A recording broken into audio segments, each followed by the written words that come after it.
All right, Joe Rogan is here. And I don't know what's going on with Jimmy. He landed about an hour ago. Maybe he's stuck in traffic. Yes, he'll be in. I'm sure. He's a trooper. But fuck, Rogan's here. Very, very excited. This fucking guy. This fucking Rogan, man. Joe Rogan. He's great. He's funny. He's amazingly funny. I can't wait to see him tonight at Gotham. That's got to be sold out, so we don't even have to promote that. His UFC knowledge is ridiculous. He makes UFC a lot of fun to fucking watch. And then all the weird videos he's watching constantly and tweeting about are just great, too. So we're going to have a good time with Joe next. And then later on, we'll deal with Vinny Brand. So we got a lot to do today. Opie and Anthony. Fuck, I'm so fucking happy. We got Joe Rogan in the studio. And Ari. Let's not forget about Ari. Ari's in studio as well, and Norton's stuck in traffic. He's going to join the show. Very, very busy show. Of course, Joe's in town for the UFC 111, which we're all going to. Yes. And you're doing comedy. You got the best fucking life. You know that. It's pretty lucky. I don't know what happened. Very diverse. I did something good in another life. You fly in, you do a little comedy, which you love doing, and then you get to call these fights. It's perfect. If I had a radio show like yours, it'd be perfect. Yeah, but you're doing the kill myself. You're streaming. Yeah, we do Ustream every week. Yeah, didn't do it this week because I got a staph infection on my leg. Oh, was that a recent picture? Yeah. Because I follow you on Twitter, and someone was talking about staph infections, and you're like, well, take care of it, or it's going to look like this. And then no, that wasn't me. That was somebody else's. Mine is like little zits on my leg, and I've had it before. Is it MRSA? No. You get staph infections all the time if you don't wash the mats in jiu-jitsu, and you know when you're grappling, you scrape on the mats, and then the sweat and everything, and then you'll notice like little weird things, like little zits, and you got to take care of it right away. Because if you don't take care of it right away, then it becomes like a big fucking stinky patch of herpes-looking shit, and then you're fucked. Because then it spreads through your whole system, and it can become systemic, and then you have to take like IV antibiotics, and it gets real bad. It can get, but I caught it the day. It makes you all fucking delusional too, like it gives you a headache too. It's weird. It's a very uncomfortable thing. Yeah, it doesn't sound fun at all. You never want a staph infection. I got it once before. I had no idea what it was. My friend Tate noticed it. We were at the airport, and there was some shit on the back of my leg. I just was sitting up. I had my legs crossed, and he goes, "What the fuck is that on the back of your leg?" And I go, "I don't know. There's a bunch of zits." He goes, "You better go to a doctor. It looks like staph." And then I got to the doctor. Like this motherfucker, we were playing pool once. He got it on his knee, and he's walking around limping. And I go, "What are you limping for?" He goes, "I think I got a spider bite." I go, "You got a what?" I go, "Let me see your knee." Because people who don't know jiu-jitsu, you're not used to hearing about this stuff. Yeah. Like when in jiu-jitsu, people get staph infections all the time. So when I hear about someone like, "You're doing what? Your knee hurts?" Let me see your fucking knee. And he pulls his pants up, his big pus-filled staph infection right in his knee. And I'm like, dude, you could fucking die from that. Like, I thought spiders laid eggs inside. But Ari doesn't. Spiders lay eggs. He's like, well, no big deal. But Ari doesn't. He doesn't train, does he? Yes. Are you trained? I didn't know that. A year's membership for jiu-jitsu like 3 years ago. I just thought it was one of those things. If you hang out with Rogan, you got to get a staph infection. I fuck them all. Everybody opens for me. I fuck them, and whatever I have, they have. That's when you know you're part of his crew. I got my staph infection, man. I'm in, bro. It's like a tattoo. Yeah, right. It's a stamp of approval. We don't have to do a lot of UFC, man, because we did it with Dana. Whatever you want, man. I don't care what we talk about. I do want to. You started talking about Colorado because we were last time we saw you. We just wanted an update. You were living in Colorado and loving it, but now you said you had to get out of there. Well, a couple things happened. One, my wife got pregnant. I shot a hot load into her and made another baby. Were you trying? Yeah, it was on. This one is the only one on purpose. This one's on purpose. How many you got now? This is the second one. Second, okay. And the problem is we were at 8,500 feet above sea level. We were really high up there, and if you're not acclimated to that, it's very stressful, and it's actually dangerous for the woman and for the baby. So we knew we had to get out of there then because of that. It was like every day she had the flu. It was really bad. Wow. Like her morning sickness was terrible, and then our dog got eaten by a mountain lion. So that solidified it. That was, and she crashed her car too. She doesn't know how to drive in snow. It was already snowing up there in October. Yeah, and if you don't know how to drive in the snow up there, you're fucked. Yeah, it's not good. It was a dirt road. We lived off a dirt road. You need to get the snowcat. Wait, you can slide off a dirt road? Oh yeah. Well, the problem is these fucking people drive on these roads. They don't plow them. Okay, so these people drive on these roads and they pack it down because they're driving on it, and then it's just slick ice. Wow. And so we both slid. She was behind me, and I saw her spinning around. She panics whenever anything happens like that too. She just not good like that. And it was just too much. The mountain lion was the big one, though. But I saw the fucking mountain lion in the yard. The crazy thing is I have a joke in my act about it where it was literally true, where I emailed these people, said, hey, we saw a mountain lion in the yard. Like, what do we do? And this lady sends me an email back. Oh, that's part of wildlife. Like, that happens up here. Are you going to send us an email every time you see a deer? Yeah, what are you So I sent her an email back. That's a mountain lion. I'm like, oh, this bitch wants to play. Okay. No, you won't get an email when you see a deer, because if I see a deer won't eat my baby, you fucking dumb cunt. And I sent it to everybody. This is a whole town. Like, there's like 200 people in this town. There's a town email list. So I replied to all. Right. Exactly. Fuck you, stupid. She's trying It's to a publicly fucking embarrass monster in my yard. A real live monster. Literally, it is a monster. Fuck yeah, it is. Giant teeth. And they just accept it. It's like, it's a part of wildlife. And if you talk, well, you know, you can't kill it because they're part of the ecosystem and they have to kill the deer. I'm like, I'll fucking kill the deer too. What are you, crazy? I'm part of the ecosystem. Yeah, deer are food, okay? And they're everywhere. You could kill them too. You don't need monsters. Yeah. You take care of the goddamn deer. How big was it? It wasn't that big. The one I saw was about 70, 80 pounds. It was like a dog. Oh, wasn't that They don't big, really have to be. Though. Yeah. They're So 80-pound mountain lion? No, the big ones are the dangerous ones because they get too old to kill deer. And that's when you got to worry about them. Yeah, Then we go after humans. Humans is so Yeah. easy, man. Fleshy. We So are about easy. the easiest prey on the planet. Yeah. We got nothing. We Oh, so can't the- outrun any animal. So they get too slow and they go Shrieks after is our your... only Yes, defensive. that's when they go after Our humans. They get stupid- scared and they get paranoid, you know. Thin flesh with no Oh, fur. nothing. We suck as far as we're so without soft. Candy of the meat fleshy. world. Yeah, without weaponry, Yeah. we really do stink. We're good eats. Lift weights all day. It doesn't matter. It doesn't matter. No, they were born with You those just muscles. open up like butter. Yeah. Everything Yeah. comes hanging Everything out. and opens bleeding, up. pouring. You see like two animals brawling it like a bear and a fucking mountain lion, and they're going out and just ripping each other, and then they'll decide, all right, we're done, and they just and walk away. Yeah. Like humans don't walk away like that. They're just We don't even fucking walk away when we do that to decapitated. each other. Yeah, exactly. We could beat each other up with our little fucking tiny bones and Yeah. smack each other in the head, and then we go to the hospital. Guy falls down, hits the back of his head, he's dead. Yeah. You know, it's like, Yeah. hey, you Exactly. could crack a bear over the head with a goddamn 4x4 pentapost, and Yeah. he's still gonna rip you to Yeah, a shreds. bear can fall off a mountain, bounce on every rock on the way to the bottom. He'll still climb back gets up up, and hit the kick bottom. your fucking ass. Right.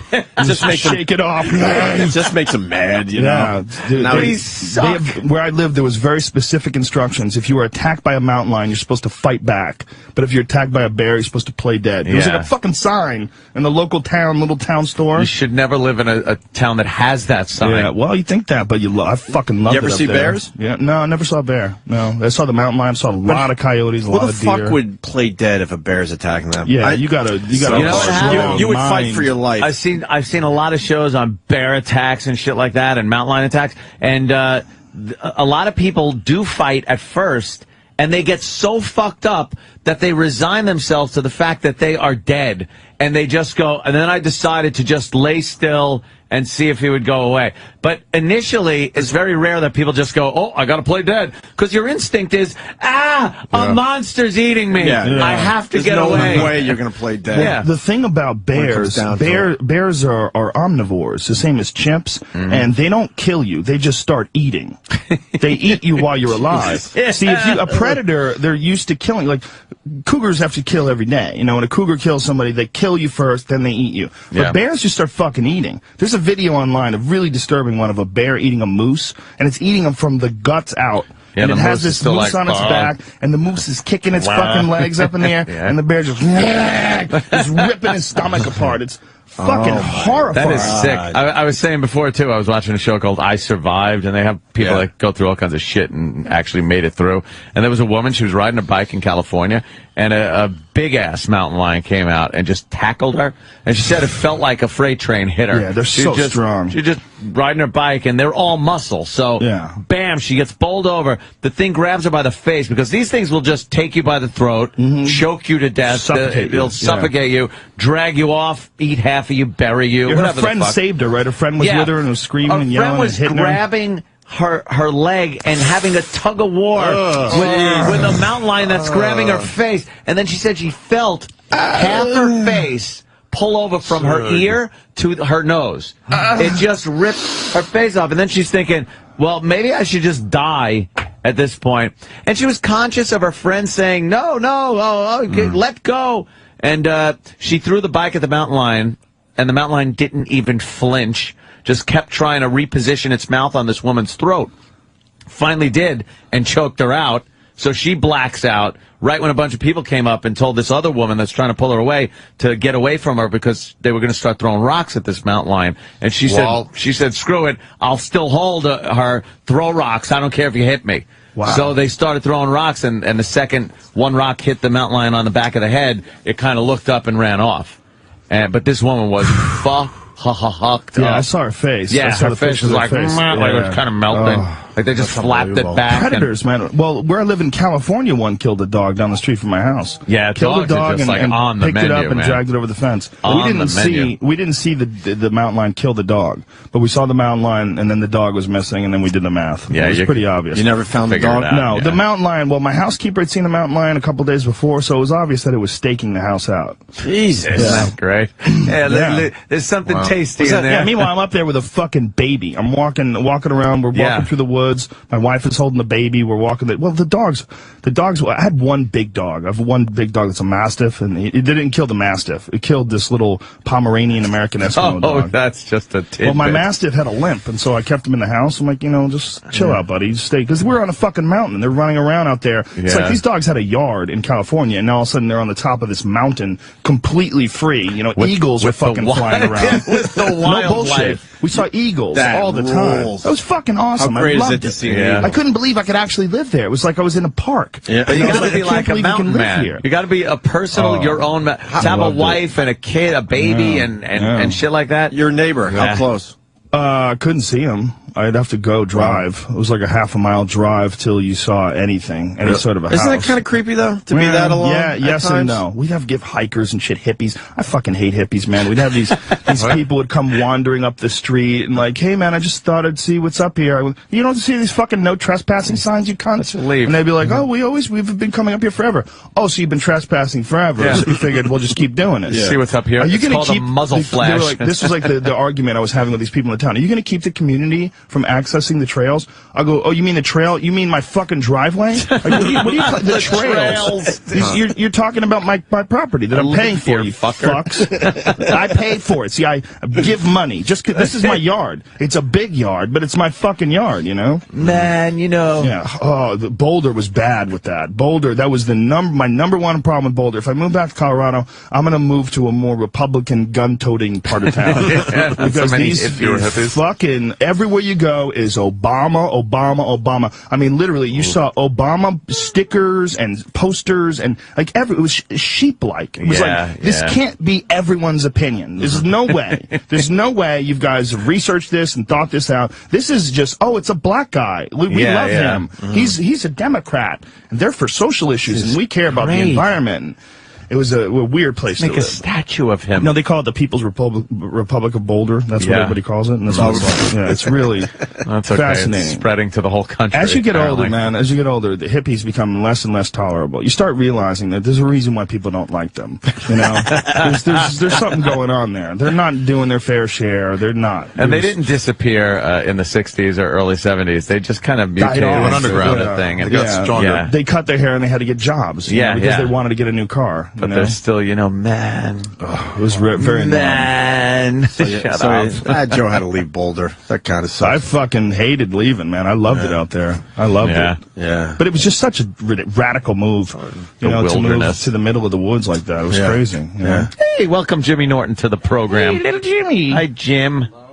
Good morning, Jimmy. Fresh from California. You're a red-eye taking motherfucker, huh? Yeah.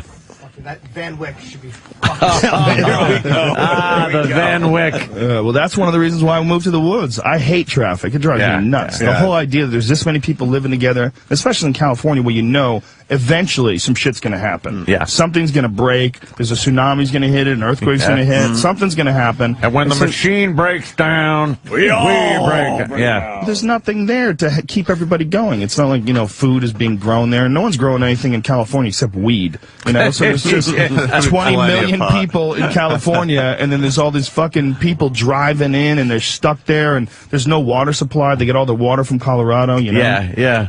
It's a dangerous place to live. That place can easily just be cut off and turned back into the desert it was. It's gonna, for sure. You know, it's gonna, no doubt. You know, if you go to Montana in the mountains, they find megalodon skeletons, like the teeth from megalodons, a prehistoric gigantic shark in fucking Montana. Yeah, in Montana. Yeah, that was the bottom of the ocean. That's some real shit, you know. That puts some perspective on what specks of shit we are. We were doing this Fear Factor episode once, and we were deep into California. We were in some quarry, and in the quarry there was seashells everywhere. Jesus. In this one area where they're digging up. Yeah. Like, what are they bringing this? This is like from some sand that they dug up from the beach. They go, no, this is some million-year-old shit, and this used to be at the bottom of the ocean. It was like, this much seashells?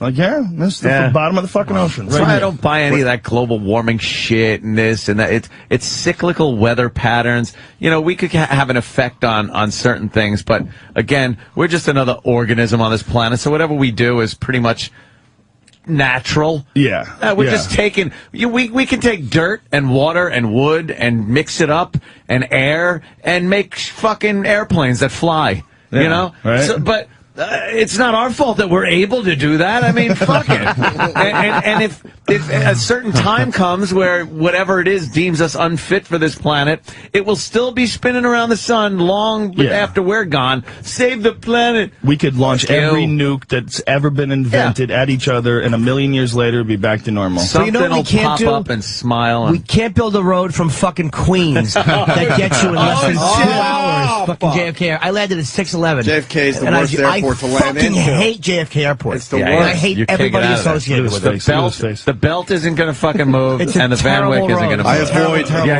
He gets this going. He's spitting. I avoid JFK at all costs. It's enraging. Obviously, you couldn't avoid it because you never fly into JFK. No, it is the worst. All right. Yeah, that's weird. Roads. Hey, how long does it take to get used to the fucking air in Colorado? It's rough. At first, do you feel like you're just gasping for air you can't constantly? you walk up a flight of stairs, it hurts. You know, you walk up a flight of stairs, like, it feels like you never get a full breath of air. I went to Aspen, and that's about the same. And I was like, I'm in one of these, the condos and shit like that, and I got the heated jacuzzis outside, and just smoking cigars out in this jacuzzi, feeling all good and stuff. And I'm like, why the fuck am I out of breath just walking from, to a jacuzzi, sitting down in a jacuzzi?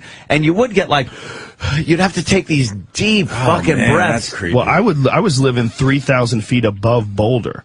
Boulder's 5,500 feet. I was living 3,000 feet above it. And, what you want to really get tired, try doing jujitsu in the mountains. No, I couldn't try to choke each other. To the fridge for a beer. It was like all fucked up. Can you get an oxygen tank, or is that stupid and just suck on some oxygen every once in a while to help you out? I did the Aspen Comedy Festival, and they had these tanks by the side of the stage. Wow, yeah. In case anybody hyperventilated on stage, and You know who needed one? Voss. Did he? He was this fucking panicky nobody. He had to go on, and Carlin came in to do a spot because Carlin was working on something, and fucking nervous rabbit teeth got so scared he had to fucking take hits of the oxygen. Before he went up? But he didn't perform. He had to be taken away in a fucking ambulance. Because wait, he was taken away in an ambulance? Yeah, he had to go to the hospital or something. Take me to the hospital. There's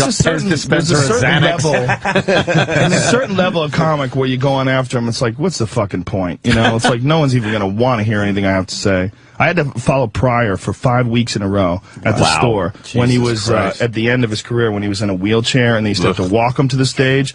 He was really bad. So they would have to carry him to the stage. They would say, ladies and gentlemen, please welcome Richard Pryor. And everybody would go crazy and everybody would stand. And it would literally take 5 minutes for him to get to the stage. Shit. But I'm a huge Richard Pryor fan. He was probably one of the reasons why I got into comedy. When I was a kid, my parents took me to see Live in the Sunset Strip. I remember being in the audience just freaking out. But by this time, this was like the late 90s, and he was it was over. Yeah, he was a shell of himself. He really couldn't communicate well. They had to crank the microphone up so you'd hear.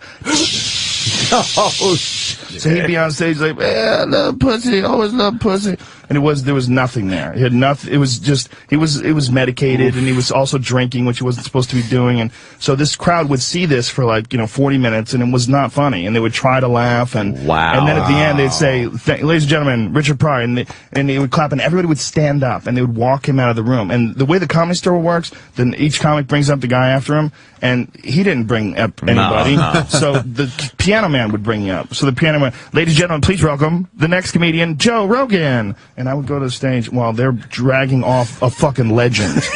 A legend who's a shell of himself. Literally dragging him off. There were two people carrying him out of there. And I would just eat a dick every night. I learned how to eat dicks. I learned how to just go on stage and just realize that you're nobody. You know, that's tough to follow. I saw him then. I was out there doing like the Louis, my first TV show. We were doing auditions or something. No, it was like early 90s. You're right, or 95 or something, wasn't it? And that's I watched they walk him up to the stage. It literally did take him like 5 minutes. You know what? Carlin was great right to the end. Yeah, that's sad. Right, he went out the right way. Still doing specials. Still, his last special was amazing, and he was dead. What, a year later? Well, he was. You know, Louis C.K. always talks about him, about how he learned how to like do a new special every year by talking to Carlin. Carlin would just throw everything out and start all over and do it every year. And because of that, he stayed fresh. He stayed relevant. He was always working. You know, so many guys, they get to be a certain age, they don't write material anymore. They're not going to go out there and bang it out and try out new shit and bomb and know they have killer bits they could pull out of their ass, you know, from their 20 fucking HBO specials. People go, and have the discipline to not recite do that. them. People in the crowd reciting your stuff. It's time to write new stuff. Well, some people want to hear your stuff, too, though. They yell out, why didn't you do that joke? What about the 7 dirty words? Trying to get some new guy shit like here, that. Asshole. That's a fucked up feeling for a comic to have to go on after a guy like Carlin. You're like, what the fuck? Jimmy put it well when he was talking about how music and comedy are so different that you could watch a band do the same song 10 times live, every time. and you're like, yeah, rock. Yeah. But a comic, it's different. Well, there's some comics that I like hearing this shit over, like Brody Stevens. We went on the road with Brody. We got this friend, Brody Stevens, who's hilarious, but he's been doing the same jokes forever, but nobody cares because he's so funny. He's just one of those guys that's just naturally funny all the time. We request bits from him. You know? Like we're doing a bit about being in the Army. Yeah. How's your grandfather been? My grandfather's great. Thank you for asking. We'll go into his bits. Holtzman's another one, the same way. You know, you want to hear him do the same shit over again. Holtzman, I haven't seen him in forever. He's more at the factory. Oh, okay. I haven't seen him in years. But when you see, you know, Kevin Meaney doing the "We Are the World" bit, yeah, but it's relevant again. So it's relevant again. Yeah. He waited it out. So God bless him. He came back around for him. Jesus. That's hilarious. We should take a break. Jimmy has arrived from LA. That one into the beach. Yeah, he did. He rode that one right into the rocks. Yeah. Why don't we got it. We'll step aside for a second. The Gotham show tonight's got to be sold out, right, Joe? Yeah, it's sold out. So we don't have to worry about that shit. And we're all going to UFC 111 tomorrow. Can't wait. Yeah, so that'll be crazy. We'll do a quick break, and we'll find out how LA I called went up with Jimmy Dana White to find out what's going on with Thiago Alves, but he hasn't called me back yet. All right, we'll talk about that next as well. Stay there. Finally found something Rogan was afraid of. What? Elevators? Just falling from 50 stories. I'm afraid of a lot of shit. You're not afraid of heights in general, though, are you? I mean, yeah. When I get near them, they freak me out. I mean, if I look out the window, like, I was at a hotel the other day and we were smoking weed. It was like on the 20th floor, so we had to open up the hotel window so we didn't freak out any of the guests. And we were looking out the window, freaking each other out because we were super high, like, that instinct when you look out the window and that fucking your balls start tingling and your whole body's like, yeah, there is an instinct in man. You just don't want to. There's 3 of us in a room, and I didn't trust the other guys. You know, you don't trust you fucking freak out and decide to push me. I don't mind heights in a building, looking out windows and shit like that, but like being up on a very high ladder. And you're trying to make those last few steps to get on a rooftop or something like that when I was in construction. That was like scary shit. Yeah, I did construction too, and you always know somebody who died or fell off the ladder, fucked up. They tell you to, use some vice grips and clamp the ladder onto the side of the roof, but you never do it. No. And there were times on windy days where I would just hear and I'm up on the roof and I look down and there's my ladder. It just blew over and now I'm just stuck on the roof. Oh, God. No cell phones. When we used to do Fear Factor, just gotta wait. Yeah. Hey. When we used to do Fear Factor, there was a lot of stunts that we did from roofs in downtown LA, and I would always be scared because I was like, what if one of these people is fucking nuts? One of these people I'm doing the show just with fucking grabs you. Yeah, for real. Both of us. We're both going. Grabs us. We're both killed Joe Joe Rogan. Yeah, and died too. And died at the same time. Yeah, of course. Yeah, I would really worry about that sometimes. Yeah, especially like there was a lot of dudes that were like really borderline, you know? Yeah. They really probably shouldn't have been on television. They were some nutty fucking crazy. people, and all of a sudden we're on a roof together. I just got to keep mind my fucking P's and Q's and get ready to sprawl. Were you ever, in Fear Factor, were you ever like in the helicopter and shit like that? No, they never let me do anything like that. They never let me do any of the car stunts. No, Right. No stunts at all. They wouldn't let me fly in a helicopter. I didn't fly in a helicopter until I went to Hawaii, and I hosted Fear Factor for 6 fucking years. There's a helicopter in every goddamn episode. Yeah. They wouldn't let me. Wouldn't let me. That show fucking rocked, though. I love that Fear Factor. Yeah. Hey, Jimmy, how was L.A.? Did Leno last night? We played your voicemail about the Miley Cyrus and what happened? Nothing. I just I get pictures with people, and what a fucking creep I was lurking outside of her dress. I had to wait 45 minutes. They said they said before that she wasn't doing any photos. Cause what happens is people bring their kids when she appears somewhere, so they got like fucking there's 300 kids. So because she had a movie premiere to go to right after, she was actually doing her makeup after Leno. She was doing her makeup right there. You know how done she is with the kids thing. Yeah, but She's had it. That's probably why they make that announcement. Fucking had it. But I arranged to get a photo, and I had to wait while she was doing her makeup in the dressing room. So it's just me and my manager, like 2 douchebags, fucking standing there waiting for a photo with a 17-year-old. And we're talking to everybody that walks by, so we look like fucking 2 losers. every puddle of mud guy we spoke to about fucking airlines and travel. It was really I feel at home looking at the bathroom door going, could you get ready? We have to go out. We're leaving soon. Is she hot in person? Yeah, she really is. She was. Does she look 17 or does she look way older? Hard to say. If you said she was older. 22, I'd believe you. If you said she's 17, I'd believe you. It's like in that one of age. those. Yeah. Isn't it crazy that Billy Ray Cyrus had a fucking daughter and his daughter became famous The too? achy, breaky heart guy. Come I thought we were on. done with him. Yeah, and then he just came back. Now he's the hip guy on a TV show. He's the dad, the hip dad. Resurrected through his fucking daughter, man. Bill Hicks had the greatest fucking joke about him. But we talked about how he's quitting comedy because he's got a new show. It's, and then people would clap. He goes, "It's called Let's Hunt and Kill Billy Ray Cyrus." Just whole bit about how they fucking chase him down until they grab him by his fruity little ponytail and stuff a shotgun in his mouth. Travis, play that going into break.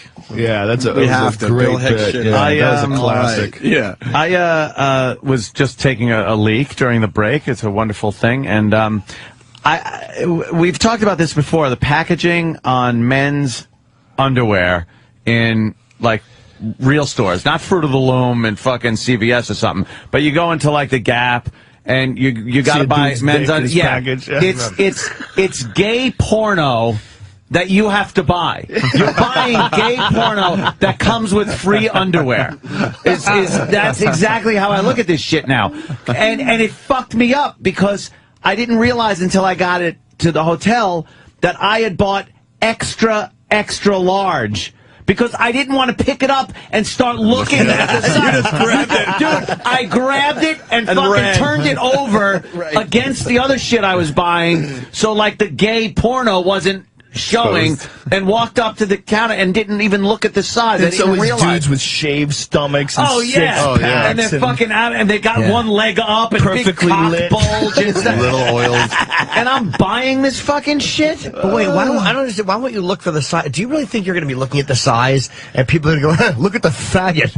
No one's going to say that. No, I will say it to myself. You'll be I'll be like, affected by look it. at me. I'm looking at this gentleman. Were you worried you were going to pop a boner if you looked too closely? You know, I don't know if if someone would have seen me looking at it, or I was frightened I might pop a boner. So what? You got giant pop it boner. What grade It's are we? funny though. It is funny though that they do that. It's always gotten a dude. so And it's like what percentage of the population is built like this fucking guy in this underwear ad? Gay porn. I don't see like a regular guy in his underwear. It's always like a 6-pack. Right. And Abercrombie's the place with the bags that you got. Sure. They fucking put it in a bag. Now you're walking around with a giant 4-foot by 2-foot gay man through the store. Well, they have greeters now where they're shirtless. Oh, that's wonderful. You haven't run. Do they really? Yeah, it's horrible. Yeah. Come on. You walk in there and you they get have the feeling of like I'm nothing. Shirtless greeters, guy models. How about you the like fucking Grace? smell? That place. They cologne? spray every 5 seconds. They spray the air. Spray with some kind of testicular musk. So do you have giant underpants on right now? Yeah. So right now I look like a sumo wrestler. I got like. Do you have a safety pin on it? I got like underwear that are just hanging off of me, and I'm gonna have to go back now and buy regular. Why don't you just order them online? I order everything online. You know what it is? It was like I came into the city and I stayed in the city and I didn't pack anything, so I'm just like I'll run to the Gap. I'll buy some fucking clothes and shit. Because I'd rather just buy shit. How come you stay in sometimes? You don't want to make the trip? Yeah, I was like, I was getting a haircut and stuff, and the rush hour from New York City out to where I live on Long Island, if you miss by a couple of hours, you are fucked. Fuck forever, right? Yeah, and I cannot sit in traffic anymore. So you stayed in the city for a haircut? Yeah. Wow. Yeah. And I was, there's something. I was going to go to the thing. There's other things. No, I was going to go to the stay thing. in for a haircut. I was, but I absolutely was. Let's go to break. I want to find out what the thing is.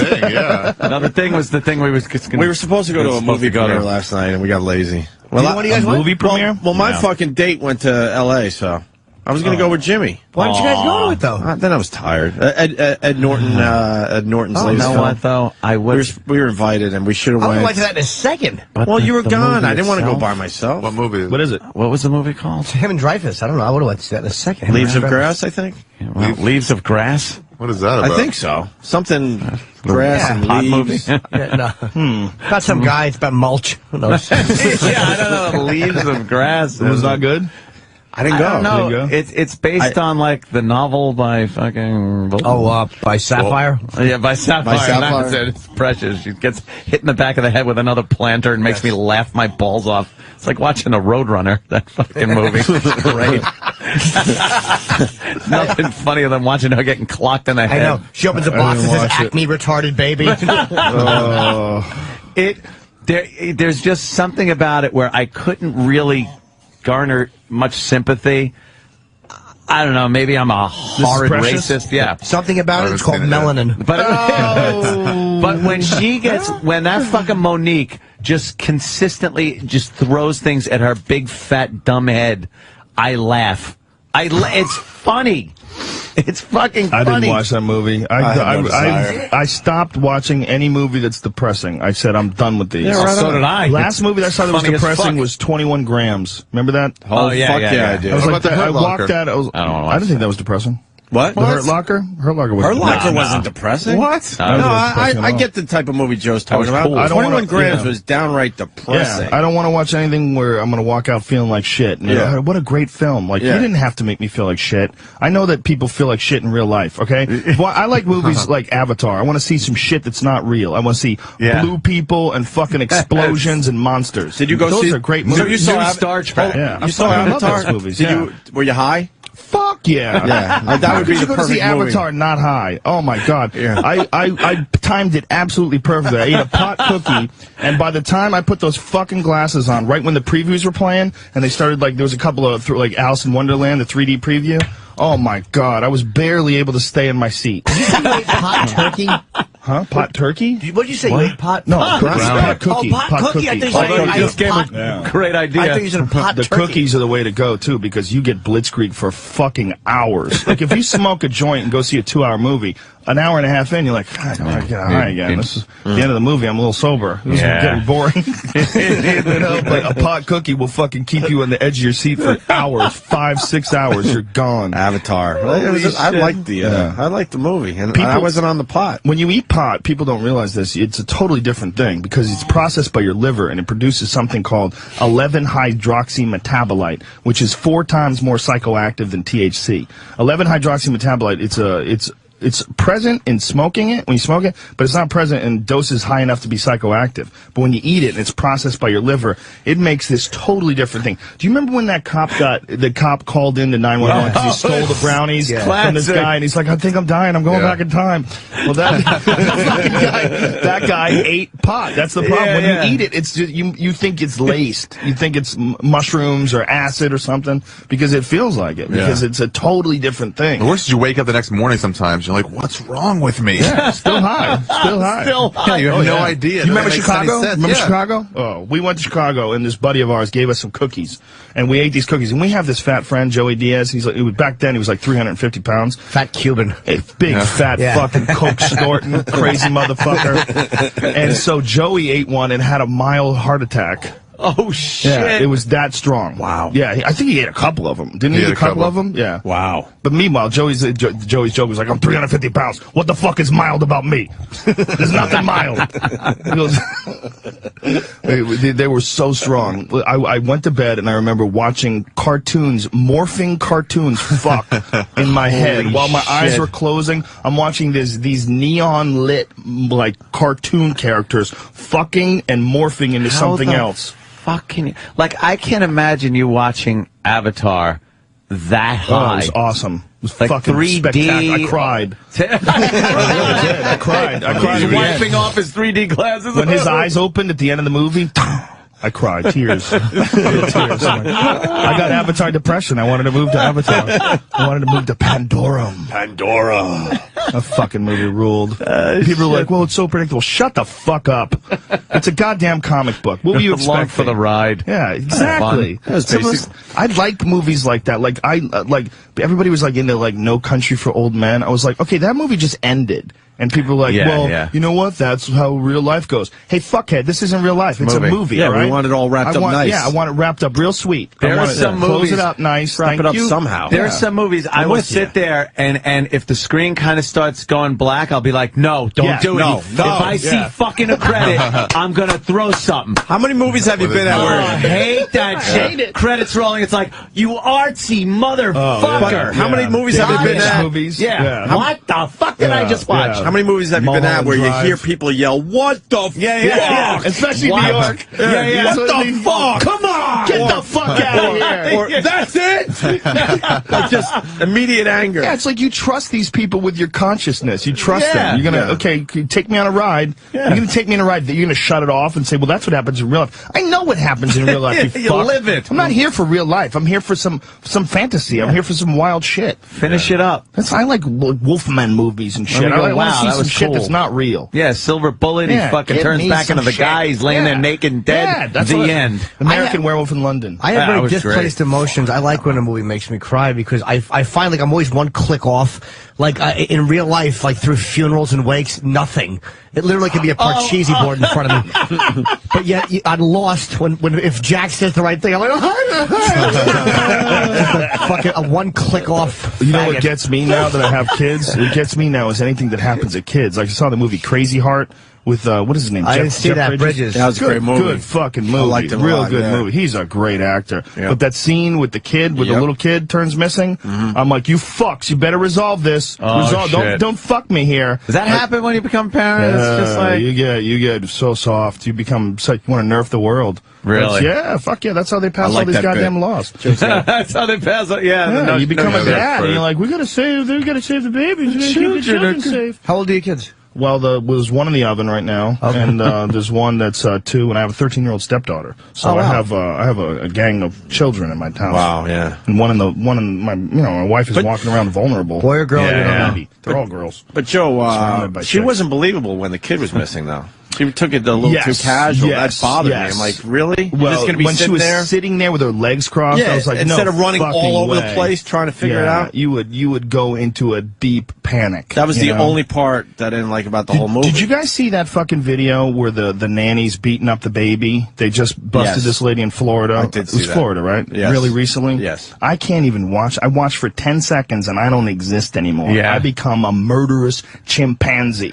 Just thinking of all the shit shit I would do to that woman if I was in the room with her. Yeah. No doubt about it. No thinking, hey, we shouldn't do this. You know, this could go to jail. This could be a problem. No. Just thinking how I'm going to stomp her fucking head. Just smash her in the face, drop her to the ground, and stomp her fucking skull. That's just exactly take her out. Why they always catch these women that pull shenanigans to get rid of their kids, murder them, whatever the hell it is. And they can't, and they have like a press conference where they're like, and just bring her home to me because and people are like, I don't see tears.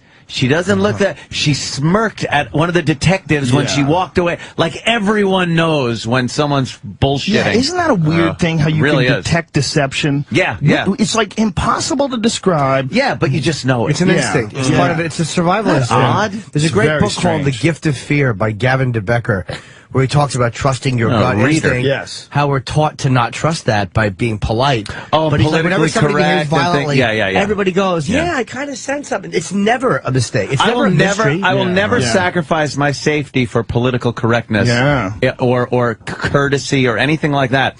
I am the lock my door guy. I'm the, maybe I'll wait before I go down that street, or maybe I'll just cut over a block because that situation doesn't look like something I want to even be involved in. You don't care if they see you. Yeah, I don't care if they see me and go, oh, look, this motherfucker thinks we're going to do... You know something?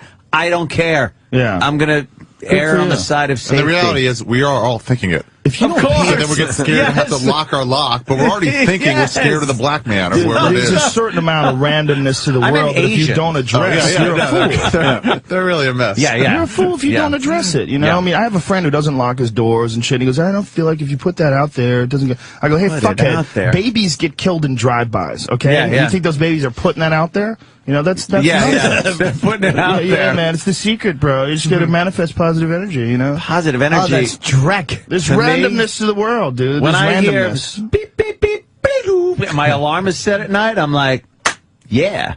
Now I know when some motherfucker's coming in. No open windows for fresh air. That is the way. Every forensic files I watch, some dummy is leaving her window open to get some fresh air, and the next thing you know, there's a rape kit involved. You don't have dogs? You don't have dogs? No. I get dogs. You're missing the good sleeping weather, Anthony. You know why dogs are good? Because dogs hear shit your alarm clock doesn't. That's right. Dogs hear twigs snapping.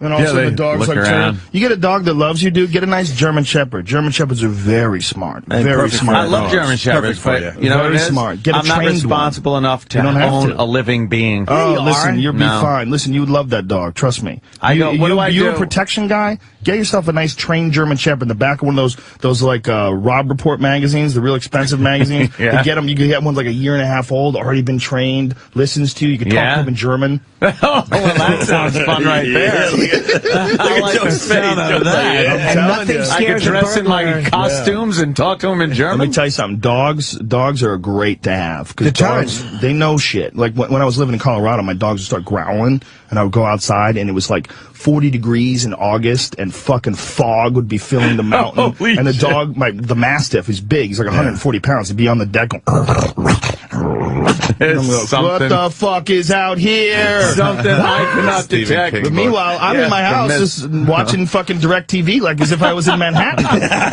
It's like seems normal. Here I am watching Lost. I wonder what's going to happen this week. And he just saw Bigfoot in the backyard or something. Walking through the fog. Something. Right. Cats would fucking hide under the table. It was real strange, man. That's fucking hysterical. That's awesome. I just don't like the idea of having to take care of something. I'm not that guy. Hard. So easy. You know all you do is feed them. But what happens if you don't go home? When I leave, sometimes I'll go like, hey, you know what I'm going to do? I'm just going to go to the Borgata for the fucking entire weekend. Dude, now someone's got to walk it. No, not really. You take your pet. You take your pet to one of those places. They have places that'll babysit them for the weekend. I don't want to take it. So easy. I don't want to go anywhere. I'm with you. I want to. You know what I want to do? I want to go get in my car and drive to the Borgata. This motherfucker doesn't wash his sheets for years. Years. Why would I? Yeah, no bullshit. It's just you sleeping in them. He does not wash his sheets for a year. Wow. Sleeps in it every night for a year. Ari? Yeah, and I shower in the morning, too. Sometimes. So it's extra dirty, Sometimes, but sometimes you don't go showering for like 5 days, right? Fresh sheets. Everyone's laying there on filth for a while, Hey, we got to stop this for a second because we got a very busy man on the hotline, Dana White from the Oh, there he goes. Dana. We haven't talked UFC yet with Joe Rogan, but we got the big UFC 111 tomorrow night. We're all going. Can't fucking wait. Hey, Dana. Hey, good morning, guys. Good morning. Good to see you again. Big Daddy, what's happening? I think What's up, buddy? I think Joe called you this morning, right? Yeah, I left a message trying to find out what's going on with Tiago. Yeah, dude, everybody was blowing me up saying to call into Opie and Anthony. Yeah, well, we kind of got some fans, you know. You do. We don't have as many followers as you do on Twitter, but we do okay for Dana ourselves. White cracked 1 million. Oh, my God. That's $1 million. unbelievable. Hey, Joe, you know what you got to do? You know, me and Joe have been this for a long time, and we get all excited about stuff and always get on the phone and start talking. You got to pick up the USA Today. You know, for years, we've been trying to get in the papers to give us the same coverage that they give other sports. Yeah. Wait till you see what they did in the USA Today. It's incredible. We're going to grab it right now. This is a big day. Opie's got it. What is it, in the sports section? What is it? Yeah, go to the sports section. All right. You're USA legit. Today. You're legit. This is what I've been. This is the kind of stuff I've been. Oh, reading look at the about. back page. Well, that's a giant Back ad. page, full page. Well, you got a giant ad on the back of the sports section, but right on the front page of the sports, UFC star dives back into fray. St. Pierre fights Hardy on Saturday, UFC 111, right at the top of the fucking sports page. That's Been nice. flipping like 3 pages more, and wow, look at this thing.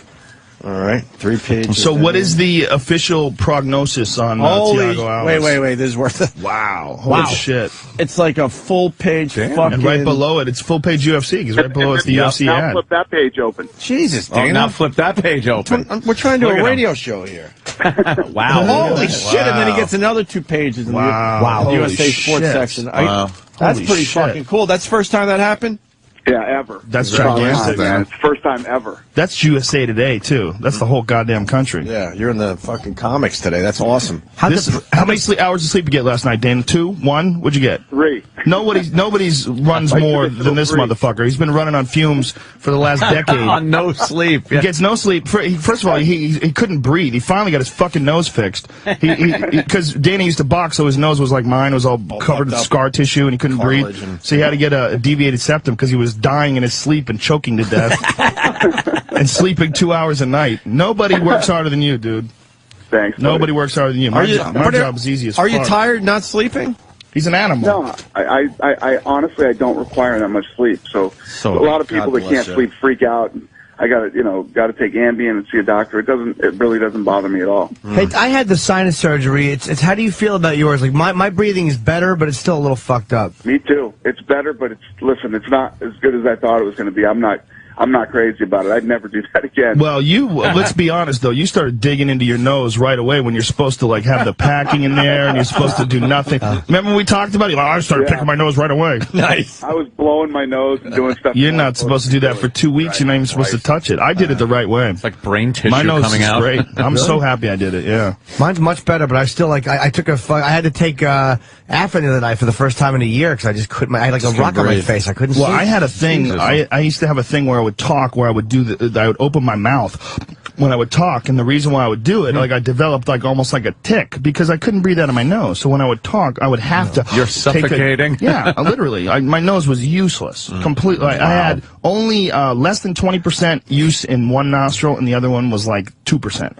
was like having a useless. cold all the time. All the time, Fuck just jammed that. up. And so many guys have it. How'd you ever eat? Like I know when I have you have a cold, a real bad cold, and you're eating, you're swallowing, then you're like, and you sound fucking stupid. exhausted. Yeah. So what are we asking Dana today? So what's going on with Thiago Alves? Oh, right, okay. So what happened with him was he went in to do his medicals, and all the guys have to do, full medicals, and which includes, checking out their brains, and his came back irregular. So they went in, and he saw a couple of different doctors, and New Jersey pulled him from the card. So now we're gonna send him to a specialist. I'm pretty optimistic and confident that he's going to be okay. This happened, and not that we're taking this lightly or anything like this, but about probably 11 years ago when I managed Chuck. Chuck was supposed to fight Jeff Munson in New Jersey. And the day before the fight, Jeff Munson, they were saying Jeff Munson's CAT scan was coming back irregular. So they pulled the Chuck Liddell Jeff Munson fight. So Chuck couldn't fight, and Jeff Munson's still fighting today. You know what I mean? If you knew Jeff Munson, you'd be surprised if his CAT scan didn't come back irregular. Jeff Munson's got fucking anarchy tattooed all over his body. Shit. He's got a guy with a gun pointed to another guy's head on the back of his neck, and it says, underneath it says capitalism. He's fucking crazy. He gets arrested for spraying anarchy on, like, public buildings. He's fucking nuts, man. He's completely bonkers. Is he a good fighter, too? Yeah, he's tough as fuck, man. He's a gorilla. Did he fight Liddell? Did they ever fight? Yeah, Chuck beat his ass. So these kind of things happen, and I'm hoping that, that's the same case with Thiago. And they spotted irregularity. What is, like, the definition of irregularity? Is it like a clot, or like what is it? Or they see a little spot in there, or they see something that they don't understand, and they want to understand it before the guy gets in there and fights. So there's no chance he's going to be on this weekend, though. Definitely not going to happen. And we've already the fight net. So what happened was I was going to, we scrapped the fight. I talked to Silva. We scrapped the fight, so we figure out how we're going to take care of this guy, that guy. And I end up getting a phone call from Ben Saunders, and he says, I want this fight bad. Wow. I want to fight John Fitch. And, anybody who knows anything about me, man, guys that call up and step up and want to do that. And then Fitch was so pumped up because Fitch is the kind of guy. Listen, what happens is I probably would have paid Fitch his show money anyway. Would have gave him his show money, would have taken care of Thiago, and all the other fights would have happened. John Fitch didn't want the money. He wants to fight. Wow. So when he was so pumped that somebody stepped up and took the fight. What about Ellenberger? Because Saunders is supposed to fight Ellenberger, right? Yep. So now we'll take care of him, and we'll get him slotted on a card somewhere else. He's a fucking animal, that kid. Yeah, if I was Ben Saunders, I might want to fight John Fitch. Ellenberger will punch a fucking hole through your head. He's dangerous, dude. That guy punches fucking hard. What weight that is kid? He's one of those unsung guys that nobody knows about in 170 that's gonna fuck a lot of people up. Yeah. I was just kidding about not wanting to. Wanting to fight John Fitch. John Fitch is a fucking monster too. It's like, want to get fucked by this guy or get fucked by that guy. Yeah. They're both beasts, but yeah, Ben Saunders has got a lot of balls, and I think he also wants to prove a lot. He was very unhappy with his fight with Swick, and he, exactly. that could make up for a lot of that. Happened. Yeah, that's a great fight. Everybody has some excuses when they lose, but this kid seems like, he was serious in what he was saying. He was going through some hard times personally and said that wasn't me. So getting a fight with Fitch is big for him. Yeah, that's for so many of those fighters, man. People don't realize what a balance that is in your life. You have like girlfriend problems, relationship problems, anything fucking with your head, anything that's going on inside your head, and you go in there and you carry that into the cage. That could really fuck you up. Throws you off. Like I've had girlfriend problems. You think about how many people have personal problems and go in and just have regular jobs every day, and it messes with you at work. Yeah. Imagine going in there in your job, you might get your ass kicked if you're not. And women will nag you. They'll know you're going to fucking do a gig, and in your case, and nag you. It's like, you fucking asshole. What are you nagging me for? Look at his face. He's reliving moments right now. He's back in his living room in his underwear. You fucking bitch. I'll bet you these guys have to deal with the same nonsense that stand-ups do. It's like a chick giving you bullshit when you're going away to fight. The last time I bombed on stage was a few years ago, like 5 years ago. I had this huge fight with my chick. She was moving out of the house, and I talked to her on the phone, and we had this like real emotional conversation. Then I went on stage and just ate shit. Ooh. Because you have this bad feeling, someone you loved, and you sleep with them, and you love them, you're living with them, and then all of a sudden they're moving out, and then you're on stage talking. You're like, I'm just a hunk of shit. I'm just a useless fucking human. No confidence. No, not only no confidence, you don't feel like, why should you like me? I don't even like me. You know what I mean? Like, what do you fucking... But that's just talking, Imagine if you have that feeling, and you step in and you see the other side of the cage, Anderson Silva's there, pacing back and forth like a fucking character in the Matrix. He's gonna fucking beat my ass. Fuck. You don't realize how many situations I've had before big fights dealing with wives or girlfriends, man. And I'm sure your job is primarily babysitter, right? Yeah, dude. There was a situation with one of our huge stars where got into a fight. His girlfriend was up there basically picking a fight with him and flipping out on him the day of the fight, and she threw an ashtray at him, one of those glass ashtrays. and I was going to have her thrown off the property, and literally out of the building. It was crazy, man. But the stuff you can't tell us who this was? It was Chuck Liddell. Really? Yeah. And me and Chuck are tight. And is this the chick, the like before he became famous chick? Yeah. Yeah. So that one was trying to hang on tight. So when he when this girl was flipping out on him and going crazy on him, just picking a fight with him the day of the fight. And her and I never got along anyway, but it's so crazy. It's why the guys that are smart are the guys that say, hey, listen, I'm going into camp now, and they go and they take off and they do their thing, and then they come back home. You got to establish strong rules very early. That's the deal. Shit. I need to know. I assume it helped out Chuck Liddell that day. It didn't matter. Chuck doesn't give a I assume that Chuck Liddell, he's born to throw down. Yeah, I assume he really he would just take it out on whoever he's fighting. He hurt someone that day. Yeah. And you just see her, like Photoshop her head. Fucking Liddell rules. Chuck Liddell, that story is a very interesting story. Well, the reason why I asked which girl it was, because Chuck had this girl that was with him all the time. She was like answering questions for him, you know what I mean? Like one of those chicks. She would like, if you'd call Chuck, she would answer the phone. Chuck Liddell's phone, you know what I mean? That kind of thing. Yeah. And then when when it really hit, he got rid of her and then became a fucking barbarian. And it was just, women would just funnel down onto him like he was some fucking, like a channel in a river. And like the river would come down, then they would just pour upon him. Dude, you've never seen, fuck all that rock star nonsense. People talk rock star shit. Yeah. No, that's nonsense. You never seen, like, a fighter like Chuck Liddell, like when chicks throw themselves at him. Like, you've never seen anything like it. It's fucking insanity. Crazy. In Vegas, hot chicks, 20, 30 of them, clawing, trying to touch him, want to take pictures. Yeah, they take pictures, and while they're taking pictures, they have a hand, like, inside his shirt, one up his back. They're like putting their pussy on his hip and grinding up against him while they're taking pictures. They just want to be with the fucking alpha. They just want to touch that fucking barbarian. They know if it was 2,000 years ago, he would be covered in blood holding a fucking axe. A severed head in the other hand. They know it, man. It's just genetics. Their eggs just want him. Just give me him. Right on. Bring me the alpha. Fucking right on, man. Seriously, man. You learn so much about human nature being around a guy like that. Yeah. Hey, Dana, I saw you tweet a picture with Brock Lesnar. He's in town? Yeah, he's here. He's here bring him by, man. Come on. He wants to be at this fight. This studio's too small. You're going to have to bust out a fucking wall. Is he going to be at the fight?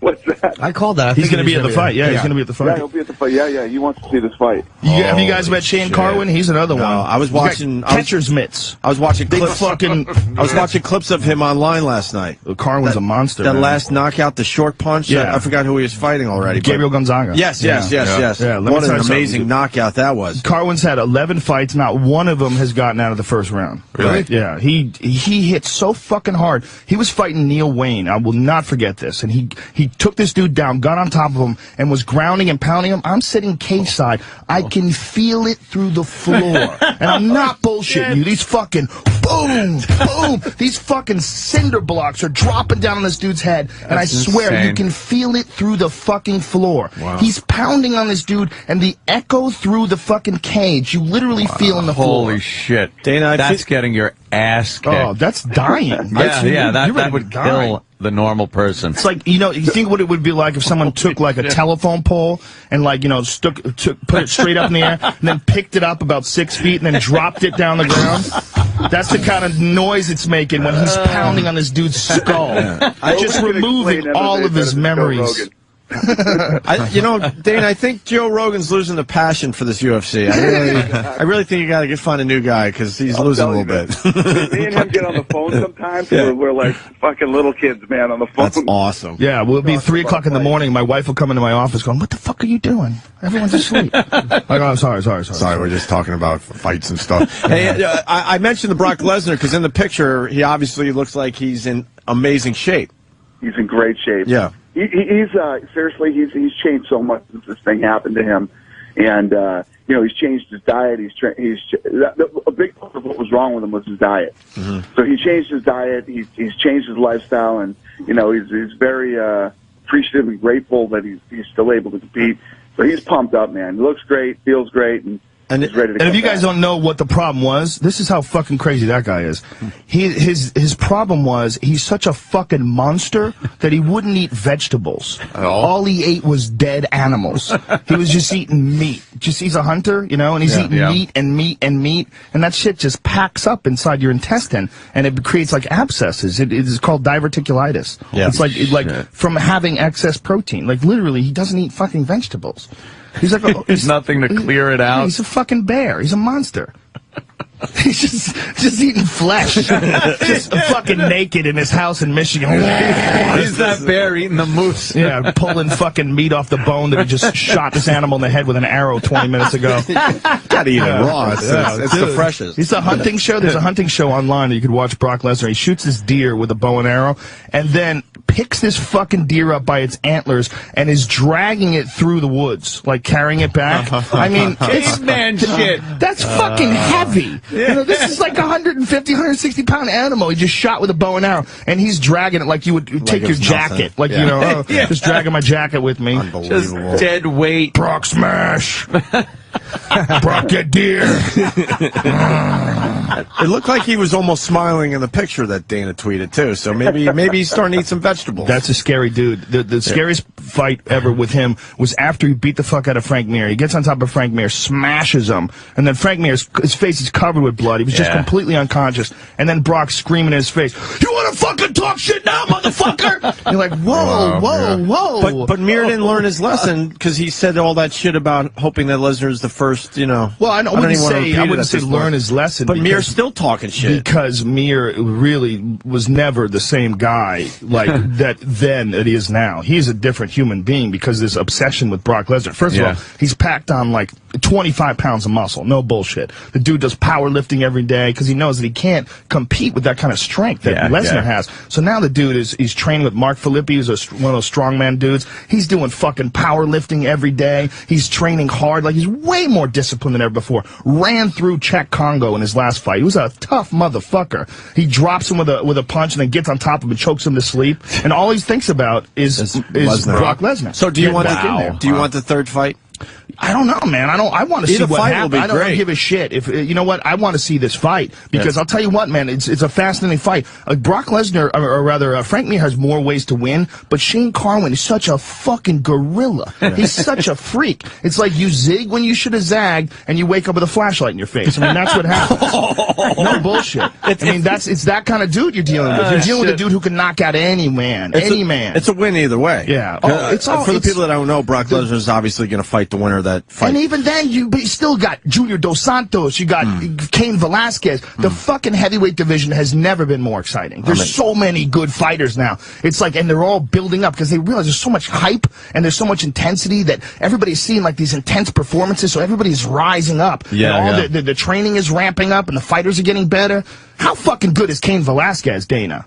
Yeah, no, he's awesome, man. And Junior Dos Santos. Oh, yeah. Junior Dos Santos just crushed Gabriel Gonzaga. There's so many good fighters now. It's it's insane right now. It's the perfect time. So fucking exciting to watch, man. Really yeah. I don't know how anybody can watch baseball after you watch the UFC. I really don't understand it. I have a tough time watching baseball. Yeah, I've been out for a few years now. High with a Walkman on, scrolling the net on your iPhone. You need a Sudoku puzzle if you're sitting there. Vibrating cock ring on. A New York Times fucking crossword puzzle. Something else. Don't underestimate, though, the tension when there's runners on first and second and nobody out, and that man has to bunt those runners into scoring position with a sacrifice. I like it. I like the way you think. Dana, good job. So what else is going on, Dana? Give us some gossip. Well, I was going to tell Dana, good job on Red Eye. Now, you know, he's becoming... you were on Red Eye? He's a media darling, this fucking Dana White. He's everywhere now. He is everywhere. He just got back from Canada, right? Did Marty get back in the country? Oh, yeah, Marty's back in the country now. Oh, yeah. Did you leave him behind? We were talking to Dana about that 2 days ago. If he fucks up like that, you just leave him. Who's a former pro baseball player, went to Canada without his fucking passport. Yeah. Knucklehead. And Dan, we got stuck there. I waited for him. I should have made him fly back to the United States commercial, but I didn't. Of course. Commercial, like it's like a plague. Yeah. Not even on a private jet, you faggot. That is funny. Enjoy your peanuts, you fucking homo. Any other guy would have done that, though. Yeah, well, you want a Diet Coke? Here, you can't even have the whole can. How do you like that? How do you like that, stupid? Wait on the security line for an hour. I'm out of here. Go fuck yourself. Take your shoes off, stupid. Yeah, really. I don't have to. That's how you know you make a lot of money, when that's the worst punishment you can inflict on somebody. You're flying coach. Fucking. Or commercial, not even coach. It could be first class. First class. It still isn't the private jet. Yeah, Dana, give us some gossip. Yeah, man. what else you got, man? Give us Come something on. good. Give us something good today. What else is going on? Yeah, what do you got for us? What gossip do I have? What's up with that Fedor character? I got stuff that I can talk to you guys about offline, not on the radio. Come on, let's make some fucking headlines today, Dana. Fedor, if he better fucking sign sooner, he's going to be irrelevant. Yeah, At this point, he's not signed? No, I mean, he was with Strikeforce, but nobody gives a shit about those fights. You know, he's going to have fights for Fabricio Verdum, and they're kind of interesting to watch Fedor perform, but, you know, you want to see supposedly the best guys against the best guys. And that's not happening over there. Are you saying we have a shot at getting Fedor Well, this guy, in the the UFC? problem is these guys in the UFC are getting so fucking good and so scary. It's like people aren't as interested as him anymore as they were a couple of years ago. It's not as important. I wonder if his people knew that, because what is he, 33 or 34? Yeah, he's up I'm there. wondering if they were worried about these guys and then just kind of found a way to sidestep a possible disaster. Well, there's another thing. No, I don't think that's what it is. They're just crazy. I mean, Dana will tell you the whole story. But I think the other thing to think about is the size difference. I mean, at the end of the day, Fedor really is a 230-pound man who's got 25 pounds of fat on him. I mean, he really does. No bullshit. I mean, he's a small guy, 6 feet tall. You know, I mean, you compare like the size of him to a guy like a Brock Lesnar, who's like, this is what I say about Brock Lesnar. If he died and 1,000 years from now they find his bones right next to David Spade's bones, they'll go, well, clearly these are two different species. This is a different thing. Or they'll think it was a husband and wife. Yeah, this was his. We're probably making that exact mistake right now when we're digging up all these bones. Two different species. This was obviously the stronger of the two, and probably caused the extinction of probably this feasted on the other. puny little. This was the female with the Tommy This Boy was his CD on her. manservant. Hey, Dana, are you doing anything in New York just for fun? You taking in, I don't know, anything else besides just UFC? No, I haven't done anything. I've just been working, just that and going to dinner and then start all over again. If you know Dana does a job of 5 people. For real. Yeah. No bullshit. But the problem is the 5 people wouldn't do it like he does it. Yeah. That's the reality. He's one of those guys Right? committed. Yeah. Committed to the cause. Oh, fuck. Sleeping 3 hours a night. Obviously, the UFC 111 sold out. How's that viewing party going? Good. Yeah, very good. You know, the thing sold out so fast that... Oh, that sold out too? No, I'm saying that the fight sold out so fast that there was some, a lot of buzz and people wanted to go. So we were able to pull it off for Radio City Music Hall to do this viewing party. And the guys from Madison Square Garden have been so cool and so supportive of the UFC. So we're really pumped about that. Now, Dana, let me ask you something. Are you going to go into the 3D world? Because because 2 nights ago, I was actually at the game live. The Islanders and the Rangers played. It's a who gives a shit game if you're an Islander fan like me, because we're way out of it.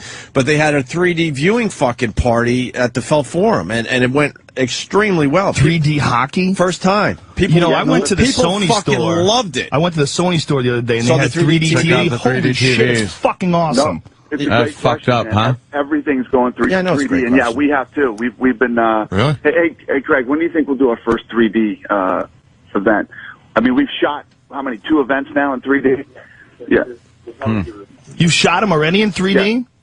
Yeah, we're gonna do it. He just said we're gonna do a 3D special. Yeah, we've shot 2 fights in 3D. Wow. But you do that viewing party in 3D, I'm telling you, it's made for you.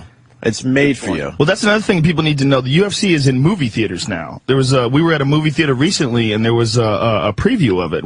How many theaters are showing the UFC this time, Dana? 300 theaters across the country are showing it in the theaters. Yeah, that's the way to see it too. Saturday you can go see it in the movie theater. Because the movie theater, seeing it live is you can't recreate that feeling of being 16,000 people and screaming and everything. But unless you get those little radio things, you don't hear the commentary, you don't know what's going on. But it's more fun to watch fights like with a lot of people. Like I like to watch fights the best at home with like 20 friends. You get a bunch of people over. You know, and everybody's fucking then you get screaming. To see everything, different angles, replays, you know. But a movie theater, that would be fucking intense. Yeah. IMAX? Holy shit. With the Avatar glasses? You'll leave fucking actually beat up. You're fucking bruised. Take a couple What punches. happened to me? You walk, everybody's wiping their nose, blood coming out of their fucking face. I actually got beat up. Yeah. But there are no movies in 3D. You're going to buy a 3D TV and go, all right, how many fucking times can I watch Alice in Wonderland? Well, that was the case with HD. Remember? There was nothing in HD, and look what it's going now. You know, TV shows are going to start doing it. And Oh, yeah, it's going to take over the world now. Let me TVs are still pretty fucking pricey, but Dana, they come down. Pricey. I got to ask you about an old friend of ours. And you can say no comment, that's fine. But it was very suspicious when Shane McMahon left the WWE. Is there anything you could say about that? Yeah, I thought, actually, to be honest with you, I thought it was crazy, too. I didn't see that coming. But, Shane is, a friend of mine. I like and respect him very much. Same thing as Vince. I mean, I have a good relationship with Vince, too. And I talked to, Shane came in and talked to Lorenzo and I, but, I don't think it was suspicious. I think he just got to a point where he wanted to go out and try to do his own thing. Mm-hmm. And he loves MMA. Yeah, we all know that. That's why I'm asking it. I mean, is there a place for him down the road if he wants it? Yeah, I mean, we've talked to him. I don't know exactly how we would work with him, but, he's a good guy, and we like him and respect him, and it takes balls that he left the WWE. That was his. We're convinced Vince has him under a no compete. Yeah, we talked about this morning that Vince is holding him to a no compete. I don't care, you're my boy. I think you after a while, been working for 3 years. No matter how much money you have, after a while, that fake wrestling shit's got to get boring. That's really the bottom line. After a while, you're just you're watching a shitty TV show. I disagree. The Iron Marauders fighting this week. Oh, I loved it when I was 14. When I was wrestling in high school, and we would watch the Superfly Snooker. Yeah, we'd get on the top rope. Superfly Snooker. Okay. Bob Backlund, we had that weird posture. Come on, dudes. It was real wrestling. He was like a real wrestler. He fucking, to arm drag you, take you back. Oh my God, King! Look what he's doing to him. Half the old school guys look like they were constipated when they were walking into the ring. Oh, how great is an Iron Sheik as the guests? He's one of your guests. Damn. Oh my God! Where he made wee wee in his pants. Yeah, he pissed his pants. Yeah, the poor little sweetie. He made it single. Did you guys put a picture of that online? Oh, yeah, we did. It's fantastic. Yeah, Dana, Iron Sheik was in here drinking beers, and he fucking peed his pants right in front of us.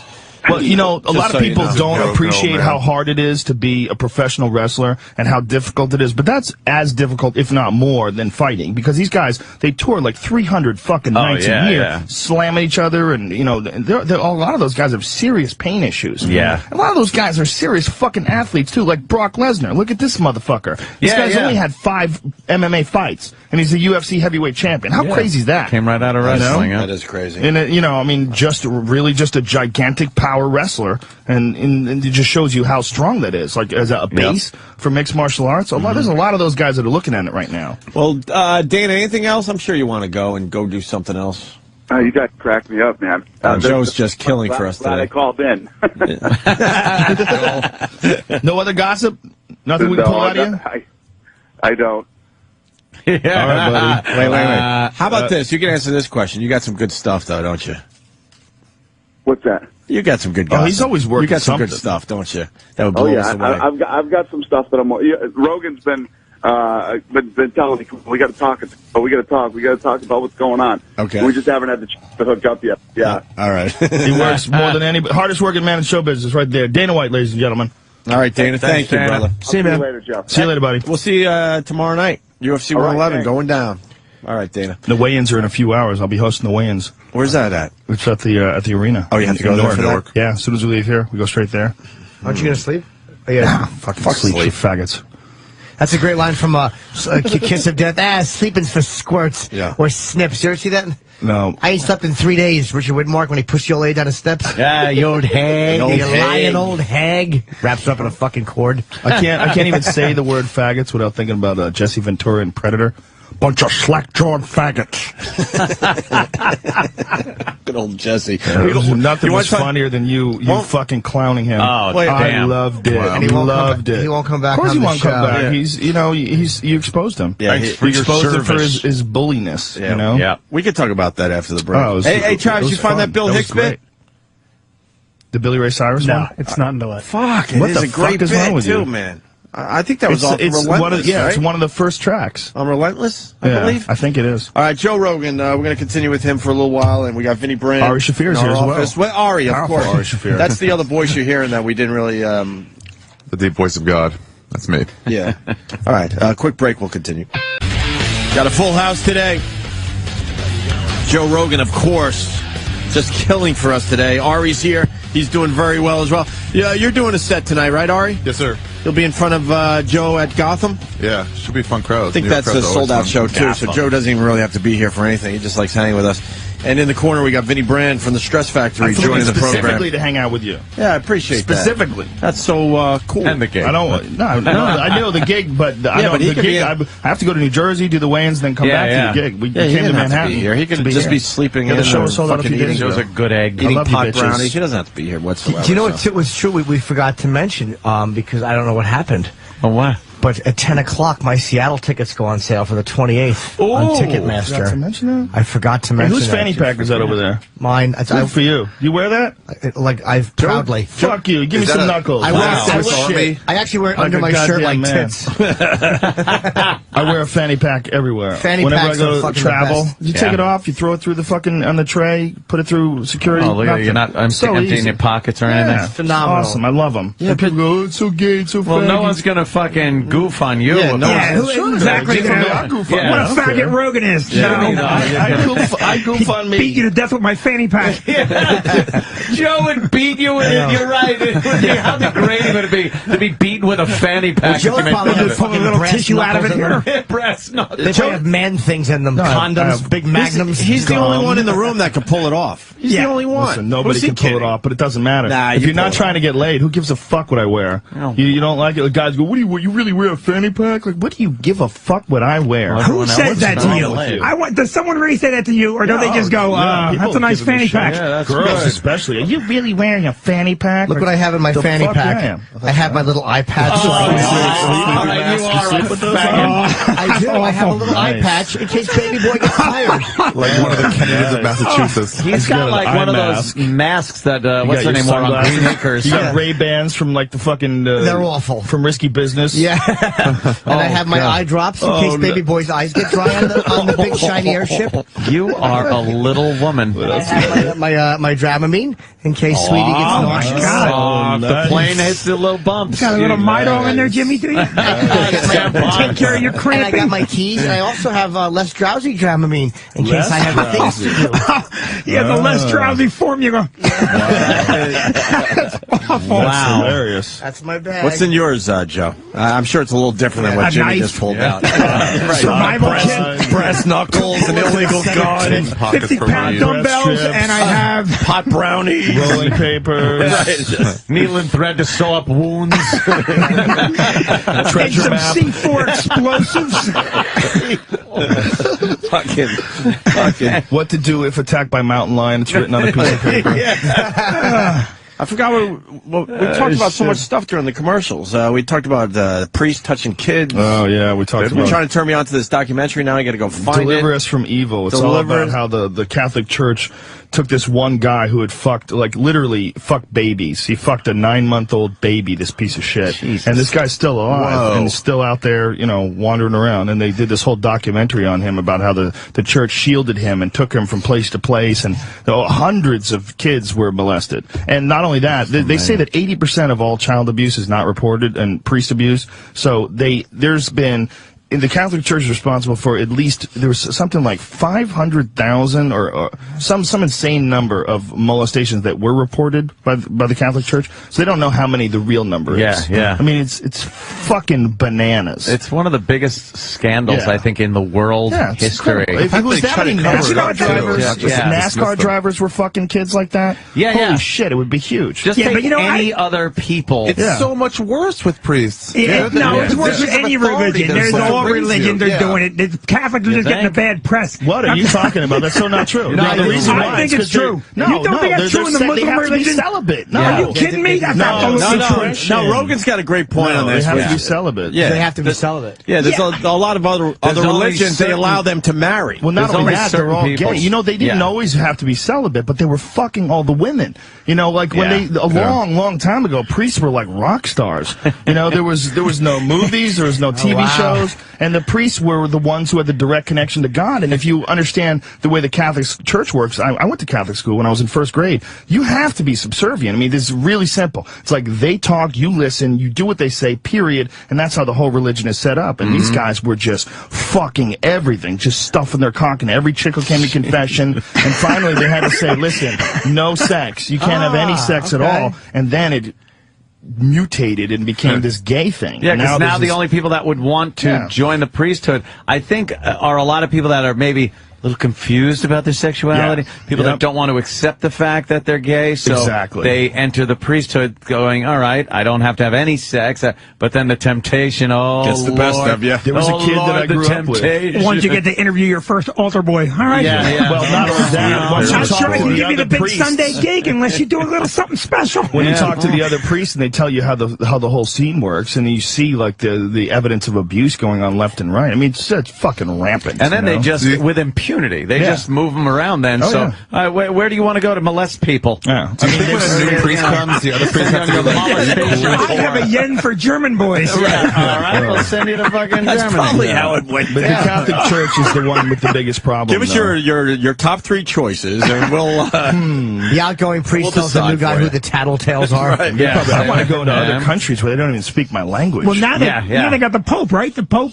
knew... And did you talk about that? I was on the train. I couldn't listen. The Pope had to know something. Of course he knew. Not only they know, they're all involved. I mean, this is the organization that there's no doubt about it. They all know what the fuck is going on. If you know about it, you don't think they know about it? You're the big boss. You're like the Pope. But I'm also going to say this. I think all religion, I'm telling you, all religions are like that. They're just... That's just not true. I think they are. Well, you can think all religion is worthless. I agree that all religion is worthless. It's all just an operating system. That's all it is. It's a huge cash cow. It's a way to think. It's just a way to... More mistresses, Jesse James. Oh, Jesus, coming up. I love this guy and his big cock.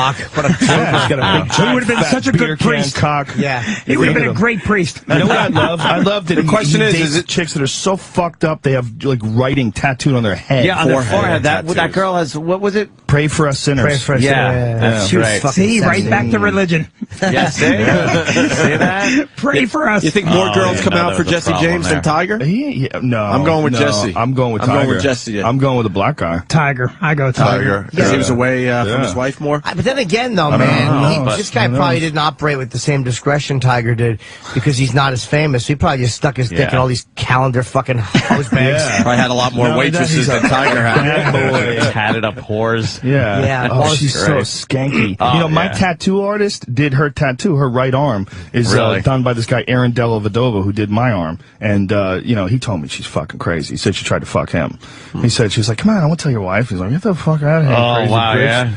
Yeah, well, she's trying to cover her whole body. She's got her face covered. She's got like parts like stars on her face and shit. Like, all right, we got someone really... That gets dark. That's something a little odd. We got to go to the phones. This guy is a little mad. Corey in North Carolina. Corey, go ahead. Hey, boys. What's happening? What's up? Joe Rogan and the gang in studio today. How you doing, Joe? Hi, Corey. Hey, guys, I'm not mad. I mean, no one hates this fucking priest bullshit more than me. I mean, I'm an atheist. No one? No one? You guys are going to avoid victims that might take umbrage with your statement. Unless you have a sore hiney. Unless you're pooping out blood. Probably I question what you just said, sir. The victims, maybe. All right. Yeah, he got me there. But what I was just going to say is just that if, you were saying, Anthony was saying that, you're panicking, sir. Actually, were you listening to the show, sir? Actually, confused people end up going into the priesthood, and I was just saying that just because someone goes in who's gay doesn't make them a child molester. Not saying that's true. Or confused. I'm not saying that, but I think the chances that you're going to have those kind of situations are a lot greater if you get somebody that's confused about their sexuality and really needs to work it out. in their own head, and then has this opportunity to do horrible things with impunity. And doesn't have a fucking, I mean, there's no one looking out. There's no one overseeing. There's no accountability. And you're not allowed to masturbate. If you're not allowed to masturbate, you're going to go fucking bananas. That's a very tough crime to prove. You got to get that out. You got to get that out. But you have that guilt. That post-nut guilt. It's just that they're gay. It's their own child molester. I have post-nut guilt, and there's nothing, nobody stops me from jerking off. I only do if you try one of those fun, like, different jerks. You use something, you're like, let me use it. And then, like, you use it like off with butter. Some kind of vibrator under the head of your dick, and you're stroking with some lube. You know what I did the other day? And then you come and you're like, now I got to clean this stuff off, and I just feel like an asshole. I should have just jerked it 2 fingers dry. What I did the other day, it felt good, but it felt creepy at the same time. I jerked off in a hotel room by putting my balls on the cool counter where the sink is. My balls were sitting on the counter, and I was like, this feels cool and good. And I beat off into the sink.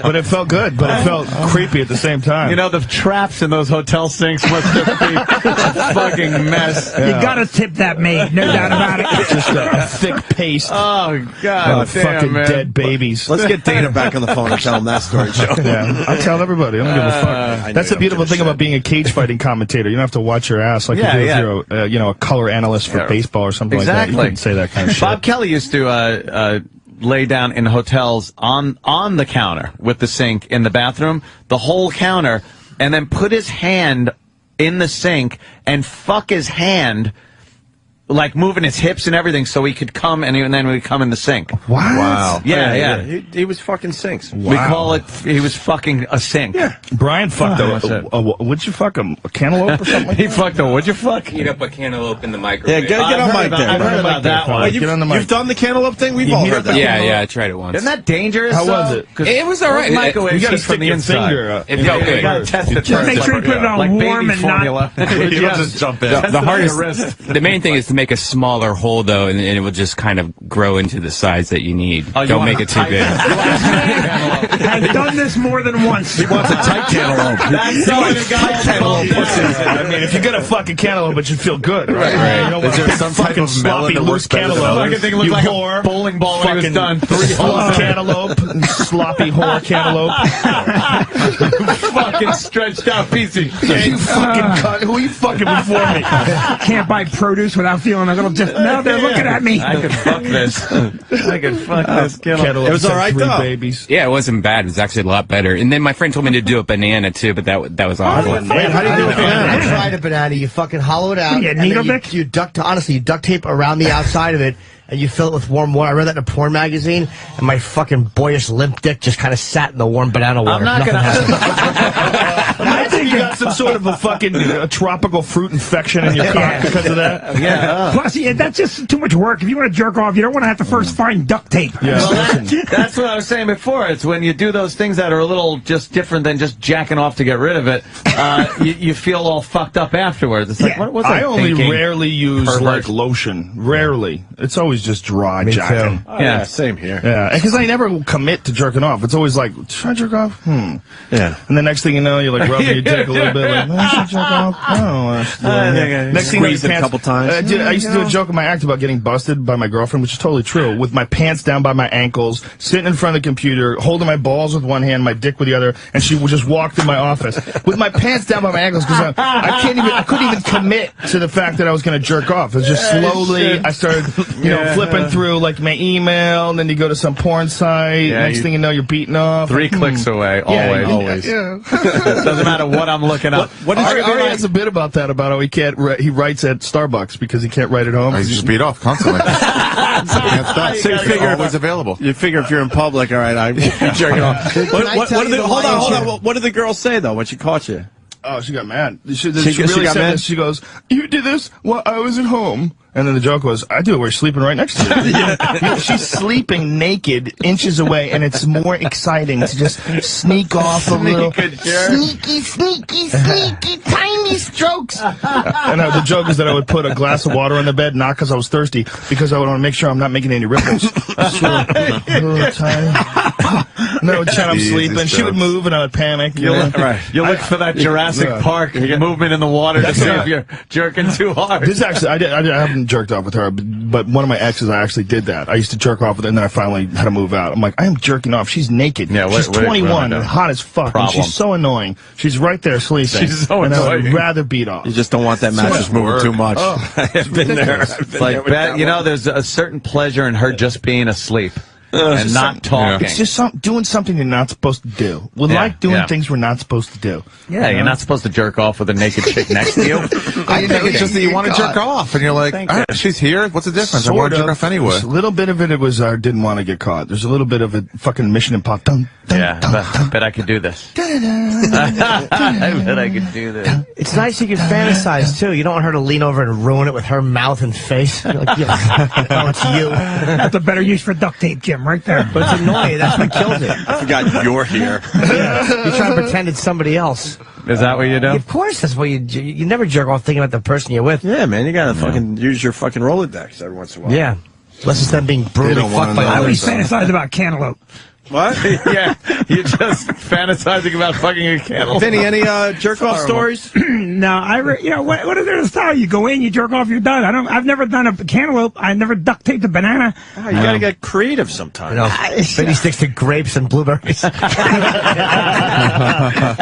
a little dick. John, That's hysterical. John in Boston. John lost that guy. What was his fucking point? I don't know. That guy had a point. I gave up on about he did. Not all priests are confused. We got into just a big jerk off. No, the rest of them are dumb. And this You're guy's either gonna gay or continue you're that. dumb. Okay, John, how about that? John in Boston. John. Not all priests are gay. I was going to say that Pam, that olive oil shit that you spray on your pans, you like cooking eggs and all that shit. You masturbate with that. It's like all sticky and looby. Before you know it, I'm done. How about you use palm olive and hopefully Mads will grab it?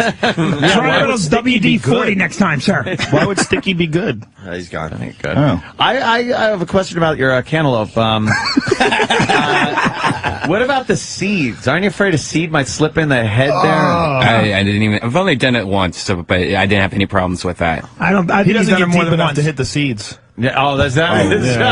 He's You're only just on the outer crust. banging the outer crust. You're not in the magma. The mantle. The mantle. How deep was the hole? Was it like a 6-inch hole? I just took a butter knife and kind of made like a small insertion, and it was like it was a rotten melon or a cantaloupe too. The only reason I fucked it because I was like, all right, I could either throw this away or fuck it. That's such a guy thing right there. That's such a guy thing.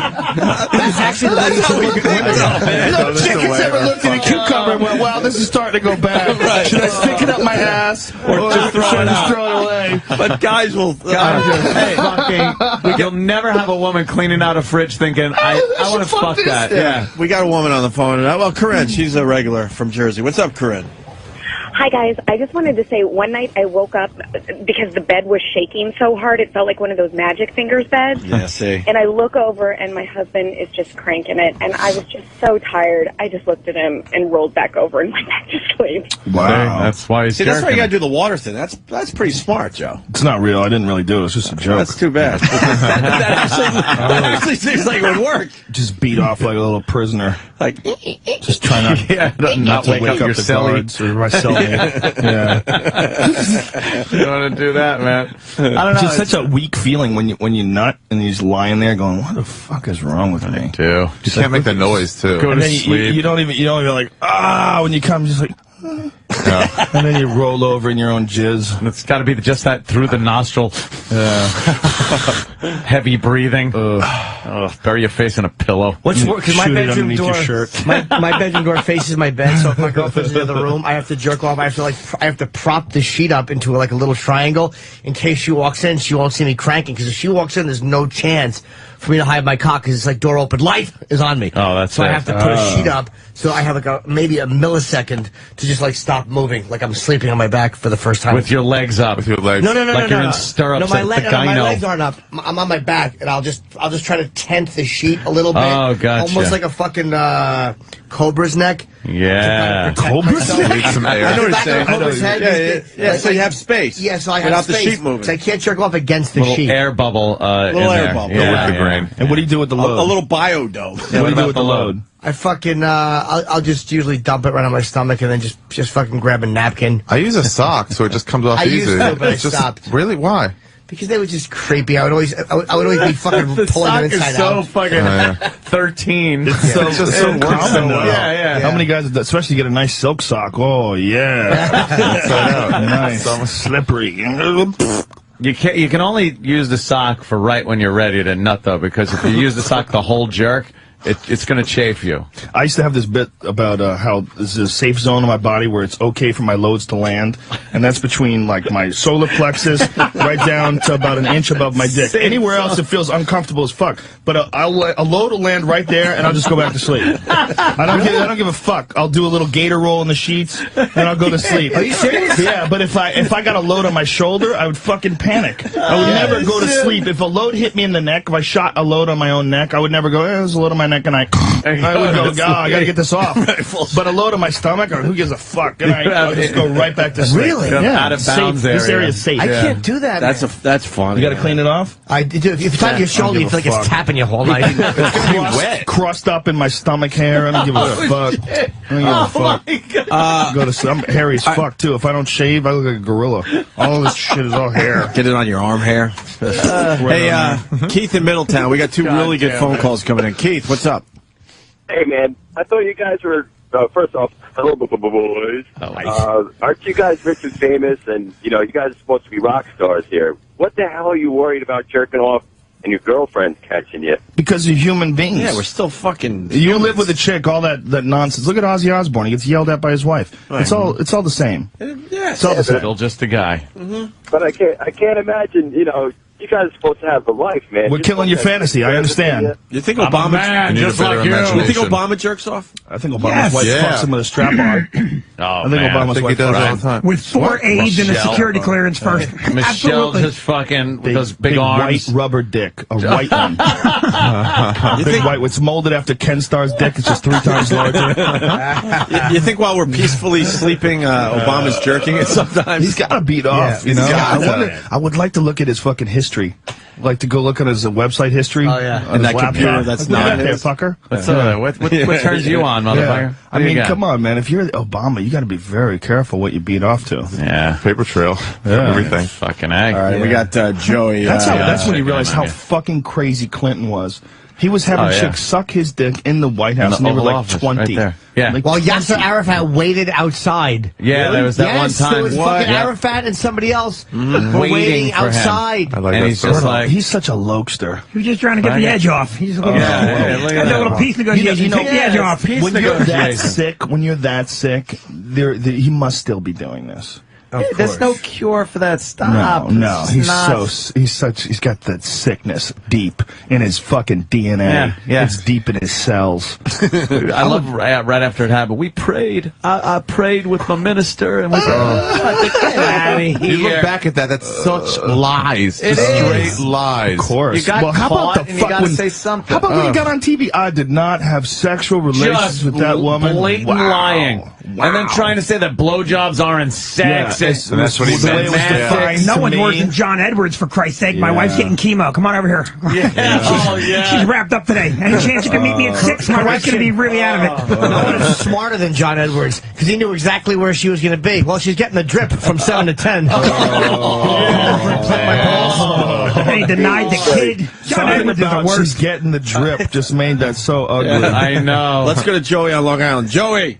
What's up, fucksticks? Hey. Listen, the most embarrassing thing, dude, my wife bought me one of them Jenna Jameson ass pussy combo things. It's just like an ass and a cunt. Nice. And fucking that thing, dude, afterwards, rinsing it out in the fucking sink is so degrading. What does it feel like? Does it feel like you're having sex with a pussy, or does it feel like you're just fucking a rubber dead thing? I don't know, dude. I really tried. Finally, I got it out after like 3 minutes. You should have read the package. Those are disposable. Yeah, more importantly, how did you clean it out? How did you clean out the holes?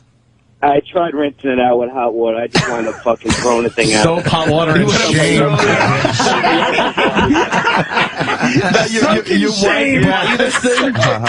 Soak in shame for half an hour. Clean out with own tears. You say your wife bought you this, man? Yeah, Wait, cool. What's that conversation like when you open up that package? Wow. Well, I can't fuck you again. Try this. What happened? It came up in a conversation. She surprised me with it, and it was either that or one of them fucking flashlight-looking things. So the flashlights. And you know the bathroom sink's always got a fucking mirror over it, so you gotta kind of look at yourself. You gotta look at yourself like, you disgusting, cleaning out a rubber asshole. Ass, fucking. I wound up throwing it out of my neighbor's garbage can.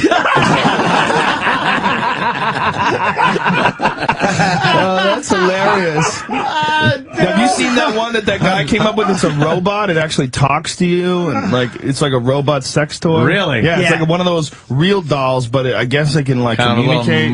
It's like a few things that it says to you. It responds to voice commands. I've seen those real dolls at the sex shows and stuff like that. The Javits Center when they have those are creepier than just being realistic. They really are just like. You're fucking carrying dead weight around. What are you going to do? Well, there's a lot of guys that have those, and they have like websites dedicated to them as their girlfriends. They dress them up in different outfits. Yeah, it gets strange. The whole society. Program it to say, I'll finish myself off. I wrote an article about that. I wrote a blog entry about it, just goofing on it. And this guy emailed me, and he was angry. So I emailed him back. I go, listen, dude, I mean, I'm just a comedian. I'm just making fun of things. And then he tells me, listen, if you really want to know, I was heavily scarred when I was younger, and I've never had a girlfriend. I've never had sex, and it's the only sex I had. If you have any questions, feel free to ask me. And I looked at the email. I thought about asking him questions. I go, fuck that. I didn't want to know. I'm not going to get into it with that motherfucker. Poor dude. I mean, I feel for him. But he's all scarred? Like a rubber doll. Yeah, he got scarred up when he was really young, and he's never had a girlfriend, and I probably got burned painfully or something. shy. I don't know. He didn't go into depth. He had an accident? Something along those lines. Let's, you got to hear JD. Got the custom-made real doll with the eyes shut so they won't look at him. Because he thinks it'll just make fun of him. He puts glasses on it and pretends she's blind. It also has a burn victim wig. Looks just like Laura Dern in Mask. Yeah. He shaved her head and just covered her head with pantyhose and pretended it's healing gauze. Yeah. Nothing worse than a burn victim wig. Looks like a thumb with a little hair on it. Let's go to JD in Jersey. JD! How do they talk? Hey, boys. Hey, man. What's going on? About a year ago in college, I had two roommates, and they went out. And so I decided I'd try to get a little, her. So I started whacking my bag, and they came back early. And they're opening the door, so I panicked, and I pulled my pants up, and I turned the monitor off, and they walk in, and they said they didn't catch me. But I passed the point of no return, and I jizzed in my pants. I just stare at your While they were roommates. there in panic and fear. I was just standing there looking into their eyes as I came in my pants. You're just twitching. They wonder why you're twitching and your back is arching. It was awful. It was awful. That's classic. Thank you for that. Tom, what's up? Hey, good morning. What's up, Tom? Let's get the fuck is a nice big Halloween pumpkin because it kind of looks like a chick's dumper. You bore a little hole in the back of it. Makes good sex. What kind of chicks are you fucking? Yeah, no kidding. That's like a saggy ass. Their ass looks like a pumpkin? Right. No, it's big and round like a dumper. So you're gonna fuck a cantaloupe. Why not a pumpkin? You fucked a pumpkin. Yeah, but no one's looking at a cantaloupe going, wow, that looks hot. Yeah. It's just a hole that you can stick your dick in. The feeling of it. It's grabbing it and then humping it. Okay. Oh, you like the feel of like something bigger, like a pumpkin. That's like an ass. Whoa. Sarah Palin's going to be on a reality show on TLC. They just about had a Alaska, thing yeah. about Alaska. Jesus Christ. Here's Alaska. Run! Bang, bang. Why are you here? Hiding from cops? What about you? Hiding from the mob? Another bear. Run! Who's got meth? I do. That's Alaska. You want fish? They're everywhere. Fucking Alaska. Shit. You ever been? No. It's not attached to America. I'm not going to pretend it's America. Anything that's not attached is just some shit we stole. That is just a frozen Puerto Rico, and that fucking crazy bitch needs to shut the fuck up. You're not even American. Oh, fuck. Why would you live in somewhere you could die outside, going to the mailbox? You could freeze to death going to the mailbox. I know a dude who lives in Alaska, and he told me that he can take a bucket of warm. He's a pool cue maker, and he told me that he can make take a bucket of water, hot water, walk out the door, and throw it in the air, and it will freeze before it hits the ground. That's 90 degrees below zero. Why? 90. Why? Exactly. Why would you do that? Exactly. If an alien sent a probe and it landed there, and they were our type of life form, they would be like, wow, this planet's just fucked. No hope. It's uninhabitable. It's crazy. Uninhabitable. It's uninhabitable. It's too cold. Very dangerous. Yeah, this must be what the whole planet is like. I like when we do that with probes, and we're like, well, the temperature is this and that. Not thinking, where did it land, motherfucker? Go to the equator of that planet and see what it is there. That's one of the most amazing things about life is what a small window there is. You know, it's just like if the Earth moves just a little bit further away from the sun, we're fucked. A little bit closer, we're fucked. Yeah, and it's just right there for us. But is it that it's perfect for us, or we're just perfect for the situation? Yeah, we probably grew into the situation. Well, for sure, there's got to be other ones. We'd be like these heat motherfuckers. If we were closer to the sun, it would be like, oh, we're a whole different type of animal. Well, that's the thought about alien life, is that if there really are, aliens from another planet, the likelihood of them being even recognizable. They're probably so alien, you can't even recognize them. You don't even know what the fuck they are. You wouldn't know they were living if they didn't have hats on. They're probably not even. You probably can't even perceive them. I mean, there might be intelligent life that's made out of shit that we can't even see. You know, it's very possible. Why always, it just makes us feel better to see two arms, two legs, the head, the eyes. It's like, oh, that's the basic fucking model of a living being. No. There's sounds that we can't hear. You know why? Because we don't need to hear them. They're not important for us to survive. It could just be foam. There could just be foam on a planet that is super intelligent foam. Well, there's the idea. There's a lot of people that believe the idea that planets are actually super organisms with their own intelligence. That they actually are conscious. That a planet is a conscious entity. It just is incapable of movement. Really, the planet itself. Like the idea of life being the only thing that we define life as, well, the ability, like especially plants. We don't think plants are the same as us because they can't move around.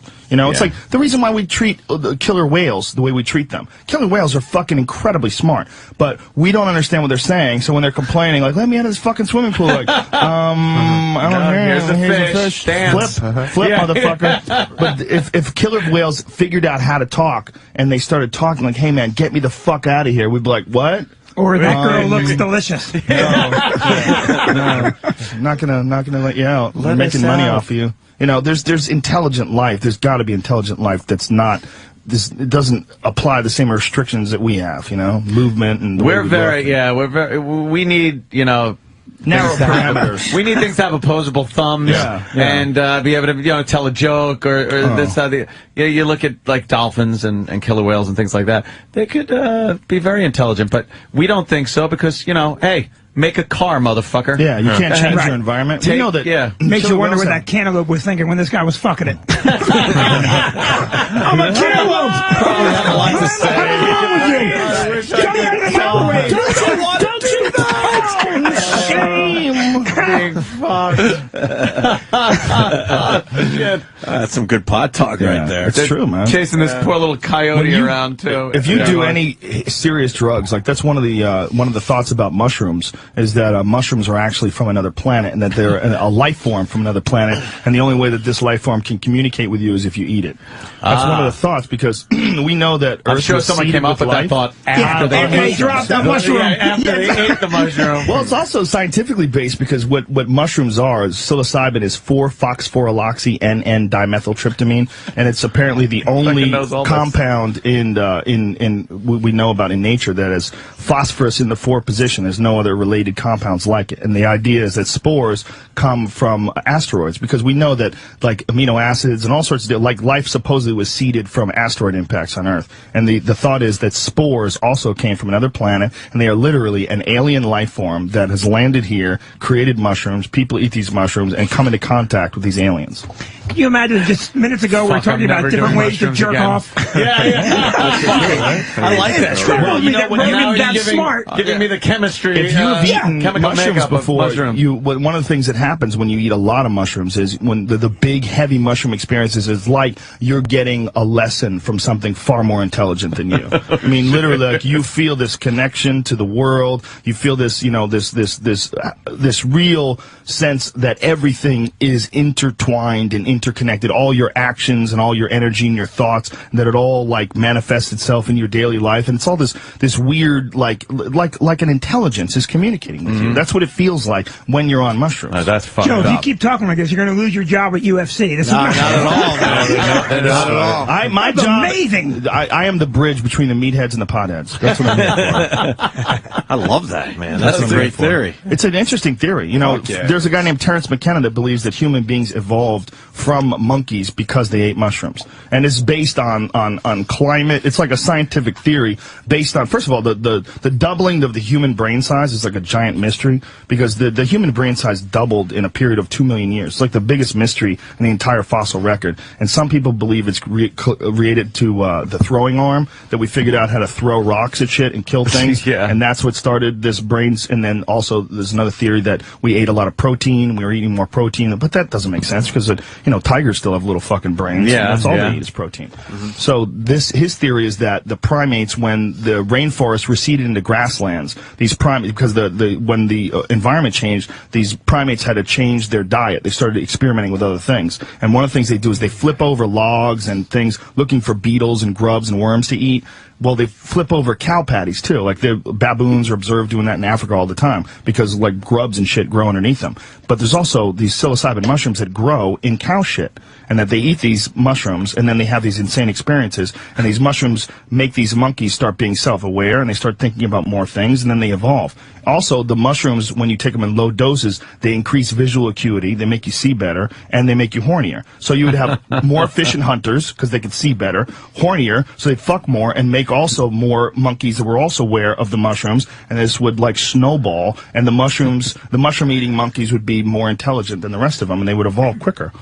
And this is his theory, that over a period of 2 million years, that's how human beings literally came out of lower hominids. You know, you could get high just listening to Joe. I feel like I'm listening to Joe. Contact lens right now. I swear I was getting high just listening to him. Smoke. If you ate mushrooms, it would all make sense. No shit. I think I bet it would. I think when they eat mushrooms, they just see yellow or bananas. Bananas so yellow. Well, you know, ancient cultures, that's one of the biggest things in ancient cultures is cattle worship. Cattle worship is, there's an ancient culture called Choctaw Hyuk. It's like one of the oldest known civilizations. Klingon. Yeah. It's like 7,000, 8,000 years ago, and they worship cows. Fucking cattle everywhere. Because the cow shit, they would find they didn't have microscopes. They didn't know that spores are microscopic. They were just shitting out this magic stuff. That's why there's a reason why in India everyone's fucking dying of starvation. They won't eat cows. It's because of mushrooms. Guaranteed. The root of it is the reason why cows are holy is because mushrooms shit and or mushrooms grow in cow shit, and they eat these mushrooms and they see God. So they think that mushrooms are coming from these cows. So these cows are like vehicles for God. That's for sure. That's way better than going to church on Sunday. Why the fuck else? Why the fuck else would anyone worship a stupid animal, a big dumb animal that creates giant shits? Why would you think that that's God? Why would you think that that's? And the answer is right there in front of you. Exactly. This is a direct connection. They have psilocybin mushrooms growing on them. You eat that, you have insane experiences. It makes sense. Joe, you had one of those mushrooms? No, never. I don't even know what I'm talking about. I'm just making shit up. Of course I have. Yeah, you have. Of course. Oh, jeez. Joe's tried a lot of stuff. Who the fuck hasn't? You haven't tried mushrooms. Mushrooms are everywhere. I haven't done mushrooms in a long fucking time. I just bought some. Ari's got one? I didn't bring them to New York, but yeah, wink, wink. Yeah. There's no way we would make travel. some cheese sandwiches. Let's go old school. Cheese sandwiches. Like the applesauce. So horrible. Chop it like a little mescal. Our problem was we always had the horrible cheese that we made the cheese sandwiches. Because we were so poor. There's a dude who got arrested recently. He was, I think it was called Bouncing Bear Botanicals, something like that. But his business was he was selling psychedelic plants that are legal. They were all legal, but it was like this weird loophole. Like, you could buy the San Pedro cactus, and that's where mescaline's from. The peyote is from the San Pedro cactus. And you could buy them at fucking Walmart, okay? It's a real cactus that will put you on Pluto, you know? But, you know, it's legal. So there's like this weird little loophole, and this dude was selling all these other plants that have like DMT in them and salvia and all these different things, and they just arrested this dude for distribution of weird shit. And figured some way to get him. They took all his money away, so he doesn't have any fucking money for legal funds. Yeah, that's where they fuck you with shit like that. We should get Dr. Michio Kaku on the phone. Why? Because some of these fucking theories, we throw it by Michio. Unless he's had psychedelic experiences, that's out of his realm of understanding. Yeah, but it would be... he would understand. He would certainly understand. I want about the pores and... He's a physicist. Spores. Spores. Excuse me. Sorry. Yeah, that's what they believe that life came from. They believe that life came from amino acids from outer space. Try to get him on the phone real fast. Why not? That's what happens all the time, you know, big rocks slam into other rocks. Yeah. And things mix together, and there's... That's one of the creepiest things about Earth, is that Earth has been hit by planets before. You know? Not just by like a rock. Like, there's the motto of Earth is Earth 1 and Earth 2. And Earth 1 was an initial planet that got hit with another planet, and it created the moon. Yeah. Like, it was so fucking big that it smashed us and made another planet that's a quarter the size of us. How is it all round? Well, it spins, it's gravity, everything eventually rounds out, you know? I don't understand it. But it's not, everything's not round, like Uranus or Pluto or I think Pluto. Yeah, Pluto's not round. Pretty fucking thing. That's true, but you don't see any square planets. There is something to be said for that. Well, they start out all hexagons. fucked up, but they eventually smooth out. A sphere is the most, the easiest shape to hold.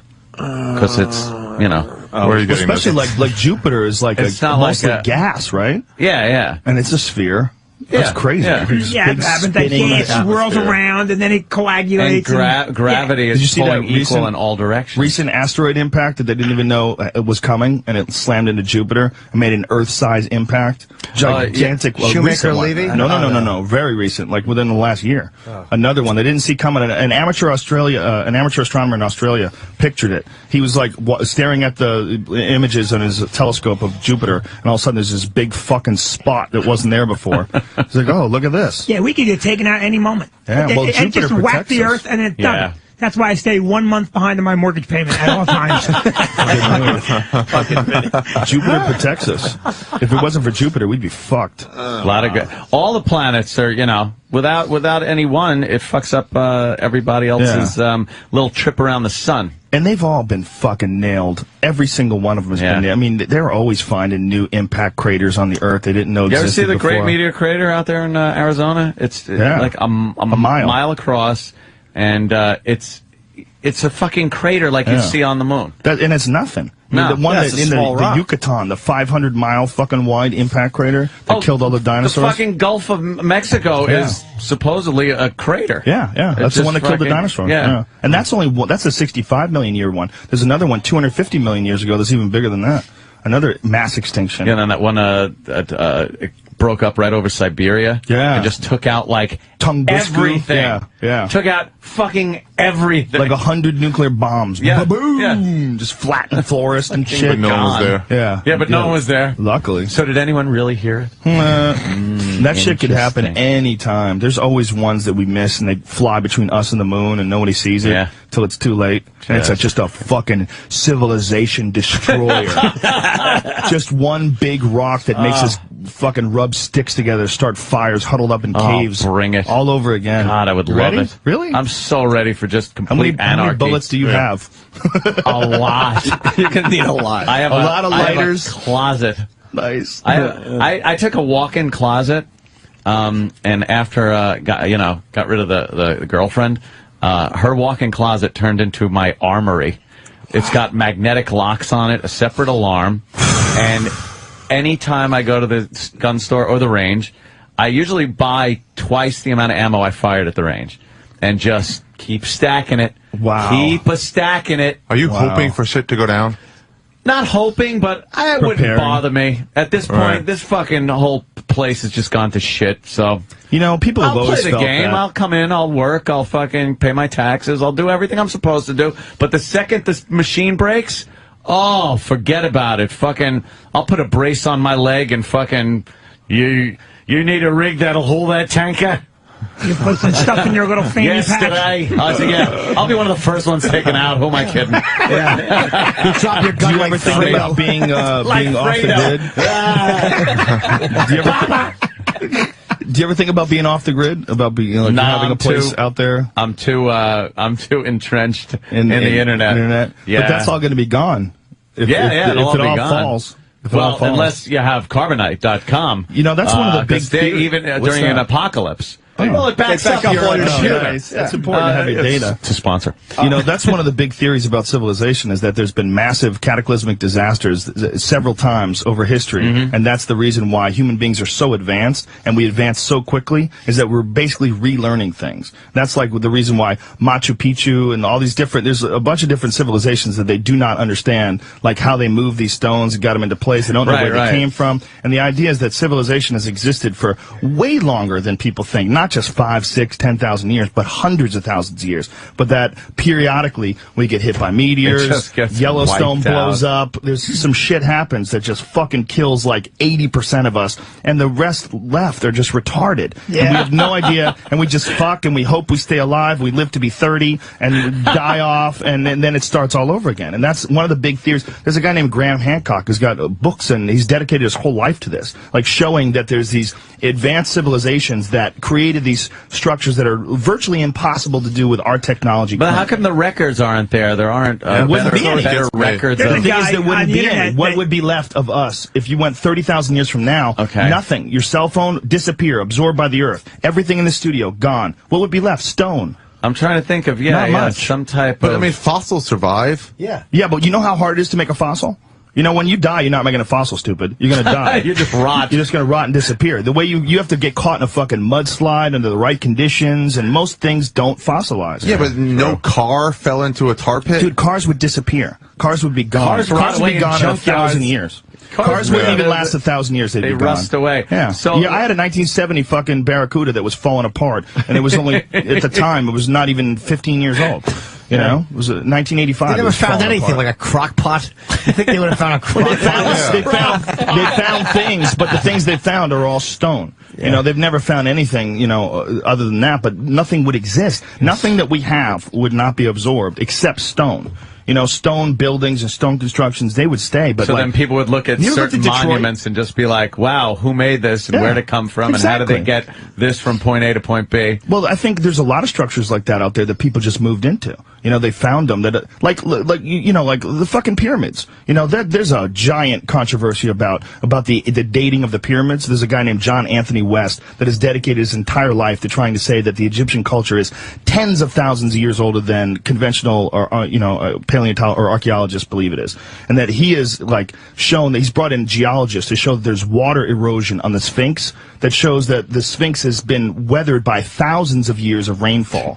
But the last time there was rainfall in the Nile Valley was 9,000 BC. So there's thousands of years before that. They believe that the pyramids were built somewhere around.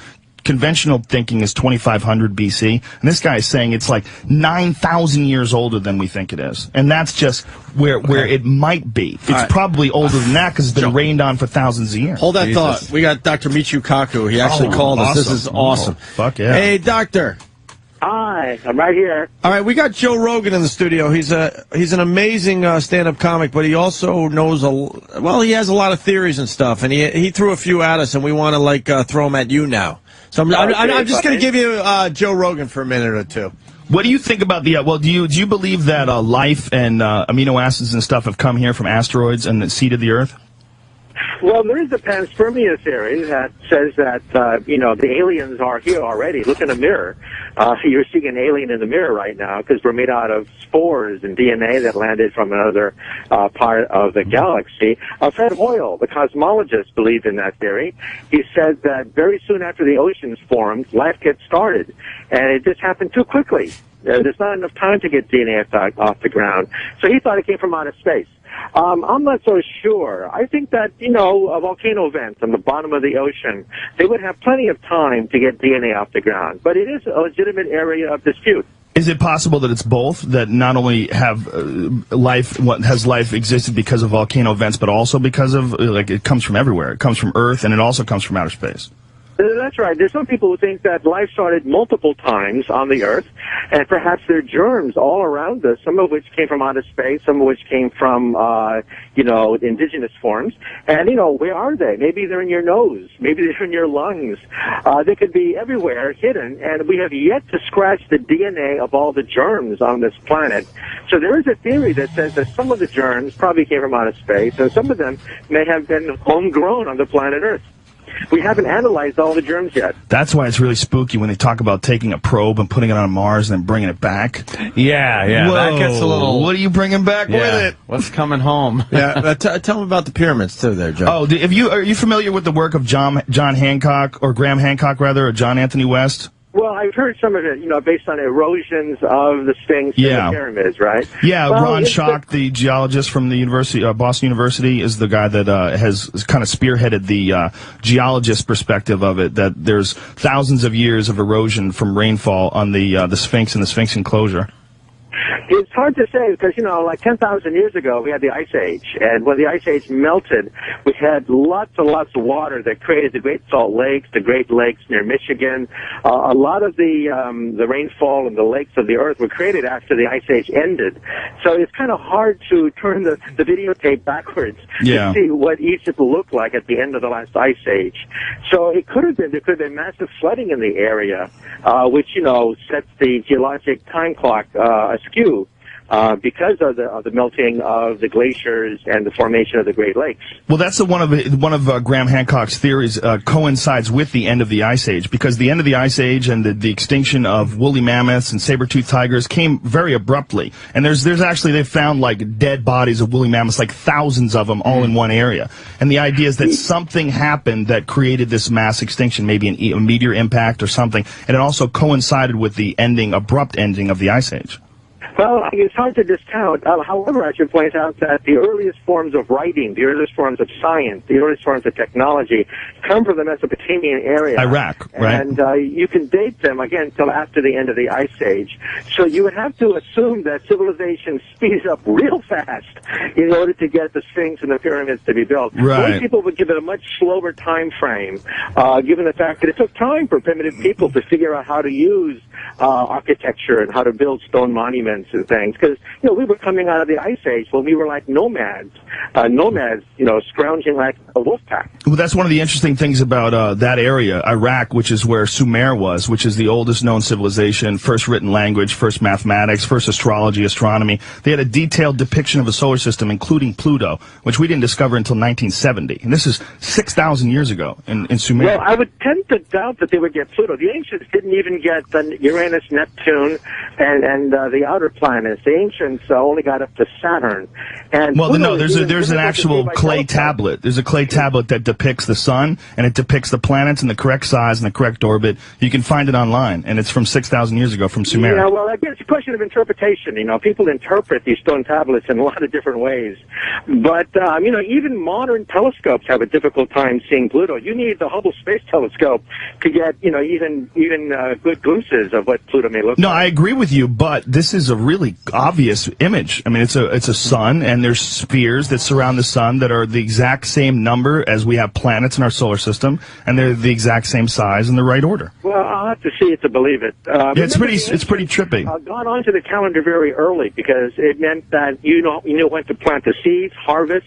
The calendar was very important for agricultural societies in order to know when to harvest the plants. But to go past to Pluto, when they didn't have telescopes, is kind of a stretch, I think. Well, how about any planets when they didn't have telescopes? To look at to look at Mars when they didn't have telescopes is a big stretch, no? I'm not, look, this is all just... It's quite red. You can see it in the ecliptic plane. You can see it tonight.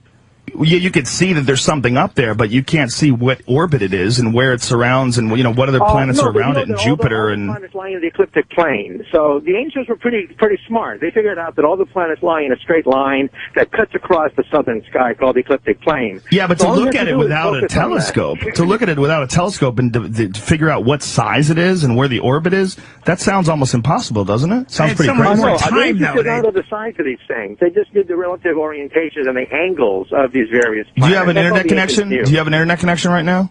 Are you online? Pardon? Are you online right now in front of us? Filming something. No, I'm on a cell phone right now. We're filming sci-fi science for the Science Channel. Oh. Yeah. I would love you to look at that image and see what you think of it. It's good. It's pretty trippy. It's really a star. It's a sun, and it shows these planets around it. Who knows what the fuck they did know?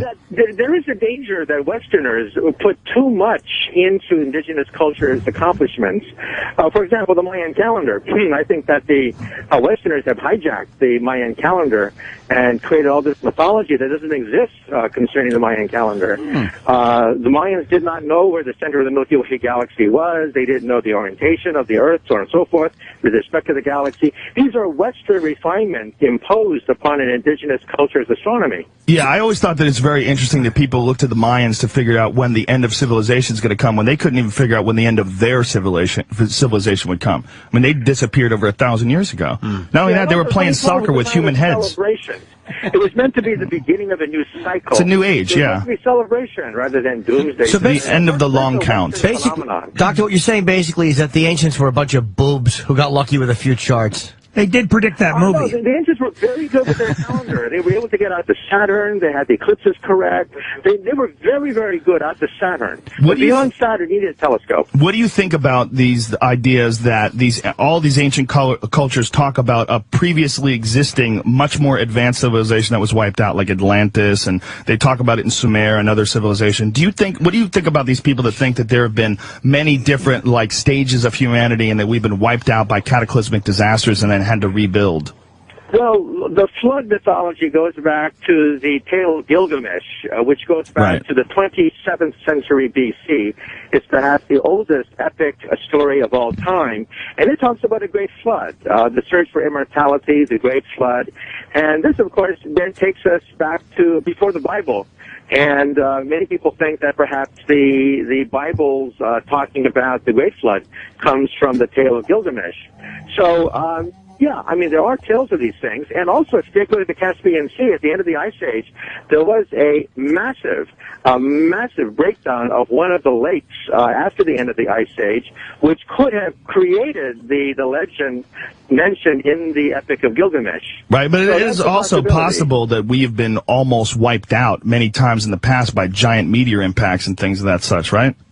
Well, if you take a look at the fact that all humans are almost all the same, any two monkeys are quite different, any two foxes are quite different. We are almost the same genetically speaking, which meant there was a bottleneck. About 70,000 years ago, some people think there was a volcano that erupted in Indonesia that wiped out most Homo sapiens, leaving only a few hundred to populate the entire Earth. So there is a theory that's pretty much accepted by many people in biotechnology, that only a few hundred people survived the cataclysm. We don't know what. Perhaps a volcano. There's so many things that could jack us. That earthquake in Yellowstone that's had 2,000 fucking earthquakes over the last since January. There's a gigantic caldera volcano in Yellowstone National Park, 600 kilometers wide. That's about to blow. Yeah. Yeah, it erupts on a scale of a few 100,000 years, and 600,000 to 800,000. We are overdue for another eruption. Yeah. There is a super volcano under Yellowstone, and it's a continent killer, right? It would it would rip the heart out of the United States if it erupted. Wow. It's a continent killer, like literally, it kills like everything. Gophers live. That's why I have property in Canada. And it's happened in the past. Yeah. It's not science fiction. It's happened in the past. Yeah, every 600,000 to 800,000 years it blows. I mean, they only figured it out that it was a giant volcano really like within the last couple of decades, right? It was like satellite imagery, wasn't it? Yeah, there are a few supervolcanoes that in principle could wipe out the United States. Yellowstone is one. Another one is in the Canary Islands. If an island there collapses, it'll set off a tsunami which will inundate most of the Northeast. And so these are very, very credible dangers that we have to worry about. But again, on a time scale of thousands of years. But it's something that, it does give you pause knowing that if Yellowstone blew up, it would rip the heart out of the United States of America. It's, the way I look at it is like human beings are like, we live in an anthill. There's an anthill that's in the middle of a field, and the ants in the anthill, they've only lived for a couple weeks, and this is all they've ever known. The anthill's always been there. Yeah. And one day some little fat kid comes walking through the field and just stomps the shit out of that anthill. And you know what? It just happens. They never saw it coming, and life is forever changed. Joe, you're hysterically funny. You're very bright. Listening to you, I just want to go home and weep. I just want to sit in a corner and just weep. It just makes you appreciate the time that you have here. Yeah, I love this stuff. The mushrooms. Oh, by the way, can I say something? Yeah. It was mentioned to me that you had a discussion about a living planet, right? If you take a look at the movie Avatar, many people miss this. Sigourney Weaver warns the troopers in the movie Avatar that the planet is alive, that it has a central nervous system, and that's why everyone has a tail. The tail connects you to the central nervous system so you can upload. Yeah. You can upload and download with the planet. And that's how at the end of the movie, the planet is able to coordinate an attack against the Star Troopers. So here is an example of a living planet with the nervous system that is capable of coordinating an attack. Now, whether or not evolutionary biology allows this, of course, we can ask James Cameron if he thinks it's plausible. But it is a mechanism that they use in the movie Avatar to show how a planet could be alive. Well, if you do mushrooms, the planet feels alive. Have you ever done mushrooms? I can't hear. I'm eating a lot. I love that. That's the answer. We were asking you if you've ever done mushrooms. Well, no. Psychedelic mushrooms, they would help you so much. I'm a physicist. I like to keep my head as clear as possible. Oh, it'll clear it up. Well, Joe's got a theory on cows and mushrooms. Well, it's not really my theory, but there are theories that mushrooms are literally life forms that have psilocybin mushrooms that are life forms that have come here from another planet, like on an asteroid, and that's one of the reasons why they have this profound effect on human beings. That when you're eating them, you're really taking in some sort of an alien consciousness. But if you sequence the DNA of the mushroom, you find that the proteins and the nucleic acids are the same ones that are found in your body. So believe it or not, you and a mushroom are made out of the same basic stuff. It's very similar to brain chemistry.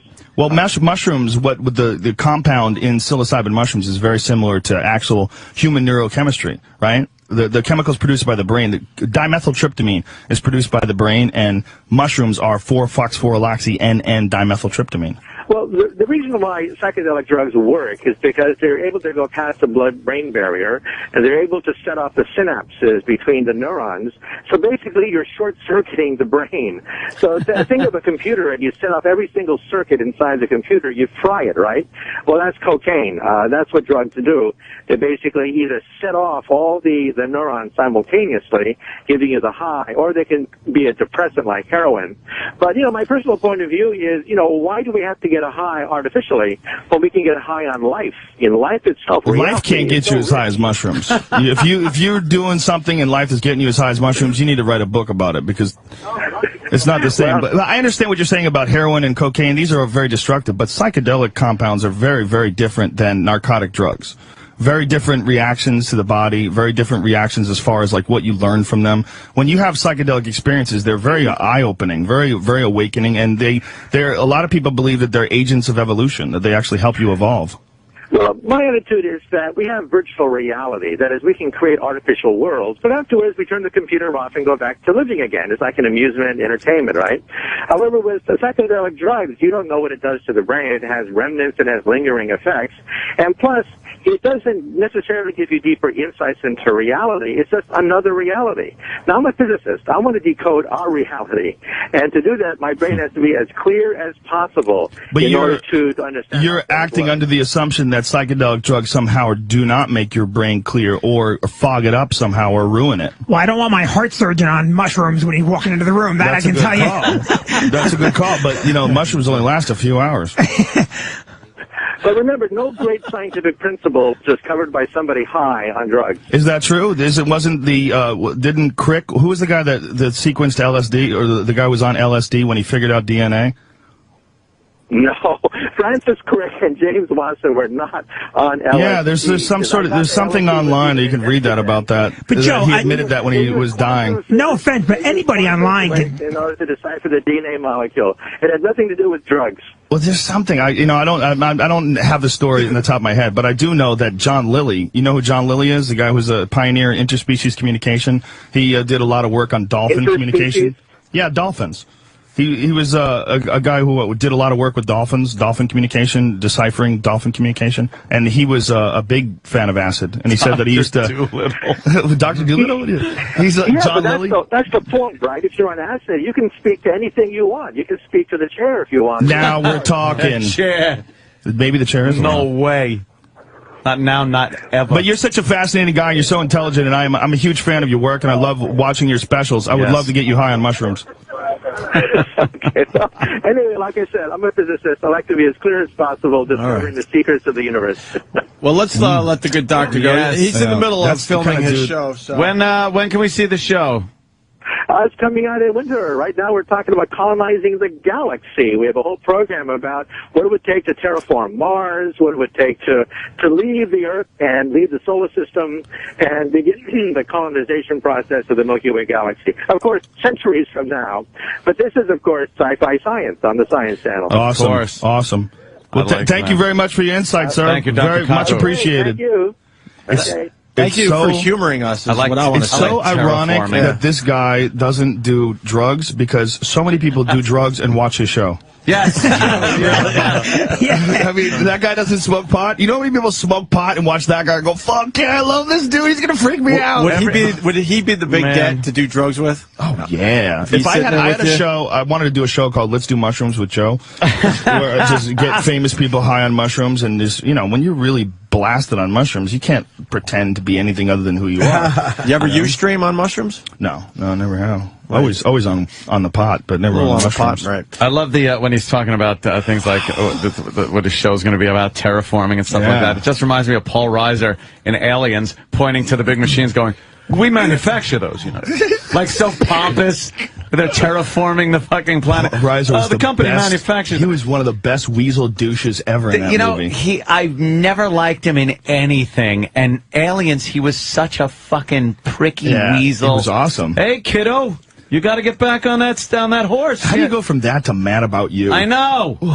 It was great. I guess you got to get paid. Yeah, exactly. Yeah. But fuck, your agent calls you and says, "Here's the money." How great would it be to have a guy like Kaku around all the time just to ask questions? Just to ask questions. We have him. Yeah. He calls right in every time we ask. He's in my building. Yeah, he's in your building. Yeah, and he simplifies it a little bit. We make fun of that. But he has to. Yeah, otherwise he knows he's talking to dummies. So. Matt in Jersey's got a question for Joe Rogan. Matt. Hey guys, what's up? Happy birthday, Jimmy. Hi, fella. It's not Jimmy's birthday. Hey Joe, I just got a question, man. You smoke a little weed, you take a little mushrooms, you sleep in a weird bathtub, and you got all these insights. But don't you think it's a little coincidental that we just happen to be the perfect distance from the sun? All these natural coincidences that are just awesome. Do you believe in God? Do you think they could be an act of God? Well, I don't think it's a coincidence. I think life forms in the environment that it can form in. I mean, life forms at the bottom of the ocean in these volcanic vents that we didn't even know could support life. And they have all these little weird fucking creatures living around there. I think we adapt to the environment and we have evolved to be what we are. As far as the other way around, I think. Yeah. As far as whether there's a God or not, I am not smart enough to answer that question. Who the fuck knows? I don't think there's a guy in a robe in the clouds, but to think that there might be one gigantic thing that is all things, and that's much more plausible to me than this is all random. It's much more plausible to me that there's like a purpose that we're all moving towards. I mean, it seems, if you look at like human beings and you look at like our obsession with technology and innovation, it seems to me like we're moving and building towards an event. And it might very well be that bees make honey, honey, and they make honey, they make, fucking beehives, and ants make anthills, and human beings make insane technology that we literally create something that changes our world. I mean, that might be what's going on with the Large Hadron Collider. It used to be that we were obsessed with innovation because that can improve the quality of our life. Like, cavemen figured out if you put a pointy rock on the end of the stick, you can kill shit that's over there. Yeah. You don't have to run up to it and kill it with your face. You know what I mean? Like, that made life easier.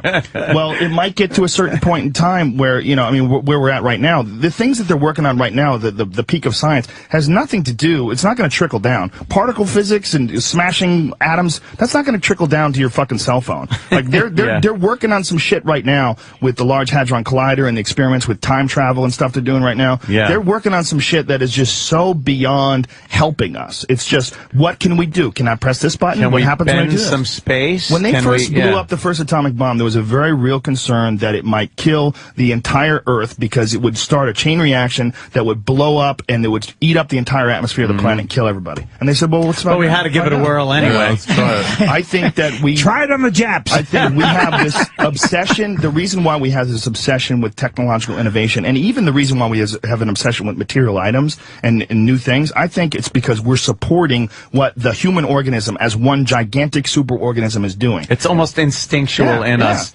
that we have to build things and make things, technology. I've said it. I said it just before. It's just amazing to me, and people take it for granted. You look around, and there's nothing that you can look at, no matter how technologically advanced it is and cool it is, that didn't just come out of the ground. Yeah, and dirt and rocks. Pull that shit out. It didn't come all from natural. Nothing came from a fucking a TV factory in space that some aliens gave us. We had to figure out how to take dirt and wood from the trees, silicon and plants and sand and plastics and oil and all turn that, into things, and melt it and put it together and mix it and do that, and then you can make a television. Yeah, how about you can make a fucking thing that you can shoot into the sky and it can take pictures of planets fucking millions of miles away flying through the solar system. See, that to me is amazing. I get amazed at my Easy Pass. I'm amazed at all that. It's fucking incredible. I think that we look at the behavior of other animals as natural. We look at the behavior of wolves. The wolf, the alpha forces the beta out, and the beta has to starve to death. We go, well, that's natural because you have to have strong genetics to survive in the wolf world. But we don't look at our world as natural. We don't look at our behavior as natural. I think it is. I bitch about all the time. People try to put us so far above the animal world. We're just another fucking thing that's occupying space on the planet at this moment. We're dressing it up. That's why we are the animal world. We're changing it. I think that our behavior is natural, and that our lust and our obsession with material possessions and our obsession with technological innovation is completely natural. It's not all natural. You've been to Camden, New Jersey? It's not natural. That's natural, too. You ever been to the Congo? That's going back to the animal kingdom. That's natural, too.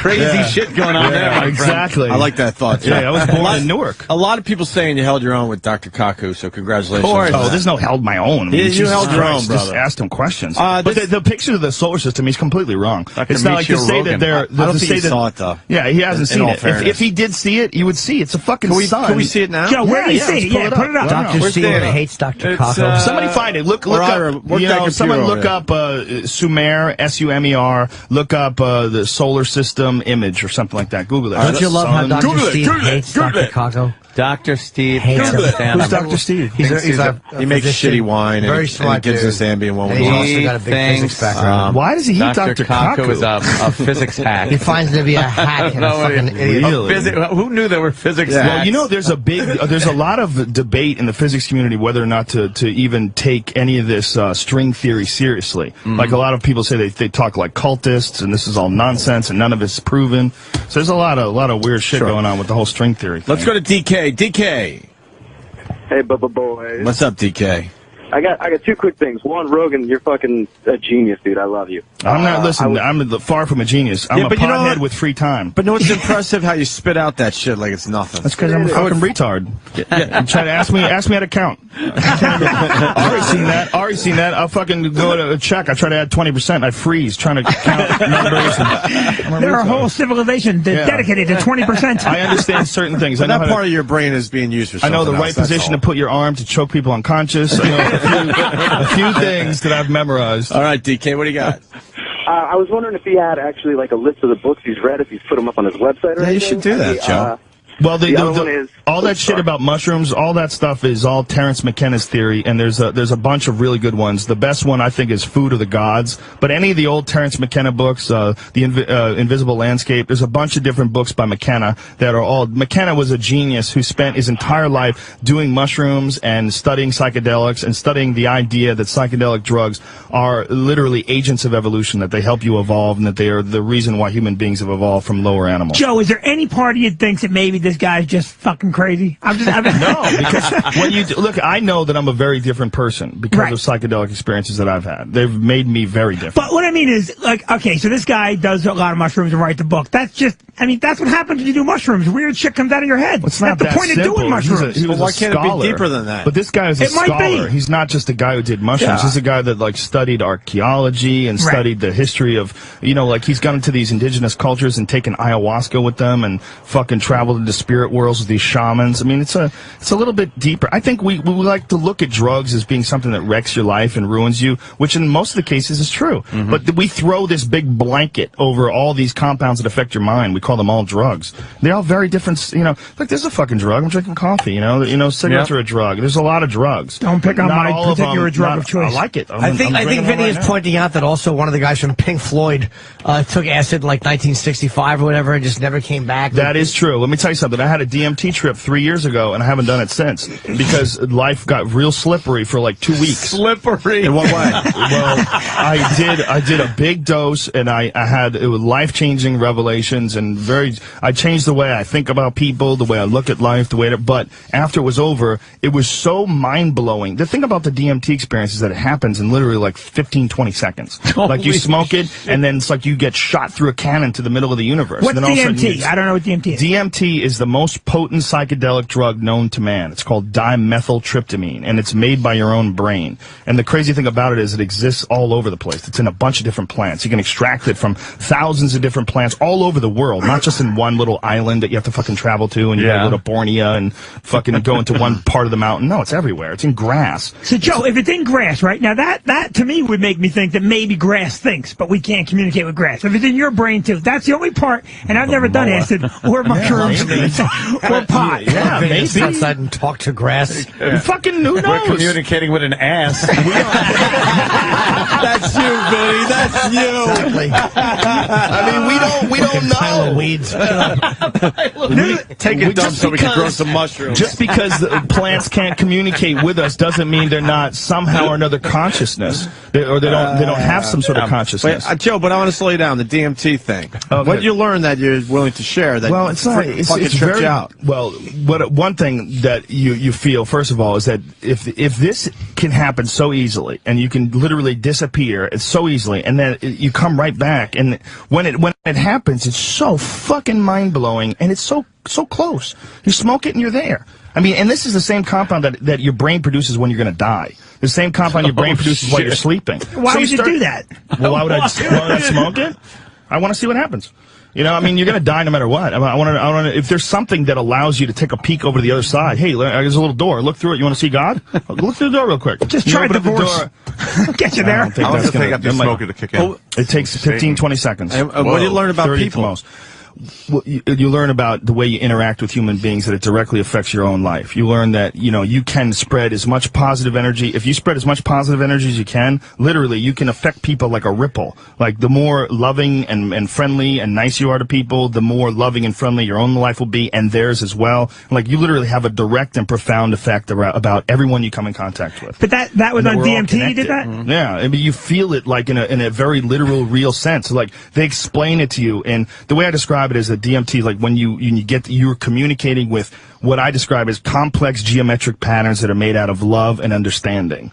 Like literally, it's the most profound. You feel so exposed, and you feel so full of shit, and you feel so everything. You feel just so foolish Joe, when you're in this experience. But wouldn't that affect different people different ways? Right? No, that's the crazy thing about it. Everybody has the goddamn same experience. Not only do that, it's very difficult to discern because people describe it. But when they come back, they all say like really similar things. They all have like one of the things that people say is that these entities, whatever it is. Sorry, Jimmy keeps looking back at Vinny Brown and just laughing at him. I'm just listening to Joe, and I'm wondering what drug Vinny took to put those shitty high water jeans on. He's just laughing at him, and Vinny's flipping Jimmy the bird, like, and Jimmy just keeps turning back and looking at him and totally fucking with him. It's uncomfortable because he's looking right in the crotch area as well. Stand up then, man. Fucking let your balls breathe. White Pollock socks. I like this. You were talking about that guy from Pink Floyd. The guy from Pink Floyd that took acid and never came back. Sid, right? Sid Barrett. Is that what his name was? It was Sid, right? Yeah, I think that definitely can happen. I think you could definitely blow your brains out, and especially with acid. Acid apparently is pretty abrasive. Now, some of that stuff you were just talking about, are you into yoga? Yeah, I do yoga. The yoga and the meditation, you get some of that. Some of that shit going on. Yoga, what yoga is a way that people have devised to like use your body to relax it and to like take away a certain amount of stress and increase your understanding. Increase your connection with other people. Whenever I leave yoga class, I always feel so much nicer. Like just a nicer person, more relaxed, easier to whenever anything stressful, anything important like a big gig that I have to do or I'm going to tape a special, I always do yoga. If you didn't have all these experiences with, your psycho drugs and your fucking yoga and everything, do you think you'd be an angry person? Do you think you'd have an anger problem? Are you an angry person? Genetically, just the way I grew up. We have to end the show this way today. Ira, say hi to Joe Rogan. Get on mic over there. What happened? Hi, Ira. Good morning, Joe Rogan. Good morning. Good morning. We're going from Dr. Michio Kaku to Ira, Joe. Who's Ira? Ira, why don't you introduce yourself to Joe Rogan? Joe. Who are you? I'm the weatherman for Jay Thomas. Who's Jay Thomas? Jay Thomas. He's on Sirius 108 and XM 139. The lesson here is that this is a broad spectrum of human beings. You can really spectrum. And you can go from one to another in like that split second. Did you do too much acid at one time? You ever do drugs, Ira? Never. Never? Nothing? Never. Just high on life. Why do you talk so slow? And loud. Break him down, Ari. Really? It's weird. Break him down, Ari. Go for it. Take him. He's yours. Take him. It's a clean kill. We'll give you a kitten next. If you want to, what's his deal? If you want to strangle a kitten, we'll let you do that too. You got any retard babies I can hit with a rock? You ever fuck a cantaloupe? Never fucked a cantaloupe. Oh, but Joe, he likes the hookers, right, Ira? Yeah. Oh, I love the hookers. If a hooker would call up right now, maybe I would go out with a hooker. You're like a hooker right now? Oh, yes. Do you use a service, or do you get them walking the streets, or do you go online? What do you do? I meet them downtown someplace. Time machine. So you go Bobo. and get the street girls. Somewhere nice. He's just time machine Bobo. Maybe a kosher deli. Like the time machine. He's a total ass. Yeah. He's exactly like Bobo, only like if he survives that long. Blue Oyster Cult, Don't Fear the Reaper is playing in my head. Did not know nothing whatsoever. I know more than Bobo will ever know. Are you trying to be the president of the retards? No. All right. Yeah. I got it too. All right, let's go. Let's go with this. Got it? Yes, I do. Hit it. Let's play a little Don't Fear the Reaper. I don't know why. But it's all connected somehow or another. Ira, all right. I don't think you have anything else. I want to get high on mushrooms. You want to do some mushrooms today? Anything else would imply that he's done something. Well, listen. Yeah. Bobo wasn't that great. I'm greater than him. I am a legend. Who has a bigger cock, you or Bobo? Good question. I got a bigger cock. Let's see it. You want to see it? Ari wants to see it. I bet Ari's cock's bigger than yours. I bet Ari's balls are bigger than yours. For sure. You want to have a ball off with Ari? No, not right now. Oh, don't be scared. Don't be scared. I'll put $100 down if you can beat Ari. I got 200 on Ari. I'll give you 2-1 on the money. Here How we about go. that? Ball length. Here we go. I got. How about that? How about you put up $10? I'll put up 100. How about that? That's right. What do you think? You can win $100 if your balls are bigger than ours. No. You know, your name is my name spelled backwards. If that means anything. You're like my misaplex. Yeah. You guys are yin and yang. That's an Ari and Misaplex. Dude, you get fucking brownie points for using misaplex. No shit. This was meant to happen today. Come on. Pull out your ball bag, Ira. I'll give you 100 to 1 on the money. I'll give you 100 to 1 on the money. You put up $1, and if your balls are bigger than Ari's, we will give you $100. My balls are bigger. All right, well, fucking... Right. If Ari does it first, will you feel comfortable? If he does it first, I'll do it. There you go. All right, let's get some money. Here's $100. Whoa. I just need to see a $1 bill from you, sir. Oh, look at faggot Kenny peeking. You know what? I'll trust. Oh, we just found out what Kenny likes. I'll trust that you have the $100. Come on, open it up. Open it up. Here he goes. All right, this is... Open it up. That sounds like he's talking to the hooker. Yeah. Open it up. You gonna stretch your bag out first? I have horrible Leave the shaft inside. I'm only bringing out the balls. Baby thumbs. You're only bringing out the balls? Yeah. Oh, shit. That's just one. Ay, ay, ay. There's Here his it balls. is, fellas. Here we go. All right, wait. Here it is.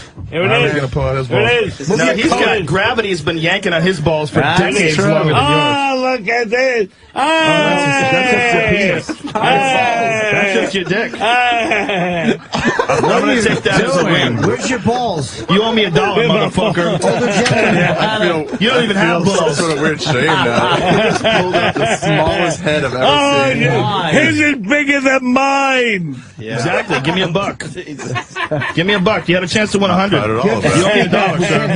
You know what? You can keep that $1. How about that? Yeah. Buy yourself a dick. I'm just gonna take the big. Anything else, Ira? That's it. That's all you got today? Listen, before I leave, I want to wish Opie and Anthony a happy Easter. The show is wonderful. Wonderful. Thank you for showing us your cock. And listen, if you want me to fill in a few times, I will do it. I'd like you to fill in a cemetery hole.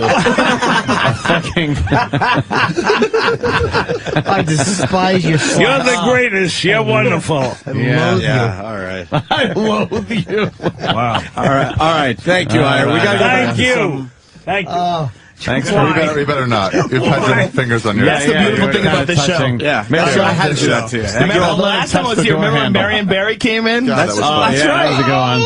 Good to see They you. were they were mad that we dragged him in here. We dragged him in. We were talking about him. He came in to defend himself. It was fucking great that day. That was the best. We talked to him about crack, and he's like, "No one went in that pipe." He is the walking reason for anti-Semitism, by the way. Ira. It is just, he is every stereotype. That is a poster in 1935 Germany. Listen! I just want to tell you, you do a good job. Listen! I'm going to proclaim something. Loves the hookers, huh? Loves the hookers. Apparently he Supposedly. does. We don't even Street know. hookers. Oh, yeah. He goes Yeah, that's old school. Where do you even find a street hooker these days, Jim? They're not around that much. You What gotta was the most shocking thing about Hugh? A buddy of mine ran into a chick that he used to date. She was a street hooker. Really? Yeah. That would turn me on like a light. Tough life. E-Rock, what do you got? Ira's walking down the hallway, and he does Jay Thomas's show with this other girl, Madison. Right. So he sees her in the hallway, and he goes, "Hey, Madison." She's like, "Hi, Ira." And he goes, "I just showed my balls." He didn't even show his balls. What did he show? He doesn't know what his balls are and what his dick is. No, that was the head of his dick. All right, let's go to Paul in Pittsburgh. Paul. Not impressed either. Hey, Hey, what's going on, boys? Hi. I wanted to ask Joe, have you heard of this JWH-018? It's supposed to be a synthetic marijuana that comes in powder form. Is that also called K2? Yeah, well, K2, K2 is like a herbal thing that's coated in that, but you can get just the straight JWH-018. Yeah, I have heard of that. You know how, like, that Balco thing, they were doing steroids, and what they were doing was they were making a steroid that was not recognizable in the test because it was, like, one molecule different or somehow or another they were engineering it. Well, they're doing the same thing with marijuana. They've made marijuana. You can smoke and it has the exact same effects as marijuana, but it won't show up in a drug test. Really? Wow. Yeah. Have you ever tried it? No, I haven't. Well, I live in California, and you can get pot everywhere there, and it's basically legal. They just put it on the ballot for November. It's going to be legalization is going to be on the ballot. Wow. Are they going to just sell it and tax it and fucking get that's what they paid out fucking of, should have done a long time ago. They zone it though, right? You can't just buy it everywhere. They're like cigarettes. Yeah, they zone it now. I mean, supposedly they're supposed to shut down a lot of these pot dispensaries because they're too close to schools and residences and all sorts of other things. Does that ever really fucking matter if things are close to a school? Maybe it does. I don't know. I don't mind as long as it's available somewhere. I don't mind. Yeah, you're right. It's just some dumb law. Well, it can't be within such and such of a school. Like, who cares? I do. I wouldn't want my fucking kid going to kindergarten and some douchebag's getting baked like right next door. Well, don't get baked next door. Kids, buy your weed, but The problem with pot is the problem with society in general is 80% of the people are fucking retarded. And if you get 80% of the people high and then you go, oh, well, that's what potheads are like. But that's retards high. You can have a CVS that sells liquor. Like near a school, can't you? Yeah, no, that's a good point. What about booze, man? Matt, I know they were trying in Nassau County to put some law on the books that there couldn't be a gun store within a certain distance from a school or even school bus. And it's like a gun store isn't a school-like bus stop. They were trying to get this gun store shut down. And it's like, you don't buy a gun and then walk out of the gun store and just start, like shooting it up in the air like Yosemite Sam when you leave the place. That to me is just a cop-out thing that politicians use too much. You can't be close to a school. Wow. Yeah, you're going to shoot up a school. Think about how many gun ranges there are and how many gun stores there are and how little crime occurs in these places. Yeah. I mean, that law is designed to stop people from buying a gun and then go shooting up a school. If you're going to shoot up a school, the distance from the gun store isn't going to stop you. I can't get all the way across town to do this. It's ridiculous. And strip clubs is another one. Now, you don't want a strip club right next door to the school, but when you say like 1,000 yards from a school, and the strip clubs are just not open during school hours. When the kids get out, maybe they can go in and see the town's not as good as the night. They get the day strippers. Unless you're in Vegas. C-sections. Unless you're in Vegas. In Vegas, we went to the Spearmint Rhino at 9:30 a.m. on a Thursday, and it was mobbed. Great as that. It was mobbed. We had to wait to get seated. Wow. It was crazy. Couldn't believe it. Thursday morning. It was so gross. We were driving there, and it was me and my friend Tate, and we were in the car, and like the hot sun is hitting the windshield, and like I should be asleep. This is so what retarded. Am I doing? We're at a job pathetic. Somewhere. And when we got there, something industrious. It's ridiculously packed. Reading another theory about mescaline. You're making fun of him? Yeah. Why are you making fun? I don't. Joe this actually is some good talk. Sometimes you got to expand your brain and see maybe there's some other shit out there. Joe impressed me. I don't think you'd like to see if there's other shit out there, Vinny. No, I do see this shit, but I don't. I don't necessarily want. Some of the shit might just be right. Listen, who knows? There's a reason why they put blinders on a horse. Okay, there's some shit they don't need to see. Just keep moving, stupid. Get on the track. Straight.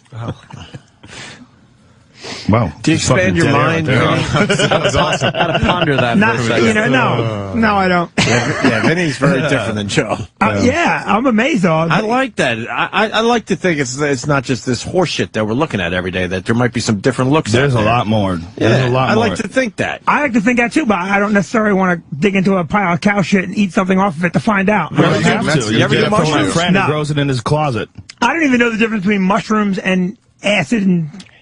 Well, I don't know. I don't either, but... Well, there's a lot of differences. Joe, what's the difference? Is LSD is a psychedelic, right? Well, there's a bunch of psychedelics that affect your brain in different ways. There's salvia, there's, the cactus, the mescaline. There's a bunch of different things that have a bunch of different effects. They're all different? They're all different, yeah. It's the way people look at it is like, it's like you're visiting different neighborhoods. And each one of them has a completely different feel, different vibe to it. It's like drug Epcot. Everyone's neighborhood's got a different thing.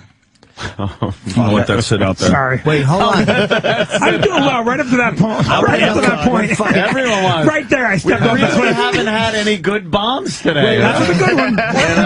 What is this fucking drug Epcot? I didn't like that you put a B in Epcot. Thank you, Jim. I want to hear fucking Kenny be a DJ. Oh, you want to hear some of that? We are running out of show, unfortunately. Fucking howling when I heard that. I was in Colorado on the mountain, and it was all like that connected me to civilization. That's a good was bit. We forgot about it. Sirius XM and the O&A show. He loves the Strobe, so he played DJ for. I fucking love this. If there was a real station and Club Soda Kenny was the actual DJ and he got to do these rants, it's fucking genius. Who would not listen? Michael Jackson, what a goof. Hey, it's me, Lean Mean Club Soda Kenny, the dancing machine, on the Strobe, XM83, Sirius 81, and coming up next are my hairy bush favorites, the Weather Girls. It's raining men, y'all. And have we got Come on, how great would that be? Who wouldn't listen to that? Fucking Kenny, that was hilarious. Genius stuff. There's another one? I hated that song. This is a great song on the Strobe, XM83, Sirius 81. I'm Lean Mean Club Soda Kenny, the dancing machine, and we're going back to the good old days before AIDS was invented. Back when you could bang any $4 Coke whore you wanted, no matter what he looked like. It's We Are Family by Sister Sledge. I got a few more seconds to kill, so listen how terrific I am, because here's the song now. Come on, man. What fucking people would not like that? And who out there is scouting talent for DJs? That isn't hiring him like in a second. If I ran Sirius, he'd be the first motherfucker I'd call. Would you listen to that guy's entire This show? always brings a tear to my eye, this song that you just heard. But I'm Lean Mean Club Soda Kenny, the dancing machine, taking you back to a time. Play the music. When there were more disco balls than the ones in my pants. It's Gloria Gaynor, I Will Survive, on the Strobe. I love how he doesn't hit his mark. No, he don't care. No, the post is talks just right over the fucking singing. How your nicknames last for like 5 minutes. You just keep adding. Disco in my pants. It's the Strobe, XM83, Sirius 81. I'm Lean Mean Club Soda Kenny, the dancing machine. We're getting ready to hit the town in our favorite pair of crotch huggers. And if you run out of moose, just drop a load in your hand and slick back your hair with that. And Staying Alive by the Bee Gees. The song is over. He's still talking. He's the fucking best. A load in your hand. Come on, that's the greatest DJ ever. It's brilliant. I love Diana Ross. I really love her. I'm Lean Mean Club Soda Kenny, the dancing machine, here on the Strobe, Sirius 81, XM83. For all you rope wranglers out there, here's the Village People with Macho Man. He knew the vocals were coming in. He's hitting it hard, hitting it fast. Oh, he's the best. I'm coming out of the closet.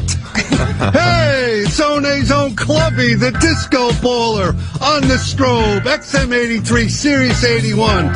And this next one reminds me of the movie Boogie Nights. You know, I'm hung like Dirk Diggler when he was 8. Fuck. It's a combination of bad jokes and just fucking over-the-top confidence. A horrible Frankenstein voice. Over-the-top confidence. Yeah, it's the same stupid joke about the dancing machine over and over. It doesn't matter. It's way more confident than he should be. Yes. You got like a bit of dice in there. Stinks. I'm O&A's own Clubby, the disco baller. I'm on the Strobe, XM83, Sirius 81. And according to Wikipedia, disco originated in the Afro-American and Hispanic communities. Apparently, no one told Casey and the Sunshine Band. Let's give this white boy a listen anyway. Here's Get Down Tonight. You're well into the vocals. We could do it all day. Back in the old days, when there were real DJs, they were really allowed to talk in between songs and had personalities. They could choose the songs too. Yeah. The boss. Yeah, that was the big thing. Yes. Choosing the songs, man. That's long gone. Yeah, that was like an Boss art job. form in and of itself. You like certain DJs because they had certain music that you enjoyed. They had their taste. Bingenheimer's the only one. Goddamn corporations. It was their own music, yeah. Motherfuckers. We got to call it, man. Vinny, why did you come in today? I don't even know. Because I'm at the Stress Factory tonight. But that's your place. Don't you own the place? Yes, I do. And I all the time. But I'm doing my show. At my house. But you do your show every night. No, I don't do it every night. Every night I just fuck around for a while. And then so tonight you I'm doing an hour. Well, you're on the stage there every night, though, right? Yes. All right. It's like being home, but it's fun. Yeah, I want to promote. I'm going to be at my house tonight, too. So, there you Everyone's going to be where they own. These the are plugs that they really own. help me. Thank you. Thank you so much. I'm so glad I got up at 6 o'clock. Thank you. Don't bother coming this weekend, because I'll be there next weekend, too.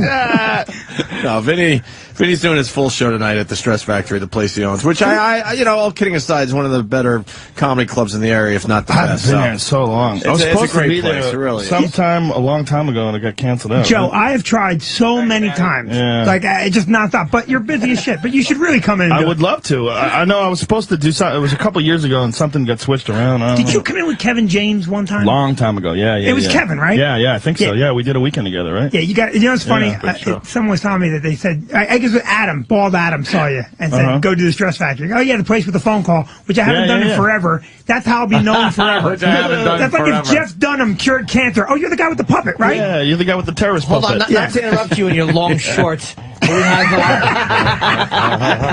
We have to be out of here in a second because What time do they shut the thing off? In any minute. You know what fucking drives me bananas? I can't get up early enough to listen to you guys. We're 10 minutes over. Because on the West Coast, at like 9 o'clock in the morning, if I'm up at 9, it's already changed over. Yeah. We're already into Ron Fez time. All right, real quick. My Seattle we tickets go on sale at 10 o'clock West Coast time. I fucked up before. I said East Coast. I'm fucking stupid. All right. We're already into Ron Fez time. Follow me on Twitter. I'm so close to 100,000. I'm at 99,400 something. You fucking leapfrogged ahead of all of us. No, I'm going nowhere. Listen, fucking that Ashton Kutcher faggot's got like 4 million. And his tweets are shit. They're boring as terrible. fuck. He's so conservative now. He's panicking. Yeah. He realizes he's got Oh, too many son people. today I smiled. He's going to get in trouble. What is that?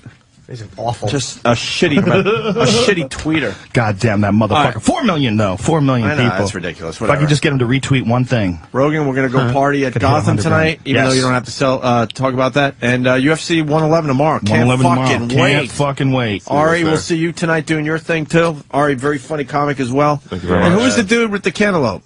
Does he that's get a my plug? friend Brian. Brian Redband. All right, what's up, Brian? Nice to meet you. Follow him on Twitter too. He's very, very paranoid about his Twitter number. Very insecure. How many do you have? What's your number? 194? Something like that?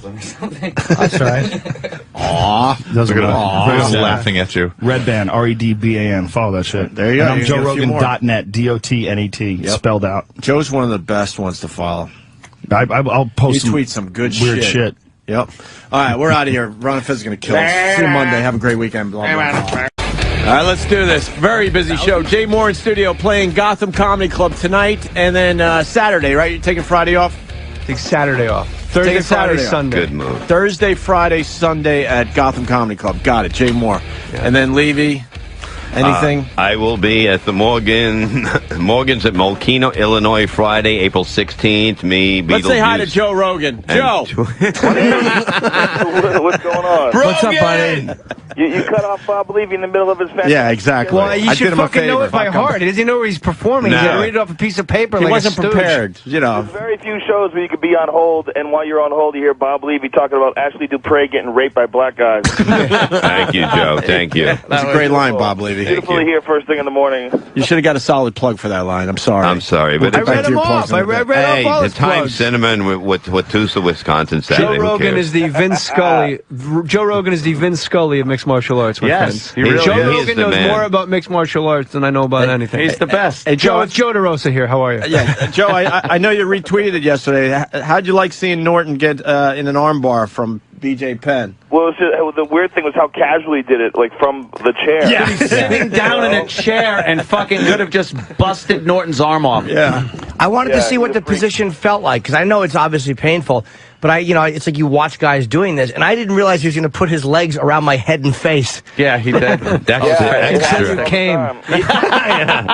He said the white stuff is extra. BJ Penn said afterwards that he couldn't find Jimmy's chin. Yeah, he really said that. Yeah, he wanted to lock his foot in under Jim's chin. He said he couldn't find it. You'd be a champion in there, Jim. Yeah, I said that every time that they were trying to submit me, I would just weasel out like a ghost. Hey, Rogan, did you see the guy on like the Today Show? BJ Penn took him down, and then he fought for like a minute, like a jerk off. Yeah. What a His dick. tie was flapping around. It's like you can't be in a suit and tie. Trying hard. Yeah, it's like, you're the news guy is gonna neck bridge BJ Penn.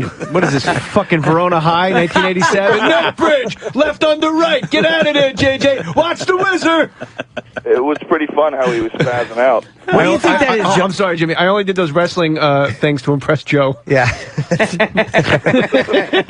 Do you think that that's like one of those guys who actually really thinks he has a shot? That guy, that type of shit's annoying, right?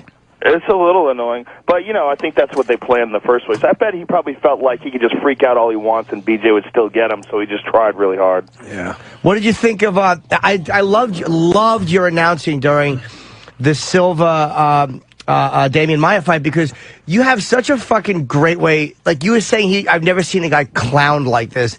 And that was exactly what it was. It was like, I've never seen a guy, and even after Ali did it to his opponents, I've never seen a guy try to humiliate an opponent so badly. He just ran around for It was very strange. I think that guy's having a meltdown. I really do. Silva. I think Silva, there's a certain amount of pressure involved in being the very best in the world, and I think, like, Matt Hughes, when he lost his title a long time ago, I'll never forget this. I asked him, how he's feeling right now, what's going through his mind, and he goes, I'm actually relieved. He goes, I'm really relieved. He goes, the pressure of being a champion is just it's really too much. It just really gets to me. And I thought about that when I watched that fight. I was like, I think Silva's having, like, some sort of a mental breakdown. Like, he's screaming and yelling at the guy about, like, being disrespected. That guy didn't disrespect him. He didn't do anything. That guy's, like, a really polite guy. It was a really weird situation. But I think the pressure is just making him nuts.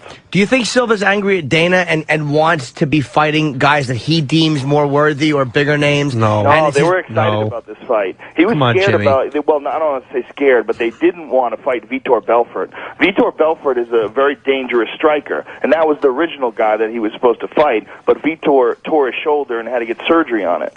So when Vitor stepped out, they didn't have anybody else that could step in, and Damian Maia took it, and they were excited about the fight because, frankly, they knew that Damian Maia was never going to be able to get him to the ground and was never going to be able to stand up with him. It should have been a rout. So that's why Silva came out clowning him like that, is because he knew he could do whatever he wanted standing up. But didn't he get hit by a good shot once He by the did. and the then fifth round after he was tired. See, what happened was we were fighting outside. Oh, yeah. The fight was outside, so it was really humid and really hot, and it was in Abu Dhabi. So it's not like fighting outside in, like 70-degree weather. It's pretty warm. And, you exert yourself that way for the first 2 rounds, and you're going to get really tired.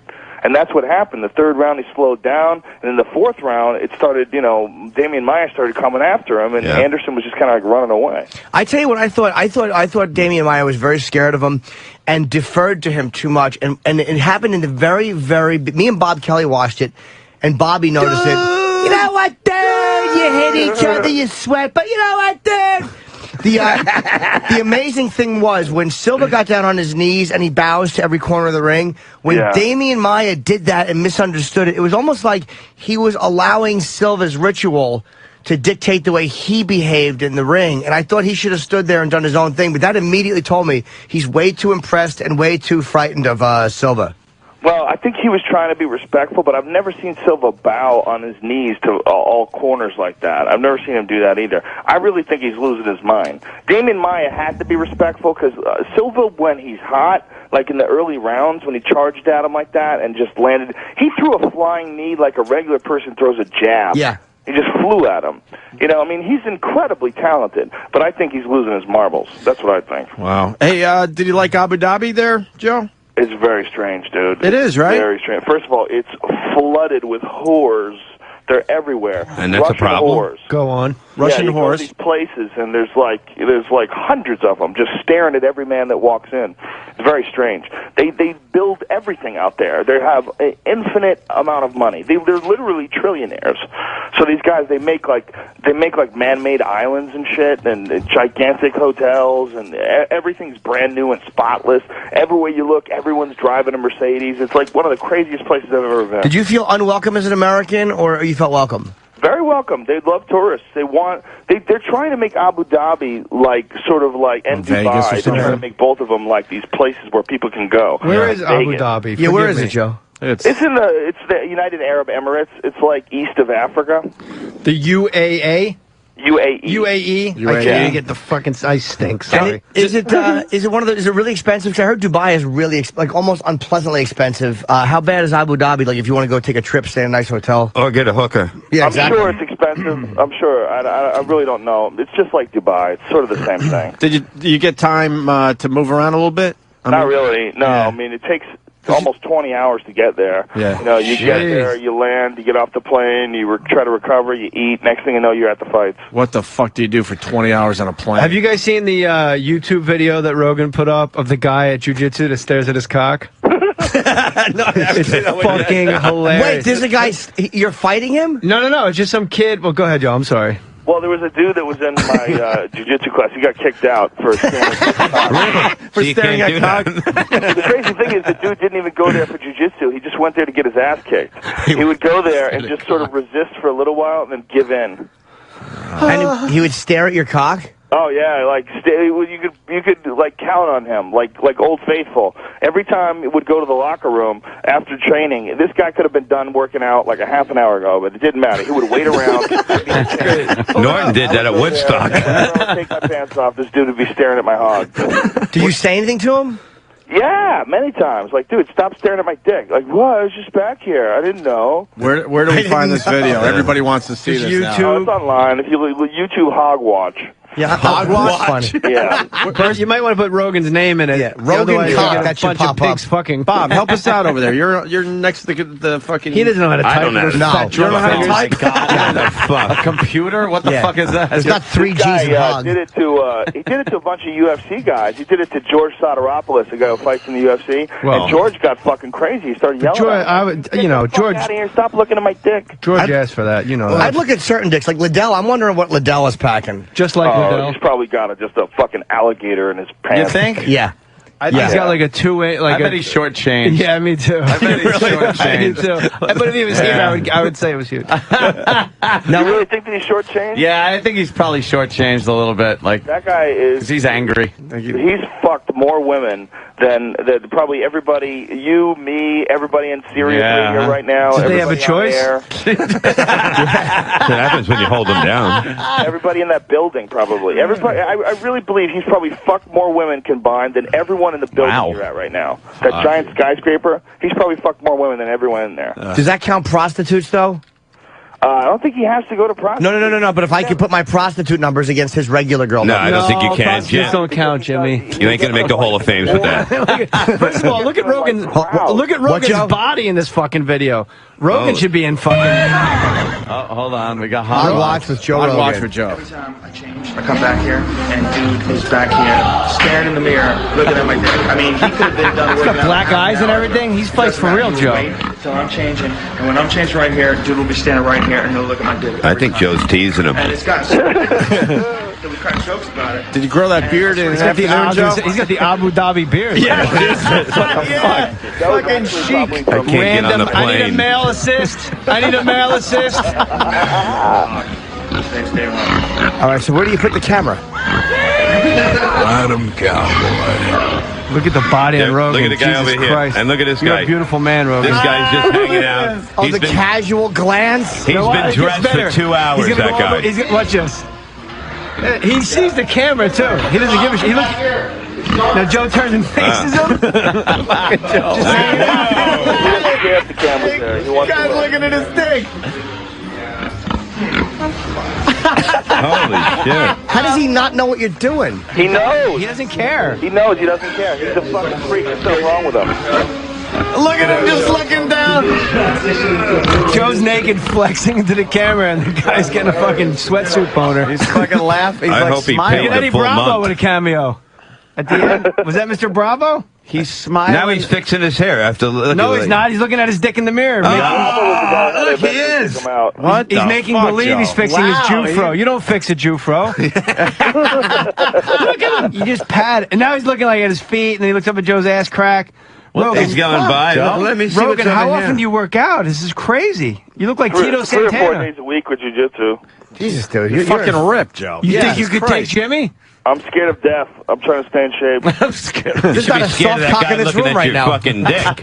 That's who you should be scared of. Here's another guy looking at your dick came by. No, it's not, Bob. Club Soda Kenny. Hey, Joe, if you want, I can get you a Starbucks downstairs. Joe, would you pin me by the neck and face? Have you ever wrestled an angelfish? Hey, Joe, what did you think of? I thought Gracie looked very, very sluggish. You think so too? Like I was surprised that everyone stood up. Nobody got on the ground. Yeah, that was a weird fight. That was a real weird fight. Henzo hadn't trained apparently for like 2.5 years, and then he just did like 6 months of training to get ready for that, and he just really never got in the right kind of shape. The kind of shape you have to get in to fight in MMA is just the build-up takes years. It's insane. It's insane the kind of cardio that you have to have. Do you think that I thought there was almost too much respect between those guys, but I kind of got why they were doing it. What do you think of if Silva goes down to fight St. Pierre? He's not going to. The next fight, he's going to fight Chael Sonnen. They were going to set up the Silva-St. Pierre fight, but the last fight was such a wreck that they don't want to do it. They don't want to give him the opportunity to have another fight like that. So they're setting him up with this wrestler, this guy Chael Sonnen, who's this. It's really kind of funny because he's a good old boy Republican from Oregon. And he talks a lot of shit.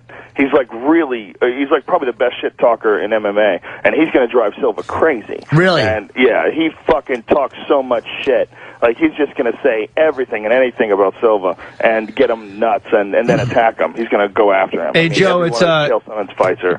Joe, it's Jay Moore. I'm at Gotham Comedy Club tonight at 8 o'clock. How come you're taking off Saturday? I got a benefit in Jersey. I got a question for you. Do you think at this point Dana White is rooting for Anderson Silva to lose? Yes.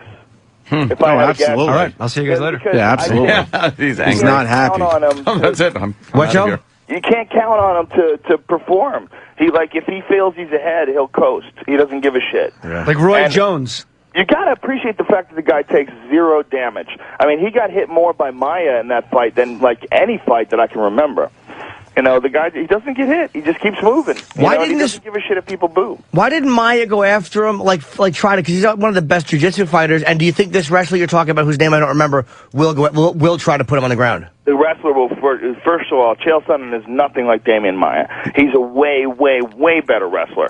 And he's way more aggressive. He's way better at taking guys down. Like, he took Nate Marquardt down like a rag doll, and nobody does that. And he beat the shit out of Marquardt. And Joe, this is Bob Levy. I'm at Morgan's in Mokina in Illinois on Friday. I was wondering, do you think Goldberg will come back as strong as he was, or do you think he's going to get fucking taken out?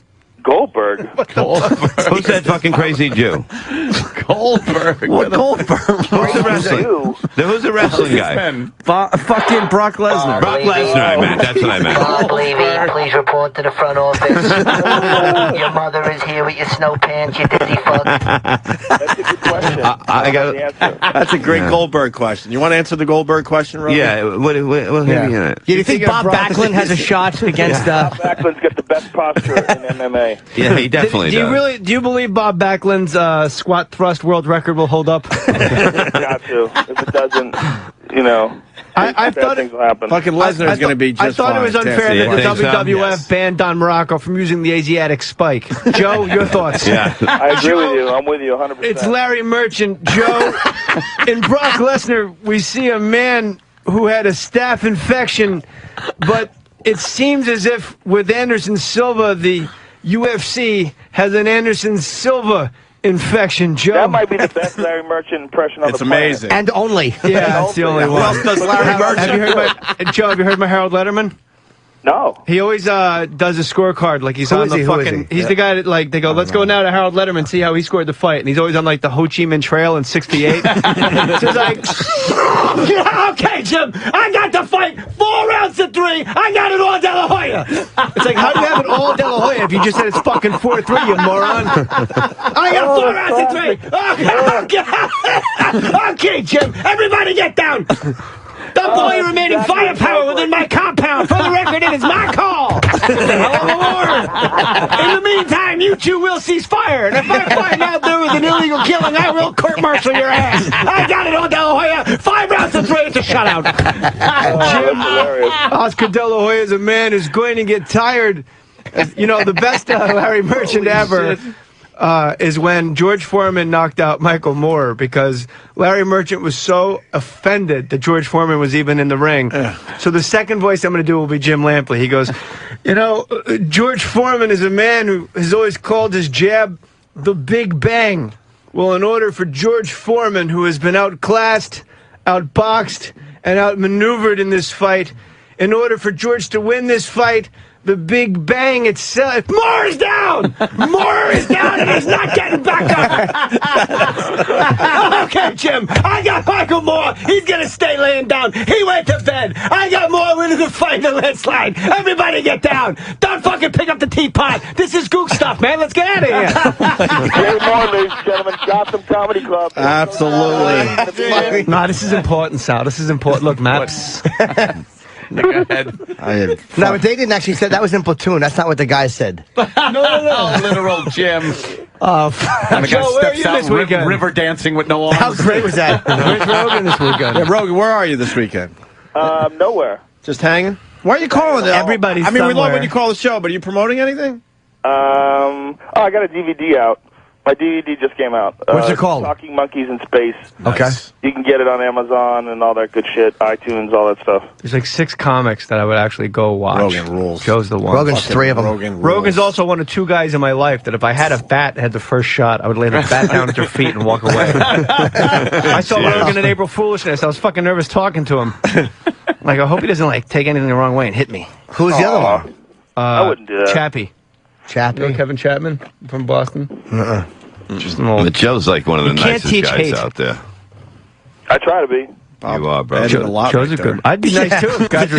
Oh, yeah, what was that awful comment? You know, that Joe, he loves kids. Shut up. I'd be nice, too, if I had guys staring at my cock every time I went to the gym. Absolutely. Do you think that kid's going to kill himself soon from looking at the cock, and it's going to be all over the fucking internet? That kid's probably got more dick from that video than anything else. Yeah, he loves the he's ever done cock. in his life. I picture Rogan's cock as being girthier than it is long. I don't know why. I picture you with a Flintstones cock. That's not what Julie Bean told me. It's pretty fat around the, but it's not definitely not normal width. Normal way. You got a thick one, Joe.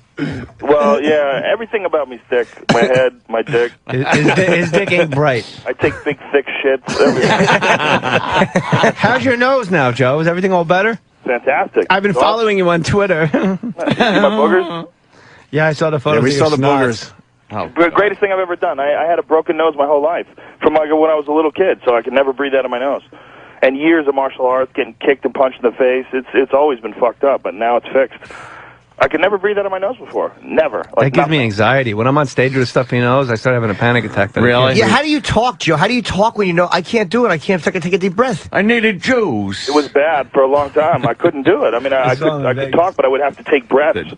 Like, I would run out of gas sometimes on stage. Like, I would be in the middle of a rant or something like that. I would have to breathe because I couldn't get any air out of my nose. Do you ever feel like you couldn't feel it? Me and Anthony put it best as he always does. It's like, sometimes I feel like I can't get the click when you're taking a deep breath. Like I can't fill my lungs. Yeah, you want? Yeah, it's terrible. The deviated septums are fucking horrible. You know, the nose is a fucking shitty design. It's just so easy to break.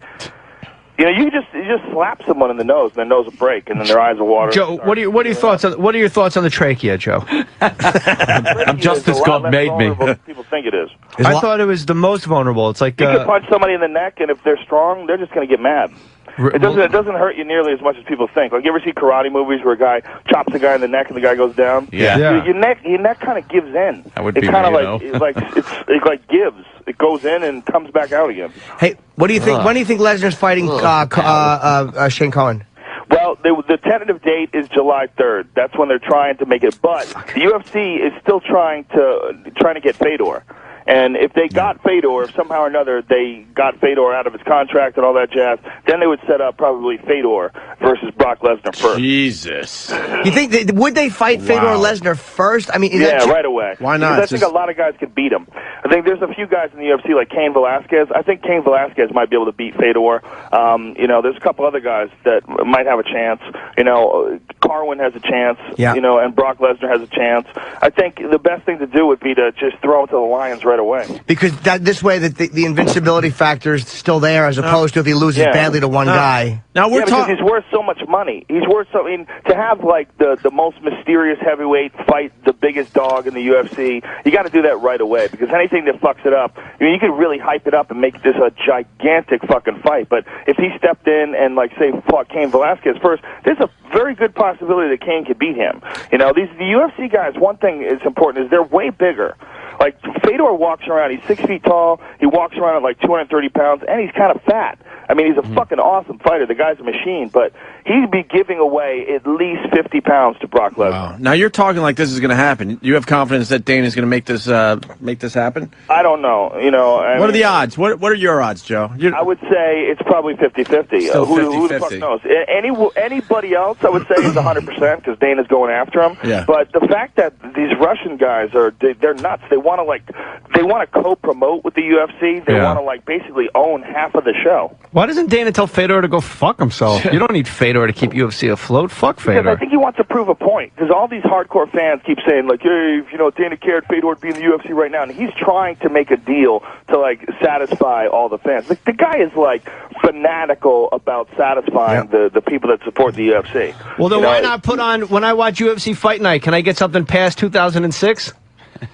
Can you get something past 2006? Every time, like, I got the TV up in my garage and I watch the fights when I'm on, like, my treadmill trying to get the Joe Rogan body, and it's like, we are live in Colorado Springs. Mike, 2-0, Mike Zwick versus...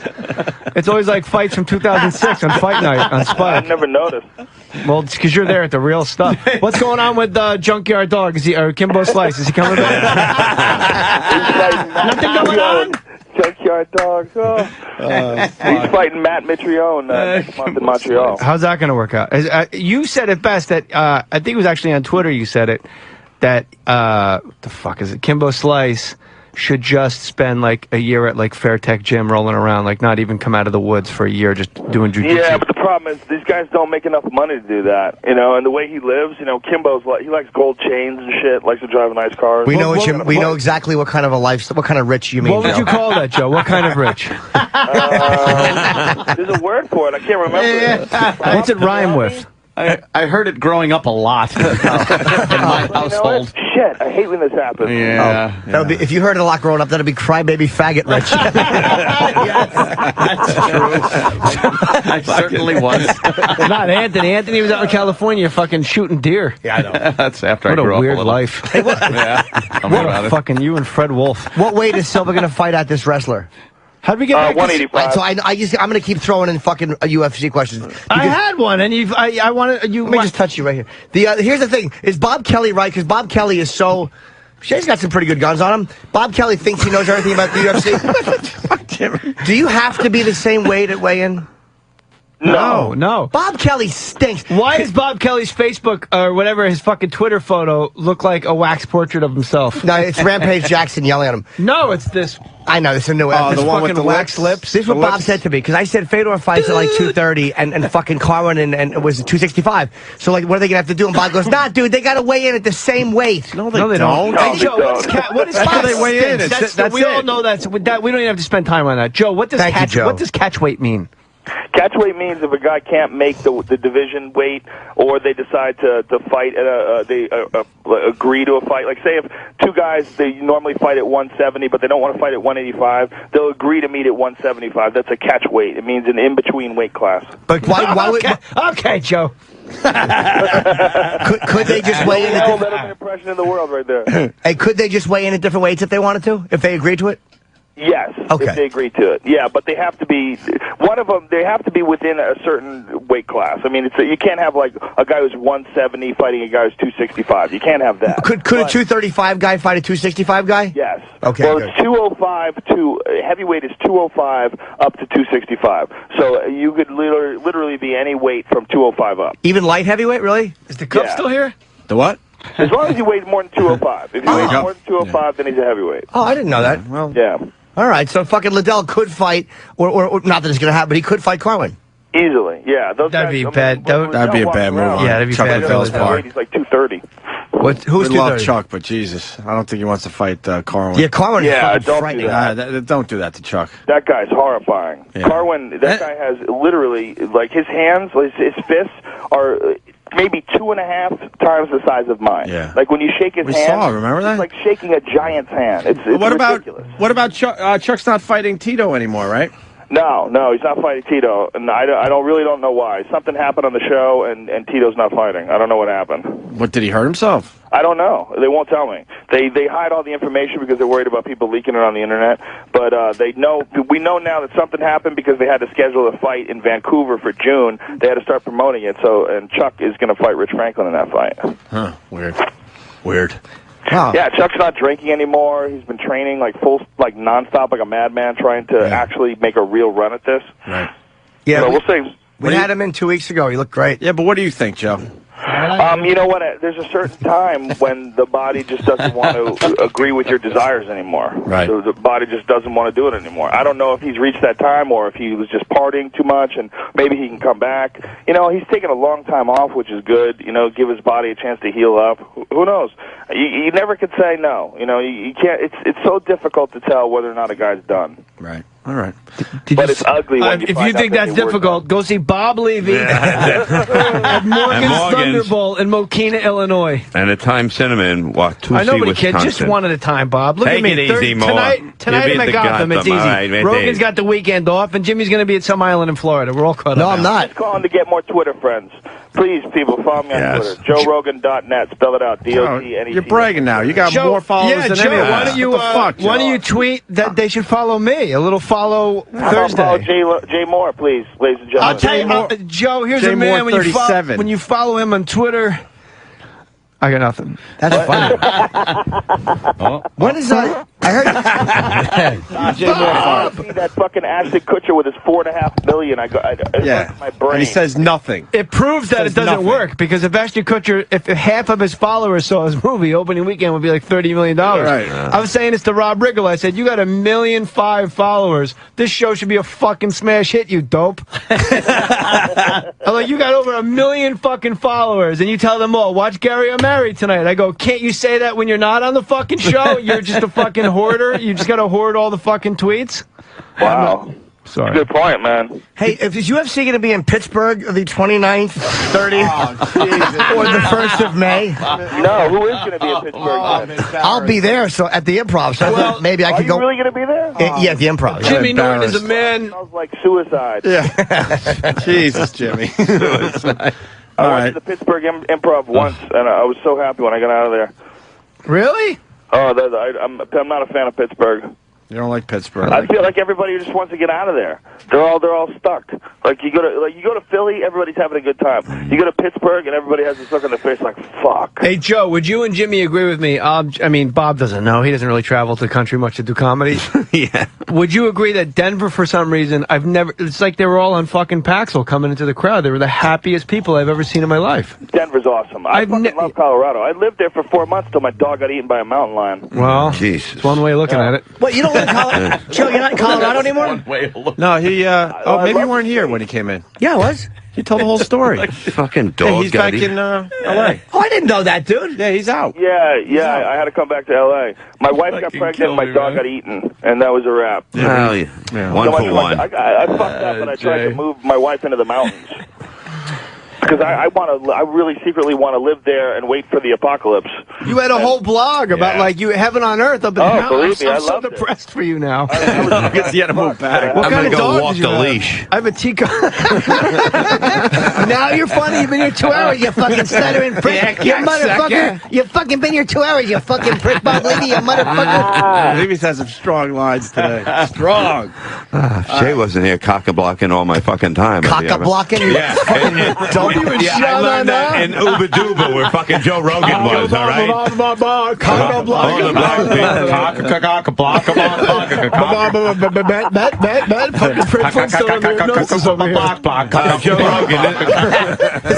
This guy talks like he's got a whole bunch of lips. Hey, Joe Rogan, this is Bob Levy. I'll be at the Plymouth Memorial Hall in a couple of weeks. Was there a lot of black people in the audience for the first time? Where? And where you just had to fight? Hold on, Joe. Say the name of the town. Not that many. No, in Abu Akabaka. Dhabi, very few. Akabaka. Where was it again?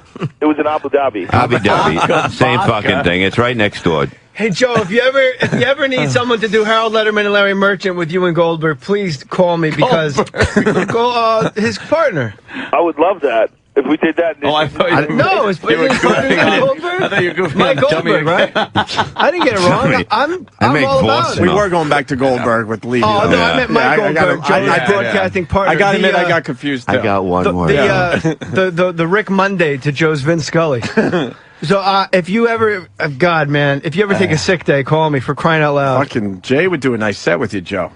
Yeah, that would be hilarious. That'd be a good set. Too bad he won't be doing one at Gotham tonight. Yeah, it's true. I'm kidding. Take it easy, Jay. Wow. Take it. I'm your buddy. Take it easy. You fucking creep. Your fucking hair plugs are flying in the air. Take it easy. How's Howard Stern, faggot?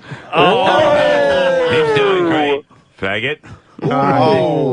What started this? What Bob said? I didn't hear it. What's wrong? No, Bob? he started from the beginning. It's clear. Yeah, oh yeah. Nothing going on? That's right. You heard me. More. Nothing going on? Boy, it sounds like these two got a whole good thing going. Joe, you gotta understand, Bob Levy keeps telling me I got a wig and or hair plugs. Meanwhile, his hair is like fucking Pacino's orange hair in 88 minutes. And his explanation is, I lost a bet. Like, what are you, like a fucking Freaky Friday? Like a guy doing it on Miserable Men. Did you really lose a bet? Show. Yeah, it was. That's like what the guy in khaki pants says at fucking Bennigan's in Wayne, New Jersey. Hey, I lost a bet. You fucking. No, they tricked me. They said it was going to be. They said it was going to be brown. We were going to dye our hair brown. brown. Fucking civilian? Like, what kind of a fucking asshole? It's a horrible bet. And if you lose the bet, you dye your hair. No, it wasn't that. We were supposed to dye our hair the same color, and they fucking tricked me. If you lose the bet, you dye your hair brown. That's a horrible bet. No. We were supposed to both do it the same color and see who looked better, and they fucked me up. No, I thought you said I'm all right, Spider. I said no. I thought you were good. No, I'm all right, you fucking dizzy prick. Get my fucking drinks, you motherfucker. What, Joe? I said, why don't you two just use Easter egg dye and dye your cock? It'll give that kid something to stare at. If you lose, we have to dye our dicks blue. Oh. It's ridiculous. That's Joe 10:43. All right. One of my favorite comics in the world. Joe's the best. All right, Joe, we got to let you go, JoeRogan.net. Great blog, too, everybody. Go read his blog. Fucking the podcast and everything, Joe. Take care, buddy.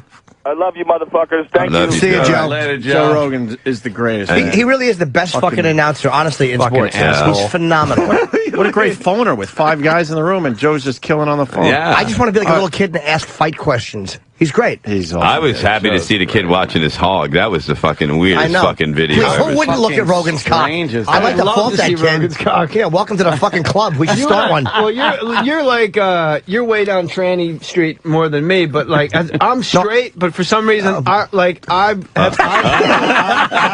just like, what? Yeah, this guy's is straight. He's crooked like a $3 bill or something. Oh my God.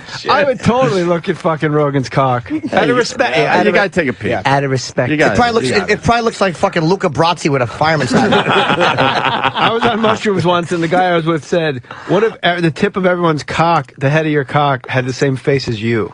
Jesus. And I was like, "Oh my God, it was bad." Just picture a little Chuck Liddell fucking head of his cock. Fucking Rogan's on the line. Whoa. JoeRogan.net on Twitter. What's up, brother?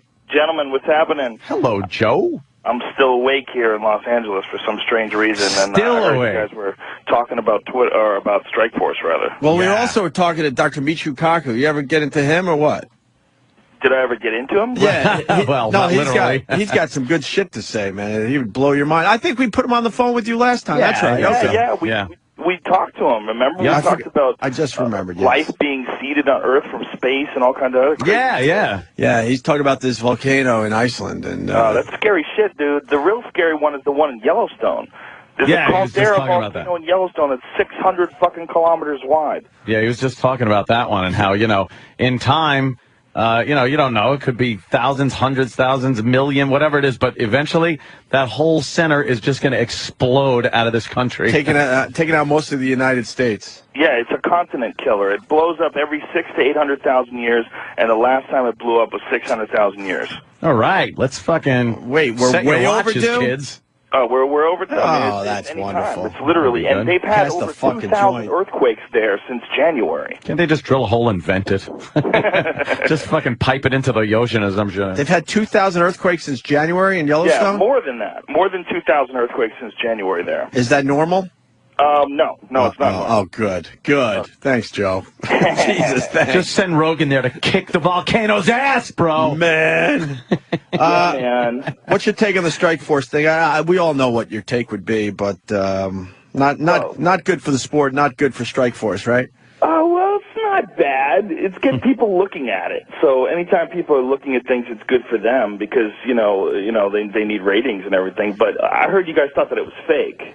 Yeah, something looked a little WWE about it. Definitely not fake. Definitely not really? Fake. I got a phone call from Mayhem's manager, who's a good buddy of mine, and Mayhem's a good buddy of mine as well. Mm-hmm. And they're really freaking out about it because they're worried the strike force isn't going to use Mayhem anymore. And, Jason stepped into the octagon because he had a previous fight with Jake Shields. It was a real close decision, and he felt like he didn't fight it to his best. And he wanted to challenge him to try to get a rematch. And so he picked a really shitty time to do it, like right after the guy won, had, the toughest fight of his career. He got knocked down and really badly hurt in the first round. There was a lot of emotions going on, and his whole team was there. And, of course, everybody got in Mayhem's face, and they started pushing, and then a brawl broke out. It was definitely not planned. Oh, okay. Well, that's good to know. Well, I'll take Joe's word for it. The announcer sounded a bit fake, man. The announcers sound fake? The announcers are terrible. Yeah, they're well, that's Shamrock is good. Frank Shamrock, I think, is good. But the guy who's like just the sports guy, Gus, whatever the fuck his name is. Yeah. Those guys, they're killing my ears. It's fucking death. He doesn't know anything about MMA, and I'm listening to it, and I'm like, and he's saying like, oh, this kind of stuff happens in MMA. Fucking when? When have you ever seen that shit happen in the UFC? Ever? It doesn't happen in MMA. It happens in unorganized Bush League events where they don't control the fucking cage, and they let 20, 30 guys from the camp get in there, and they let Mayhem walk up and grab the mic. You can't do that in the UFC. Mm-hmm. They have the cages locked up. You can't get in there. You can't just walk in the middle of a fucking national broadcast on CBS and get on camera. That's just Bush League bullshit.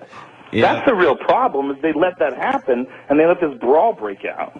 Yeah, that did seem a little, irresponsible. If, like I was saying, that's why I thought it was fake, too. It's like, how does this happen? Exactly. How does this happen? They're Meanwhile, just really badly organized. I have friends that fight for those guys, and they all complain. It's very poorly organized. It's very difficult to pull off what the UFC pulls off and make it look easy.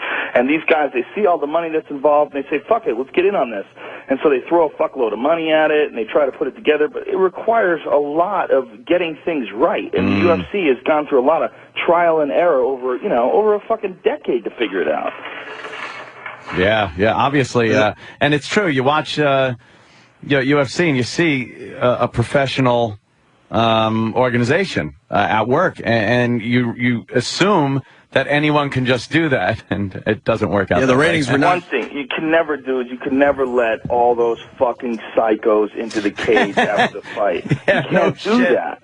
Psychopaths. You're only supposed to have the coach, the trainers, like you have two cornermen, and one support guy that's allowed into the octagon. You're not allowed to have 10, 15 fucking guys in there. That's nonsense. And when the decision's being read, they have fucking security at the sides of the cage. Always. You don't let just people just run in there and fucking grab the mic and go, yo, when am I going to get the fight? That's ridiculous. Pull the fucking Kanye on the motherfucker. You didn't even let him fucking enjoy his moment. Exactly. At least he took on another man instead of exactly. A little blonde-haired girl. Right, exactly. Strike Force, the ratings weren't kind for that Strike Force. Well, they were okay. I mean, the real problem was that the show went way over. They went over an hour over their allotted time. So they went right through the news. They went a half an hour through the news and a half an hour into CSI. So the only way that I got to watch it was that I was watching it live, because I have friends that set their TiVos for it, and they got fucked. They didn't even get a chance to see the main event. Oh, wow, that's not smart programming at all. Yeah, it's terrible. It's all Bush League across the board. The entire production's Bush League. Right on. Hey, what else is on your radar while we have you on the phone, Joe? Anything? I don't know. I'm just wondering why I'm so awake. I know. Really. What the hell are you doing? I'm cleaning out my office.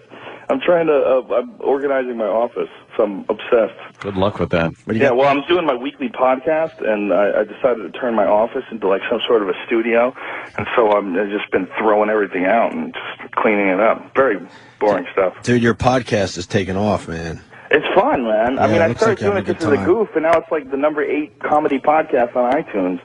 And so now I'm actually putting effort into it. Yeah, give it a try. It's fun. I mean, fuck, I've wanted to do radio forever. I always love it when I do your show. But it's like, to actually get a radio show is such a goddamn fucking pain in the ass. It's so much fun to do, but it's so difficult to pull off. But what happened with our boys talking to you? Oh, we're going to do something. I'm going to do something once a week for 6 weeks for them. And we're going to do like a trial run. Is he going to be on our channel, hopefully? Hopefully. It better fucking be. That'd be nice. They're gonna put it on. We got you guys together. I mean, Joe Rogan's perfect for this Sirius XM I would thing. love it. Perfect. I would love to be on your channel. That would be the shit. It would be fun. That would rule. And expect to be paid in the tens of dollars, my friend. That's right. I'm fucking fired up for that. I told them I'd do it for free if I could just put it online. Oh, boy, why would you do that? Their eyes must have lit up there. Why would you do that? Because that's basically what they're going to offer. But it's all good. I want to do, all I'm doing it for is just to advertise gigs and to show them that I could do it, and quid pro quo. Yeah, it would just be so much fun to do. I mean, I would get so jealous every time I listen to you guys. Like, it just sounds like so much fun. You could so do this. Oh, hell's yeah. Hell's yeah. All right. Mr. Rogan, thank you. Yes. Well, thanks for having me on. I just wanted to clear up the whole Strike Force mess. It definitely wasn't fake. And any questions?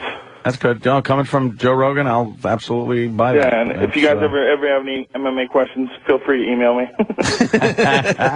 Well, the WEC thing happened. That's this weekend. I'm actually commentating on that. Are you? That is going to be amazing. Yeah, that's going to be a fun pay-per-view. The lighter guys are always the most fun, and Jose Aldo and Uriah Faber is the main event, and that's a sick fucking fight. That if you've never seen Jose Aldo, he's probably one of the very best pound-for-pound fighters in the world.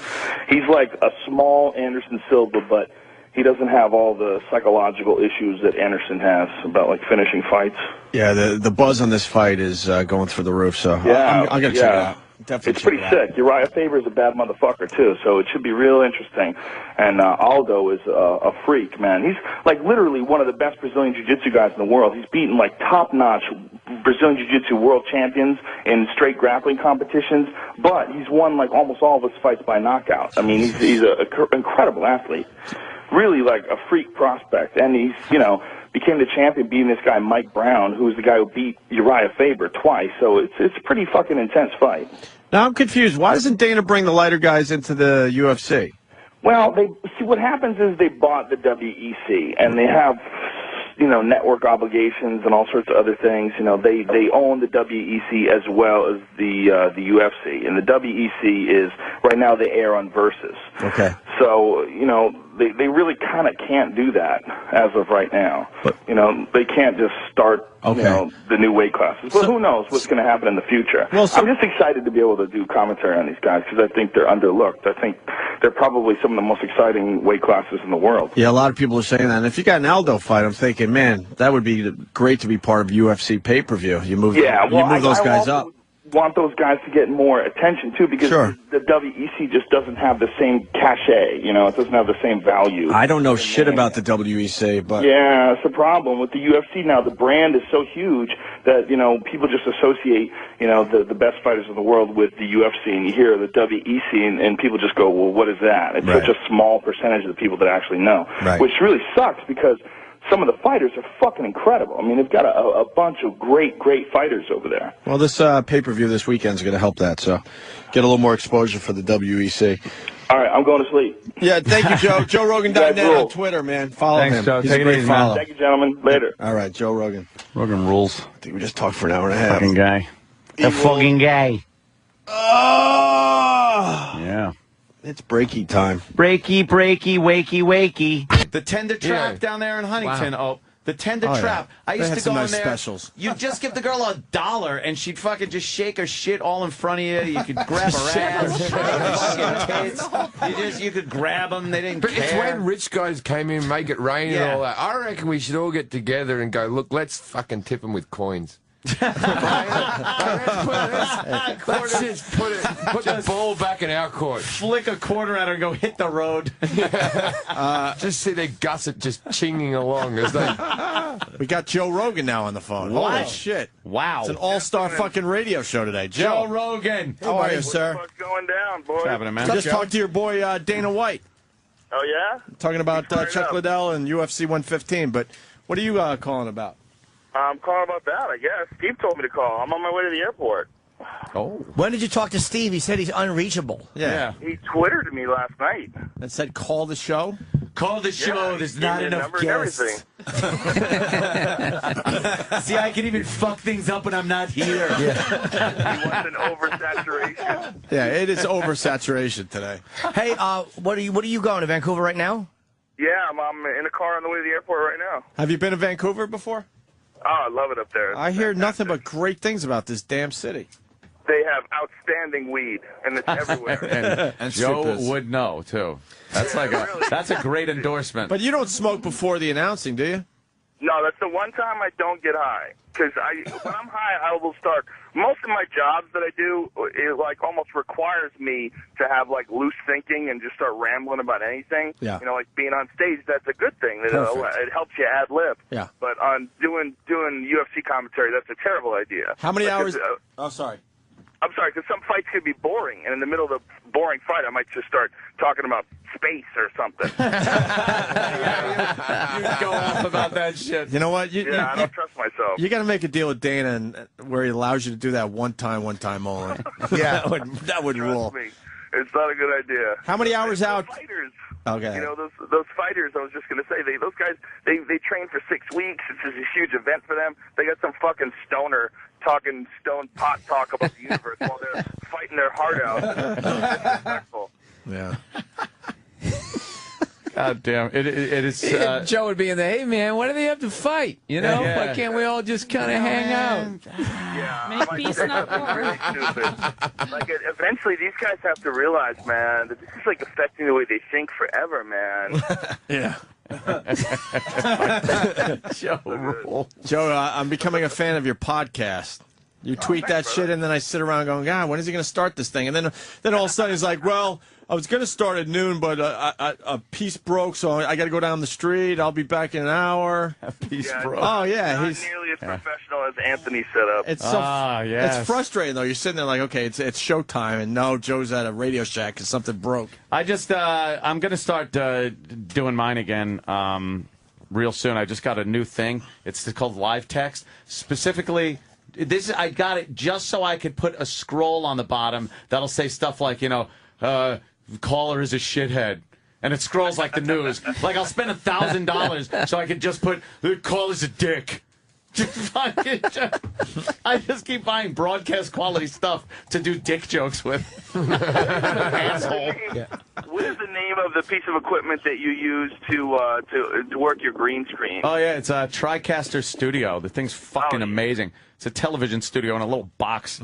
Fucking, I have my whole one room in my basement painted chroma key green, and I can make it like I'm anywhere in the world. Yes. Or I'm sitting at a fancy fucking studio desk. Or This way you can have 10-year-olds in little green outfits and no one can see them. One of the best times was when Jimmy fucking took the green screen that I used to have before I painted the walls, and I have a screen, so it was just laying on the floor. He covered himself with it completely, so he was invisible, and just stuck his bare ass out. Oh, yeah. So it was just Jimmy's floating bare ass around the fucking studio. That's a scary thought. Oh, it was great. And then I fucked it. Yeah. And then we just threw the thing down and realized it was me, so it wasn't gay. It's not gay if it's for the laugh. I was going to get one of those TriCaster things, but that's like $8,000, isn't it? They're pretty expensive, yeah. I usually every couple of months I go for the big buy. This month it was a 50 caliber M107 Barrett rifle. Yeah, I saw the photos online. That thing's ridiculous. Yeah, there's no reason to have this thing, none whatsoever, except that it's very loud and you laugh when you shoot it. But what if you want to shoot somebody across like Long Island Sound? I could probably fucking reach Connecticut with it. Yeah. Just some dick on a yacht.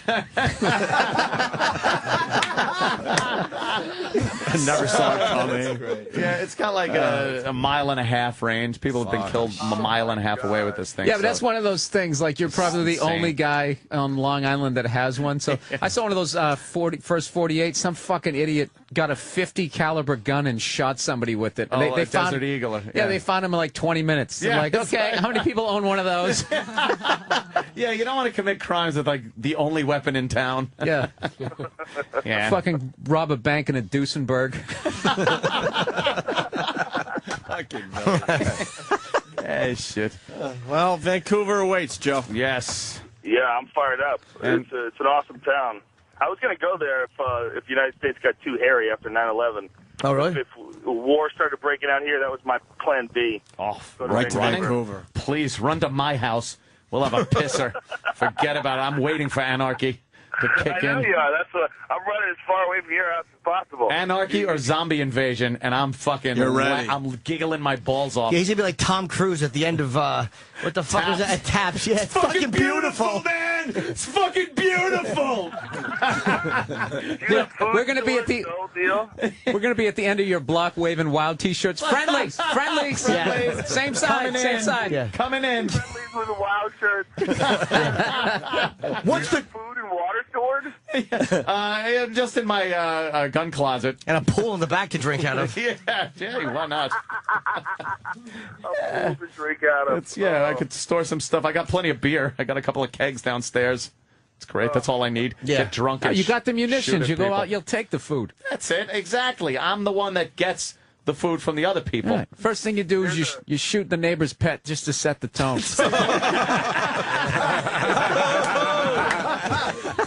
Set the tone.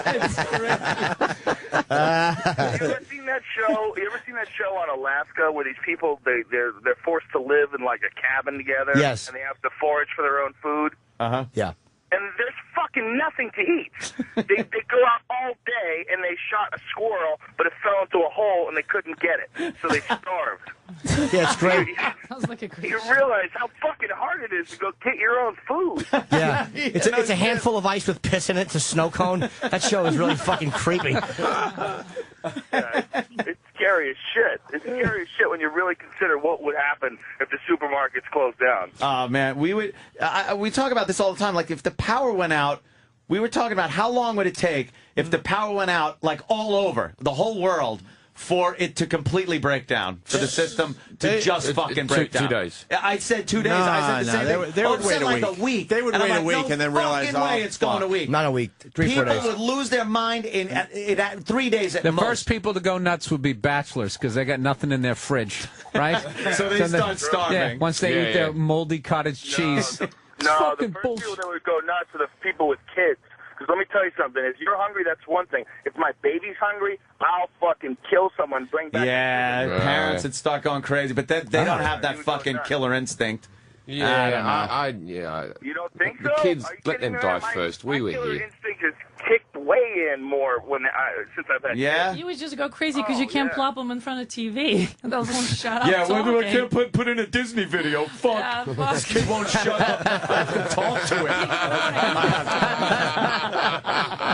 I don't plop them down in front of the TV unless I really, really need to relax. Yeah, huh? Yeah. Wait a few more years. You won't be doing it soon. What, being he's a good stoned dad. 12 hours a day, is it relaxing enough for you?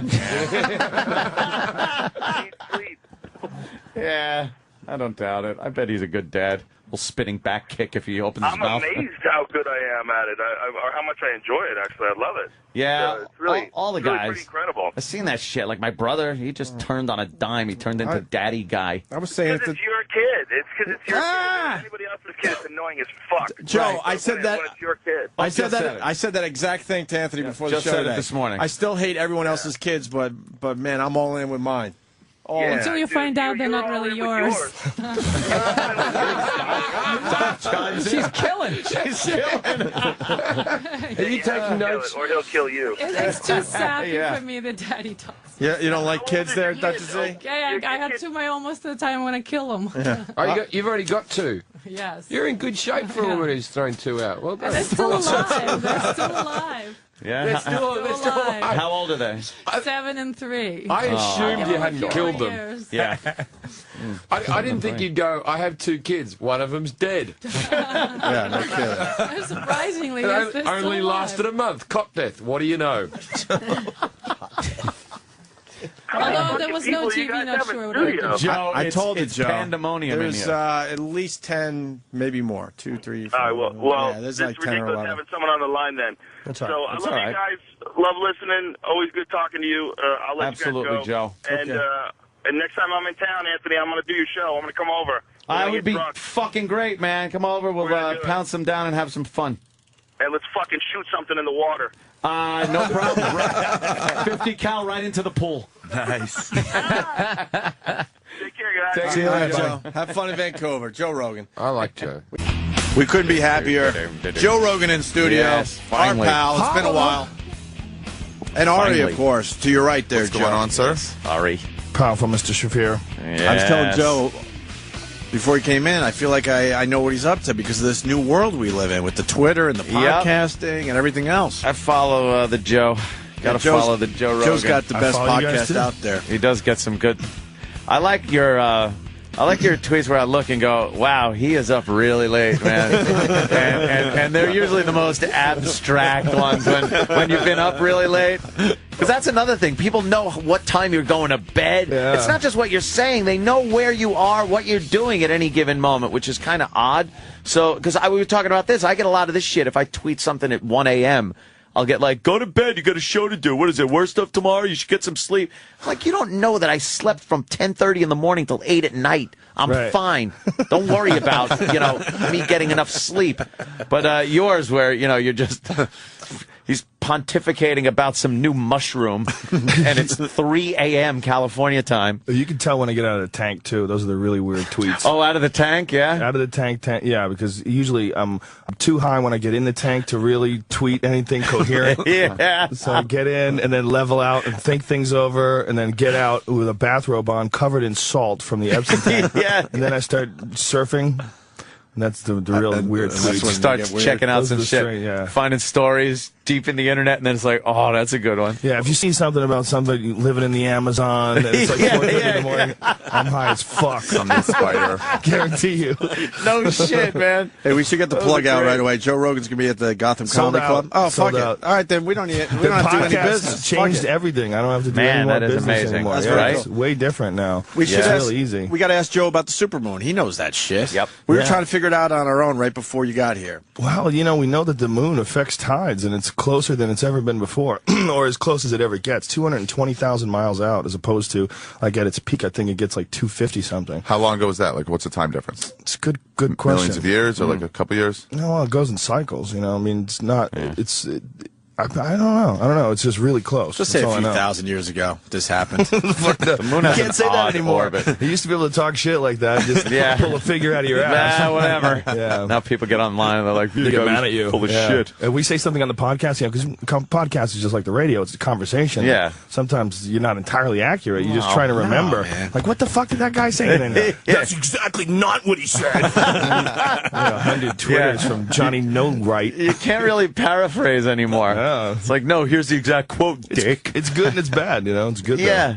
It's good that you can get that information right ahead, That's true. You got any ridiculous haters that are just like that? I don't even bother them anymore. I don't even respond to haters. I used to respond and like fuck you, go back and forth. That's kind of what I was getting at, how you respond to them, and it's gotten to the point where you just gotta not even deal. Yeah, I just completely ignore them. I block them, ignore them. Yeah. It's pointless. I mean, if someone has a legitimate criticism or they have a point, I mean, and it's not like douchey, I totally respond. Or if it's a joke, like when people goof on me or something, or it's a joke, that's fine. I'll care retweet about a good one. Yeah, retweet the good insults. You can tell, sort of, even though it's in text. You can tell when someone's being a shithead and someone's just being funny. Difference. Yeah. And then just the other day, somebody tweeted me, or actually got through me on Facebook or something, because it wasn't tweet because I had blocked him. And he goes, dude, what the fuck? He goes, I was just making a joke and you blocked me? And then he copied a picture of his the tweet he gave me, and I read it, and there was no sense of sarcasm or anything. He's like, I was just kidding. And I was like, asshole, out of all the tweets I get, how am I supposed to pick yours out as the one that is just like, oh, I was being sarcastic, when there wasn't a hint of sarcasm? It's like, of course I'm going to block you. Yeah. Like fuck you, I hate you. Yeah, like, that was pretty much it. It's like, dude, you suck. It was something about my fucking webcast sucks. And this, and it's like, all right, well then, fuck you. How's that? I'm blocking you. Joke? And it's like, dude, I was kidding. People are really? just happy to get your attention, though, and a lot of times that's the only way they can get it. If they say, Anthony, you fucking rock, you ignore that. Yeah, you don't get 100 of those. That's true. I do go off on my drunken retweets and follows, though, sometimes. Like, it's Saturday, 3 in the morning, if I'm putting down a few. People just go, and retweet? I'm like, all right. And then once you do it once, it's just like, bam, and I'm going, bam, bam, bam, just hitting retweeting everybody. You lose 100 followers. Oh, yeah, because they're just pissed off that they're reading through my drivel. You watch your numbers go down if you're tweeting too much. Oh, I know. I don't care about that. It's like the stock market. And then you goes chill up for and a day down. or two, and the numbers go back up. Yeah, that's all. You got to find that balance. Hey, the supermoon, what is it supposed to do, though?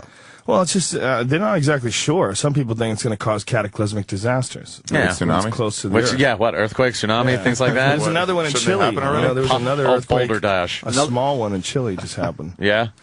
What's small these days? 5.5. Yeah, now 5 is like, come on. Suck it up, losers. Now that we've seen a 9. Yeah. Officially a 9.0, right? Apparently there was a 9.2 in Alaska in the 60s, and the aftershocks hit San Francisco. You could feel it. Really, yeah. Wow. And nothing was going on in Alaska, especially in the 60s. 9.2. Yeah, 9.2. Lasted for 4 minutes. Ugh. This one lasted for 5 minutes, which scares the fuck out of me. Could you imagine that? Like, because you think it's just going to rock you a little, and then, all right, stop.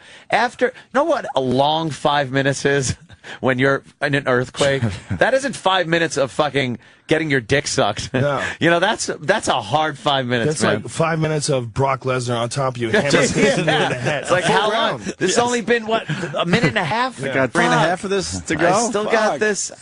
What scares the fuck out of me is these nuclear reactors. That's what scares the fuck out of me. Yeah, they didn't know you can't just shut them off. You can't shut them off. That's the most ridiculous shit ever. When the power goes out, you have 8 hours of backup. Once so you you basically have enough to get on a plane and get the fuck away from there. That's about it. Mm-hmm. Once you start it, that's it. How we thought this up and it was going to be okay. It's like, yeah, we start this reaction and we could vary it to a certain extent.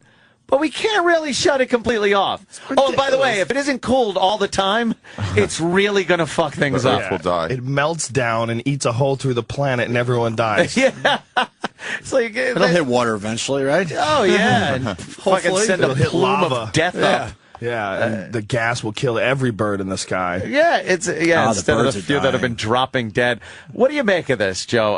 Joe tweets about this a lot. I try to be as objective as possible, but the last thing you want to do is be the guy that says, there's no apocalypse while the earth is cracking between your two legs and spreading them apart and Satan sticking a pitchfork up your asshole. At a certain point in time when enough fucking things happen, you got to go, wow, is the apocalypse just really slow? Yeah, maybe it's a slow thing that takes some time. You always think it's just going to be a quick action movie thing, but it's a slow kind of. Disasters get a little worse. The hurricanes get a little bigger. It's fun to watch, though. Yeah, front row seat. Is it that? And the other part of me goes, well, maybe is it just that we have more access to information, so we're getting all these stories? Of yeah. But that's seems like there's a lot more shit happening. 10,000 people died, right, in Japan? That's a lot of people. Oh, look at that. They're saying, look at the evacuation area, 13 miles. 50 miles, no U.S. military without special clearance. Oh, God. Turns to U.S. for help. What do you want us to do? Drop a bomb on the nuclear problem? Yeah, just blow it up. This is scary shit, man. That's some, what they did at Chernobyl, before, they didn't tell anybody around the area, so they ended up with some problems there, some issues. But they just wound up dumping concrete and sand and actually lead. They took fucking lead, giant bars of lead, helicopter loads, and just dumped it on top of this pile. And it looks like that's what they're going to have to do with this shit. In Chernobyl they did that? Yeah. But it's still eating through all that shit. Oh, it's still underneath all that. It's still glowing. Well, it's got a half-life of like 20,000 years. 20,000 years, so it's just sitting there. Well, we were talking about, Ant and I were talking about this off the air. There's an article that I was reading that was saying that some of the uranium that they used was plutonium-enriched uranium that's 2 million times more radioactive. Now, I don't know if this is true. I just read it on one science site. I have to go back and see if there's other ones. But that's fucking terrifying. 2 million times more radioactive than the normal shit? That's what the fuck. And why are they using that in Japan? Apparently, it works really good. It gives you a lot of energy. I guess it does. You would think, though, because they're pretty anti-nukes over there. Yeah. You know, considering they had a little issue back in World War II. But, I don't know. They have a lot of nuclear power. And this plant is just really fucked at this point. It seems like nuclear power is almost like a car that they figured out how to get really fast, but never figured out how to stop. How to stop it. They weren't ready yet. They weren't ready to put it on the road. They're like, we got an engine, let's just go. Let's just go with this. How are we going to stop this? Just keep driving it around the track. We don't know what to do. A rock attached to a rope. We're going to throw it out the window. And hopefully that stops the car. It's like some Fred Flintstone shit. You can turn it on, but you can't turn it off. What the fuck, man? It really is amazing. That is kind of creepy. They didn't figure that part out. Well, not only that, it really hasn't really progressed. I mean, they haven't come up with any much better alternative. Right. No, there should be a way to cool it down within a day. About ever. How about ever? For the rest of time. Forever. Yeah. Well, long past, think about 5,000 years ago was the dawn of civilization. Okay, that was like the first written language, the first mathematics. It's like 6,000 years ago. This shit will be radioactive way longer than that. Way longer than we've even been, an intelligent. Way longer.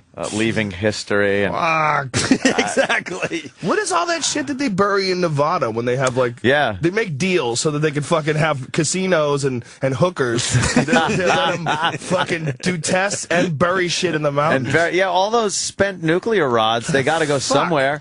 And they load them up in a truck, and in the middle of the night, they fucking drive them to the Mojave Desert and Nevada and whatnot, and bury them underground. What a crazy idea! And just hope the record of where that is kept for some length of time. Yeah, because if society falls apart, if we have some sort of a massive, super volcano eruption, half the population dies. No one's going to know about that shit. And the other half has to rebuild, and then they rebuild there randomly. Yeah, and it's like an 1800 style life that we have, and then people just say, "Oh, let's start digging. I think there might be something good here." And they hit this shit. Let's put our well here. This is where I get water from. It's getting very hot as we're digging. Just stand this. It's just me. Why are clumps of your hair falling out? People are so goddamn ridiculous. That's so ridiculous. We reach back, and like I said, we haven't really improved upon the basic gist of the reactor.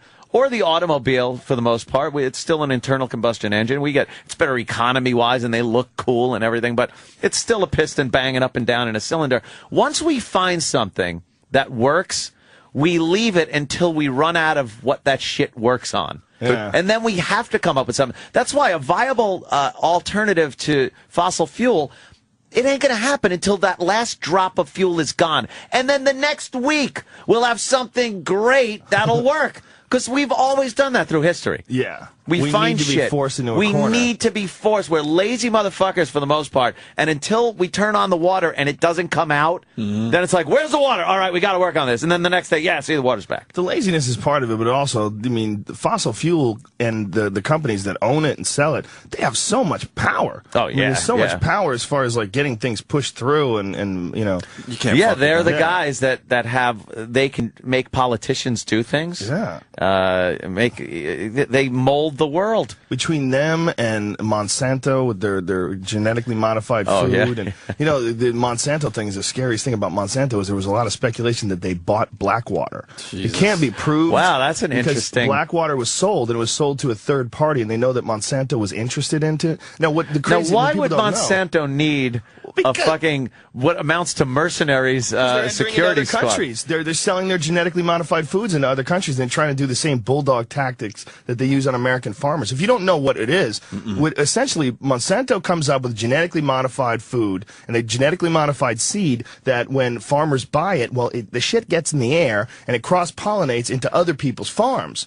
Guys that didn't buy their seed. Well, they come over and say, well, you have our shit and we're going to sue you for it. And then they sue these poor farmers and they fuck them over. Sue the bees, motherfucker. Because it wasn't me. I mean, there's something to be said for some genetically modified foods. It's easier to grow. More people, can have food. Less people starve. You see corn on the cob these days, Joe? It's fantastic. It's giant, golden. Every fucking little kernel is perfect. Yeah. You know what corn looked like back in the 60s and 50s? It was awful. Maize. You remember that shit the Indians used to hang on our door? All different kinds of colors and shit that you put on the door. Homeless teeth. It looked like rotting teeth.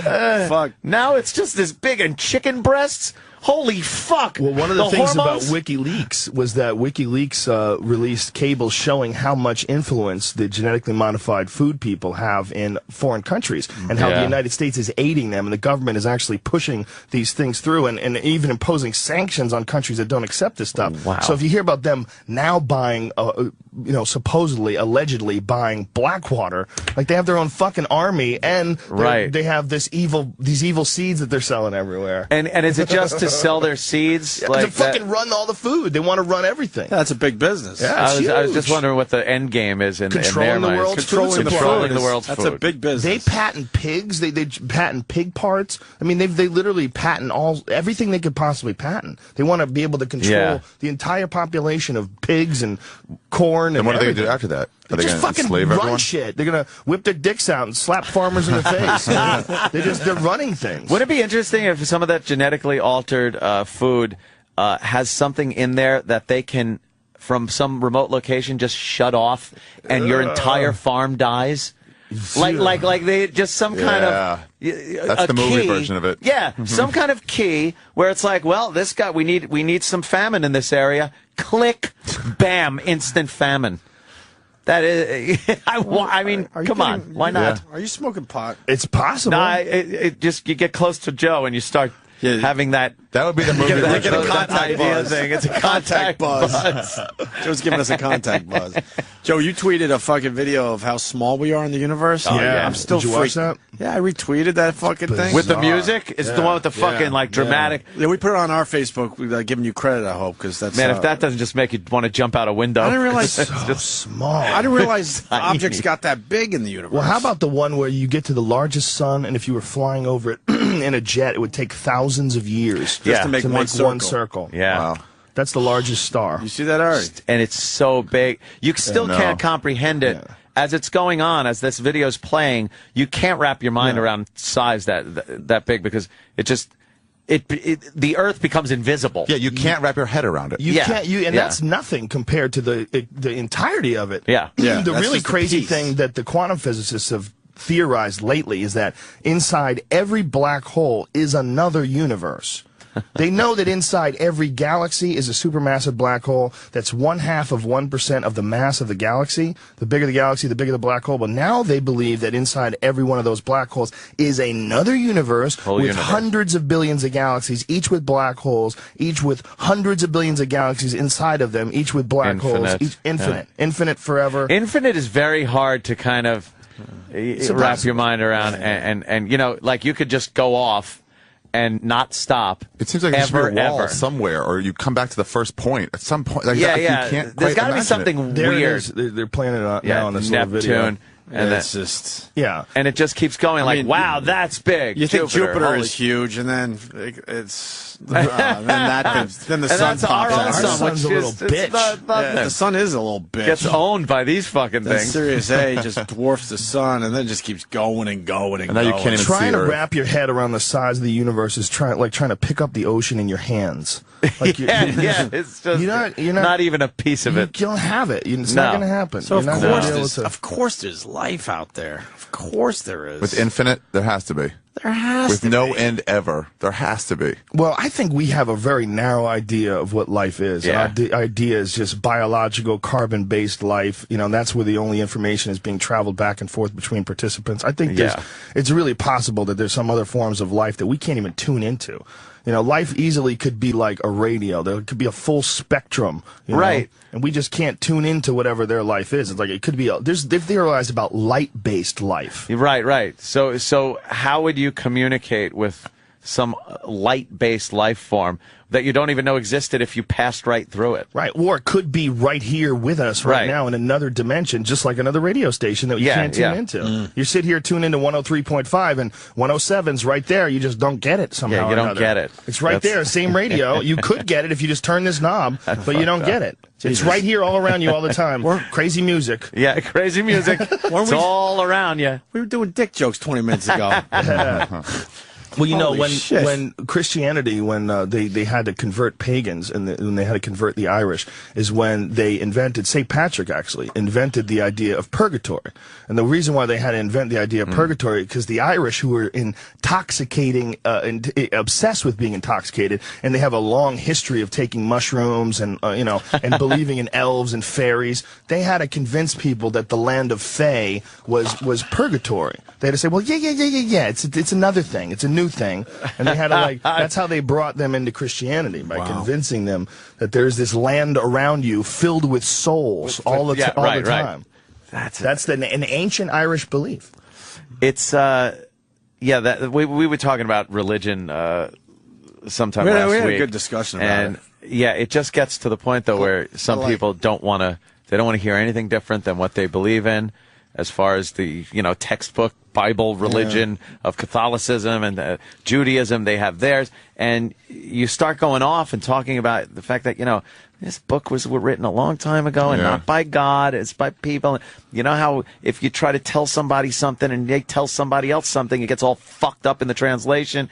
So, and they're like, no. Well, that's in one language. I mean, look, Ari studied the Torah for years. Ari was seriously religious at one point in time. Lived in Israel for a couple of years, and that was an oral tradition for a long time. Just hoping nobody fucked up. No the one fucked it up as they went along history, telling the story. Well, not only that, the original Bible, the ancient Hebrew version of the Bible, trying to decipher it is it's code. It's just numbers and letters are the same thing. Like the letter A is also the number 1. Oh shit! So words have numerical value, like love and God have the same numerical value, and all that is lost when you translate it to Latin and Greek. Yeah. And also, they had an editor, right? There were other stories. Oh, sure. But when you the New Testament, when you go with the New Testament, there was a lot of shit, a huge amount I want all the info, not just part of the info. It doesn't matter. It's all written by people. It's so obvious. Yeah. It's really obvious. The really interesting thing, a lot of scholars have been talking lately about one of the things about Moses, and that they believe that Moses was doing psychedelic drugs. And that the whole thing about Moses and the burning bush. Yeah. Well, they believe the burning bush was the acacia tree, and the acacia bush or tree or whatever the fuck it is rich in dimethyltryptamine, a really potent psychedelic. So the idea of this burning bush being God, literally, could have been God. He might have, literally. I mean, he might have had these crazy psychedelic experiences. That's what a lot of people believe, that all of these ancient religious stories, the roots of them are all in someone finding something that makes you trip balls. There were plenty of narcotics just growing around. I mean, still are, yeah. Yeah, there still are. No laws against them back then. Yeah. You just chew on a leaf, and all of a sudden you have this vision. You write it down, and people aren't just going to go, that guy was fucked up. You go, really? You did? You saw God? Put it in this book. Well, they used to try to hide them from their enemies. The hide book, the psychedelics. Yeah. The book, The Sacred Mushroom and the Cross, is by a guy that was one of the scholars who was the main guys of deciphering the Dead Sea Scrolls. This dude named John Marco Allegro, and he was the only one in the entire Dead Sea Scroll deciphering committee that was an agnostic. He started out, he was an ordained minister, but as he was studying theology, he's like, well, this is all horseshit. So he starts studying it, and he got into this Dead Sea Scrolls, which is 1,000 years older than the oldest version of the Bible. It's old as fuck. Written on animal skins in Aramaic, okay? He deciphers the shit for 14 years and decides that the entire Christian religion is a massive misunderstanding. What it's really about is the consumption of psychedelic mushrooms and fertility cults and fertility rituals. And the whole religion was based on these stories were meant to hide all the knowledge that they learned from taking mushrooms. Holy shit. But you know, makes sense. So it makes a lot more sense. They create metaphors intentionally to try to hide it? Mm-hmm. Huh. He traces back the ancient word Christ to an ancient Sumerian word that means a mushroom covered in God's semen. Yeah. Try selling that to the Catholic Church. Good luck. Yeah. Good luck changing everybody's mind there. Yeah. But you bring this up, you piss off a lot of people. You know, yeah, but they pissed themselves off. You're being silly. Why would you believe that other people are full of shit and that story sucks? It's that simple. If it came out today, if the Bible came out today and just the story of Adam and Eve, you'd go, what the fuck are you talking about? So they made kids and their kids just started fucking each other? Like, what are you talking about? They were the only two people and their kids fucked each other, or they fucked their kids and make more kids? Yeah. Like, what are you talking about? And then what happens? Noah comes along and then we start all over again? Noah fucks his kids because he's the only guy left. So that's only 6,000 years ago that this has happened? There's a lot of kid fucking going on. Well, the scary thing is 50% of the population of this country in a recent Gallup poll believes that the Earth is less than 10,000 years old. It's up to 50%. That's crazy shit. I mean, how do you just deny the science that is behind the fact that this Earth is a lot older than that? Said, no. Confirmation bias. You just go on enough websites that say that the science is bullshit. You can find 100 dudes on YouTube that would tell you that evolution is a myth and that there's science behind it not being real. You can find hundreds of guys. And if you just only read their stuff and listen to their stuff, you'll start believing it. When I see those paintings that they have in books of Jesus with a dinosaur, they show like Jesus lying peacefully with a velociraptor. There's an ancient fresco in France with Jesus, with Adam and Eve surrounded by giant mushrooms. Really? Yeah, and it's ancient. It's like 1,000 years old. And there's a ton of those. There's a bunch of ancient religious artwork that deals with mushrooms. A lot of it. Let's go to the phones because Tom, very upset. Tom in St. Louis. Tom in St. Louis. I'd be upset if I lived in St. Louis, too. What's up, Tom? Hey guys, how you doing? What's going on, buddy? We got you. Go. Hey, Joe, I'm a big fan of you, but your information on Monsanto is way off. What's off about it? Well, you're spewing stuff that you've probably read on the internet or something like that. I watched a bunch of documentaries too. I watched the Monsanto documentary, Food Inc. But tell me what I'm wrong about. By the way, this is Tom Monsanto calling. Probably king corn as well, I'm guessing. Right. What are we wrong about? Well, the one thing you said, you first of all, you talked about how they spread the genetics across the country, and then. No. That's not what I said. I said farmers that are next to people that have genetically modified food that gets called cross-pollination. And those farmers have been sued. That's a fact. It's actually happened for one person. It happened for a guy by the name of Percy Schmeiser out of Canada. He got sued over having canola. It's only one guy? Yeah, that was his claim. That Monsanto's genetics wound up in his field because of the birds. That was that man's. Man, are you sure this is only one person? I don't have a computer in front of me, so I can look this up. But this is the only person they've ever had a lawsuit with? Is this one guy? But it's definitely not the only person they've ever had a lawsuit with. But Percy Schmeiser is the main guy behind it, and I believe it's in Food Inc. They bring him in, and possibly King Corn as well. But I can't say for sure on that. All right. Well, what's your beef? What is your issue? You think Monsanto's good? I think they do I think they do some. Do you work for them? I mean, yeah, I do. You do? Okay. Yeah, you do. Get the fuck out of here, you creep. You genetically modified creep. He's a little biased. Listen, you're eating some bad potatoes that are making your dick fall off in 100 years. There's going to be no dicks. 100 years from now, humans will have no penises. By the way, I loved Journey Through Inner Space. Monsanto put it on at Disney. It was fantastic years ago. Remember, you would shrink and. What do you do for them, dude? The little ray. Oh, Monsanto used to fucking sponsor this big thing. Brought to you by Monsanto. Voyage Through Inner Space. Oh, that weird thing where you would watch like the human body, like the bloodstream. And you'd shrink. Yeah. You'd go in the little car and you'd go in. It's like, whoa. You get to go through the human body. And the microscope, and they'd show some mechanical eye. Is he still on the line? Yeah, Tom. If the company fires you, are you willing to spill the beans on the Opie and Anthony show about how things really go down? Yeah. Can we count on you? In accounting? Because you know there's some evil shit. When you're trying to patent pigs, you're an evil fucking company, pal. Well, I don't know if I totally agree with that because I mean, first of all, they don't own their pig line anymore. They listen, fella, you're trying to patent pigs, okay? That's some creepy god shit. You can't patent nature. Wait a minute, Joe. If you do the research to come up with the technology, You just said a bunch of nonsense. if you do the research for the technology, for instance, from behind the corn, behind the pig development, if you do the research to come up with the genetics that make the corn better, shouldn't you be able to take advantage of that research? You don't think that there should be a line that you can't cross where you can't patent life? Apricots, right? You really think that it's okay to patent life because you guys have done the research? That's horseshit, pal. If you want to do something like that, you should be able to profit from it and it should benefit mankind, but no, you can't fucking own it. All right, you can't own life. You can't sue people for having your life. You don't own life. What is the reason behind your thinking there? Because because I don't want creepy cunt companies owning the world like that. It seems kind of fucked up, don't you think?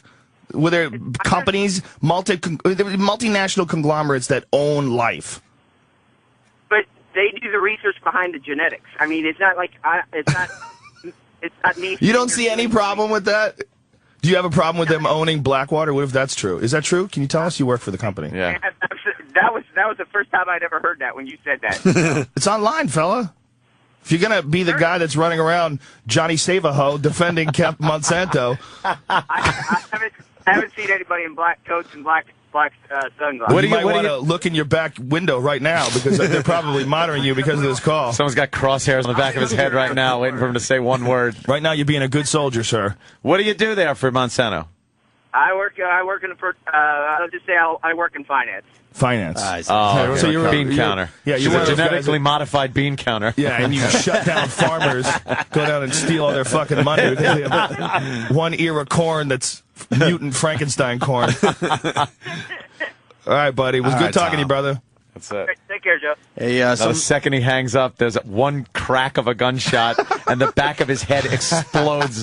Bammo. Hey, someone tweeted the Adam and Eve mushroom fresco. Yeah, isn't that strange? That's shit. And that's from 1291 AD. Yeah. I'll retweet this thing. That's creepy. That looks like fucking mushrooms to me. Yeah, it is mushrooms. There's a lot of ancient and then there's religious a few artwork that has to do with mushrooms. Here's another one. Yeah. From the same tweet. You see that red and the white? That's the Amanita muscaria mushroom. That's also the colors of Santa Claus. And so they knew about that in the 1200s? Oh, yeah. Yeah, these are we've lost a lot of that information. That's from 1192 AD. Now. 1192 AD, and then you got this one.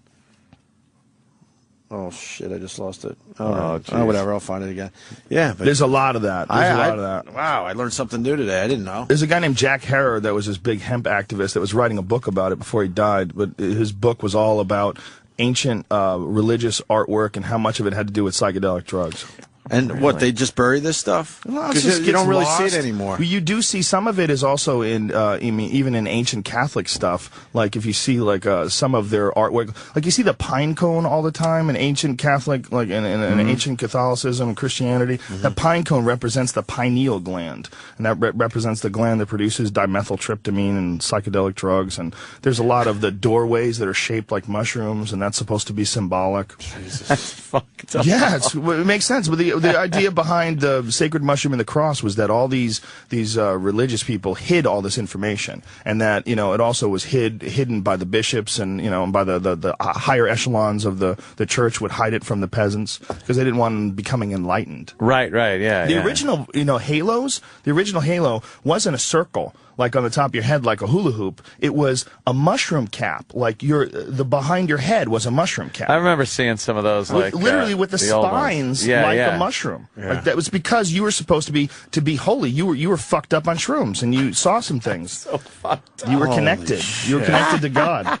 Everything I know is wrong. Here's one from everything you know is a lie. 22th century BC. Yeah, there's so much of it. There's a lot of it. I've never seen this shit before, Joe. Yeah, you just and the artists were aware of it. Whoever was painting these things were aware of it. Obviously. Well, it was a much more commonly known thing. Especially in Europe. I mean, consuming mushrooms goes back, there's a long, long history of that. God, they're fun. Yeah, I mean, if you think about people that lived thousands of years ago with no knowledge of science, and all of a sudden they're starving and they stumble across these mushrooms, they eat them, and they trip their fucking balls off, and then they have these incredible experiences and rethink society, and then everybody comes closer together, and a better sense of being connected, and you go, okay, we got to keep this from other people, and then that's where it all goes astray. I just retweeted that Opie Radio. If you want to see the frescoes that Joe turned us all onto. Joe turns us onto some great shit. Because they wouldn't know about why they're feeling that way. Yeah, like they wouldn't know the science behind it. They would just know the spirituality behind Honestly, why they even feel to that this way. day, the science is very screwy. It's like, what is really happening with mushrooms? So it might be some type of divine what it might connection. What it might be is a life form from another planet that only communicates with you by eating it. Holy the way you describe little notes for you. Joe can just fuck with you. But why aren't you writing movies? I don't want to write movies. Between doing the podcast and doing all the Joe, shit that I do. Tell me that wouldn't be a great plot for a movie, right? Well, there's you a just guy named Terrence McKenna who theorized on it, that he believed that mushroom, there's a theory of Panspermia, I think that's how you say it, where life came from asteroids, and there was like the controversial NASA scientists recently said that they found some evidence of fossilized life on which is disputed, but a lot of people believe that. I mean, we talked about that with Michio Kaku last time I was on the air, the idea of life coming from another planet. We hung up on him right before the I heard, I was listening, I was laughing at my ass off, it was great. Who knew that the next day we would need him, man? I love when Dr. Steve gets mad at Yeah. yeah. Well, Dr. Steve just texted me. What did he say? And because he's listening. He goes, the difference between Joe Rogan and Jesse Ventura is Joe Rogan's conspiracies are cool. The government is out there. Don't deny it. You deny it was a Navy SEAL? Then shut your mouth. That thing with Lil Jimmy and him was one of the fucking best brilliant. moments, That thing man. won't go away. It won't go away. That It shit shouldn't go go away. away. riff-raff from Rocky Horror He was hairdo. exposed for being a knucklehead. Yeah. He was exposed for being do you deny that the government has JFK and the Warren Commission? And we don't the have missile hit the Pentagon? We don't have it on video, but the reason he got up and left was he was in over his head. Yes. He couldn't argue anymore his point. Well, Jimmy attacked him. But he had nothing to back it up. Yeah. What are your facts? Anything? Huh? Do you have any facts? Or are you just like going off? he just From goes. an he intelligence goes off. standpoint, he got his ass kicked, and he knew it, and the only thing he could think of was to just get himself out of the situation. He's used to Unfortunately, we going don't on- have that on video. He's used to going on these radio shows and TV shows where they don't challenge him. They allow him to be the eccentric. Right. You know, comes in with these controversial ideas. Yeah, like a hard-hitting show for him is going on The View. Yeah, you know, sure. And Sherry Shepard goes, "That didn't happen. No, you're wrong." And like that's the controversy. Well, if you want to believe it. She also thinks the Earth is flat. Yes, let's not forget. I'm sure she thinks created Christianity 114 years predates ago. everything. Yeah, we love playing that audio every once in a while. I want to ask Joe one thing. What set you down this road of collecting all this knowledge and thinking differently? Well, you know, what just being started a comic, being a comic, having all day. But I mean, way before a comic, when you were growing up, what got you where you're like, you know what, I got to do my own research now. When I was 5 years old, my father beat the fuck out of my mother in front of me.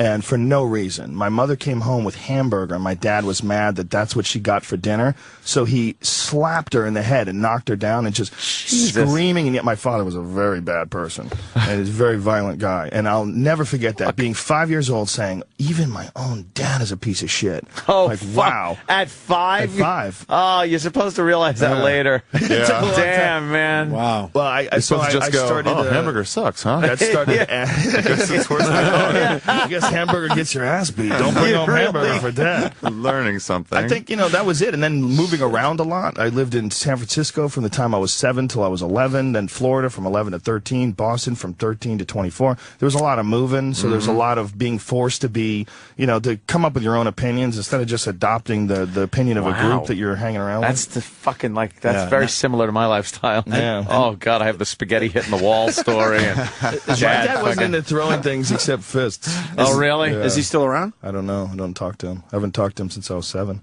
He's got my name, too. His name's Joe Rogan. Really? Yeah, that's his punishment. So what, your mom? Your mom obviously. My mom remarried, a great guy. But your mom got you out of the situation, obviously. That's why we moved to San Francisco. It's one of the reasons. Wow. Because I wanted to be with him, and, this is a lot of dangerous shit. Yeah. He was a cop, and he was a crazy guy. Oh, really? Little high-strung? I don't remember much of my childhood, but I remember a lot of beatings. I didn't take any, but I saw him beat the fuck out of my cousin, saw him beat the fuck out of my mom a couple of times. Really? Yeah, he was crazy. Never hit you, though? No, he loved me. I wonder why. Because I was nice. I was a little boy. I was a little 5-year-old. No, I used to get smashed with the belt, though. I used to get the belt. He wasn't into hitting me. He probably would eventually kick my ass. Wait till you can fight back when a I little started bit. talking shit and oh yeah, then you would have learning how to wrestle. Yeah. Becoming a threat around the house.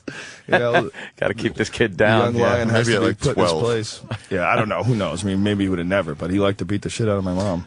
Wow. But, so I think at an early age I had to start questioning things. I was terrified of all the possibilities. So that's probably what started it. And then when I was a comic, you have all this time in the day, especially when you're just all you're doing is just driving to gigs at night. So you have literally like 20 hours in the day to do whatever the fuck you want.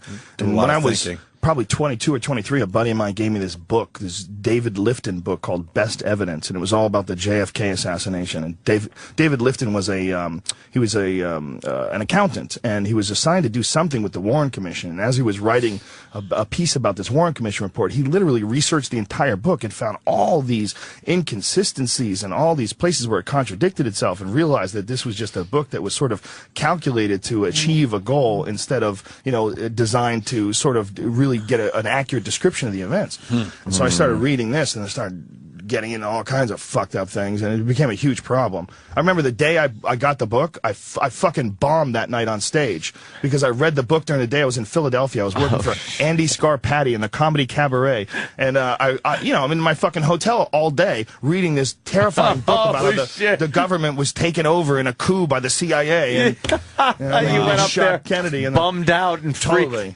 bummed out and ate dick on stage. Then I had to come back. That was like Friday. I had to come back and redeem myself Saturday. Saturday I just beat off and watched cartoons. Right. Got my mojo back.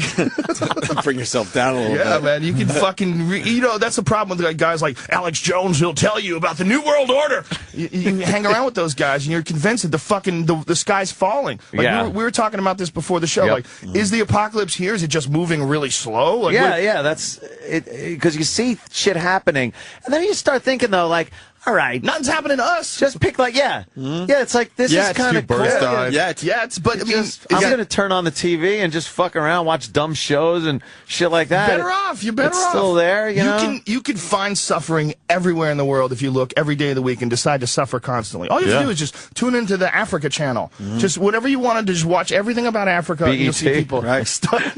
Okay. I don't think that's the same channel. Oh, you turn off that news though. It's a nice place. Yeah, it's not bad. It's pretty peaceful out there. I don't watch the news. You don't watch the news at all? At all. I don't bother with it at all. People are like, oh, aren't you going to die of radiation in California? I'm like, maybe. Well, the radiation's hitting. Maybe. We'll all die. What do you want me to do? Radiation's hitting California today? Is it? Yeah, a little bit. Is that the truth? Well, get your pills. Little bit. If I'm less fertile, it's only good for me. California though, we have built up a resistance from using cell phones all the time that I think we're going to be okay. It's going to be fine. Yeah, it's like slowly build up resistance. It's like vaccines. It's like a vaccine for radiation. Cell phone and Wi-Fi. It's everywhere. You're going to be fine. Our Wi-Fi will kill that radiation. Cheap ass fucking radiation. I know when you sit there sometimes and think how much shit is going through you when you're just sitting here, like in the 1800s, I guess, and before, they just had whatever cosmic shit was floating around, natural stuff. Full ozone. Yeah, shit Zero like that. holes in it. Now, you're like, all right, now we got radio.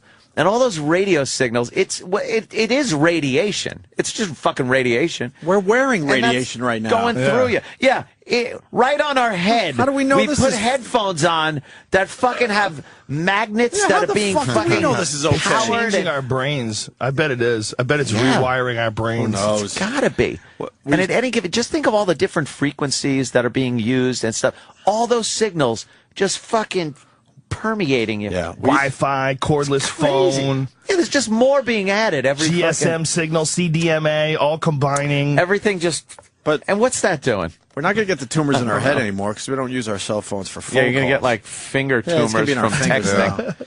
Texting and tweeting. Extra joints. We should take a break. We got Joe Rogan in studio with Ari, and does this mean anything? Because this might be my tease. Bath salts.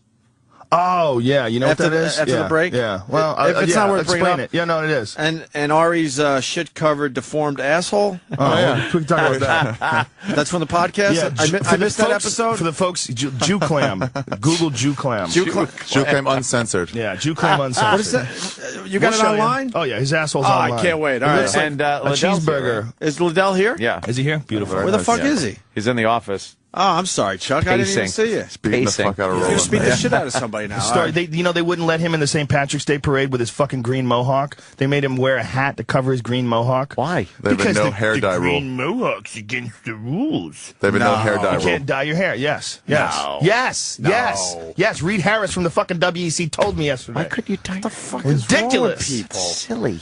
Regulations. Green for the St. Patrick's Day. But everyone watching the parade is shit-faced. Yeah. Almost getting hit by cars, getting in fights, puking all over the You can't place. dye your hair, though. You can't Hulk out. That's so stupid. Hulk out. Oh, there it is. All right. Oh, God. All right, they're going to watch Ari's butt. That's fine. Get We'll- ready. We'll check it out after the break. Opie and Anthony. We're back. Just did 20 minutes for everybody. For people in studio. We got Joe Rogan, we got Ari, and now we got Chuck Liddell. The Iceman. The Iceman.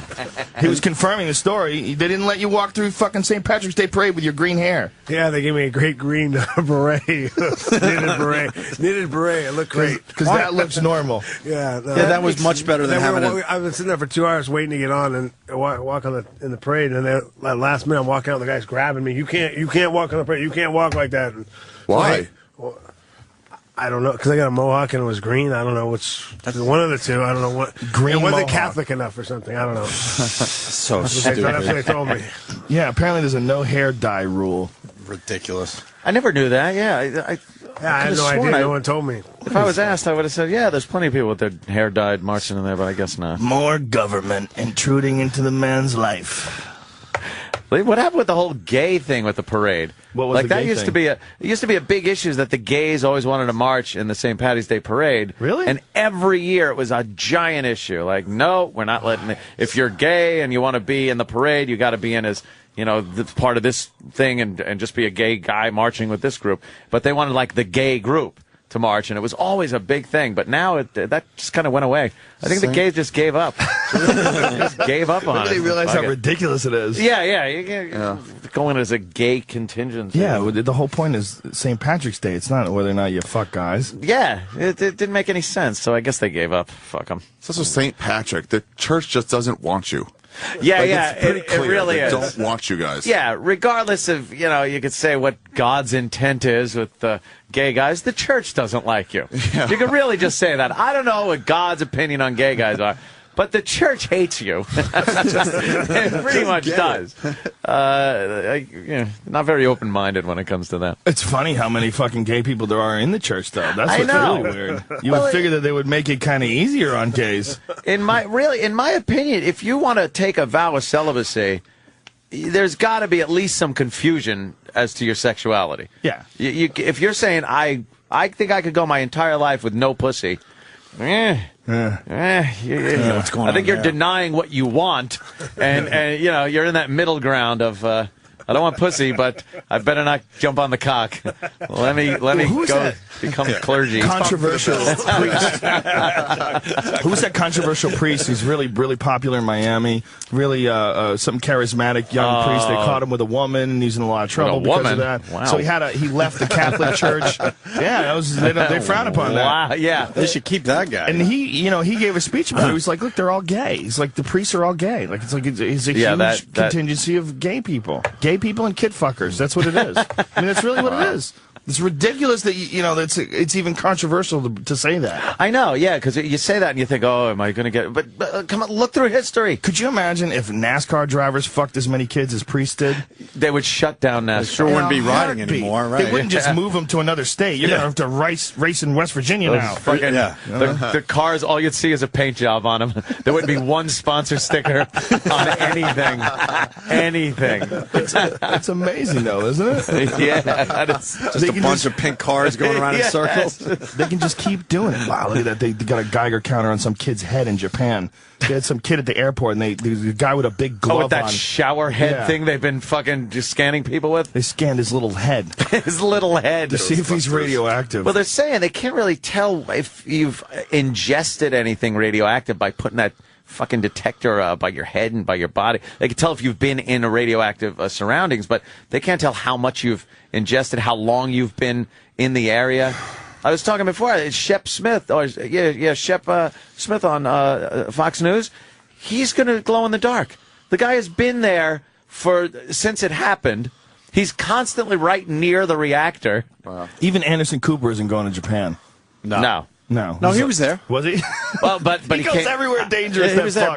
No, they had a video. I think he came back, though. They had a video of him going, "Should I leave? Should I get out of here? Should I get out of here?" Because new info was coming in, and he just broke character. Like, should I be here? What happened to that chick in Egypt that got beat up and sexually assaulted? Did they release the story of what exactly happened? You won't see her no more. Yeah, I don't know. She just went away. She got pinched really hard was one of the descriptions. Pinched in her vagina? I guess. I think her nipples. I think they were doing things to her nipples really hard. They were biting her tits and really? fucking. Oh yeah. They said it went on for like a half an hour too. Yeah. Jesus Christ. That means a few guys. And there's a sick part of you that hears shit like that and goes like, "Wow." like every you had the folks listening at home. You had to see Anthony's face. There was a bit of nostalgia in his eyes. You might want to explain a little bit a little further. I would never make light of the horror that this woman went through and that other women go through when they're being sexually assaulted. But when you just read the story and take the humanity out of the mix. Yeah. I don't know who this person is. I just know it's female A and male B through Z, doing things. It's just this twisted kind of perverse, sick, and there's something titillating about it. You want to bring it down to caveman shit. Yeah, caveman there's style. No fucking laws or anything. Doesn't matter. But it's not caveman shit because it's a suppression shit. You're not supposed to be doing this shit. It's not like a nature shit. No, it is. You're not supposed to be doing it. It's very bad. It's an evil nature's thing. A one-on-one. But did we just fuck you, shoot a load in you, and make a baby? That's natural. But did we decide it's nature? You know what I mean? Or is it nature shit where you're supposed to just fucking be an animal like that? Well, there's a lot of that. Did we decide that it's not okay? The real reality of human bodies is that we have the same genetics that they had back when they were running from saber-toothed tigers and fucking stabbing woolly mammoths with sticks. But we like to think because we've got more knowledge, because we have smartphones that we're different. We're fighting it. We're still basically fighting those monkey that urge. instincts. We call it the perv switch. Yeah, it's and in some there. guys lose the fucking battle with the perv switch. Well, nature and the perv switch are two totally different things. A lot of the perv switch comes from suppression. Yeah, a lot of it comes from this sort of rebounding. It's like Catholic school girls. When I was in high school, those freaks, they fucked like crazy. Yeah. The craziest chick I ever dated was when I was in high school. It was a Catholic school girl. This chick fucked everybody who asked. Anybody who tried to fuck her got to fuck her. If you dragged a dick on the ground across her, it would be like a kitten with a ball of yarn. She would just dive on it. She was a fucking whore. By the time we were like 20, she'd already had 3 abortions. Wow. Oh, this bitch fucked everybody. Catholic girl, huh? And she couldn't help it. She couldn't help herself. She had a look in her eyes like she was hypnotized. It was, and it was the suppression of. She fucked her. I was dating her, and she fucked one of my friends. I came home. It was like 4 o'clock in the morning. They were parked in front of my house, and my buddy was fingering her in the car. And I slammed my hand on the hood of the car. I go, "What the fuck?" And then I got in my car and I drove up. Fingering her in the front seat. This bitch was crazy, and it was all Catholic school. Just fucking wonked her head. Her whole family was everything. Every time if somebody sneezed, there's fucking everybody made the crucifix sign. Yeah. A car honked its horn. Oh Jesus!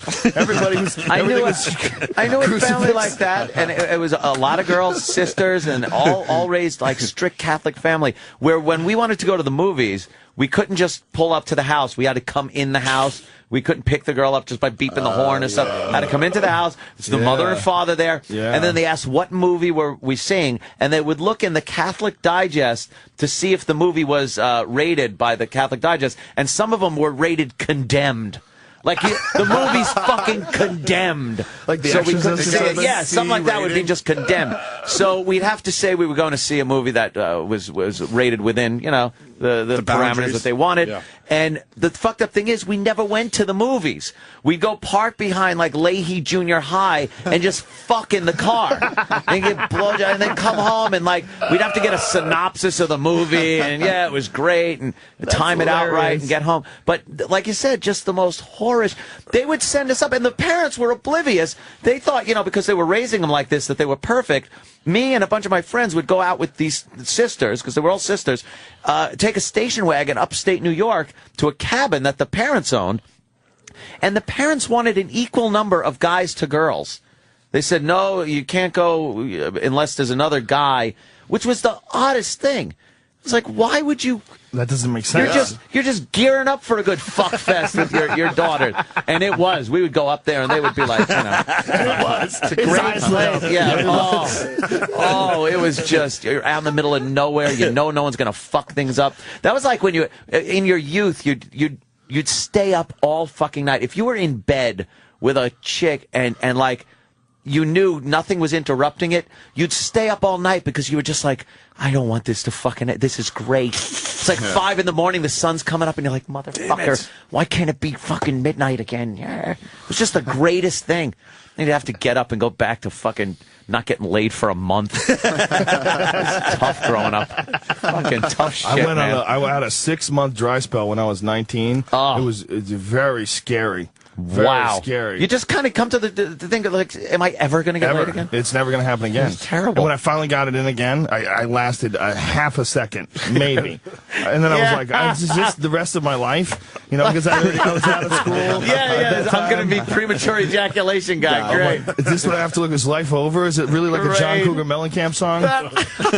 There was a girl that didn't want to fuck once. I was spending the weekend with her, and we were in our late teens, and the first night, she was like, yeah, we could sleep together and stuff and get all naked and stuff, but I wanted to fuck her. And she's like, no, I don't know and stuff. So I just had fucking mega rod all night.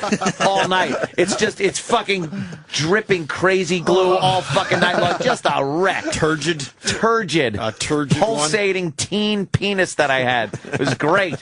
When that ligament is all tight up top, back in the good old days. Like anime? It was fantastic. Was it like anime cock? You couldn't even push it down like a quarter of an inch. The thing was just wow. And so the next day I wake up blue balls like a motherfucker. I'm like, I couldn't even walk. And then the next night we're in bed again, naked, and then she's finally had enough drinking, I guess, where she's like, okay, let's do this. I'm like, oh.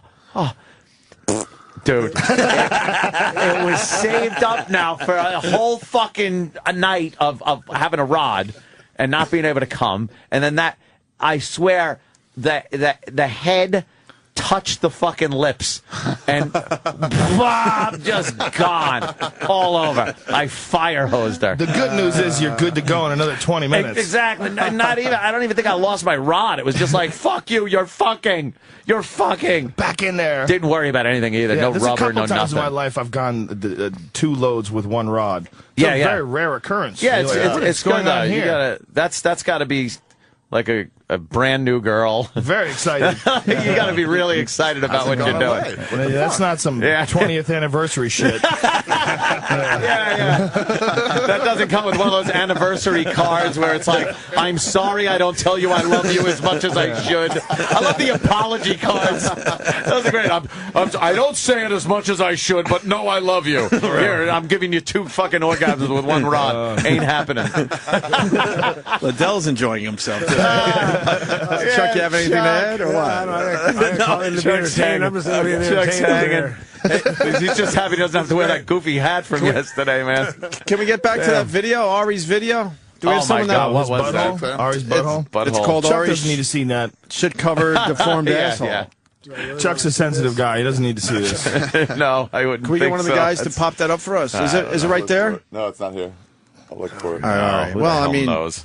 So everybody knows about the UFC Strikeforce buyout, right? What do you think about that, Joe? It's pretty amazing. It's good. Exciting, I like it. right? What I like is that these guys are going to get the fight. Right. It's going to take a while. They're going to have to figure out. The contracts have to run out on these fighters, and and Showtime and all that, and work all that stuff out. But now all the best fighters are all under one organization. Yeah. And, yeah, you get some of those dream bouts you wanted to say. Well, the fans always win when that happens. Yeah. Who are you looking forward to seeing fight that wasn't able to? Alistair Overeem. I'm looking forward to seeing him fight as a heavyweight. Chuck knocked him out, though, back in the day. Knocked him the fuck out. Back in the day. That was a great fight. That was a great fight in Pride. That was a fun one, you know?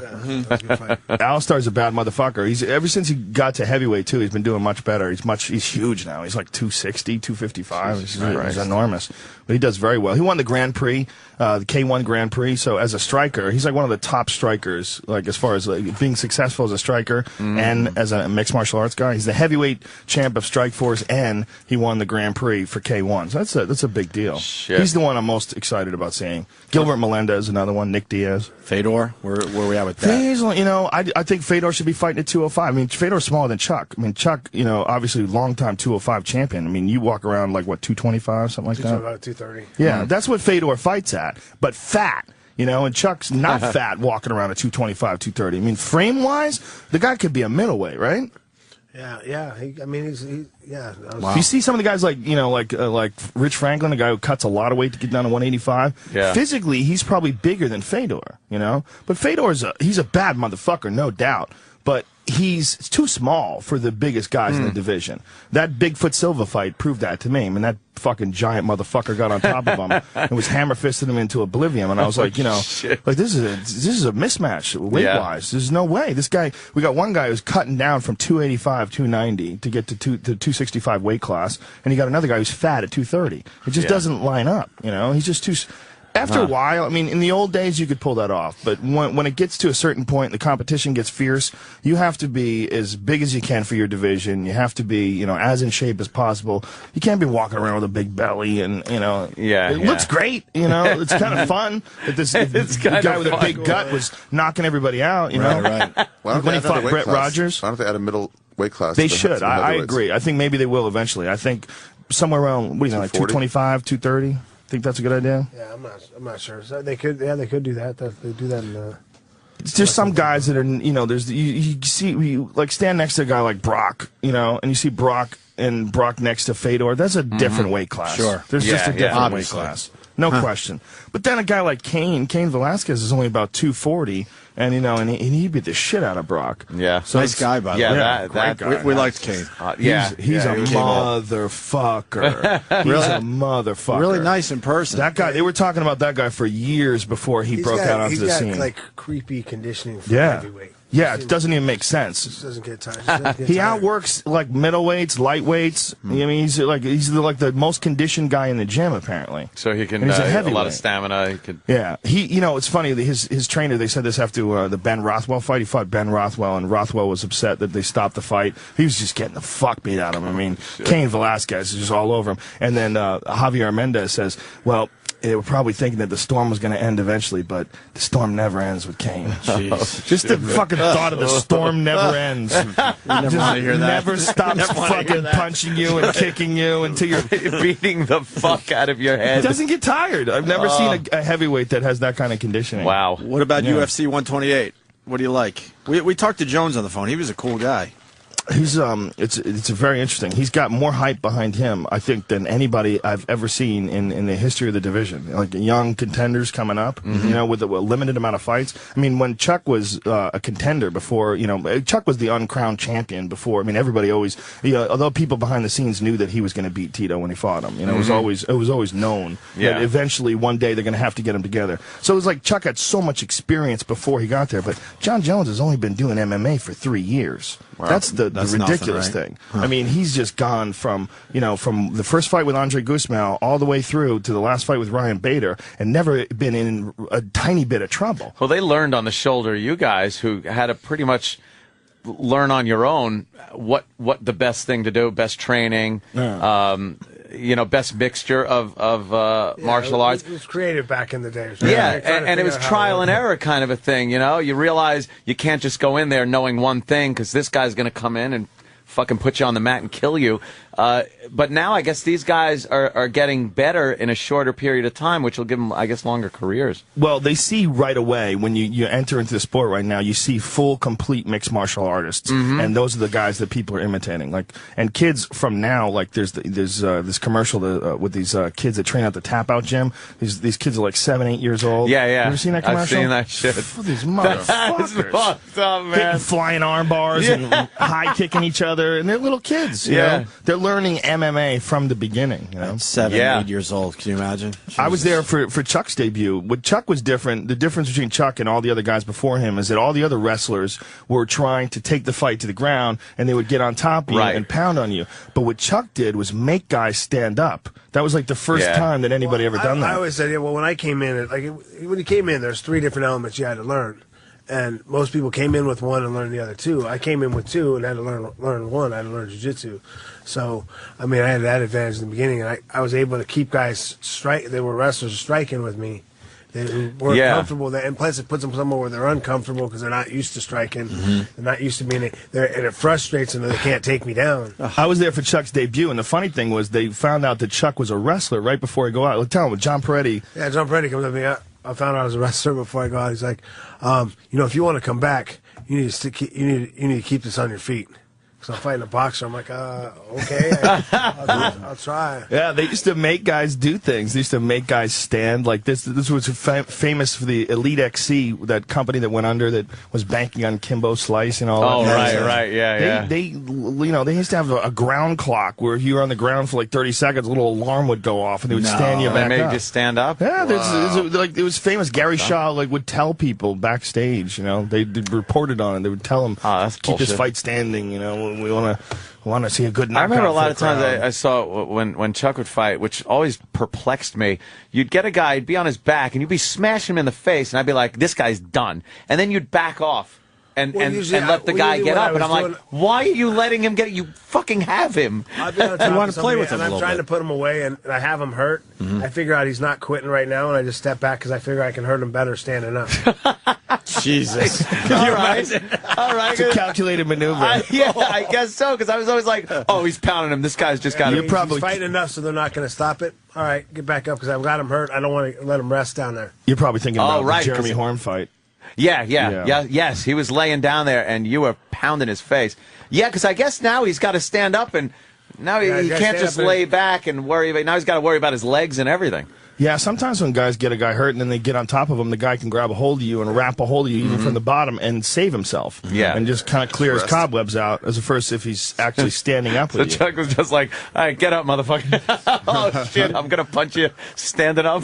I got someone hurt. I figure I can hit him harder standing, so get him up. I'm accurate, so. Well, it worked. So you're obviously taking Shogun over Jones, huh? No, I'm not. No, I don't know. I misread what you were saying. No, I just said there's an amazing amount of hype behind this kid. I mean, the reason the hype is behind him is because he's incredibly talented. Right. I mean, I always describe him as like an insect, and not in a bad way, but like, you ever see an ant move like something big? They do it like effortlessly. That's what it's like with this kid. He tosses people around, and he does it like effortlessly. It's like it's weird how strong he is. Like he does this he does this thing where he gets guys in double overhooks, and he flips them through the air where their feet are over his head. It's a lateral drop, but the way he executes it, it's like hardly anybody does that in MMA, and not the way this kid does it. And he does it on high-level guys and sends them flying through the air. And it doesn't even look like he's straining doing it. He takes everyone down. I mean, no one had been able to control Ryan Bader, the last guy that he fought, like that. Right. He just takes him down, gets on top of him, squashes him, chokes him.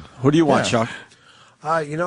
I'd like to see both the guys. I think it's gonna be a good fight. I don't necessarily want one guy or the other. It'd be interesting to see. I mean, it's a test for Jones, but he's a tough kid. I've only seen a couple of his fights, but he's a tough kid. Man. He's physically so talented, but Shogun's an assassin. Shogun is a real professional. Like Jones got in his face at the weigh-in. It was or at the press conference, kind of interesting. And he got like right in Shogun's face, and Shogun just turned away. Like, really? I'm not going to play this. You don't want to deal with it. I'm not going to look at you. I'm not doing this. Shogun's been around a long time. Yeah. You just made that fight even more interesting. Shogun's an assassin. What other fight you like Saturday? Tomorrow, I guess, already. Wow. What else is on the card? Uriah Faber. Uriah Faber and Eddie Wineland. That's a great fight. Eddie Wineland was at one point in time the 135-pound champion, and he's trying to get back to it. And Uriah dropped down to 135. Uriah's a fucking beast at 135. Yeah. That's a great fight. What else is on the card? I don't know. I got to look it up. The fuck, Ari? I don't know. I had one. I don't know. I got to look it up. What else is on the card, Reed? What's that? Oh, yeah. Jim Miller and Kamal Shalaruz. Jim Miller from New Jersey. He's a fucking animal. Jersey guy, huh? That kid's a savage. I love that kid. Him and his brother, Dan Miller, and Dan Miller fights Nate Marquardt. There's a lot of good fights. It's a good card. Yeah. Where's Dana? Why didn't He was probably busy with the hiding? merger, because they just bought Strikeforce like a couple of days ago. So it's just, I think it came out on Tuesday. Is that what it was? Yeah, something like that. I don't know. I heard. Were there any differences though with Strikeforce, like that they might have? Yeah, that they might have trouble incorporating into. Only elbows. They didn't allow elbows. They didn't allow elbows. Okay. How do you feel about that? Some guys don't like elbows because they think that it stops fights because it cuts. What do you think about that? Well, I mean, I don't like taking anything out anymore. But I mean, I thought when they took knees to the head on the ground out. I think if you're going to take one out over, I think they should have left that in and took elbows. Take elbows out. Yeah. The knee to the head. Knee to the head. That one, I remember seeing those and just going, well, you know, but it was great to watch. It used to keep people from shooting, though. You land a few of those the first shot, and the second, I don't want to shoot again. Did I hear that right? Chuck is bummed that they took the knee to the head out. Yeah, well, you don't know. Chuck fought old school I know he's an Valley animal. Trust me, I know. No gloves. He fought Pele in Brazil in one of those old school Valley Tudo tournaments where they fought in a ring, and the bottom rung of the ropes was a net so that you couldn't slide out under. So Pele is stuffed into the corner in the net, and Chuck is just smashing through the net. It's one of the most brutal fights ever. I got to see that. Is it online still? Oh, yeah. All right, good. I got to check that out. Chuck Liddell versus Pele. 1 30-minute round. Yeah. Really? Wow. 30-minute round. Wow. Bare knuckle. That's just like, that's soccer kicks, everything. That's Fight Club shit. Oh, yeah, it is. And it's in Brazil. Yeah. You know. No one's stopping that. His manager was the referee, by the way. I walked out. Oh, no. Come on. What is that? Fucking WWE? What the fuck is weird, some WWE shit. Yeah. You're right. You want to hear some spooky shit about Brazil? Brazil has a very high rate of infestation of a toxin or a parasite called toxoplasma. And it's a cat parasite. And listen to this shit. There's a parasite that affects rats, and it makes rats sexually attracted to the smell of cat piss. Where they lose their mind, their balls swell up, and they can't wait to get around cat piss. They get around the cat piss, and obviously there's a cat there. The cat eats the rat, so the cat gets it. And then the cat gives it to people. When people touch cat shit, or when the cat shit in the grass, and then, somehow or another people get in contact with it. Well, when it affects human beings, it makes men more aggressive, it makes them jerks, and it makes them more sexually active, and it makes women more promiscuous, and it makes them more sexual. And it literally has infested 66% of the population of Brazil. I mean, if you look at Brazil, you look at their culture, that is Brazil. Yeah. The men are fucking animals. They're crazy. And the women, they all have big asses, and they're all sexual and promiscuous. Half naked, walking around. The fucking culture of Brazil is shaped by a parasite. Based on fucking rats and cat shit. It's crazy. Not only that, but they're also making a direct correlation between successful soccer teams and higher rates of infestation of toxoplasma, because it makes the men more reckless, and they test for this? More aggressive? Yes, they can. So they know for sure that people have this. A lot of people have it. 66% of the population in Brazil. 50 million Americans are infested by it. Especially places, rural areas where there are a lot of wild cats. Yeah. Hey, oh man, I never heard that. Pretty fucking nuts, man. But you look at Brazil, you go, why is this one country so wild and crazy? Yeah. It's a fucking worm in your brain. There's the explanation. Literally. That's nuts, man. That is fucking nuts. It's fucking really nuts to wrap your head around that, but it makes sense if you've been to Brazil and you see like how those people. It's a wild ass place. Is it as wild as they say? I've never been. I've been to Sao Paulo. I got slapped by a transvestite. in a car. I was trying to take a picture of him, her, whatever. Yeah. She reaches in, smacks me in the fucking face, and starts screaming and starts shaking the door. And I'm in a car with like 10 trained killers. We're all leaving the Abu Dhabi the tournament. It was Mark Lehman's in the car, Big Country's in the car, and I get bitch slapped. Big Country had a great picture of her. Bitch slapped by a fucking tranny. I mean, she just had a face, like this crazy made up face, and she was a tranny. Like they're fucking nuts sexually. I'm sure the guys let you alone after that, right? They didn't bother you about what happened. Oh, we were all laughing for days. It was hilarious. They fucking didn't let that one go. I mean, she was begging for money or to suck cock or whatever. I don't know Portuguese. Something. I don't know Portuguese. She wanted some form of attention. Something to do with the cock. Yeah. Hey, one more UFC question I wanted to ask Dana, but we don't have him today. New York, what the fuck? New York's a mess, It should have been done already. Yeah, well, it's political. You know, I don't know what it is, but everybody knows. Is it the boxing thing? Is it way too strong? I don't know. It's a good question. I don't know the root of it all. I don't know. Well, the people that are making that decision, of course, trying to get UFC in New York, would they go to Jersey to check out how it's run and how it's handled? Just I don't to get know. it. You know, you would think a good so take on if it made sense. They would have done plenty of that by now. I mean, it's been there enough times. It's unbelievable. Yeah, we've been coming to Jersey. Could you for imagine 10 years you guys now. going to fucking Madison Square Garden? Yeah, That would be huge. How great would that be? That would be great. And it should be. You know, it should be. It's all guaranteed. It's all corrupt politicians. But That's last all time we it had is. Dana and it's been a while now. He was convinced it was right around the corner. Yeah. But it's not. Didn't pass last time. You know, I don't know. I don't know how all this stuff What's works. left? New York and what else? There's a few other states. As far as the right? They're biggies. talking about there was 3 big ones. Was it Connecticut and? We did Connecticut in the casinos, but that's an Indian casino. Oh, right. Okay. It's different. Yeah. Yeah. Right.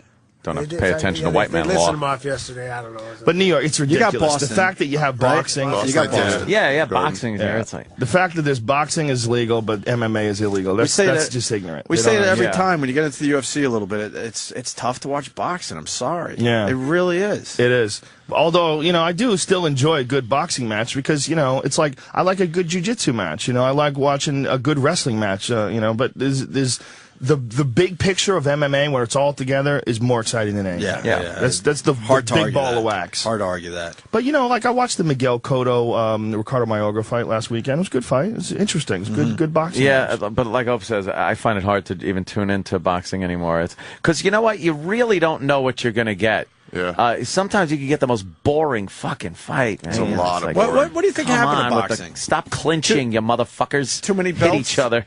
That's When definitely we were part growing of up, it. we're all more or less the same age. When we were growing up, boxing was like, fuck. It was also because there was no MMA back then. True. If it was MMA back Yeah, then, it would have yeah. taken over just like it took over now. You think Muhammad Ali would have tried some MMA? He did. He fought He did. Antonio Inoki. He Oh, fought him no, in that's some when he was just crazy on his fight. back the whole thing. Well, he the kicked wrestler the shit was. out of his legs. The yeah. wrestler was. That's It's right. a smart move. What do you want to do? Stand up with You call Muhammad Ali? that? No. But you call that he was trying MMA? I don't know. I mean, that it was kind of something different. That was kind of you know? a spectacle. Yeah, it was kind of a spectacle. The wrestler just stayed on his back and kicked the shit out of I Ali. think if there was a situation like this now, if it was in the 70s where there was like some guy like Cain Velasquez that was getting real popular and he was a heavyweight champion, and then there was Muhammad Ali who was a heavyweight champion of boxing. Yeah. Ali probably would have had to do it.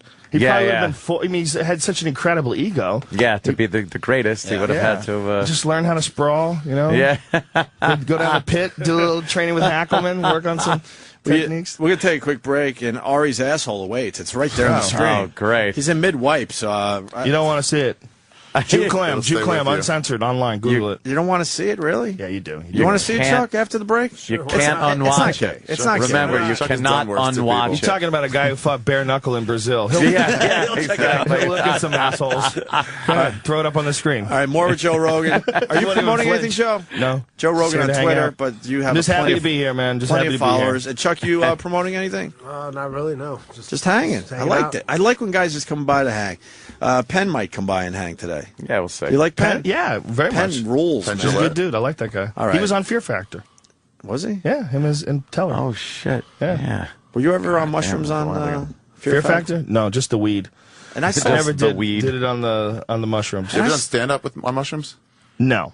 Yeah, but no. but not real high. You were coming down from it. I mean, I can't really say. I mean, I was able to talk, so it couldn't have been that strong. And did I see you on Dave Chappelle doing a street bit for him? Yeah, that was a long time ago. That was I saw that the other day. Yeah. An old rerun of Chappelle, and you're like handing out like gift certificates or money or something. I was walking down the street. I was walking down the street. I was playing at Caroline's, just randomly walking down the street, and Dave Chappelle is there with a mustache on. Yeah, okay, and I go, what are you yeah. doing? Hey, Joe.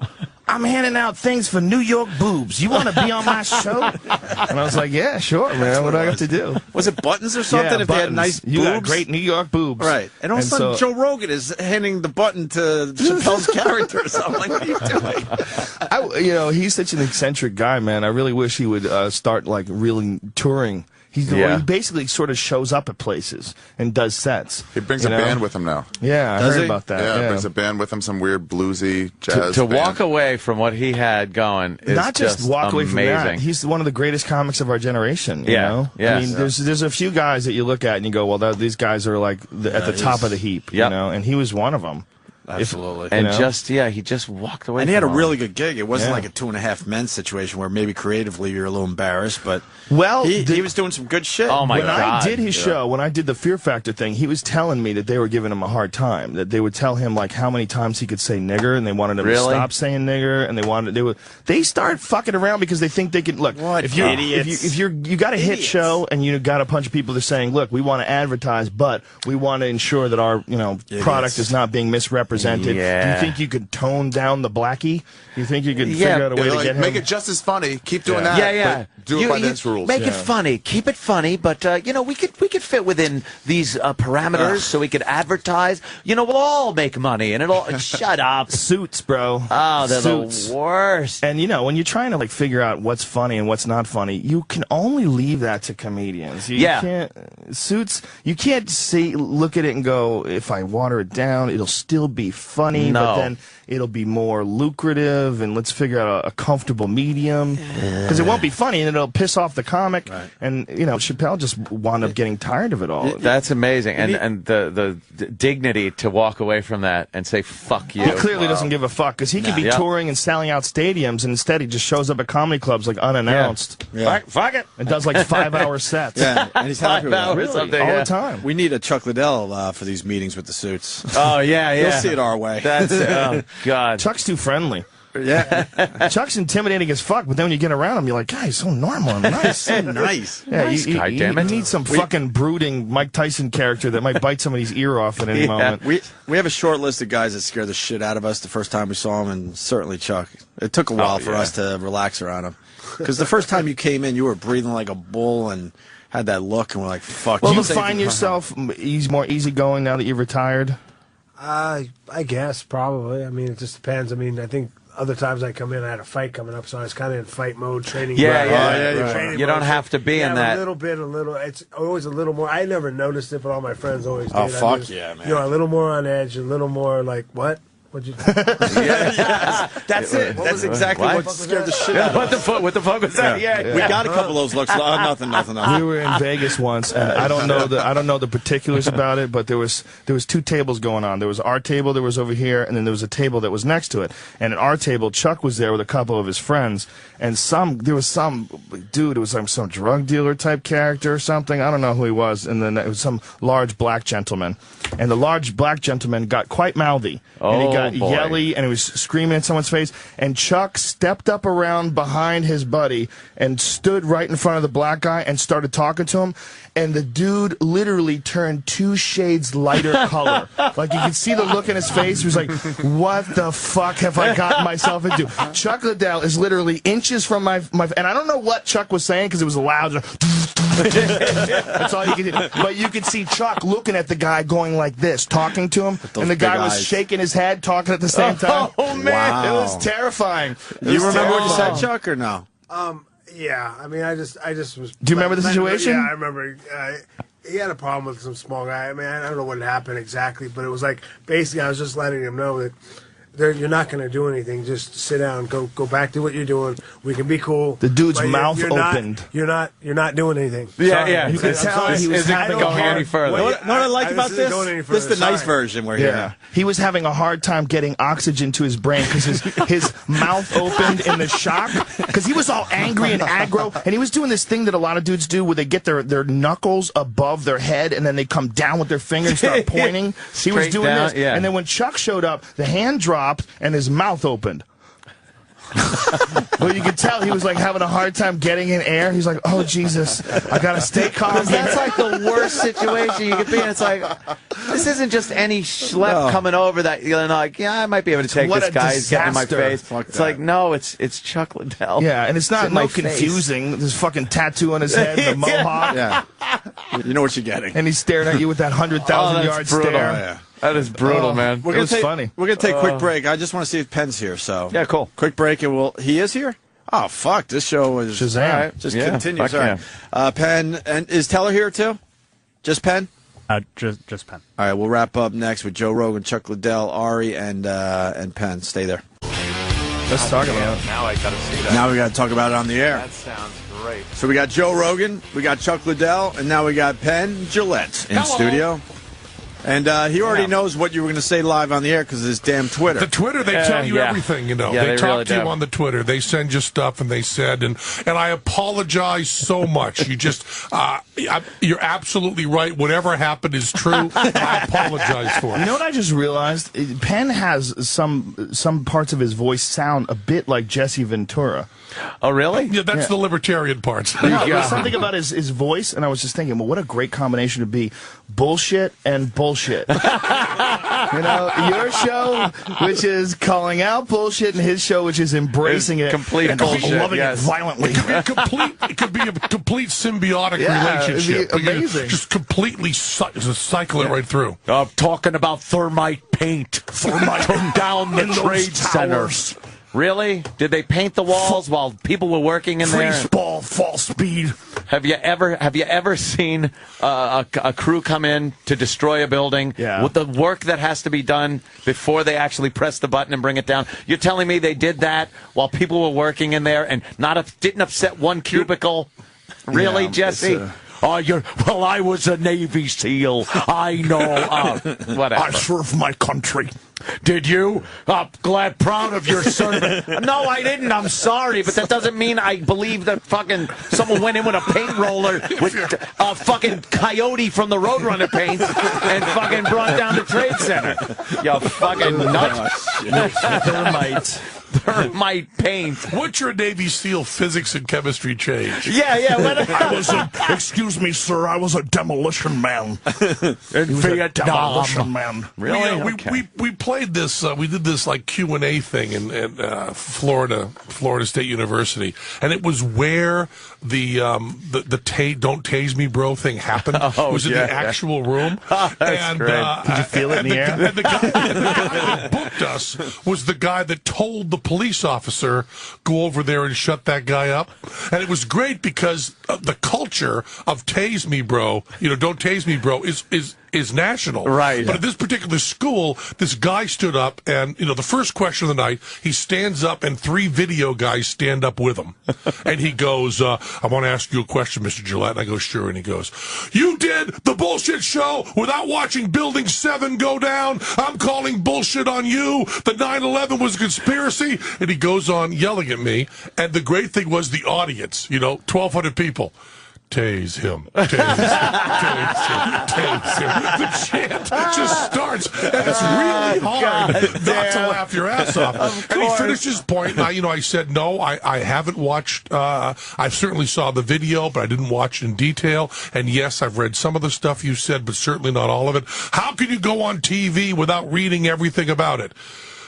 then no one can go on TV about anything ever. But no, I am ignorant of some of this. But the whole time I'm talking to this guy in like a standard kind of Q&A thing, the audience, tase him, tase him, tase him. Just fabulous. Those 9/11 truthers, some of them are so fucking crazy, you almost wonder whether or not they're government agents designed to make the 9/11 conspiracy look ridiculous. Yeah, to make it look silly. Like Joe Rogan. Yeah. Really? Some of them are so over the top fucking crazy about it. I read this thing, and then I haven't been able to find it since. So it's possible when I say I read this, it means I made it up. But the Lincoln assassination, the Kennedy assassination, any big sort of huge tragedy, it seems like 15 years later, 10 years later, you get this whole conspiracy thing that pops up. It seems to be just part of the way human beings deal with things, because it's so hard to believe that Lee Harvey Oswald, one loser nut, changed the world that much. And it's so hard to believe those 9/11 people did that much to everything, that much. You believe Lee Harvey Oswald acted alone? Yes. Really? I'm not sure. There's stuff up there, but the thing that convinces me the most is the Luis Alvarez, who won the Nobel Prize physics in like the 60s, who was JFK's really good friend. There's a paper that he wrote in the Physics Journal that just came out in like, 68 or something. Luis Alvarez, that is very compelling. He does the sound stuff and that kind of things. Although I've heard people very knowledgeable debating this. So I've heard arguments on both sides that make me lean one way or another, back and forth. Yeah, you go back and forth and go, I absolutely believe it's a conspiracy. Yeah. Wait, I absolutely believe it was one guy. What I think about is the emotional thing. I so desperately want to think it was a bigger cause than that. Right. That I fight against it a little bit. I think that's the whole gist of the conspiracy and why people embrace it. It's because you want to feel like you're safer than just a few guys that can do what they did on 9/11. You want to think that it took some massive conspiracy. No, it took a few people that really hate us to do that. But and that's it. Evil is so rare. Evil is so rare. You never encounter it. You encounter people who are wrong all the time. You encounter people doing stupid things all the time. But someone choosing to do something evil is so rare that I don't think we're good at processing it. Yeah, and I think we want to be part of something bigger. Sure. It's better to have an evil God than no God to some people. Right. It's, chaos is so frightening. And the fact that we're all struggling desperately to do our best and we still fuck things up is to some people a horrifying thought. Weren't we all under the impression that like the White House and the Pentagon and everything had these missile banks that would come up and shoot anything out of the sky that was trying to come toward Washington? And then you realize, no. It's just like any gig that you have, any job you've ever had. Yeah. People just fuck shit up. They drop the ball. They don't listen to the guy next to them. And that's exactly what happened. But even worse than that, they do the best they can. Yeah, and that's the best they can. That's the scary part. There are times when I have done all my homework, all my preparation, been focused, worked hard, and still been a devastatingly incompetent fuck up. Yeah. And that's what terrifies me. Not on the bullet catch. That would be tragic. The people that don't prepare and don't listen to the guy next to them, that works into my worldview. It's the guy with a good heart, who's smart, working as hard as he can, that then fucks up my life. Just missed something. Yeah. Doing his best. Doing his best and a better job than I would be doing, and he's fucking it up. There's something intoxicating about secret information, about uncovering secrets and uncovering like UFO shit. Like I have friends that are just fucking obsessed with UFOs, and they're like, did you see the newest video? Like no matter what it is, they just. There was a great quote from Spielberg, which was just this fabulous quote where he said, "I'm so surprised that with all the video technology everybody carries with them, we're not getting more UFO video." Yeah. I was kind of like, wonder why that could be, Steve. Let's think about that. Every single motherfucker on the planet has video running 24 hours, and no more videos coming out of UFOs. No matter what happens, someone is videotaping it. Yet in the 50s, 60s, 70s, we were getting these still photos, Polaroids, UFOs all over the place. Now everyone's got it. The phones are cameras, and we don't see shit. You don't see much. You see some great CG work that some people do in their basement. You're like, wow, that looks pretty good. But it looks too good. You know, I've seen a few of those where it looked like a genuine flying, some type of alien flying device. I think the idea of something from another planet that has to come here in a big metal ship is just so archaic. Yeah. Like, if there is something that's so advanced, you know, whether or not they've been around, maybe they're in a solar system that doesn't have asteroidal impact issues, and so they've been allowed to evolve for 1 million years ahead of us. They could probably just go wherever the fuck some they want. fog bank. Yeah, they exactly. arrive in a fog bank, And they look like a tree. Yeah. Yeah, you know what I mean? Why do they have to be a metal ship? Evolution is not going toward intelligence or exploration. Evolution is a crapshoot. And you can be very highly evolved, like a cockroach, and not go to another planet. So another 1 million years of evolution without the savannah, without the looking for 3D vision for fruit, without the walking upright, without the campfires, without all of that stuff, you get an entirely different outcome. So you can evolve if it forever goes in that way and it doesn't go to just go intelligent another life. way. Right, I guess. But it can also go intelligent and not exploratory. Yeah, why does interplanetary exploration have to be the be-all, end-all of intelligence? It's like, well, they're so intelligent, of course they'd be able to travel here. It's like, maybe that isn't their thing. Or maybe they don't want to. Maybe they don't even want to. Yeah. I think there the are things idea that I'm is smart that enough to do that I don't do. Because you don't want to. There are things, there are things that I'm smart. Even a guy like me, I'm smart enough to do certain things. I don't do them. Yeah, I bet given the instructions, I could defuse a bomb. I choose not to. Yeah, I saw Hurt Locker. It doesn't look that tough. No, you put the suit on, you go in, you snip a few wires, but you know what? Don't not cut me. that wire. It's always that. Yeah. Right. Blue or red, blue or red. Too late. I don't know. It probably feels pretty great when you defuse the bomb. You know what? It probably feels does. fucking I'm great. sure it does. I mean, it feels awful great. awful.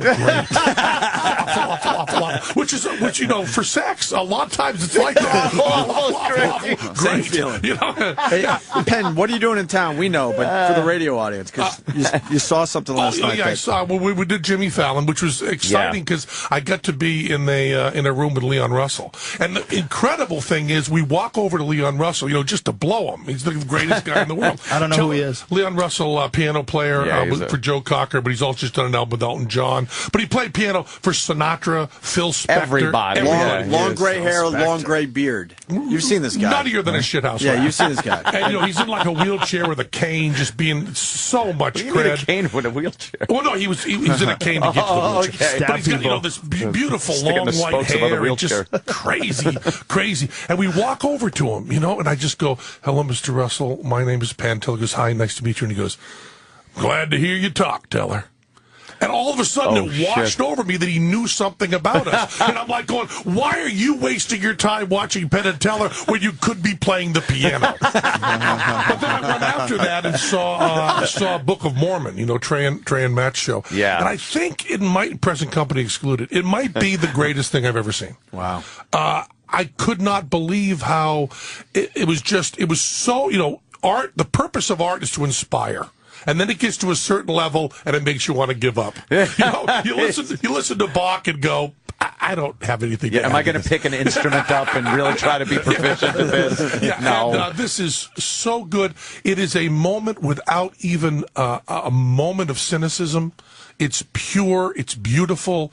It's just loving. It's funny, and it takes apart religion in a beautiful way, but replaces with that this kind of love and beauty. It's the greatest thing ever. They've been working on it. That's a fucking They've been working on it 7 years. And 7 years. Yeah, and afterwards I saw Matt and Trey and just said I just couldn't. And they, you know, I was so effusive that they thought I was bullshitting them. Oh, really? You cross over that it's line. Like, wait a minute, I think he's fucking with us. I said, you know, Trey, that's the greatest thing I've ever seen. And he went, oh, I was hoping you'd like it. I said, no, it really was. You know, because you go, it sounds like bullshit. There's so much Hallmark card shit out there. And I have seen, it's true, I have seen a zillion shows and gone up and said afterwards, that was great. The episodes that they did of their show where they were drawing, where they had Muhammad, and Muhammad was in a bear Oh, yeah. That was one of the most bizarre moments in our culture,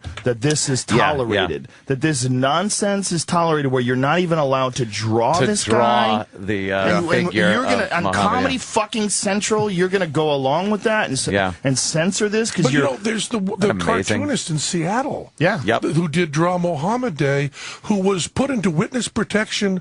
Not witness protection, wasn't a witness, but put underground, changed her name and everything with no money from us. We gave her no money whatsoever. She did it on her own dime, lost her whole career, which was a cartoonist, which is a hard career to get. And, people want that a lot. Took all that away from her because she did Draw Mohammed Day. And, people were saying, well, what could the government do? And I said, Obama could go on and say, I have respect for religion. I really like it. I respect everybody's right. But, we have freedom of speech here. So I'm going to draw Mohammed. And while I'm on the subject, I have 75 FBI guys who have volunteered to draw Mohammed with me on camera. And there's their name. And by the way, they're all packing. And they're all happy to do that. So these people you need to go after, too. Because I think you can show respect, but you should not force people to do something out of fear. And respect and fear are two different things. Well, they just take it to the deepest level possible. If you even draw our dudes, we'll kill everyone. We'll kill you. You're not even allowed to draw our guy. And that doesn't seem like just some radicals saying that. That seems a little it creeps into the mainstream part of that religion.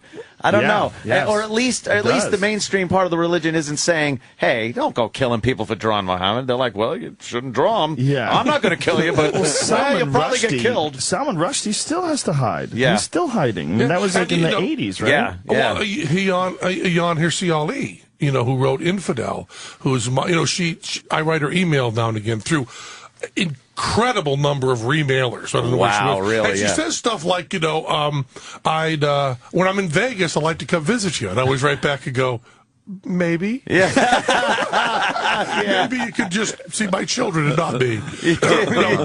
But, I don't know if you read the book Infidel, but it's amazing. Her death threat, Theo van Gogh, the filmmaker in Holland, in broad daylight, stabbed through the heart. With a note that said, someone's going to kill Jan Hirsi Ali. So getting a threat that is pinned on your friend's chest through his heart and kills him, how do you live with that kind of terror? Just horrible. And she lives with this all the time. I mean, Salman, they've backed off on a little bit, but Jan Hirsi Ali, I was talking to a security guy that was handling her speaking and said, we just finally gave up. When she's going to appear, the death threats are so constant. She was supposed to speak on this cruise, a skeptic atheist cruise, and they just finally said, we can't have her on the ship. What was her, what is Infidel? Infidel is her autobiography. She's Somalian, and she went from being religious and beaten by her father, and her clit slit off, cut off and shit, and all this stuff, to being an outspoken atheist with everybody in her family and many people in the world trying to kill her. She went to the Dutch Parliament and so on. And the story of Infidel is amazing because it showed you, do not ask the American military to do something you don't want them to do. They called the U.S. and said, we can't protect Jan Hirsi Ali. She just got this knife. We're scared. We can't protect her. Can you guys do something? And then she writes about how she's in her apartment the day after. Special ops guys from the U.S. just show up, wreck her cell phone, take her out. She can't tell any friends, put her on a plane, fly her to Logan, then get her, a military plane, fly her to Logan, and then drive her to Maine, and then put her in a little hotel where they rip out all the phones and everything and put a guy sitting next to her with an automatic weapon and a guy out front and say, now you're safe. And she goes, no, I want to talk to my friends. I want to do something. They go, our job is just to keep you alive. Wow. We don't care about anything else. And the whole book is, her sitting talking to the guys going, but I need to have some sort of life. And he goes, hey, you're not dying on my watch. Can I go out and get something to eat? I'll send someone to get you anything you want. All I know is you're not dying on my watch. Yeah. So she just basically outlined, she told a story of her life, and yet that was enough to... Well, no, she also criticized the religion. Being an apostate is the worst thing you can do. It's worse than being us. It is being a member of a religion and then leaving it. And she was a devout Muslim, and now she is an atheist, and you can't do worse than that. Wow. And she's a woman, which is another. That's the first strike against her. Yeah. Yeah. So it's and she got this award that we got. We got it one year, and she got it the next for this free thought type award. And we had to do this video that congratulated her and kind of gave the award over to her. And I said, we're completely behind you, Jan. Unless by being behind you, it means a fatwa is on our heads, in which case we think you went a little too far. And she is also unbelievably hot. Really? So she is smart, brave, and sexy. Without a clit, but really needs it, right? That thing. It doesn't help me. But she's an amazing, one of the true heroes of our time. And you keep in touch with her. Well, not much. I mean, I don't. Well, they're in the same state at the same time. Yeah, close to Don't each other. try to get through to her through. But I mean, if you want her on your radio that's show, okay. she will come We got on, Joe Rogan. and she will come on and she'll do it free. But it is something like $150,000 of security. Wow. And then once you have her sitting at the mic, everybody is trying to kill you. Well, actually, they're not trying to. That's fucked up. What a crazy fucking religion. Do you really think that the way to combat that is for someone like Obama to get on TV and actually say something like that and draw a picture? I mean, how do you somehow or another calm down that storm? The question is whether you want, and I don't know the answer to this except for myself, which is I won't. But I don't know whether it is better to show respect or whether to stand up against it. I mean, when the Danish cartoons came out and American papers wouldn't print them, I mean, that's a very big decision. And they say they didn't print them out of respect. But it's fear. There's a difference. Yes, that's the whole argument. Yeah. I mean, if they printed them out, if they did not print them out of respect, that is a defensible position. If they didn't print them out of fear, then we got to rethink that Home of the Brave thing. Well, you know what? I've seen pictures in the paper of Piss Christ, where it's the crucifix and urine in the jar with the light behind it, and Mapplethorpe, right? And no, that's Saran. What the hell was his name? It begins with an S. Mapplethorpe do? Didn't he do He's like something that wacky guy. Then there was didn't do that one. He didn't do Piss there was Christ? but it was the same time. Mary made out of elephant manure. There was another one. You can say shit. You're unserious. Manure shit. But they put that in the paper. Now, out of respect for the religion, because they knew Catholics were very upset with this, they probably shouldn't have put that in. But they know that the place isn't going to get firebombed for the most part. A bit about how you never see a Catholic suicide bomber because none of us believe in it that much. Catholics are like, I'm not really sure. Right. We did bullshit. It's out in my head. We did bullshit for 8 years. And we were, just last night at Book of Mormon, I had a chiropractor come up and start hassling me, giving you a little shit, for that. But it's amazing that people say, why do you guys pick on Christians, and why do you not mention Islam? And the answer is very simply because Christians do not hurt other people overall. We have abortion. That anti-abortion people have killed some people, and that is unforgivable and horrible. But the fact is that I am able to say whatever I want about Christianity without fear of violence. And one thing I learned on Bullshit was incredible respect for Christians. I mean, I go to bat for them all the time because I would get letters saying, it's nice to see you stating your opinion passionately. I believe in Christ. I'm praying for you. And I love your show and you do a wonderful job. Stuff like that. I mean, just if you want to talk about the purity of the marketplace of ideas, Thomas Jefferson's dream, I'll tell you, the Christians in America in the 21st century have got it fucking down. And I don't know. Yeah. I don't know if I believed in my heart that abortion was murder. I don't know if I would have the restraint that so many people have on that. And of all the shows we did, we get asked, who gave you the most hassle? And the answer is the 9/11 conspiracy people. Yeah. They're the only ones that showed up at our offices and threatened people there and called people who worked on the show at home. What do you think happened to Christians to make them the calm Christians that they are today? It's just that it's so successful? Because if you go back like to the Inquisition, Galileo, they did go through their phase. But you couldn't even say that the Earth wasn't the center of the universe. Yes. They threatened to burn you if you fucking said the Earth wasn't the center of the universe. I think one of the things that happened to them was the Enlightenment, and nothing that happened to them was America, which is a really, really good idea. Some girls jump. I guess she's engaged. Oh. Are you engaged? Yes, I just got engaged a second ago. Oh, congratulations. Look at you. I know. Oh, man, it's a mashup marriage. Where's your guy? He's right here. Congratulations. Hey, there you go. Nicole from the Morning Mashup. Very good. Congrats. Weird timing, She's but all congratulations. That's how important marriage is to them. I know. We're in the middle of talking about religion and freedom and people dying and what happened in America.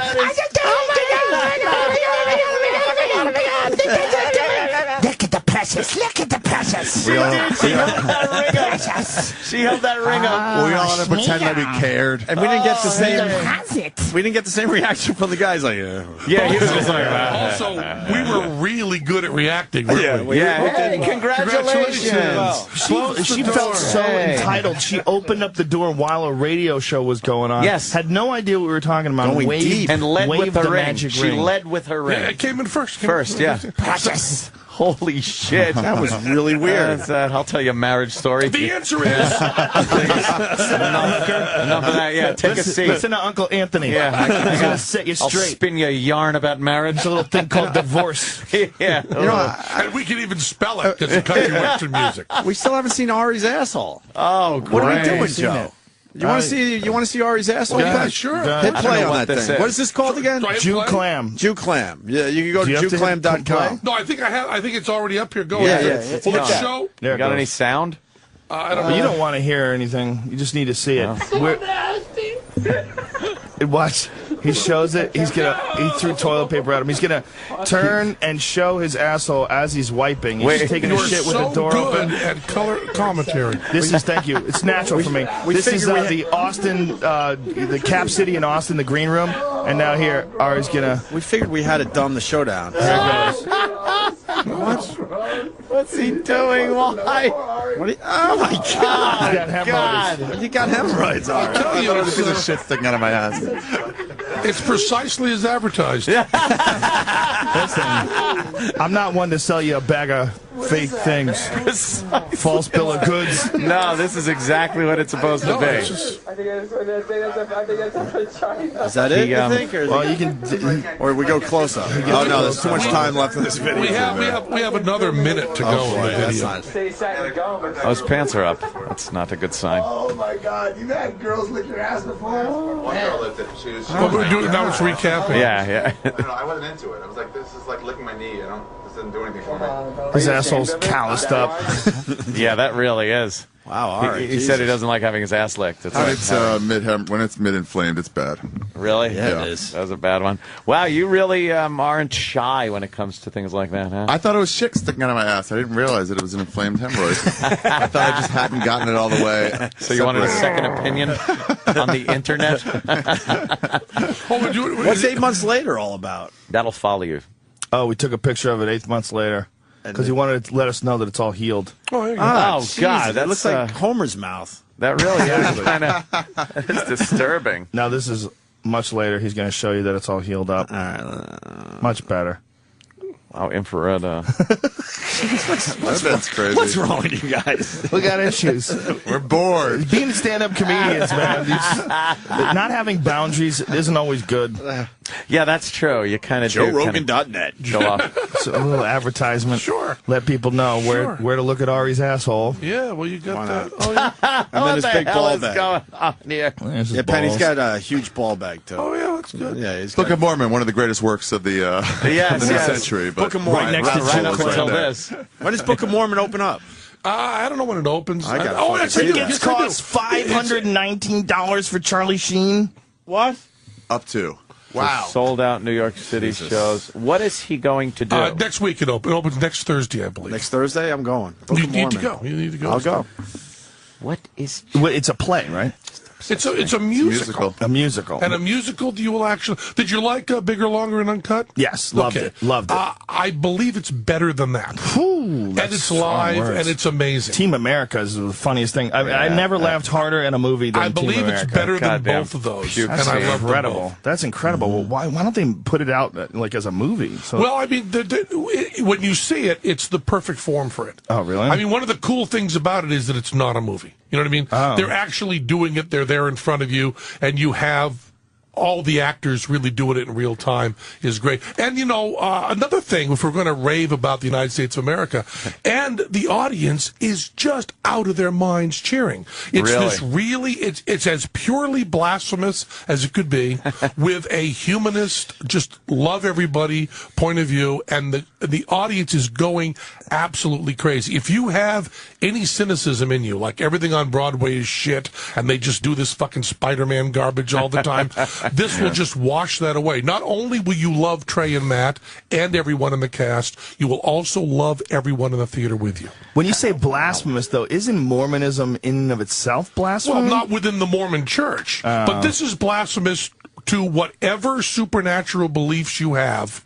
They are contradicted in this shit. Have they taken any shit for this? I believe none, because we're living in the fucking United States of America, where you're allowed to say what you want. And you know something? We really believe that. Mormons are pretty relaxed about it. Yes, Mormons are amazing. I've had a bunch of Mormons come up to me and say they thought my Mormon jokes were funny. Oh, really? Yeah. I used to do a bit about, the reason why Mormons are against gay marriage is because if someone can talk you into being a Mormon, they can probably talk you into sucking their dick. Like, they have to be careful of that shit.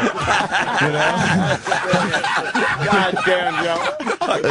And I've had a lot of Mormons who come up to me and they think it's funny. Man. Yeah. That is a fabulous joke. It's true. That's why they're scared of it. That's why they're spending so much money. They don't know. They don't want to all of a sudden find themselves in love with a man and not even know how it happened. But there you've got a religion that is completely whack job. Yeah. In every single way, and yet when you point out that it's whack job, they do not hit you. Yeah, they do not threaten you. Right. It is astonishing. You don't have to worry They don't that even you're do gonna get economic beheaded. boycotts, really. They're very nice people. Very nice. And they kind of win you over by just such politeness, so nice in every way. Because I've never had a drink of alcohol in my life, and I've never had any recreational drugs, which I know you don't approve of, Joe, but you're so tolerant. Disturbing. You're so tolerant about it. And I will go to every things doctor. I could show you. Every doctor in Vegas is a Mormon, Really? Oh, yeah. It's a huge number of Mormons. And I'll go in, and they'll go through the whole thing and go, oh, you must be a Mormon. And I'll go, well, except for that, believing in God thing. We kind of fall down there. Yeah, but you got everything else. Just one little step. It's not one little step. That's a pretty you don't big go step. from not drinking coffee to believing a guy got golden tablets from Jesus in the 19th century in upstate New York. That's a really big step from Not just only that, he was 14. Who's not full of shit at 14? Everyone's a goddamn... Joseph Smith found these things at 14, and when they said, well, where are they? Oh, the angels came and took them away. Yeah, he took them. He had a magic rock, a seer stone that he would use to look through to see these golden tablets to read them. But you just held up your iPhone, which you can't see shit through. Very bad example. That was a pretty bad example. He just tried to do it through the case. He held up a glowing rock. He said he thought he had a rock, but he could see things, and then he held up something that you could see things in. Your whole argument. Almost proving the point that he might have seen something in that. Well, Joseph Smith's a known con man, too. That's the most amazing thing. Yeah. I mean, much like, the guy who created Scientology, L. Ron Hubbard was a just fucking science fiction mediocre author. science fiction writer. It's hilarious. Yeah, the whole thing with Scientology. I finally, I had heard about it so much years ago that I was like, I want to know what this is. And as I'm reading it, I thought it was a goof on the religion. I actually thought I was reading a parody of the religion. It's like, wait, this is really it? Thetans and fucking holding on to the sensors, yes. and you have to drink, and there are actual aliens in the battle, and throwing the fucking people into the fire. What the fuck? Yeah, Xenu. Yeah, I was in Germany, and they had a 24-hour camera that was trained on Mecca.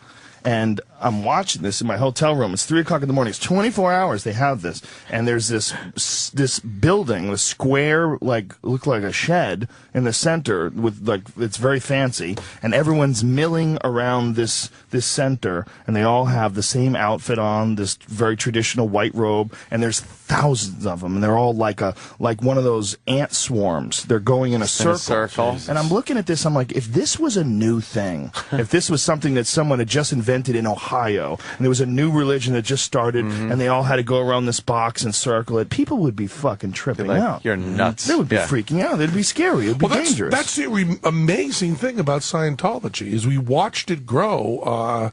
I guess not literally in our lifetimes, but pretty close. It didn't start much before we were born, and it's amazing to be at the birth of that kind of thing, and then to imagine how much more powerful that stuff is if you don't have mass media. I mean, we have video of Elvis Presley. Right. We have film of Elvis Presley. We have audio recordings. And yet you hear people say, Elvis didn't do no drugs. I mean, even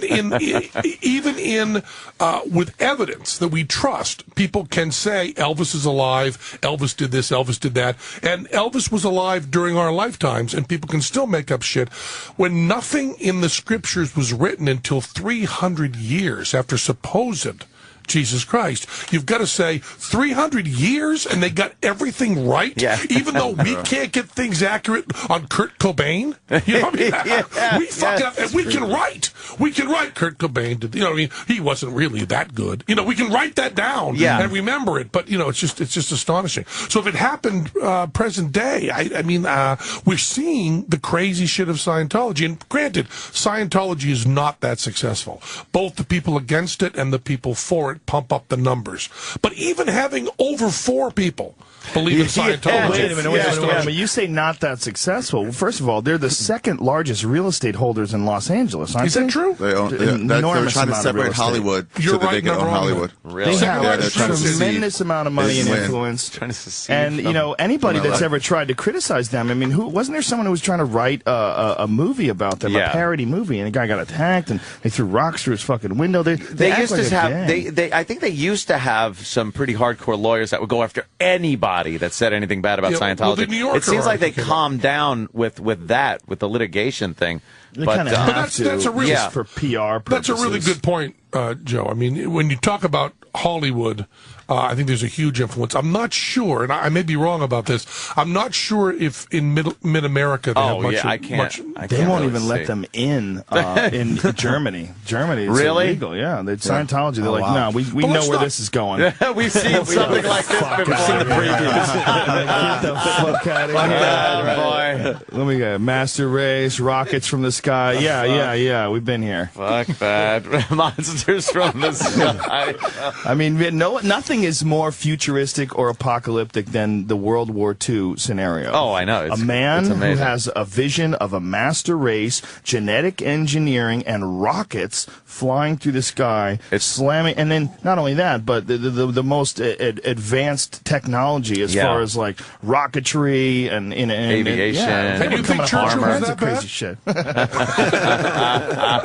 mean, it really is. It really is. How many sci-fi movies have just been based on that whole idea? Is Star Wars? If Star Wars isn't fucking Nazis, the Empire isn't Nazis. I don't know what is. Yeah, I watched Inglourious Bastards the other day. Nazis? Oh, God. Yeah. Nazis. Oh, you said if that isn't Nazis, what is? I would say Nazis.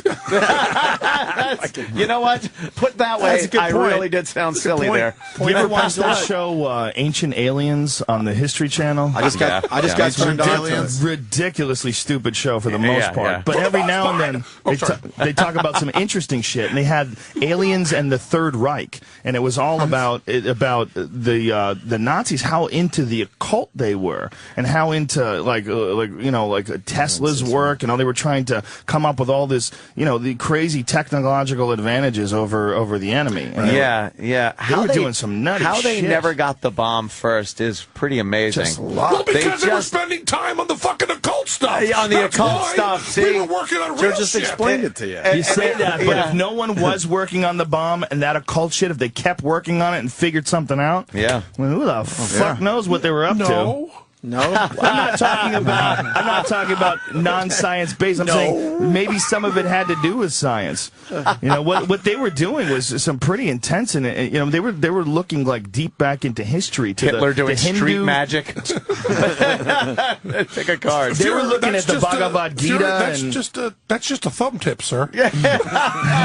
With all due respect, Hitler, that's a thumb tip for you. It's really interesting how fixated they were on like ancient cultures, and you know, and then the ancient a lot of the knowledge. symbolism was taken from it. Yeah, well, the whole Roman the swastika Empire itself. Swastika wasn't a good luck sign. If you want to build an atomic bomb, and I know you do, Joe, if you want to build an atomic bomb, it's better to go with new technology than old technology. Yeah, this is true. The information on the nuclear bomb from 600 years ago, not that good. Not that good. Won't get you there that quickly. Very true. Unless societies existed at a very high rate many times in the past and been wiped out.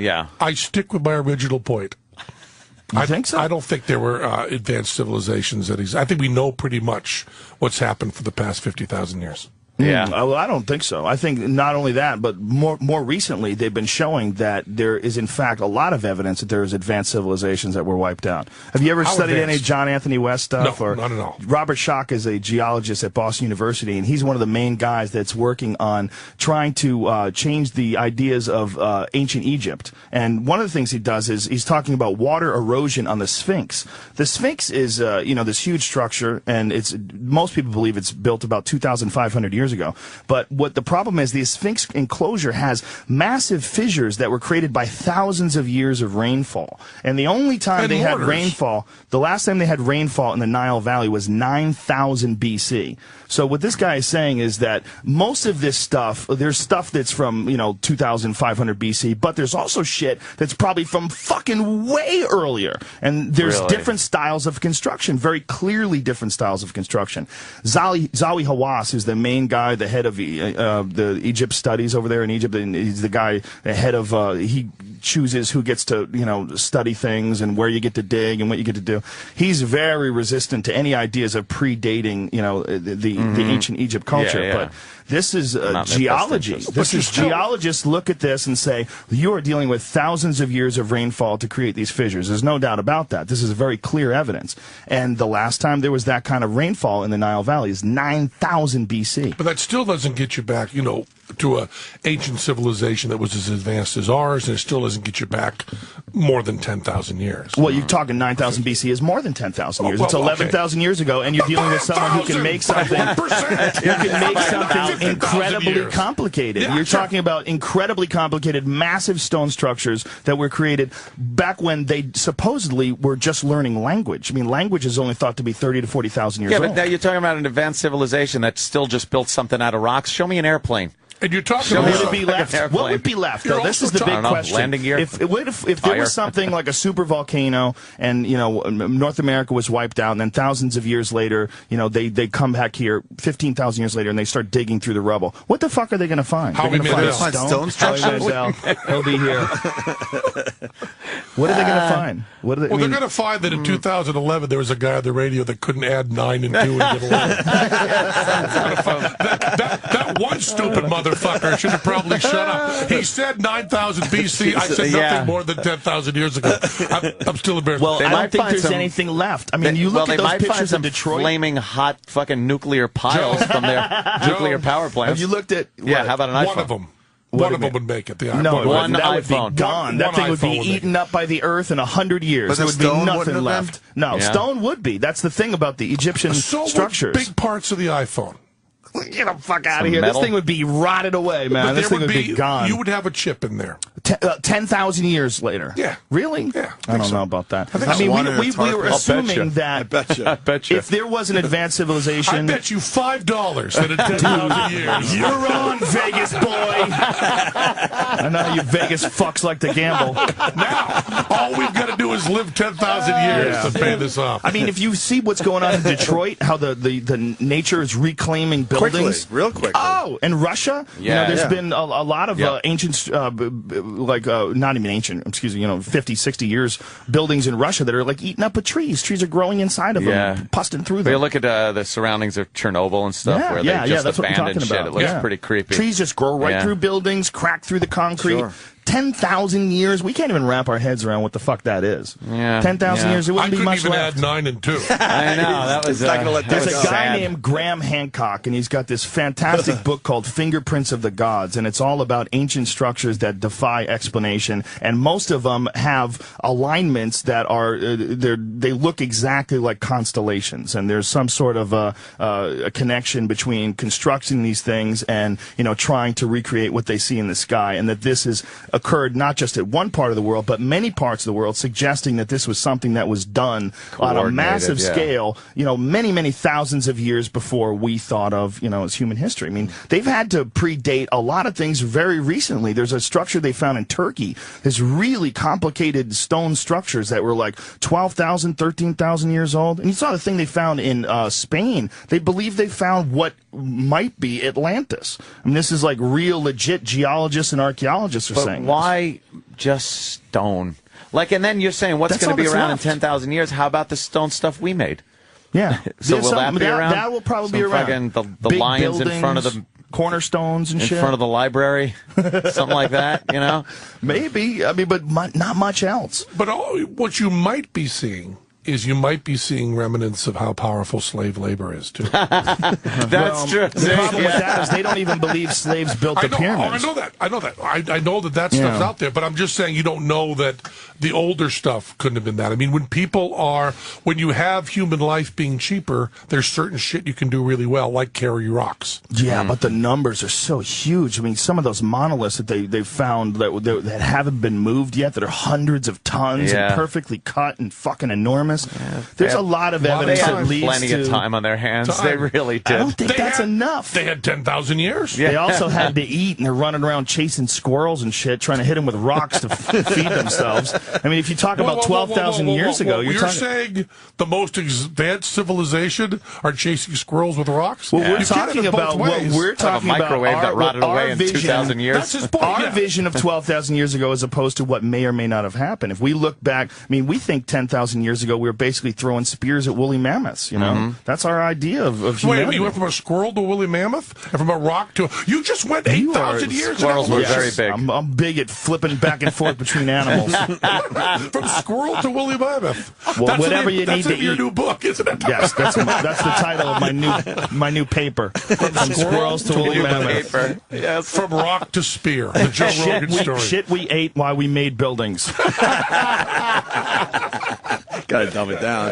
It's a fascinating thing to me because when you look at what's going on with this giant earthquake in Japan, and when you see all these different cataclysmic disasters that happen, and then you look at the fucking Yellowstone one is the one that freaks me out the most. The super volcano in Yellowstone is a caldera that's fucking 300 kilometers wide. 300 kilometers wide. It's a volcano that's so big that when it explodes, it doesn't have a peak anymore. It just leaves this big crater and kills like 90% of the continent. It's a continent killer. And it happens every 600,000 to 800,000 years. Yeah, we got time, right? Last time it happened was 600,000 years ago. I think we'll make it. Yeah, they have thousands of earthquakes there every year. Yeah. Thousands of earthquakes. God, they have no idea what's going to happen, whether or not. But if it does blow, there's nothing left. There's literally nothing left, and that's happened many times. We've got to do something about this. There's nothing you can. Enjoy yourself. Stack something. We don't need it. We just don't need it. Somewhere out there in space is a 5-mile wide piece of iron that's going 45,000 miles an hour. When it hits, within the first second and a half, it will be 5 miles deep into the Earth. Within the first second and a half. And it doesn't matter. It's a reset button, and we're fucked no matter what. Reset, yeah? There's nothing you can do to stop that. It's just another fucking Gulf of Mexico somewhere. No, the Yucatan. No, the Yucatan Peninsula. Yeah. And anything bigger than a fucking rat, it's done. The rat's got to then evolve into something else. And how does that happen? In 65 million years, the whole thing was done. Everything was done except for little tiny animals, and then it became this. Elephants, birds, giraffes. From squirrels to woolly mammoths? Yes, from squirrels to woolly mammoths. We brought it all around. Sure, you got to bring that around. Sure. It's amazing when you really think about that happened in 65 million years. But 65 million years is a long time. And that was kind of the point you were making before. It's a really long time. I find it amazing how long the dinosaurs were on Earth. As opposed to how long we are, and so does my 4-year-old son. And see, dinosaurs, they're fascinating. I love it. Little toys at home. What's really fascinating is fucking crocodiles, like dinosaurs that are still here. Still here. Yeah. If there wasn't a crocodile and you saw a movie with a crocodile in it, you'd be going, could you imagine if that thing was real? Well, that's like true. a monster. They don't have to fucking breathe everything. underwater. Yeah, that's true for almost everything. I mean, spiders. Yeah. You know, Yeah. A praying mantis. That's true. Have you heard of praying man? Then you see that motherfucker. Have you heard of the Brazilian wandering spider? You want to talk about a motherfucker of a spider? The most toxic spider known to man. This spider's killed more people than any other spider, and this is how it kills Was it you. one particular spider? Yeah, the Brazilian wandering spider. Just one spider. One serial killer spider. Serial killer spider. This is how it kills you, with incredibly painful, unending erections. What? The toxin from this spider from Brazil? causes Figured. nitric oxide. Yeah, from Brazil, of course. See, More crazy shit from Brazil. on. You first, Joe. Yeah. You first. And but they're actually using it as a cure. They're trying to use it as a cure for erectile dysfunction. Because first, it creates Joe. nitric oxide, a massive supply of it, where your dick, if you survive this, your dick's broken. Because it's basically you redline your dick. It's like, Blow it out. and it just, boom, blows pistons through the fucking, through the manifold, and it's done. I mean, it kills people, but the people that it doesn't kill, your dick is done forever. It wrecks your sexual life. You're no more hard Now, on. this comes from biting you anywhere. Yeah, it doesn't have to bite you on the dick. That's right. You're right on the very tip of the dick. right on the tip of your dick. It causes because guys try to fuck them. massive pain in all your muscles, massive pain throughout your entire body. And the spider's just walking around out there? Yeah, just walking. Well, it's a wandering spider, too. It doesn't have like a net. I'm just saying, who's got a little walking, it's stick? wandering. I mean, Yeah. a stick with a bandana with his goods tied on Yeah, it. It was like really a actually hobo. 8 of them, I guess. It was really a setup to my point. Why would you ever go in the woods or hike in that area?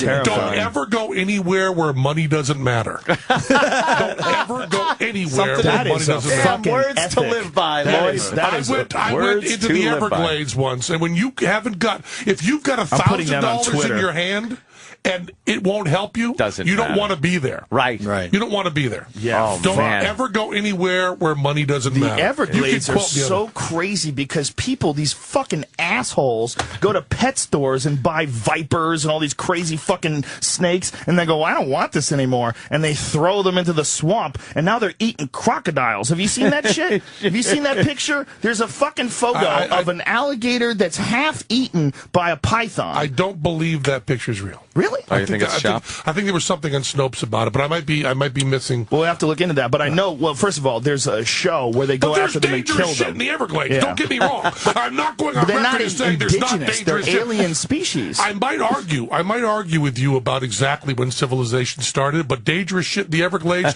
we are brothers on that. No argument there. Right. There's no argument. I don't have any knowledge about when civilization started. I'm re-quoting some people who... I was lied to by E.O. Wilson.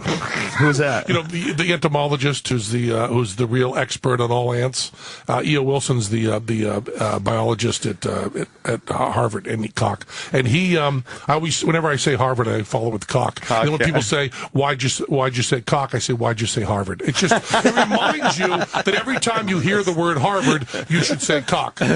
Because then it just reminds you that might not be as important as they think if they went to Harvard. Koch. But E.O. Wilson said to me, we want to do a bit on Letterman. Here was the bit on Letterman. I was reading something of E.O. Wilson's about pheromones, right? And that ants would follow the trails. So I thought, here's a boss thing we'll do. We'll go on Letterman, okay? We'll treat his desk with pheromones in the shape of the 3 of clubs. And then we will say we have psychic ants. We'll have Letterman pick a card. We'll force the 3 of clubs. Letterman will show it to the ants. We'll dump them out on his desk. And over the course of the whole show, the ants will spell 3 of clubs. How boss will that be? So I call E.O. Wilson and I go, will this work? And he goes, yes. I said, what kind of ants? We talked to several entomologists, and they're all talking about different species of ants. And then someone says they're in the Everglades. And I can't get entomologists to give me these ants. So I say to one of our crew guys, fuck it. We're going to go to the Everglades, find these ants. So I go with a guidebook and a rent-a-car. And the one thing he tells me is, because he's got such a good sense of humor, is he says, when you go in there, in order to find these ants and dig them up and use them, you can't use any insect repellent. So no DEET, no nothing. So I go into the Everglades sweating like a motherfucker in a T-shirt and shorts with a shovel and a guidebook to try to find ants that I could put on Letterman. And as I walk into the Everglades, fuck the crocodiles, I get attacked by every species of insect. And Joe, as God is my witness, swear to God, there were at least 12 wandering spiders right on my dick. It was just horrible and a nightmare. And I was in the Everglades with my shovel and my guidebook to our crew guy, Robbie, crying, saying, never go anywhere that money doesn't matter. Never go anywhere money doesn't matter. You want to hear a crazy ant statistic? It didn't work. It didn't work Yeah, anyway? I know. The biomass of ants is more than all the rest of life on Earth. You going to give me that one? No, I wasn't going to say that. I was going to say Shit. it's the same the same weight as humans. The amount of ants. No. All animals. Really? I don't know about that. Because I read it recently. I read it recently. A lot of fucking ants. I read it recently that it's humans. Wilson that said it. So he's a lying sack of shit. Ants He are sent me to the Everglades. Most dangerous thing in Africa. They eat more things than anything. They eat elephants. They climb into the elephant's ear and just start eating their fucking brain while the elephant's walking around. Jesus. Yeah, army ants are a motherfucker, dude. For humans, it's mosquitoes, though. Mosquitoes are the most because of malaria. Yeah, because of malaria and because of us banning DDT in the most racist move ever done in history. Banning DDT is racist? Yeah. It was essentially saying Americans saying BET. We've I always get that confused.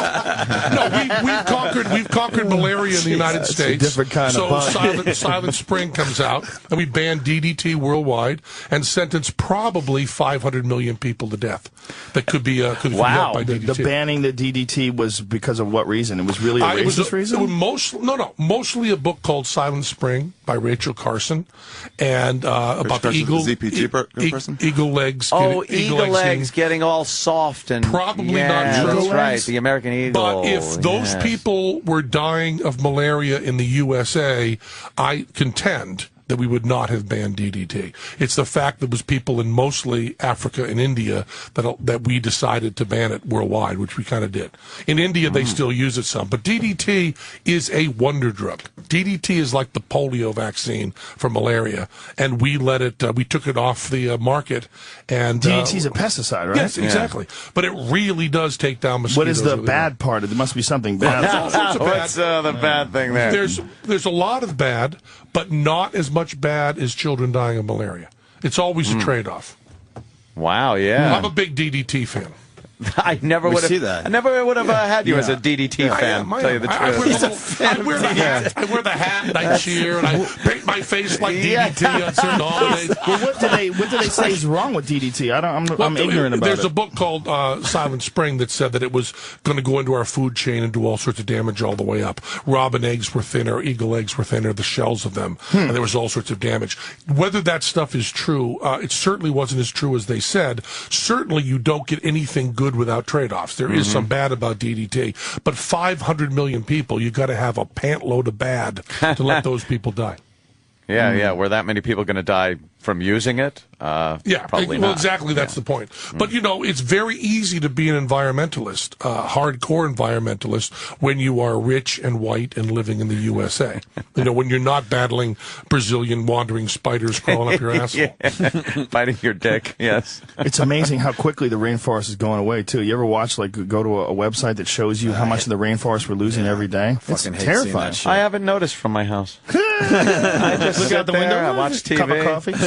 Same pine view. trees out back. Get it. I don't care. What am I going to do? Yeah, the rainforest is disappearing at an incredible rate. And with the rainforest, a lot of wandering spiders. A lot of other shit, too. The fungus, they're finding all these zombie funguses. Have you seen all these different... Oh, yeah, I just saw that zombie fungus that was going right through one of those... ants' heads. Heads and... Controls the ants and rewires their brains. That's fucking... But the article that I was reading quite a while ago about the rewiring of the ant's brain had this great sentence in it that said... The fungus makes the ant do things no sane ant would do. I just love that our language is so great it can have the sentence, do things that no sane ant would do. Hey, Bob's climbing up on the top of the sheep is going to eat him. That crazy motherfucker. There's some sort of thing in his brain. Get him down. Get him down. We're all reasonable ants, aren't He's we? doing things no sane ant would do. Look at Bob. Now, I know all ants are female. Fuck you. But you can still be named Bob. Right? Yeah. Okay, just give me that, Joe. There's men named Shirley. Sure. Bobby. Right? Bobby, sure. Hale. Bobby the female ant. Yeah. I find one of the most amazing things is that it's Friday. It's about a quarter to 11, and I'm only still you guys here. would make us. Only you guys we would stay late for. I'll tell you right now. You guys usually leave? 10 o'clock. Really? Yeah, but you guys are way too good to pass no, up it's too on. much fun. What are you kidding? Well, you're talking about what St. Ants will do and seeing a guy's asshole. Yes, That's a good morning. that is true. In the rainforest. Yeah. Did you hear about that guy that walked the entire length of the rainforest, Really? the entire length of the Amazon? Took him 800 days. How about this? How about this do guy that? that's going to run from pole to pole? They call him the Forrest Gump of Australia. I think his name is Farmer or something. He's a guy from Australia, and he's training by running 26 miles a day, a marathon every day. He's going to run 50 miles a day from pole to pole. I know there are problems with running Yeah, there across are water, some kind of... but he's planning on doing that. And what I loved about this, being a fat guy, it's important to care about this.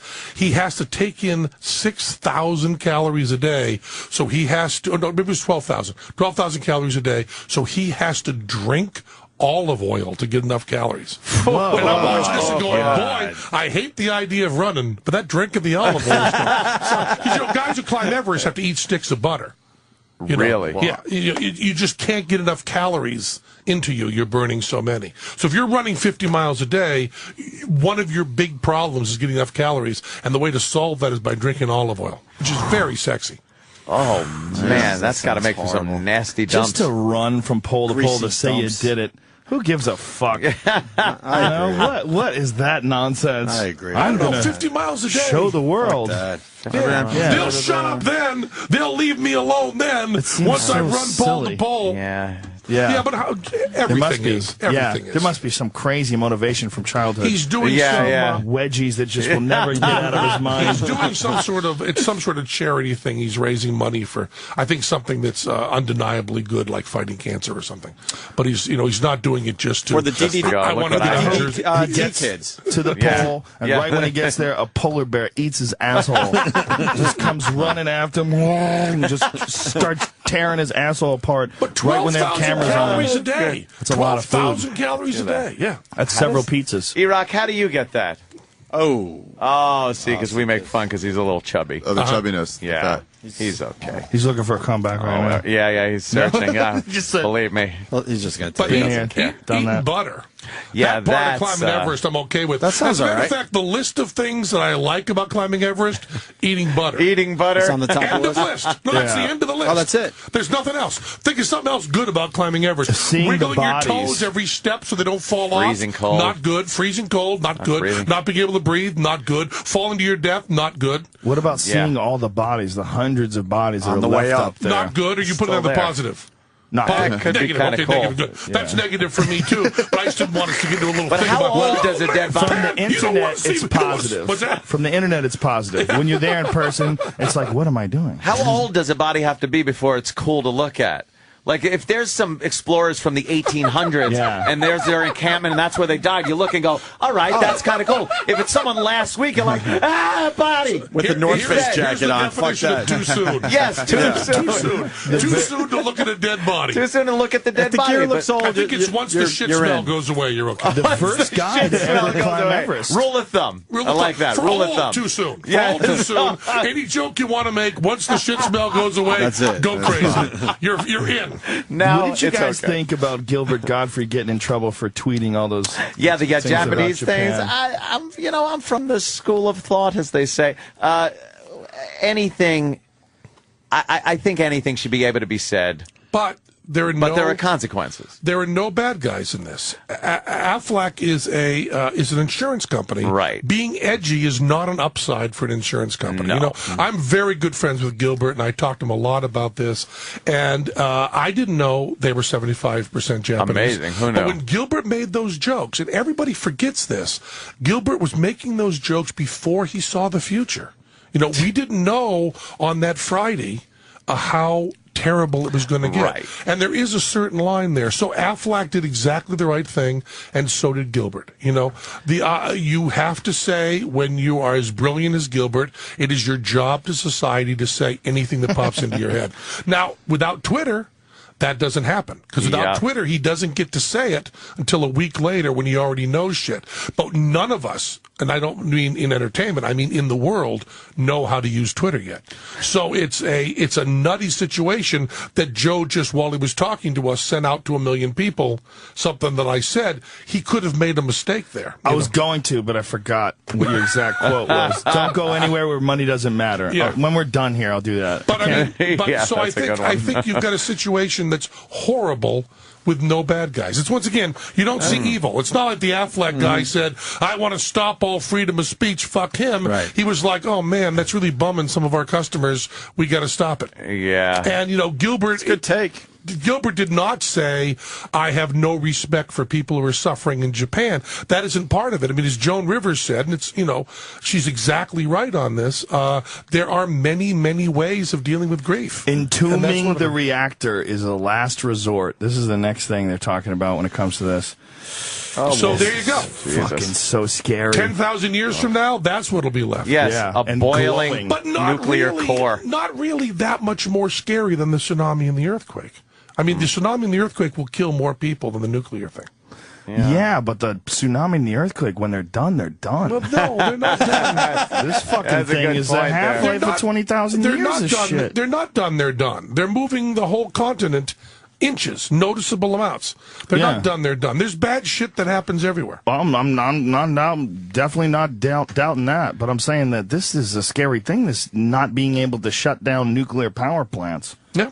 Yeah. This scares the fuck out of me, man. I was wondering about Japan moving. How far did they say it moves? 8 feet? 8 feet. 8 feet. Was it that? Is that going to fuck GPS up where it's gonna tell you to turn 8 feet before you're supposed to? But look at the bright side. You're not going to be driving in Japan for a while. No, no, absolutely not. That's something you don't have to worry about. Just get a driver while you're there. The satellites have no clue that anything moves. They just have a grid. But there's a gap in the ocean floor that's 50 miles wide and 270 miles long, where the epicenter was. And is that where Godzilla is? Wow. Yeah, that's what's going to come out of there, man. Because I mean, if we were ever going to get Godzilla, this is the time. Yeah, this is the time. It's got nuclear stuff. I think we've shown that Godzilla's total bullshit. What is this U.S. evacuation region? What the fuck is that? That's about? where no American soldiers or citizens are allowed to go in.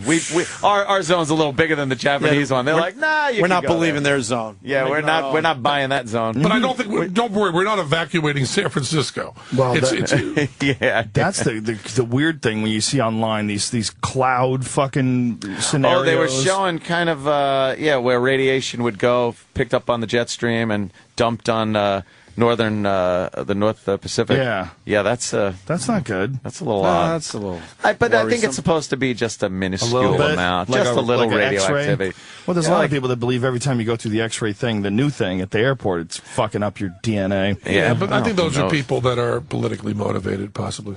They said in Hong Kong right now, which is however many miles away, you're getting the exact radiation of 1/100th of an X-ray.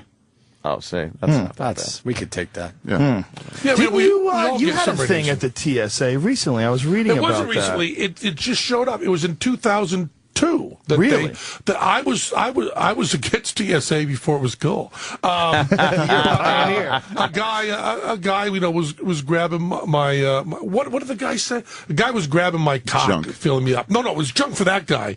But for me, what you always do at TSA, what I believe is if anything goes wrong, you ask for real police. Because real police hate leather sniffers. You know, they hate guys playing police. Right. Whenever you have a confrontation with a mall cop, you know, fake cop, if you get a real cop in there, the dynamics always go to your side. He's on unless your know side. you're doing something really egregious.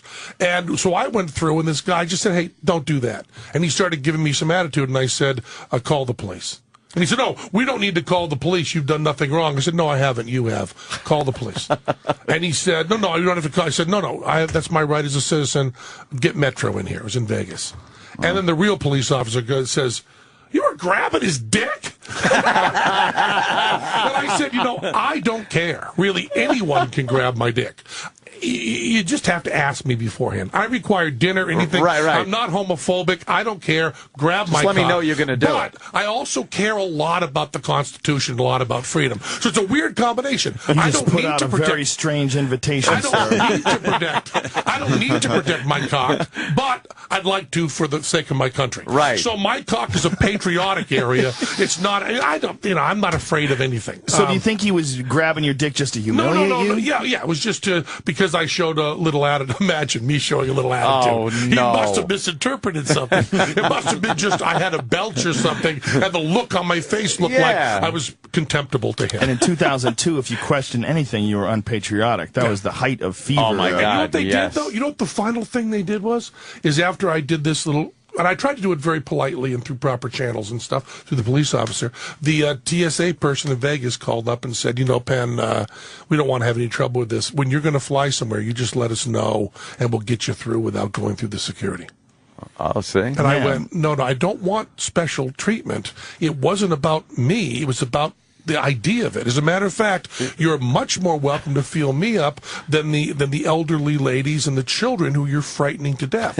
I don't give a fuck. That is the worst. But when it's you see amazing. old ladies getting stripped, they like, get why? filled up and their arms stretched out. Like, come on, this lady's shaking. She can't even hold her arms out. Hunchbacked. She doesn't know what it means. Yeah, it's just horrible. But that's what they do. And the reason I didn't, the police officer said, I saw this, he was acting wrong, you can go with a lawsuit, is I felt it would come across as this fucking Vegas magician thinks he's special, doesn't want people touching him. Sure. So I didn't want to come off Like, as that's that not kind the of guy. point, But right. I want to add to this that I've never taken that special treatment. I turned them down. Yeah. Because it just seems so fucking wrong. It's like, oh, you can go on TV, you can complain about this, let's take you through the special line. Now, I also don't know if that offer is available anymore. I don't want people going crazy and saying there's a special line, people never get checked. I don't even know if it existed. She could have been bluffing all of that. I never found You out. should go through it with like one layers and layers of clothes on, sweating like a pig.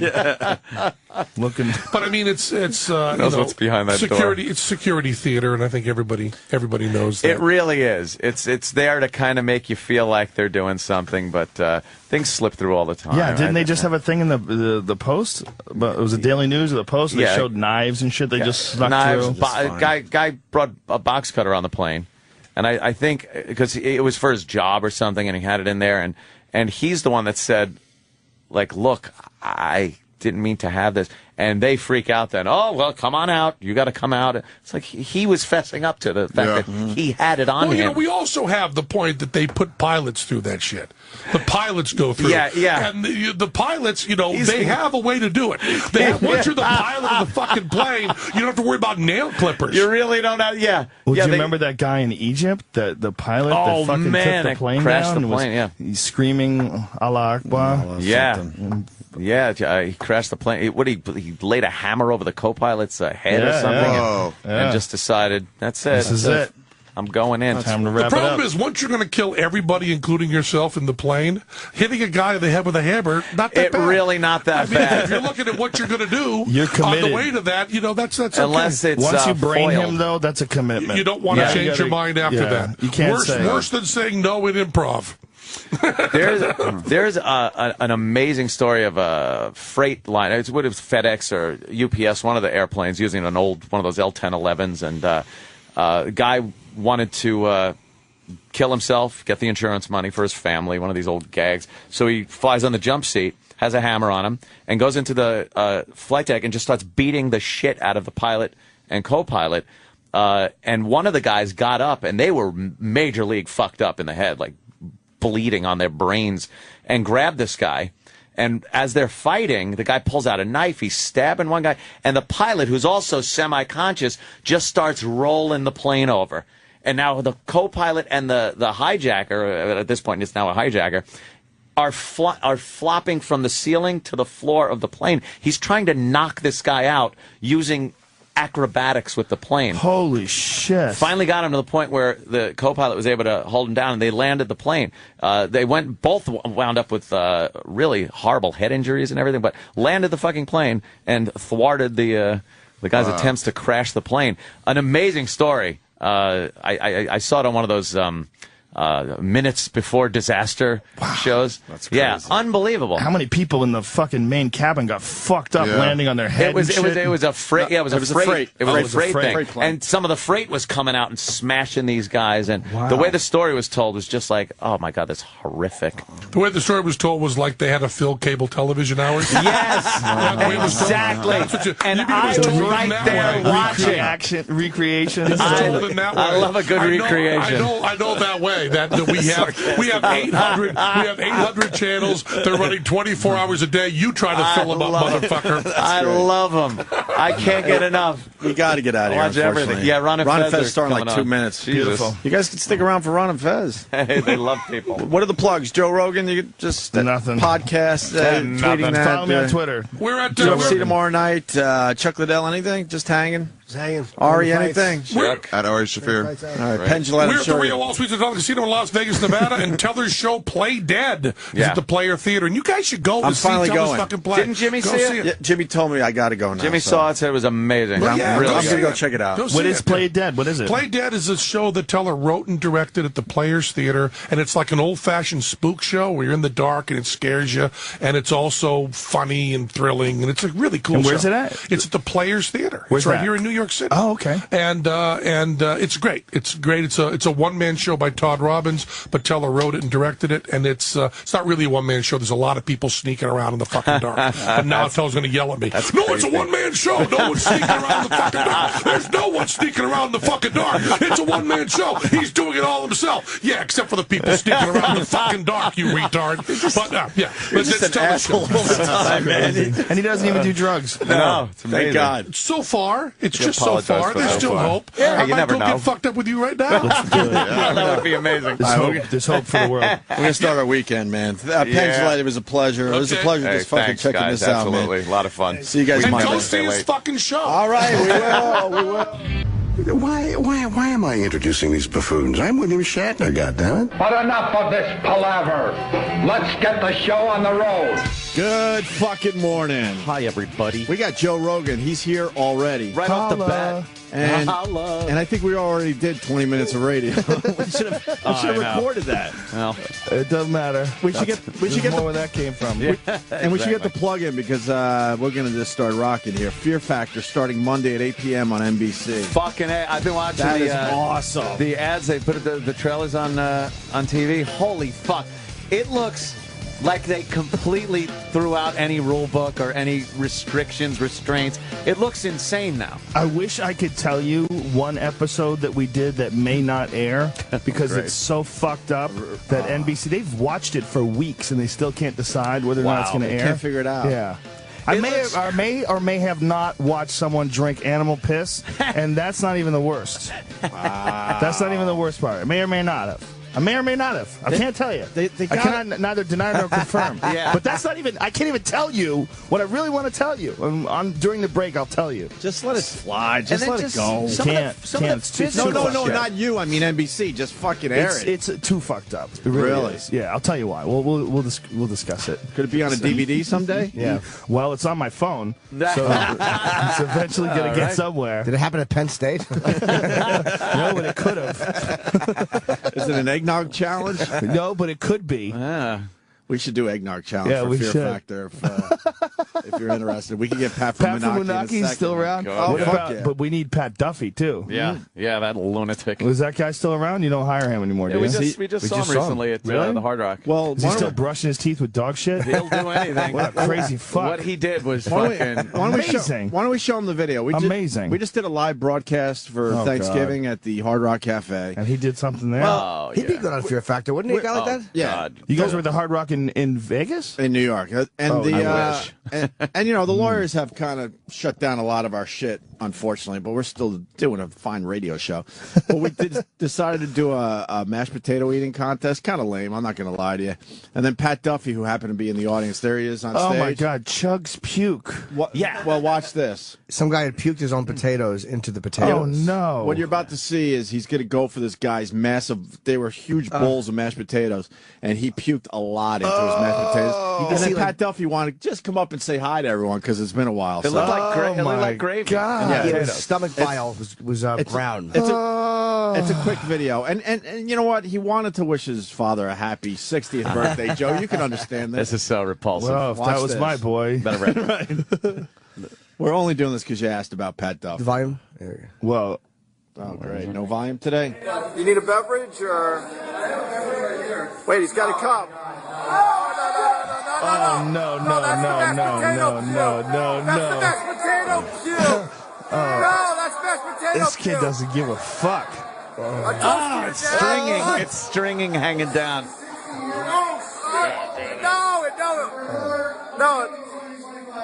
No, he just took his scoop of the fucking damn it. Joe looked away.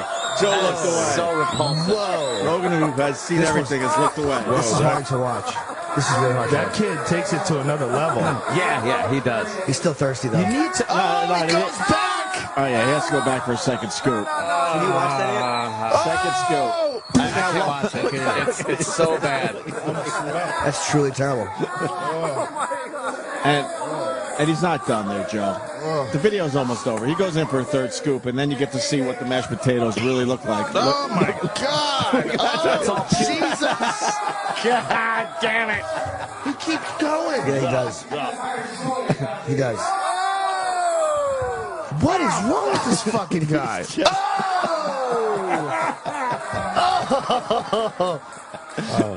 You should get him for Fear Factor.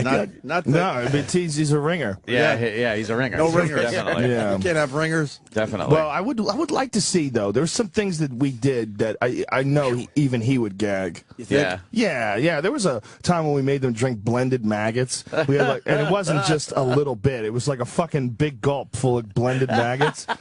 It was so rough. It was so horrible watching people do it. Did you take a sip just to see No. what? Not even to. No, Fuck not that. interested. You're not that guy. I don't need to know that it sucks. You don't need to know. I know it sucks. The host. The fucking I thought host. it was the He host. doesn't It's a do that fucking shit. disaster. I thought as the host you might want to like partake. But you need to know there's guys like Pat Duffy out there. We all grew up with that one kid that just will take it to the next level. Do anything.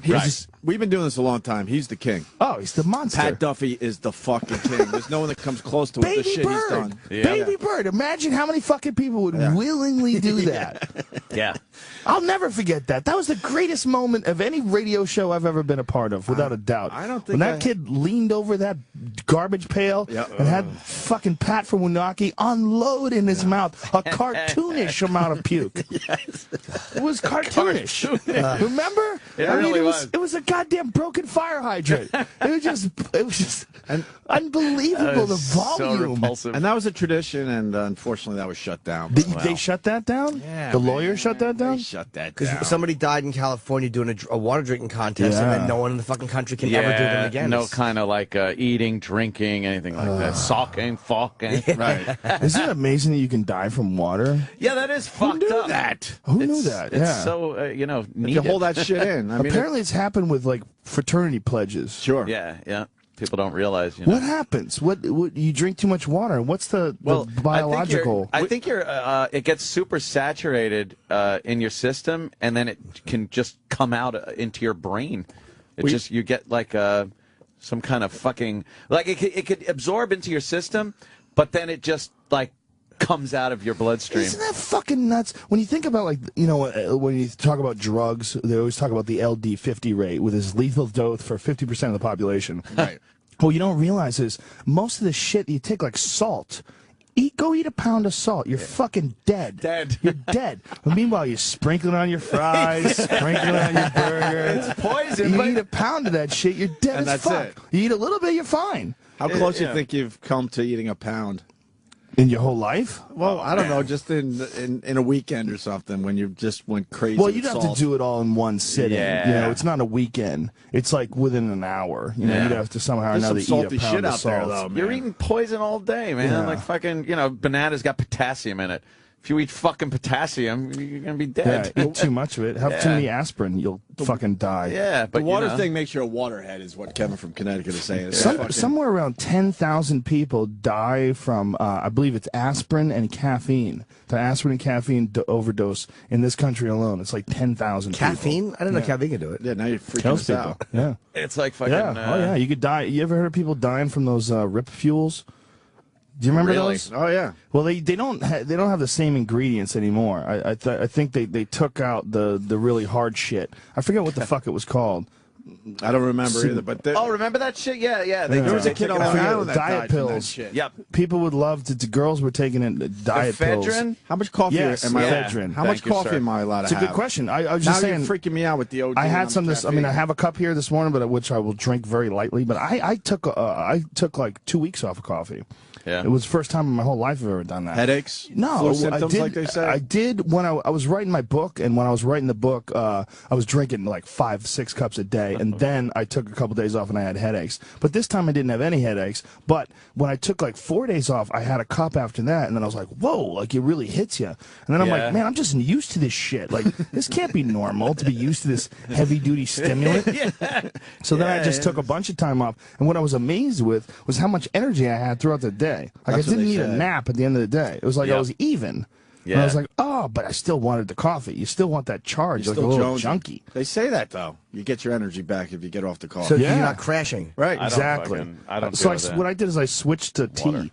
I started drinking like herbal teas. So it's just I just wanted a warm liquid, you know. Right. Does it work?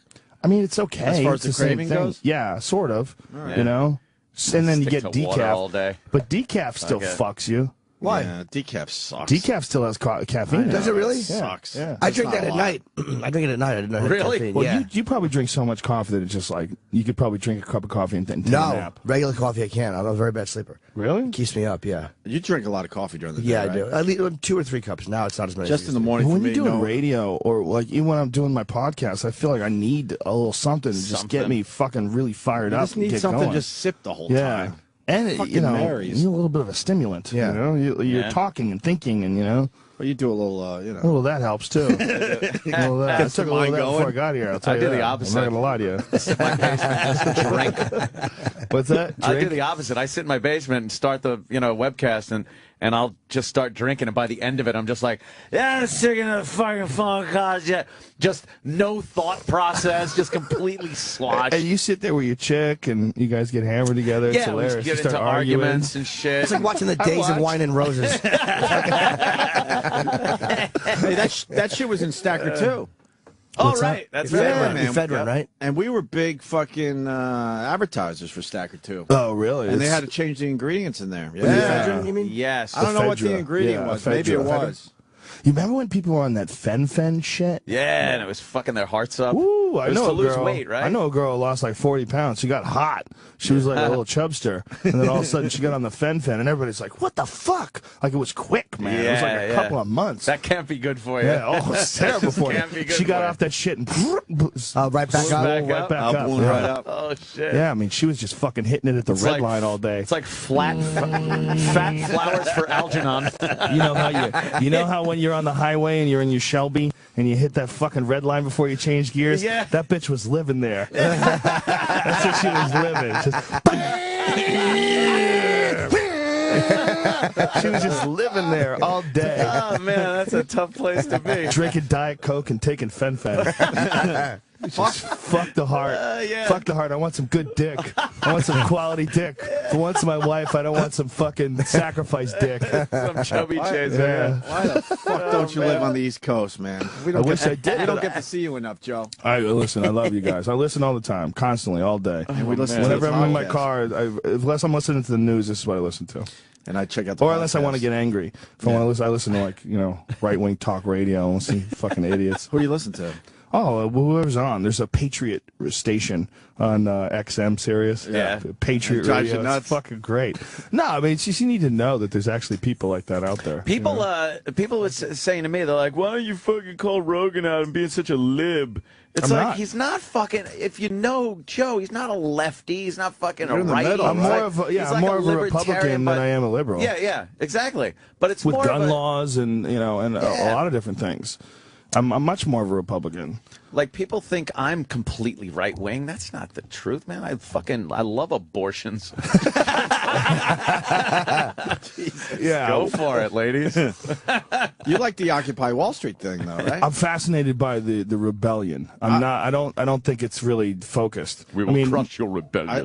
Most of the people that are involved in this, I think, are just there for the party, right? You know, and they're happy, they're angry. Like, did you see? There's a great video of Peter Schiff. You know, he is that fucking Wall Street genius, and he's down there talking to these guys, and he's got a big sign that says "I am the 1%." Right. And he's in a fucking $15,000 suit. Yeah. Wow. And he like, come on, ask me questions, and they come over, and he just tortures these poor fucks because they really have no business. There he is. They have no business talking to this fucking super genius financial wizard, and these idiots are like, why do you need to make $100 million? Well, couldn't you just live on $40 million? He's like, I employ 120 people. How many people do you employ?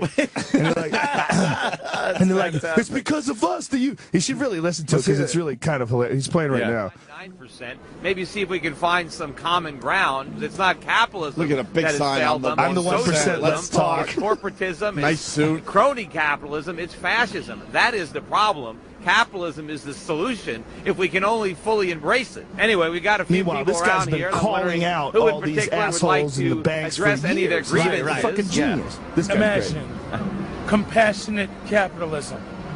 What? Is there such a thing? Could there be such a thing? Well, it's the most compassionate system I know, by definition. If you make 100 million, This is my favorite. imagine how many jobs could be created if you just made 50 million. But what you're forgetting is, if I make 100 million, I had to create a lot of jobs to make that money. That's the point. When the capitalist is there's making a money, thing called greed. And the problem with well, we're all greedy. Everybody. No, we're not. Well, you cannot say that we're all greedy. Yeah, the ambitious You people are cannot- greedy. Well, don't you want are things for greedy. yourself? You don't want more. You don't want better things for yourself. We Better life? all do, and that's the problem. Some of us are simple people. We just want a place to live. Yeah, we just want a place some to live. food in our refrigerator. And capitalism We just want to take care of our kids. Capitalism is the best way to get those things. I mean, you're standing here. You're not naked. You have clothes on. The people that made those clothes did it to make a profit. And to make a profit, they had to make clothes that you can afford. Do you think that socialism is wrong? It is wrong. It's absolutely wrong. But first, I employ 150 people. Hold on. I employ 150 people, right? I've created those jobs. How many jobs did you create? How many people did you employ? How much money have I given you? But you haven't given me anything. But I've created 150 jobs. I'm writing paychecks every week. I haven't given you anything. What do you? Everybody in this park has contributed to your fat ass bank account. How do you figure? In one way, shape, form. How do you figure that? You know something? You need to open up your mind. Were the people in this park? Were the people in this park working 20-hour days, or when I started my company in my one-bedroom apartment? Were they there? No, they weren't. I'm quite sure they have been. Where do you stand concerning our plight? This guy's great. I feel. Where do you stand concerning our plight? What does it mean? What does that even mean? I didn't want the government to bail them out. That's not capitalism. Capitalism would have let the banks fail. A lot of people on Wall Street would have lost their jobs if we had capitalism. Do you see this as a left-wing movement, or do you see this more as a populist, apolitical movement? Well, I think that people, especially young people, have a right to be pissed off. One of the problems people want is the forgiveness of the student loans. Why are there all these student loans? It's because the government guaranteed them. If the government minded its own business, then nobody could get a student loan. Well, there's never been a monopoly without government involvement. No, but my point is, if it wasn't for the government, college would be cheap. The tuitions would be low. It's only because the government subsidizes it and guarantees the loans. But who gets the shaft here? It's the kids. The colleges get all the money, and they stick the kids with the bill. They graduate with these worthless degrees with $100,000 or more in debt, and they can't get a job. And if they get a job, they're paying massive taxes. They're paying Social Security taxes to support a generation. Yeah, that don't voted fuck in with a this financial Ponzi genius when scheme. you're wearing hemp clothes. It's so fucking good. He just like takes balls to go down there. I've been down there a bunch of times, and fucking. What's it smell like? Pretty bad. Like the old Pretty goddamn bad, Mikey. like the old school Grateful Dead shows. Really? As opposed to good. But you nailed it. I mean, the fringe people are all freaks. You want to you peel them away and see what this really is about. That first guy was the classic attitude. This attitude that, why should you have this when all I want is a job and food on my table? It doesn't work that way, man. It doesn't work that way. You got to go get that job. Get it. Yeah, the system is absolutely fucked. Knowing that, go forward. Right. Yeah. Yeah, this is the game. Here's how the game works. Right. It's fucked up. It's rigged. There's a lot of holes in it. But you can get a pot of gold at the end. You just got to figure your way through the fucking funky maze. When you're playing Monopoly, no one gives you the hotels. Yeah, well, absolutely, though, he's right, though. I mean, and it would have been crazy if all the banks failed. It would really have been nuts. It would have been madness. But really, that's what is supposed to happen. Yeah. I mean, it really is supposed to happen that way. I don't understand finances enough to comment on all that shit. But what I do know is that the guy like that first guy, that's a big part of this movement. This idealistic, hippie, socialist sort of attitude that is just fucking ridiculous. All we want is food on our table and... Man, who's going to provide that? And by the way, no, they don't. Because once you have the food on your table and the shelter and the clothes, then you want better you'll look at somebody else with a nice car and go, hey, I want a nice car. And I want this, and I want to take vacations. How come he gets to go on a boat and do this? Well, that's human nature, of course. Yeah, of course it is. And it doesn't work in socialism. Right. It doesn't work. In capitalism, it works, but it's not a guarantee. I don't know how these people are confusing your constitutional rights with the opportunity to make something of yourself in this country. It's not a guaranteed right. What would happen if the banks did fail though? Like I don't know the answer to that. It would be a huge change. Yeah. Like that would make big change. I don't know. The thing is, you would lose your fucking money. That's what's really scary. Yeah. Hell, I want FDIC. Yeah. We're not a bank, Jerry. I'm here getting gold. That's all. I have all my money in gold. I have a buddy of mine who bought his son a fucking gold brick for his second birthday. Got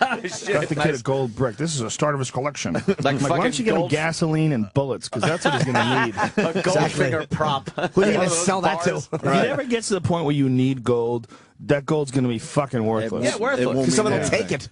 Someone with a gun. It just won't mean anything. Well, how the fuck did everybody agree on gold? Right. Out of all the weird shit to agree on worldwide, one fucking rare mineral. Do you know the just answer to takes that? precedent. And for quite a while.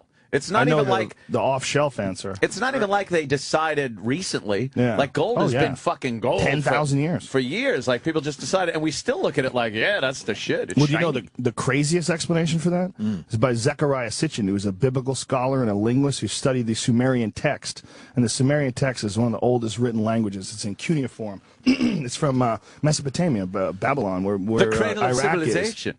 Where it all began. We think that's actually moving further back now, but because like they just found a fishing line and hooks and tuna bones from 40,000 years ago, so they know that people were going hundreds of kilometers out into the ocean and catching fucking tuna 40,000 years ago. There were probably some badass looking tuna. Could you imagine? Yeah. Could you imagine what kind of line did they have? Where did they find that?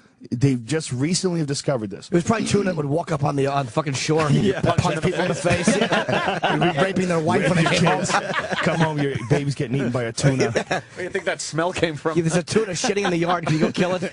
So this guy, Zechariah Sitchin, wrote these books about the Sumerian text, and his deciphering of the Sumerian text is like very, very controversial, and a lot of people say he's crazy. But what he says is that the entire human race was created by aliens, and that what happened was there's a planet that's in an elliptical orbit that comes between Mars and Jupiter every 3,600 years. And these people, human beings, were created because they took their DNA and merged it with monkey DNA and created this advanced slave to mine for gold.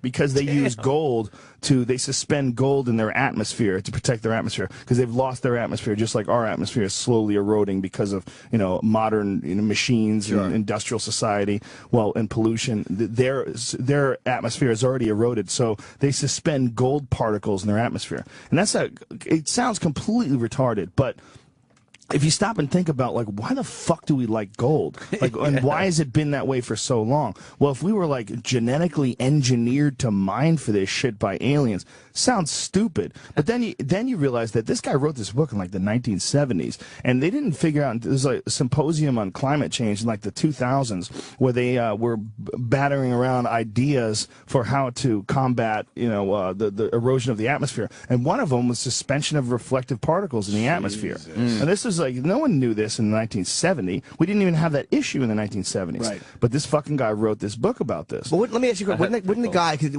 Wouldn't a civilization that had the ability to genetically create something that could think and mine have the ability to mock a particle? Yeah. Or to we can do that, alchemy really exists. You can turn lead into gold. The problem is it requires fucking nuclear engines. I mean, it requires nuclear reactors type power, and you can only get a tiny amount of it from a large amount of gold or from a large amount of lead. It's like it's not efficient at all, but it is physically possible. Yeah. You can develop small particles of gold from lead. God, I just imagine an alchemist with his mortar and pestle sitting there with a wizard hat on. Imagine a bunch of Jay-Z records in the sky. Okay, you talk. I don't know.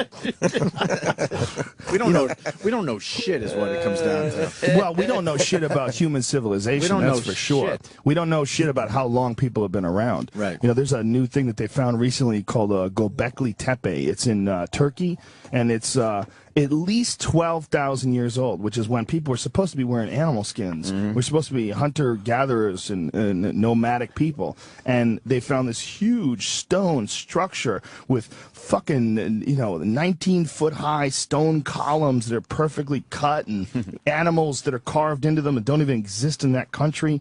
They have no idea how these fucking people built this, who built this, why they built it. And on top of that, it was intentionally covered up. So someone 12,000 plus years ago covered this whole fucking thing up. They built this massive stone complex of huge circles, and they don't know what the fuck it is, why it was there. Some guy just found it. He was a goat herder. Yeah, I believe it was the 1990s that the guy discovered it. He was just herding goats. I wonder why, though, it's always very mysterious and stuff, but it's made of stone all the time. Yeah. I would like to see something made out of some kind of really fucked up material. Right. And that would be like proof positive. Yeah. Well, because the stone is the only thing that exists. But it always leaves that element of, you're like, all right, people could have done that here. Yes. But if you see something like from Star Trek with a big monolithic fucking made out of some type of metal with symbols on it, you'd be like, all right, that's fucked up. Or false false teeth and a dinosaur mouth. Just something. Well, have you seen those things they find in, like, Egyptian pyramids where they find, like, little model airplanes? Have you ever seen those? Yeah, yeah. And then you think, it could be a bird. But it has a rudder.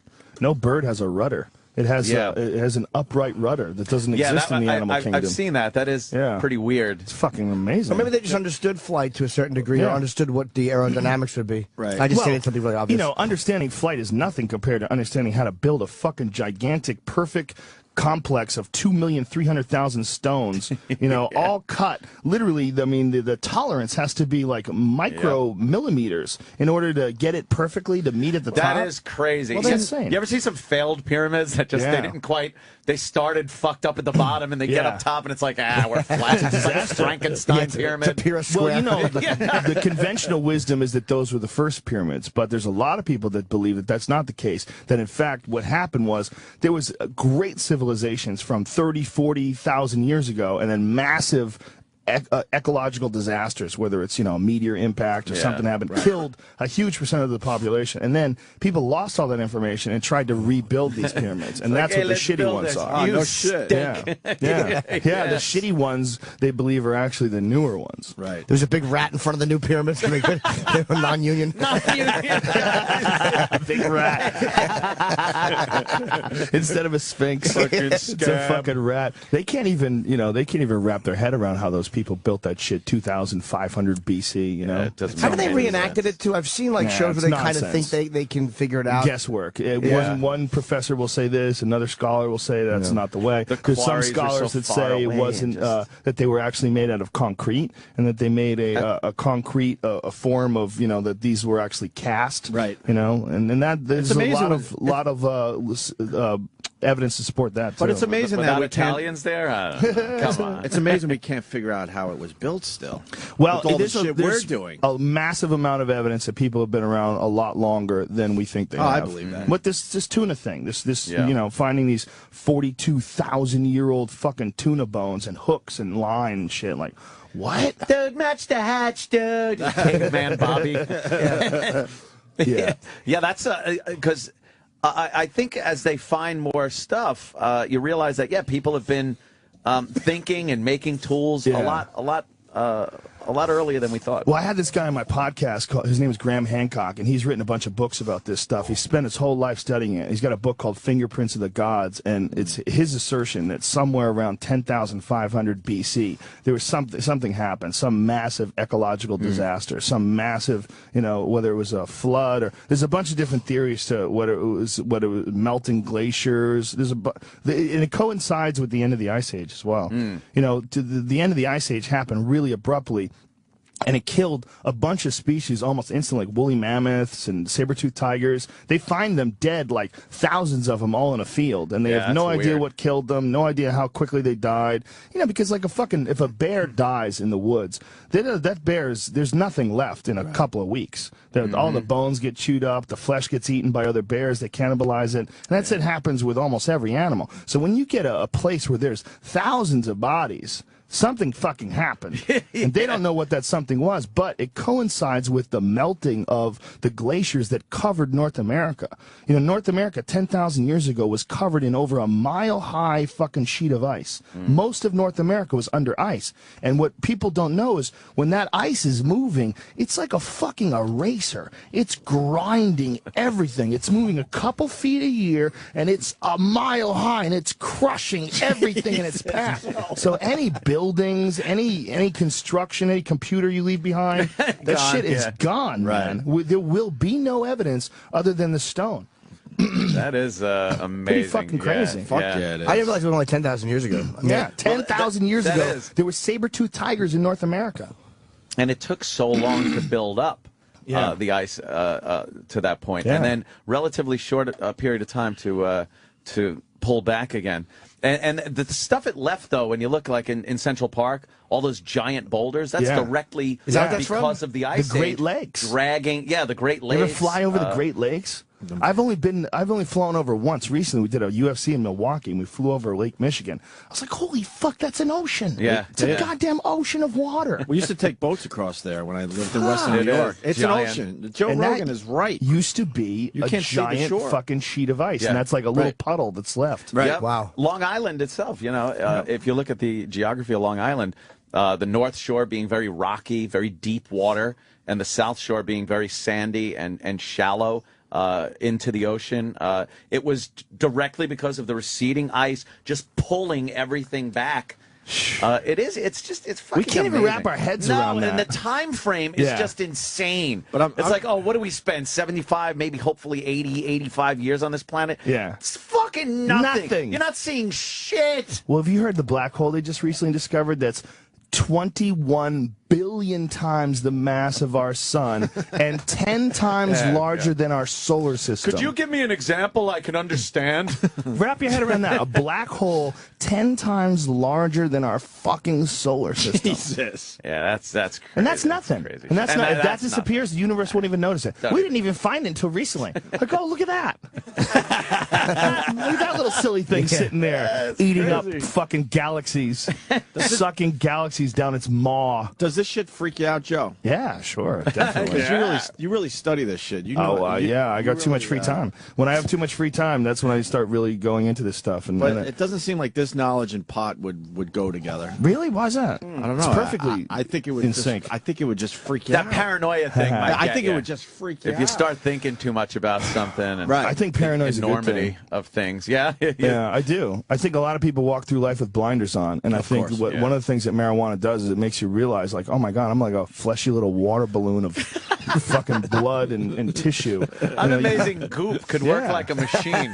Like, we're just goop. Yeah. Yet we work like a machine. We're so It's fucking fleshy. It's fucking amazing. I've got this back injury that I've been dealing with. I pulled a muscle in my back a few weeks ago doing jiu-jitsu, and I can't train. I go back and I'll like work out a little bit, then I'll pull it again, and I'm trying to like figure. It's just you realize how goddamn feeble you are. Even MMA fighters. George St. Pierre just blew out his ACL. Done for like a year. Is he really? Yeah. They canceled the Diaz fight for Super Bowl weekend, and now Condit is going to fight Nick Diaz for a interim title. Yeah, we're tissue. What was he doing when he did it? Wrestling. Oh, wow. Yeah, I've had both of mine done. It's common. Your knees just are stupid design.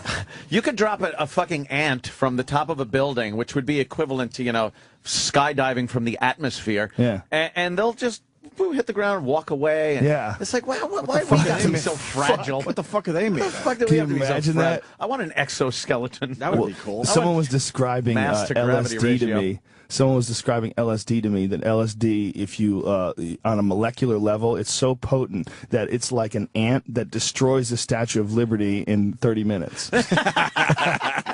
That's how potent acid is on a molecular level. I don't know if this is true. I don't know what the real numbers are, but someone told me that you could take like a fucking milk gallon full of acid and throw it into a reservoir, and everyone in whatever fucking town you live in, everyone in whatever city, New York City, whatever, just be fucked.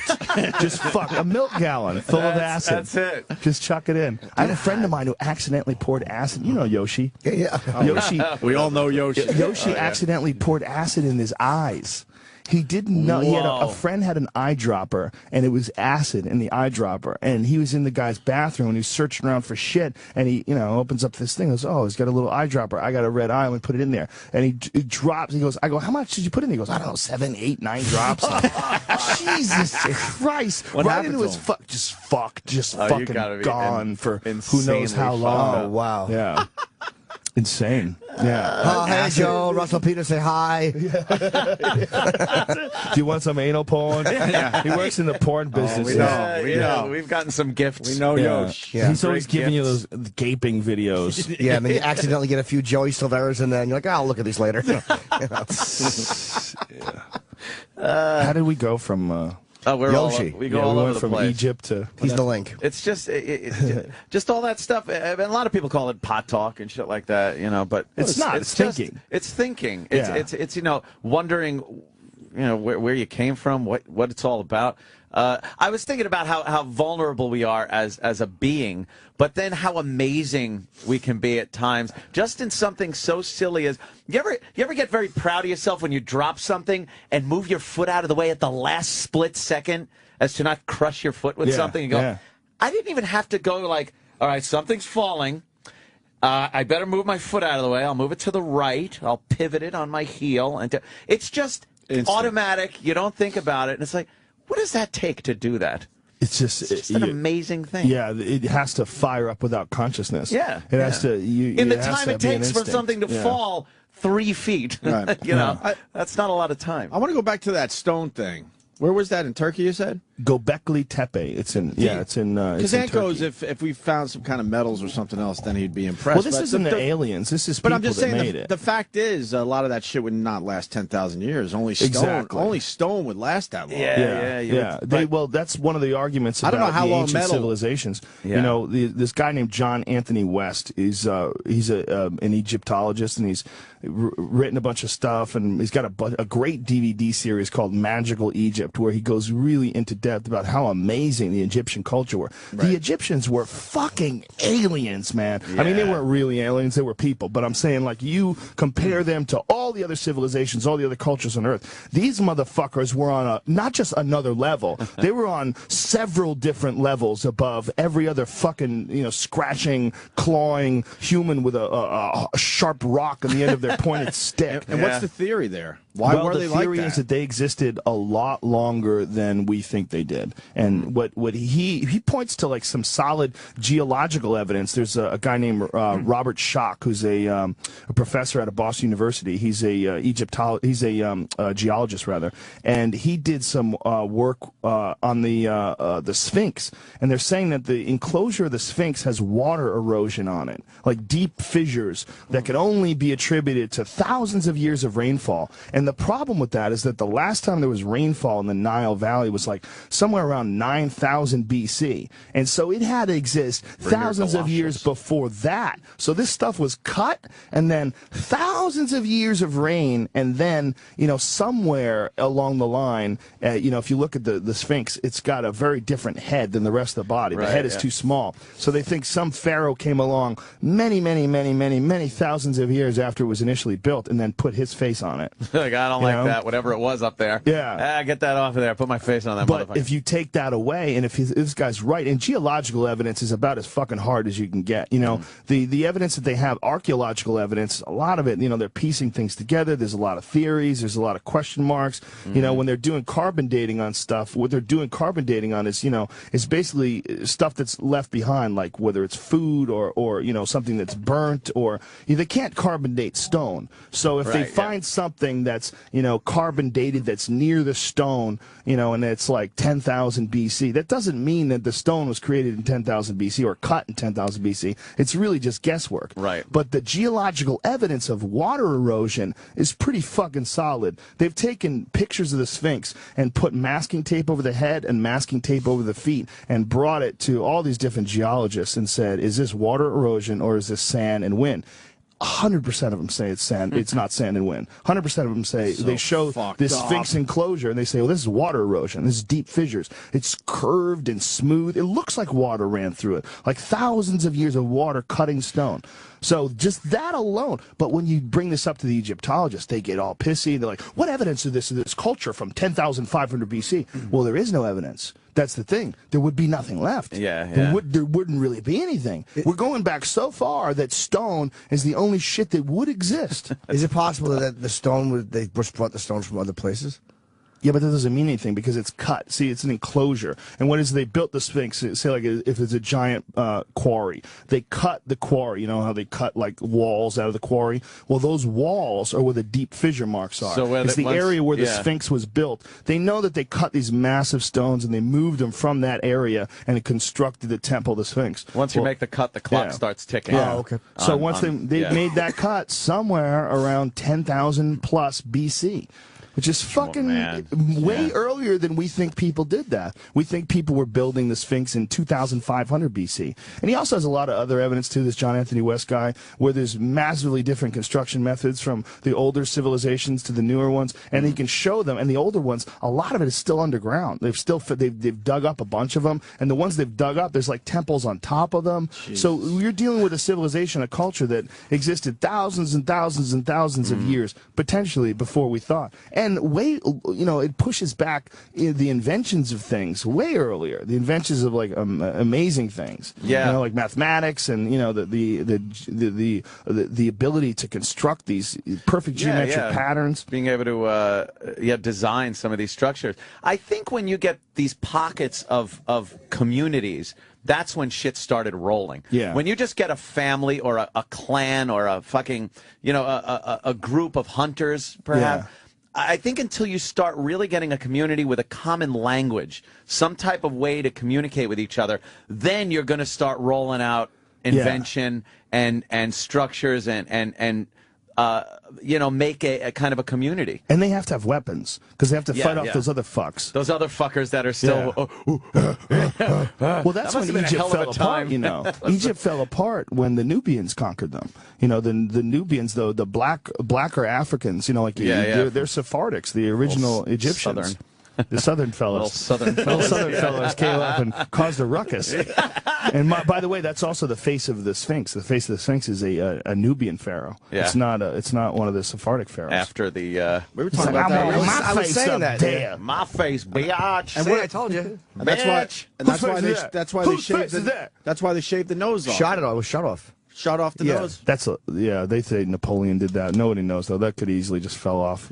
No one really knows. How humiliating if the nose just fell off. Shoddy workmanship. Well, they built it over an old, an old construction of a lion's head. Yeah. And the idea is that at 10,500 BC, that Sphinx actually points to the constellation Leo. So the thing called the precession of the equinoxes is one of the reasons why they can calculate all these things as far as like dates and times and astrological things, because the Earth doesn't spin evenly. It doesn't spin like perfectly. It wobbles, and when it wobbles, that wobbling is a 26,000 year cycle of coming back around. So they can go back in time and point to when this structure would have been facing the constellation Leo, which we know in Mesopotamia, in Iraq, and in Sumer, they knew about constellations. They had them all marked down, and they had already had Cancer and Leo, and they already had all those things. So they know that this is possible, that could be why this line was built. But there's two times it lines up. One is 10,500 BC, and the other one is 26,000 years before that. And this John Anthony West guy is convinced because of hieroglyphs, because of the hieroglyphs that depict the pharaohs that go back 30+ thousand years. Yep. But the Egyptologists don't want to accept that because it's too far outside of conventional wisdom as far as like how long people have been around. They can't accept that 36,000 plus years ago there were pharaohs and Egypt was in a modern, or at least an advanced state. That's a lot of history that isn't accounted for. Yeah. If you can wrap it up in 2,000 years, then you look like a fucking genius. Yeah, but even 2,000 years, man, when we stop and think about 2,000 years, I mean, fucking 200 years ago, man. I talk about this in my act, but if you want to picture something, you got to fucking draw it. Right. There was no. It wasn't like you had to go to Washington where they had all the photos. No, there were no fucking photos. It hadn't been invented. You know how annoying that would be after a gig? Some fucking girl who can't even operate a cell phone. She wants to draw a picture of you and her dumb boyfriend. And that's only imagine what her Facebook page would look like. And that's only 200 years ago, man. That's nothing. Yeah. How about 50 years ago? How about 50 years ago? Walk up to a phone and say, "Someday someone's going to watch people fuck on that." Right. I go, there's no way. How is that phone going to eventually have video? How's that phone going to internet? Even on Star Trek, they never figured out the internet. How about only 10 years No, ago? they never figured out that. They never figured out fucking. They didn't even figure out something. They had walkie-talkies. Right? They would say over, Kirk out. This is only 10 years old, what we're doing with our phones, basically. It's incredible. I love Star Wars, how the image of Leia, because when they zapped to that horrible image of her, they have to continue with that, the hologram. They didn't figure out smartphones. They thought that was awesome back then. Yeah. Totally awesome. People are saying brain overload. This shit is fascinating, man. I love when Joe Hell does this. yeah. It is. Love this shit. The world is strange, man. J.D.S. Haldane said, "Not only is the world queerer than you suppose, it's queerer than you can suppose," and it really is. The deeper you go into this shit, the more you realize, like, God, like. What do you think? It's a blip. Civilizations just over and over again. They come and go. Get wiped out. The Earth is very volatile. The environment is. Look, we know for a fact that we've been hit at least. I think they said there's been 6 major extinction events on Earth in the course of Earth, and that's not counting super volcanoes, which they're just starting to comprehend. They're just starting to wrap their head around the fact that there's volcanoes that when they blow, the one out west, the fucking Yellowstone one, thousands of earthquakes a year. People don't know this. The Yellowstone, and this is something they didn't realize until satellite technology, Yellowstone is a caldera volcano that's, I believe it's 300 kilometers across.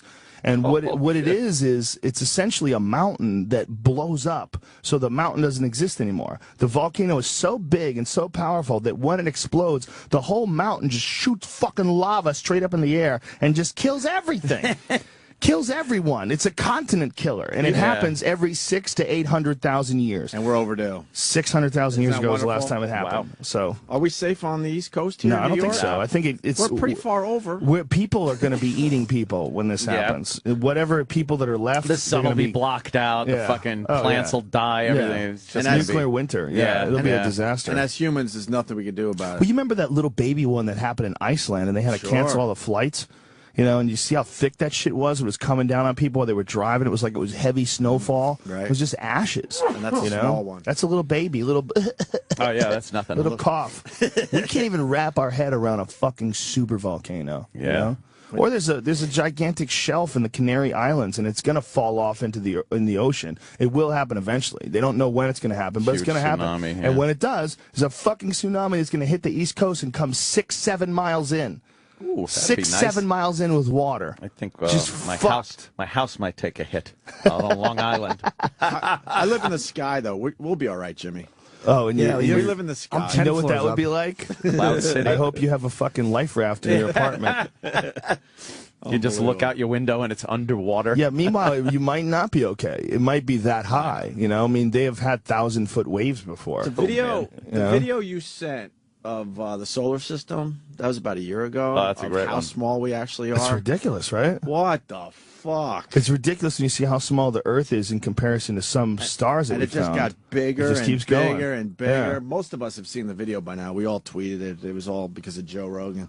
That was unbelievable. All that shit is very hard. It's impossible really to put into context because in our little temporary worlds and our temporary life, you know, we don't have the ability to see that. Our life is about moving forward and using the two eyes in the front of our head to find food to stuff in our fucking mouth and find someplace to put our dick so we can make more people. Yeah.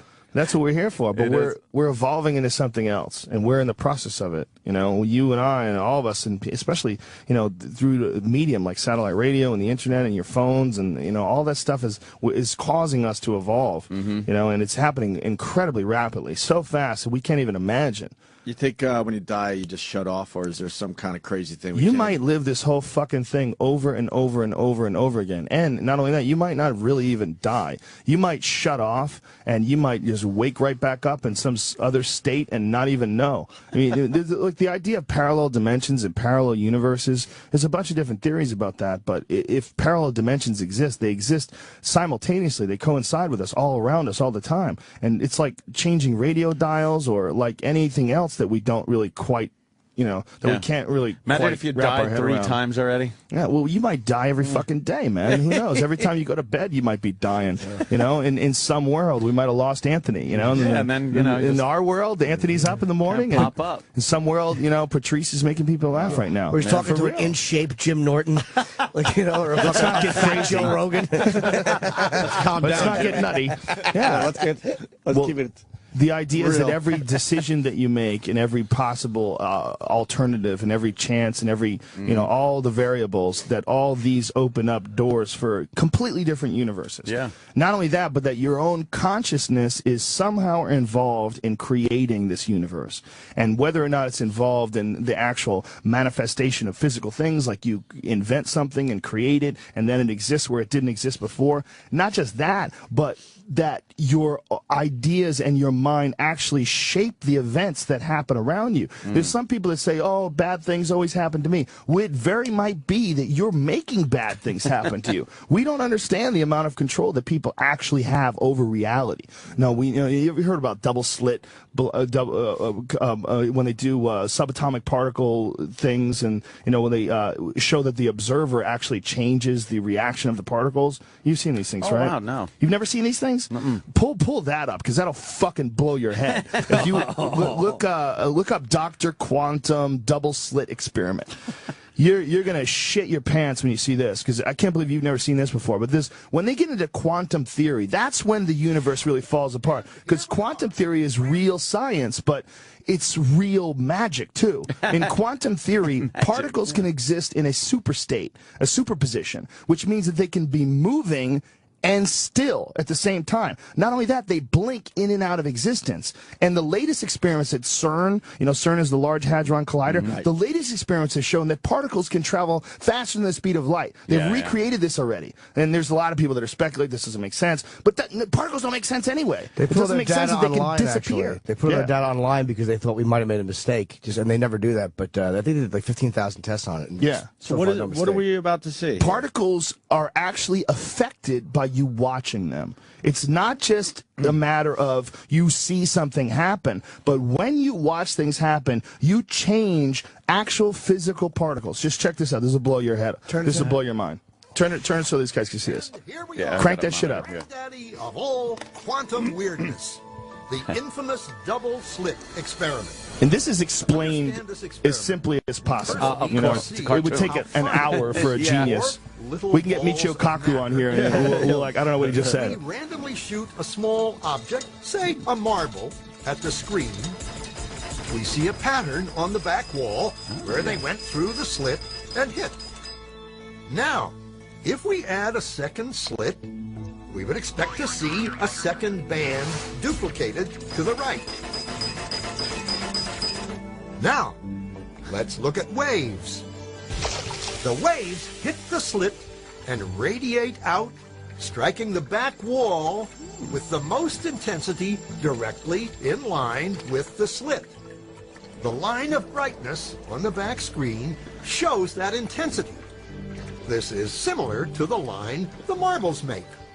But when we add the second slit, something different happens. If the top of one wave meets the bottom of another wave, they cancel each other out. So now, there is an interference pattern on the back wall. Holy shit. Places where the two tops meet are the highest intensity, the bright lines, and where they cancel, there is nothing. This is the beginning of the mind fuck. When we throw things, that is, matter, through two slits, we get this. Two bands of hits. And with waves, we get an interference pattern of many bands. Good so far. Now, let's go quantum. This guy's crazy. An electron is a tiny, tiny bit of matter, like a tiny marble. Let's fire a stream through one slit.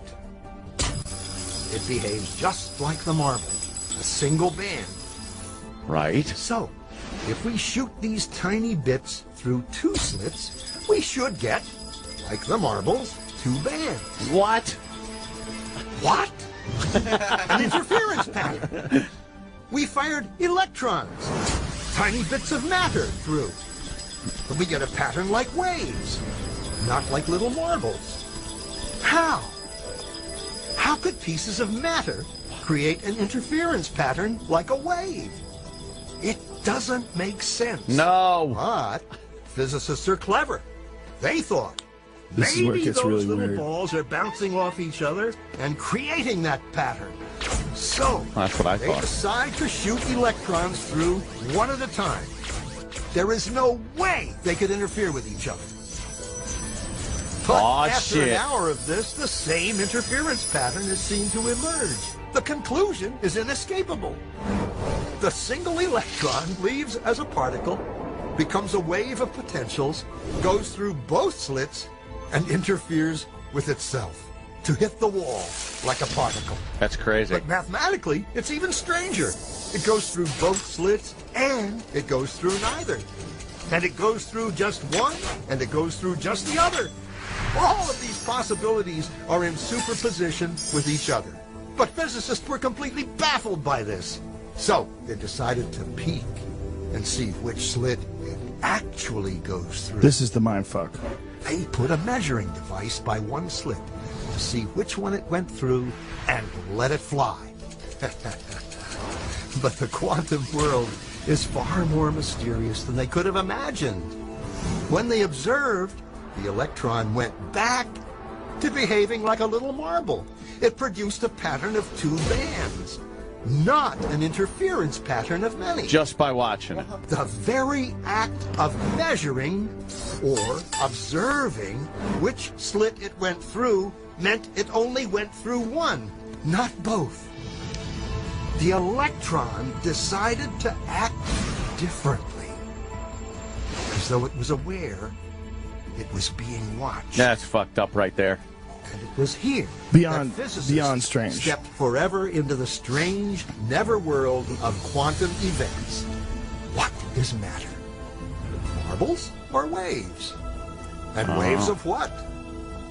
And what does an observer have to do with any of this?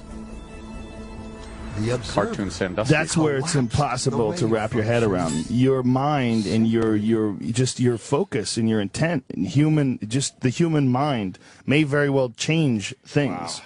May change reality. My theory is they put the camera too close to the thing and it was just bouncing off it. They probably They probably put it in front of the thing. Could be, Jim. Unfortunately, we got to take a break because we have a million fucking live reads. By the way, Dr. Kaku would not explain that. Like, he would explain that too simply. Like, and I think he's a genius, but he oversimplifies it, and he would have it like, it's like two Lego people are rolling bowling ball. It's like, we know that. To tell us as a physicist. Well, it must be so hard for a guy like that to try to break things down to monkeys like us. Yeah. You know? I remember, like, we had him on the phone that one time. We were talking to him. I was like, how do I not offend this guy's mind with my stupid fucking questions? Yeah. He tries to put it in layman's terms, and he's just like, because he started talking cartoons. Yeah. It is like when Bugs Bunny goes into his hole. Is this what you really got to do? You look at us and just think, meanwhile, I better talk cartoons. He's seeing a giant chalkboard filled with numbers and symbols that we don't even understand and hieroglyphs. He looks at us like we look at ants to be just hit with rage. We should have him explain that now. It would be completely different. Oh, very exciting. Yeah, don't you guys have a hotline where you can call him up? Oh, yeah, we call him up all the time. We should actually ask him about that split. The observer, quantum observer. We do have to take a break. Let's do it. Yeah, what time we got to get you out of here, Joe? I don't 7:30? know. Today Show, man. Wow. Today. Today's Show. They're just going to ask you Fear Factor questions, which we're all excited about. Because it's only a few minutes away. Anthony Bourdain is here later. Oh, is he? Yeah, come on. What's You know him. You love him, right? My podcast. 9:15. NBC is a block away, so you could do this if you want to. But Fear Factor starts Monday. 8:30. From here? Shit. I should fucking just bail on it. I should just hang out here. And what time was I supposed to be there? Bail on NBC for I thought I was us? supposed to be at 10:30. That's pretty sweet. I just said it on the radio. Too late. Yeah, right. All right, quick break. More with Joe Rogan, but Fear Factor starts Monday at 8 on NBC. Sirius XM. This is the Opie and Anthony Show. Loving Joe Rogan on the show today. Fear Factor starting Monday at 8 p.m. on NBC. The cookie I ate this morning just kicked in. I don't think you're going to be discussing quantum physics with Matt Lauer today. I don't know. I have to talk to Matt Lauer. I got to go to the Plaza.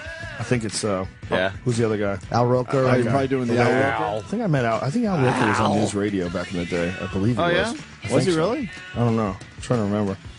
Somebody else who watches the show knows more than I do, and I was on it. We're not going to get Kaku. We left him a message. Damn it. So yeah, a message. He'll probably just fuck our heads up some more. Oh, I know. We'll just hang up and be like we have cotton in our brain. We're stupid. He's brilliant.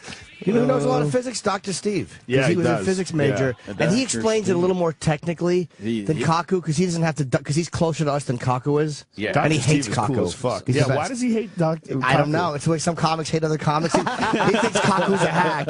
Isn't that the worst when someone says, "Hey, what do you think about this guy?" You're like, But why isn't he doing it for a living? Because he's got to practice now. Yeah. But he has to look at vages. He probably got creeped out by all the other physicists. Yeah, they're like, Dr. Steve is just creepy. Yeah. It's a strange world, man, when you see those guys. Whenever you watch any of those quantum physics documentaries, you see those guys just sitting like in a park with a notebook, just going over shit that, it might as well be make-believe. You don't know what they're writing down. I mean, you ever watch, remember that Good Will Hunting thing? Sure. When Matt Damon solved some puzzle? What is that puzzle? Right. What is that? It's make-believe. How many people on Earth understand that shit? That's a good question. What do you think, though? It's a tiny fraction. Well, less than 1%, obviously, right? Well, I love that when somebody looks at the blackboard and everything's written on it. Someone just walks up, takes the chalk, and goes, "No, this is a little wrong." At the bottom, right and it's like, "Oh my God, how did you get that answer?" It's like, "Oh, you see, you just too There was embarrassed." a Russian scientist or a Russian mathematician who just solved some what thought to be impossible equation, and he won some massive prize, like over $1 million, and he decided he didn't want it. Wasn't he young? Didn't claim it. Was he really young? Yeah. Why? But who came up with the equation to begin with? I mean, young, like he's like 30 something. But who came up with the equation? Oh, that's I don't impossible? understand. I'm an idiot when it comes to math. So wouldn't that my guy know brain the answer? is fucking. There's people's brains that are designed for certain things. You know, I'm really good at pointing out stupid shit. I can talk some shit on stage. I understand when fighting. I understand human nature. But goddamn, if math just fucking stumped the shit out of me, you make me calculate 20%. I'm just like, wait a minute. I know 10, so I'll just do that twice. I was trying to figure, taking a shit yesterday, trying to figure this girl had tweeted something, but she tweeted the same thing over and over to a bunch of different people. And, you know, and I said, honey, you wrote the same thing to 100 people. And she goes, you better learn how to count because I only did to 4 people. And I was like, okay, 4, but you only have 73 tweets. Now, what percentage of your tweets have been dedicated to this exact same thing? I was like, it took me like 10 minutes to figure out that it's somewhere around 5. We can help you with the 20% thing. I tried to do it in my head, though. Yeah, but I'm like, let's see how much of an idiot I actually am. Well, it's a fucking, what a shit mind I have here. I'm just working with this shitty tool. Not quite the beautiful mind, right? No. Is it a girl? Is it a girl tweeting a song that she wants everybody to listen to? Well, no, but I just blocked her. I made a mistake of retweeting her one day. Never. Now she won't leave me the fuck alone. I emailed her once. I'm like, go away. And I'm like, you want people, you don't want to just be a joke. You want to have something that's good. And I actually sent her a nice email. And she's just sociopathic in her desire to be noticed. I blocked her. I retweeted her as being an asshole, and that just got her going. Like, she was psyched that she got a retweet. Yeah, I have no desire. Some chick tweeted a Michael Jackson lyric: "If you want to make the world a better place, take a look at yourself and make a change." Ooh. And she tweeted that, like, "Ooh, profound." Really? You're talking to a guy who carved his fucking face up and he slept in a fucking oxygen chamber, and you know, eventually was getting anesthetized every night. Yeah. What he made a change. Good quote. He looked at the man in the mirror and saw Diana Ross. What a creep. How fucked up is it though? You go to propofol to fall asleep. Yeah, that guy went deep. Well, you know, I think when you have enough people yes man in you, it gets to that point eventually, right? You know that guy, was it Conrad Murray? Yeah. How funny was him, man? There's a video of a stripper. It was on fucking CNN.com like this was news. It was a stripper that was on the witness stand. And they were, do you know Mr. Conrad Murray? Yes. This is how she said. Every question was yes.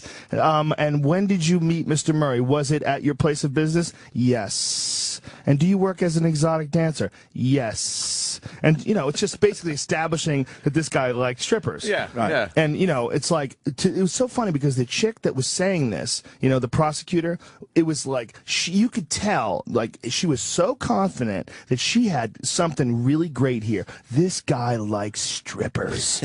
Like, he wanted, you know, and it's like, we're gonna totally it's get a hot it as button. character. It's a gotcha. Right, you're not allowed to like that. Right. You're not allowed to like that. Oh, you're a doctor and you had a relationship with a stripper. Oh boy. Who cares? This guy was flying him around and fucking just banging him left and right. Michael Jackson was giving him like $100,000 a week. This guy was balling, really? son. Yeah, here it is right here. The defendant. Listen, this is courtroom news, man. The Meanwhile, she's hot tie. as fuck. Yes. Yes. Murray, the defendant. Yes. Did you meet Conrad Murray in February of 2008? Yes. Look how hot she is. Did you meet him at Listen, I will give you a social job. type You don't club? have to work. Yes. Were you working in the club? Yes is weird. Yes. Was that club located in Las Vegas? Yes. Spearmint Rhino for the Miss win. Bella, from that first meeting with Conrad Murray, It's all questions. did he give you his telephone number? Yes. And at some point, That would be hot if she was sucking your dick. I'll tell you that. you met. You want to suck some more dick? Contact Yes. him on the phone number that he had provided to you when you met in the club? Can I put it in your ass? Yes. Yeah. She You like really that? does. And after string that your ass almost. first meeting, did 'Cause she's a dirty you girl. and Conrad Stated on Murray that. communicate back and forth? Yes. Describe I just for wanna me hear the her types do of that all day. communications that you had with him, please. Oh, now. You see, don't get her to talk. No talking. Just yes. Your Yes. question's irrelevant. Miss Bella, did Miss you Bella. call The fuck Conrad outta- Murray Bella. on Lexus. the telephone number that he provided to you when he met you in the club?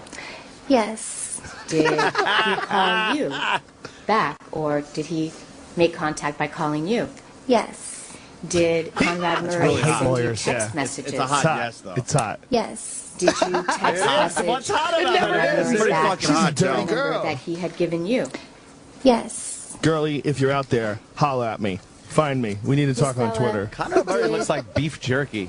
Conrad Murray send you Joe Rogan a finds the text best shit. on June 25th. You gotta check out his podcast, obviously. Yes. You never know when he's Yes. doing it, but Yes. She's fucking hot, But don't man. you hate and look at her. lawyers? She shows up at court and her tits are hanging out. Yeah. What a dirty girl. Yes. She doesn't know how any other way to dress. Like, this is how I'm supposed to dress, right? is Do I there any look like videos of business? her online or anything? I don't know. I don't know where Let's do a her little name search. was. You know, and, I'm sure it's and he findable. had a hot baby mama, too. He had a very attractive he was baby a mama.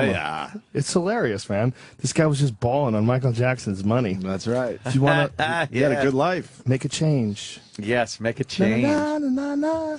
Yeah, Start with hilarious. the What man a, with what a strange. You talk about like a real epic story. The story of Michael Jackson. If anybody ever does it, they'll have to use CGI to actually do it, right? I mean, no one's willing to fucking do that to their face. For imagine if someone, For a role. Daniel Day-Lewis that and go, I'm gonna get all the surgeries and everything. And they filmed it over a course of like 5 years, and it's the only role he could ever do again. Or just hire different actors to play him. Yeah. Like, like a black But that male would suck. and then They a would white never woman. totally get it. You know, I hate a movie where you see like the guy's a kid, and then you see all of a sudden the scene merges and he's a grown man now. Like, how did that fucking kid become that guy? Yeah, a couple of times they did a good job on it Couple with some times. movies, but for the most part, it's like It takes you out of the movie. But the Michael Jackson story of him being, this amazing child prodigy, he was such a bad motherfucker that they let him sing, and his older brothers didn't get to sing. His older brothers were like, check this little motherfucker out. They were Like, shaving They at were that point. grown men. Right. They were dancing, getting pussy, Yeah. and their little 5-year-old is in the front. Right. Jackson 5, and the 5-year-old is the bad one. He's dancing, and everybody's cheering and loving him, and these guys are like, what about us? What about us? Yeah. You imagine you're the older fucking brother, and your younger brother comes along and just shocks the world. Like, no one's ever seen a talent like that. And then you watch that guy slowly evolve into this complete fucking weirdo. Remember when he was in that interview with that Indian dude, the guy with the British accent, and the guy was like asking him all these questions about Bashir. sleeping with men, Martin or Bashir, sleeping, Sleeping with children. He lives in the yeah. neighborhood. Oh, does he live in your neighborhood? Yeah, I I see him didn't all know. the time at the dumb juice store. Do you ever talk to him? I What should. was it like to be around Michael Jackson? I should. And you see He's he not had approachable, a though. bank of lights in front of him. He had like all these like crazy lights Yeah. to make himself, he wanted no shadows anywhere. He wanted just completely flushed out skin, really weirded out. Yeah. I mean, Michael Jackson controlled like that whole interview, and it's so uber bizarre. He doesn't even know how to be normal. When they took him around, he was like buying things, and even the way he buys things is odd. It's just strange. Yeah, he's just picking things up. I want that. Giving. It's Yeah. just so strange and fucking crazy. But you go He had back no from idea this how to be a kid. human. You think You he know? touched kids, Joe? Oh yeah.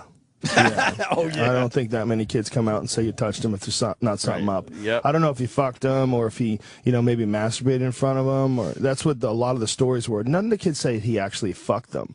The kids said he did stuff like he went down on them and stuff. I think, there's another theory that Michael Jackson was castrated, that he's a castrato. That's why he can hit those notes. Oh, But that's not the notes that a man with testicles is capable of singing. That sounds completely fucking conspiracy theory. Well, he but- obviously didn't father those children. Yeah, exactly. They're a little, Isn't that why his nose was made thinner, too? Like, to help with the air passing through for certain notes? I heard that was one reason that he wanted to keep his nose thin, yeah. Get the fuck out of here. He didn't want to look like his dad. That's why he changed his he nose. hated his fucking dad. Yeah, he might have used that excuse, but get the He fuck had out. such That's a not, big, that was, wide nose as a kid. And then he became this weirdo, man. Yeah, this fucking was a great stranger. interview. Yeah, that's Bashir. It was Martin so. Bashir. He became like some weird leprechaun monster character. I mean, to go from Michael Jackson, the young kid, to this weird high pitched voice man who lives this fantasy life where he has an amusement park in his backyard and brings little kids over, and his childhood sucked hard. He did not enjoy it, and he wants to recreate it and recapture it and sort of make it his own now that he's a man. That was like sort of what I was getting out of it. But as a story, we've never seen that happen before. Someone getting really famous when they're really young and then becoming this thing. You know, that's Totally a relatively new possibility. Right. The possibility of becoming a child star, the Lindsay Lohans of the world. I mean, you know, Oh, yeah. Shirley Temple was probably the first one, right? But even then, the kind of exposure that she got was nothing compared to nothing what people get compared to what they today. do now, forget about He it. was literally the biggest star on the planet. On the planet. In And Africa, in He Asia, couldn't go here. anywhere. Yeah, and even with his fucking crazy face, they never abandoned him. They just sort of accepted that he fucked with his face. You know, I mean, he was like uber bizarre, man. What's he in Vegas? Yeah, and he goes and that's when he was living in Vegas. Remember that? Yeah. And then he moved to Dubai. Remember that? Yep. He had a bunch of boys with him in Dubai. Did he have boys with him? Yeah. Yeah, his photos with him and kids wearing turbans and shit. Or kids wearing burqas. Vegas with the luckiest manager in the world. How about that? You bought that? The globe? Yeah. Right? Why do you go upstairs? We're taking you upstairs. Yeah, he just decides, I want this, I want that. Everywhere he Jesus goes, there's people just Christ. watching him. Giant There's crowd a of people giant holding crowd. cameras. About these? I need that. About this one? This one? Why? This one? Yeah, like what is It's all he weird buying? shit. What is he buying? Yeah. Like, Just weird shit. You This can't even chess set. describe it. Isn't it Oh, beautiful, chess this set, sure. set? He just walks on, I want this chess set. No, this one's bigger. This one's bigger. Wow. Oh, it's so I good. could put the How about this bishop one, up my right? ass. Yeah, that's the soul sign mean it's for me. Okay, how much is that one? The soul Did we ever sign get is this for one? me. These ones? It's only 89,000. $89,000 for a No wonder chess that set. asshole was broke. $89,000. Where is all chess this set. shit now? Did you ever see his house? Like when they showed like the interior of his house? It's fucking amazing, man. Where's Yeah. all that stuff Oh, now? I bet the family fucking Family dove in fucking, like yeah. vultures for that shit. Well, he's 89,000. worth a nice more garage now sale. than he ever was when Yeah. he was alive. Got that Once he died, Elvis syndrome. yeah, I'm sure. That shit just never goes away. It'll Yeah. just be a cash cow. Yeah, especially Forever. when you go back and see His closest friends, and is Matt it Lauer. was a room filled with artwork. These walls had huge paintings on them, some depicting Michael Do you think that guy Jackson ever in tells dirty whimsical jokes? or magical Lauer? situations. Oh yeah, Matt Lauer tell a stinky pussy joke. I bet. Fuck yeah. You think so? He is a man, but I think he's been neutered. A lot of these news guys are fucking filthy, man. You ever hang out with like news people in a bar? It's hilarious. They have a few drinks and they're fucking racist and dirty and fucking. It's because they're suppressed all day. Yeah, they're totally suppressed. And What you know about that fucking weatherman in Arkansas that died in the bath? His friend died in the bathtub. He woke up next That to the was dead body in a The guy who owned the house came downstairs because he heard snoring. Right. And he comes down here, he's snoring, and there's a guy who's the weatherman, and next to him, touching him, leaning up against him, is a man with a purple face, dead with a dog collar on. And meanwhile, he's snoring. Yeah. He's asleep, Yeah. touching this dead guy. Like, he didn't even know this guy died on him. Then he woke him up. The guy woke up. He looked at the dead guy, ran out into the guy's living room, and just started puking. Yeah, isn't in the that guy's hilarious? living room and shit. He What a threw scene! up. That's a hell of a fucking scene, That's man. a party, man. That's a hell of a party. That's how you know you're partying when the guy you're partying with Holy fucking fuck. dies. What about the weatherman that we fucking knew and ran into a few times? That just Meanwhile, is there's a weather guy pussy right there while we're magnet. saying this. See, like Yeah. up on the screen? Oh, They're yeah. all just odd fucks. Which weatherman? That guy that just loves fucking telling Oh, filthy jokes and just you don't see him. What's his name? When he's not on the TV, he's just telling horrible, filthy jokes, being completely inappropriate to any female in the workplace around yeah. him and shit. And they all just know. It's like, when I was going out with Jill, we're around him every so often, There and you he go. would just say, That guy. "Yeah, there he is." I don't know if you want to mention his name. Yeah, He is we'll cut beloved him- in this we'll cut him area. some slack right now, but I'll tell you this much: he loves the Asian broads. oh yeah. Oh, really? Loves Only the Asians. What was he talking about? Only And they Asians. don't. And he doesn't like if they know too much English. He goes to the overseas ones? And He's it's all beloved, about- man. I've seen it with a few different. I was at a party Nice. once, and Yeah, he this- came up don't to me. say his name, he just man. started That's a saying shit lawsuit like, waiting to happen. "Would you love to shove it in her asshole?" Fuck it. I'm like, Dude, he's Jesus dirty. Christ, this guy is filthy. Because he met us and he was excited to meet us. Like, oh fuck, I can Someone I can talk to. I could spew some filth. These shock jocks will listen to me. Can you imagine what it's like to be in that fucking really suppressed God. world? Yeah. Ugh. Can Yeah. you imagine if you had to do that, if you had to be like a radio DJ Or not a radio DJ, an afternoon guy on one of these I wouldn't be doing news this talk shows. If we were neutered? Fuck that. That's not just neutered, man. You're reading off a prompter. Right. You have no input into it. No real thought There's at all. no thought at all. You're just like I watched Ryan Seacrest when he's talking about Kim Kardashian's wedding or something like that. I'm like, do you really give a fuck about this? And you're not connected. You're just reading this stuff off of a prompter. Imagine if that was your whole life. Your whole life was just only doing that kind of stuff. Give you. Right. Yeah, but after a while, you still go fucking crazy. Yeah, you'd need an outlet. He's making close to $100 million a year. Who, Ryan Seacrest? Oh, fuck yeah. He's a rare, though. He's a rare case. But what I'm saying is, like, any of these guys, any news reporter guy. But you know they're all full of shit. Well, remember Pat O'Brien? Remember when that guy went nutty? Oh, yeah. The best audio ever. Isn't that beautiful? What do you mean, remember? It was great. Of course. It carried our show for a year. Yeah, it's that thing. It's Hey, the guy you, Betty. who, on one side... Betsy. It was Betsy. Betty.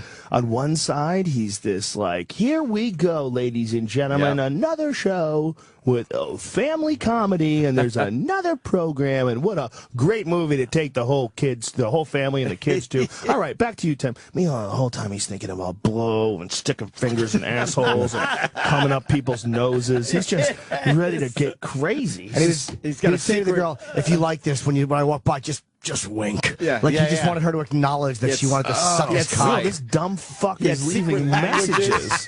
Fucking secret languages. Well, Bill O'Reilly, too. Same fucking thing. That dummy. Bill O'Reilly. Oh, yeah. Bill O'Reilly. Same fucking thing. But he got her to shut up. He was able to sweep that shit away. I wonder how much they paid that shit. I would love to know. Because that what sounded like audio, the way she described it. It sounded like a transcript. Yeah. The way she described it, like I think he knew there possibly could be audio of something. That's smart. Well, it was a transcript. Well, Joe, we got something for you because you're talking about the news guys. God.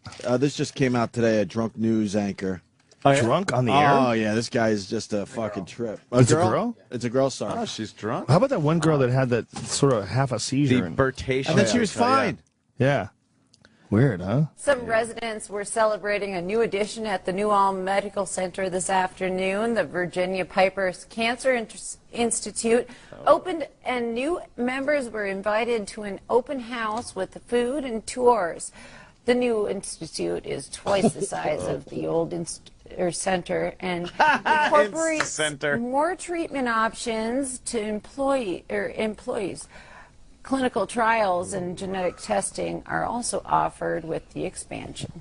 Families in to help design. Wow. How do you know Can we see her face? Yeah, I want to see her. How do you know she's drunk? Did they say it? Can we pick it up from your video? Is there, that her Sam? right there? Is that the video? Yeah. The big girl? Let's take a look. From Sam. I feel like the Christmas season is here. And near Waseca. She might just be stupid. Yeah, she looks retarded.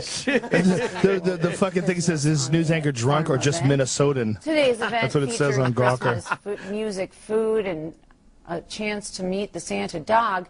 They felt 3 ways for Christmas, parents and grandparents. She might have just got hit with a fastball. Really, our first major thing is springtime on the farm. So even though it's snowing and wet, she cold, has like fucking stupid eyes. It's one day closer to spring. She looks doped up.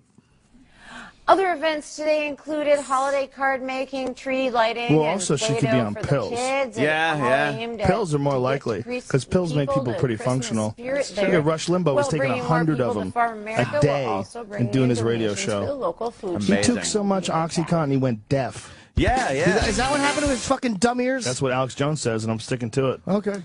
Yeah, Alex Jones says it. He was Yeah, taking you like a Alex, right? fuckload of pills. Good old Yeah, Alex he Jones. was like taking massive amounts. We Yeah. don't, but at one point in time they said he was up to like 100 a day. Oh my god. That's like just How does your taking body pills. handle that shit? But that's taking pills all day. Yeah, Like you just all have day. to constantly. Well, be not taking really. Pills. If you're taking 10 at a time, you only have to do it 10 times. That's true. Okay. Look at me. 10 times, dummy. I'm just thinking one at a time. Flooding up with OxyContin. But that's 10 hours. 10 hours of pill taking. It's amazing.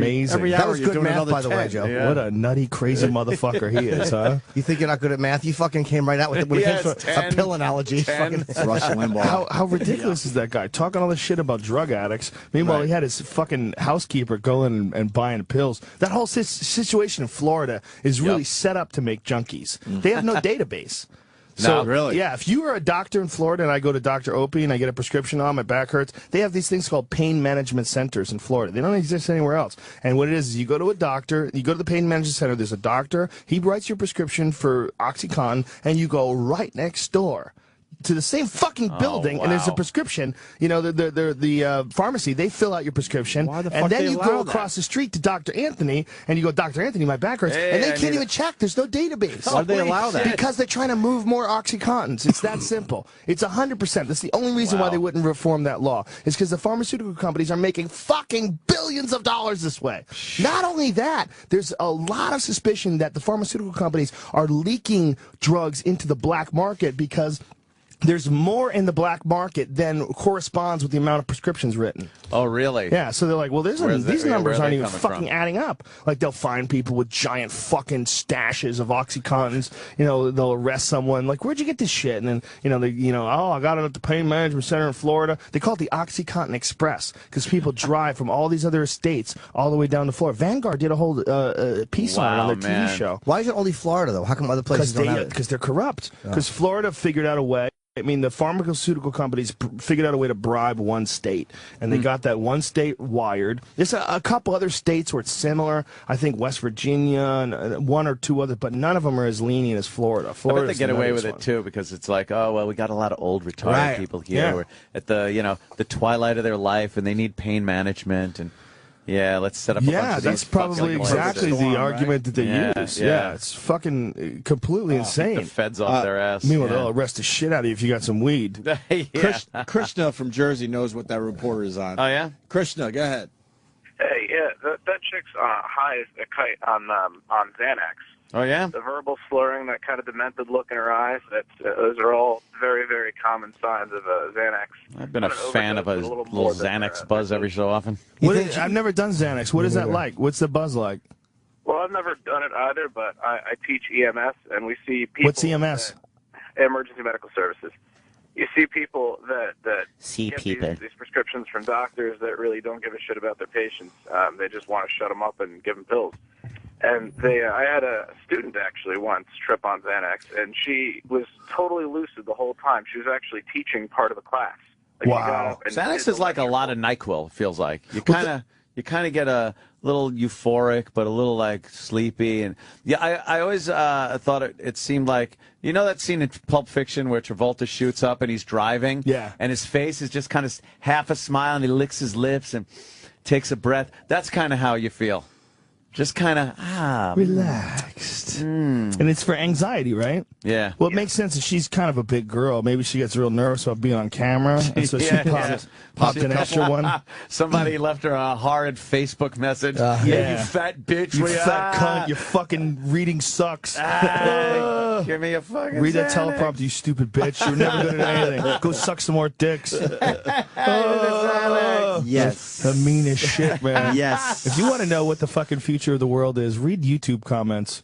If you don't think this race is a cancer, read those little negative fucking virus humans. Virus human. Fuck you. Virus human. Yeah, the little bugs. I love that. Every now and then, you'll read you'll have a video and like a bunch of people will like it, and then you.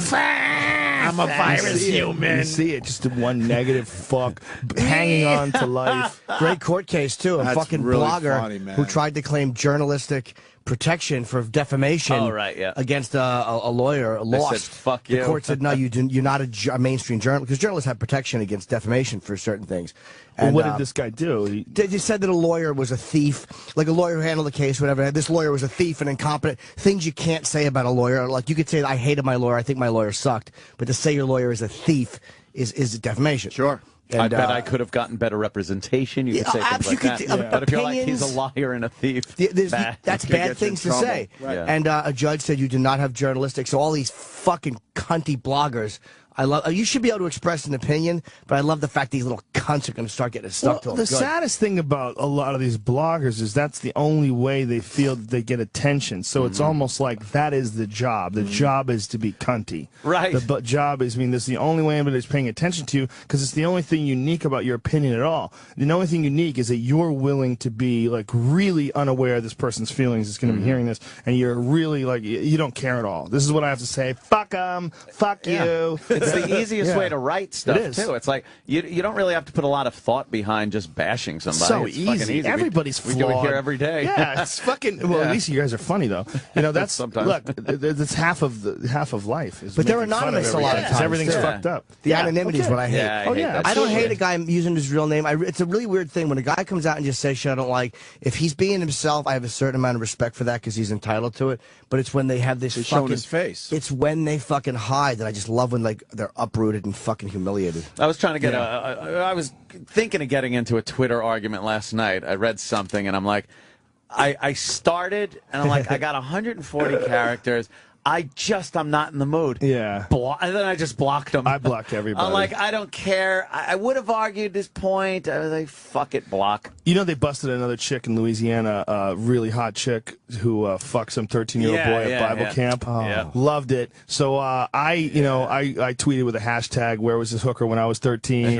And I, it's like everybody would, just joked around about it. Like, this is, to me, and whenever you as a comic or you see a story like that in the news, you laugh, and it's easy. I have to put something like this on Twitter. People want to read this story. Yeah. And so some fucking asshole takes this tweet and tweets it to Anderson Cooper and TMZ and says Joe Rogan endorses rape because, he asked me, like, that you're saying that the standards are different if it's, if this was a man who's doing it to a woman as opposed to a woman doing it to a boy. And I go, yes, if he's 13 and she's hot. Yes, that's what I'm saying. Completely different. There's no sexual equality when it comes to child molesting. Right. It's a completely different experience. Totally. Every guy at 13 dreamt of having sex I was with an molested older by a chick woman. when I was 13.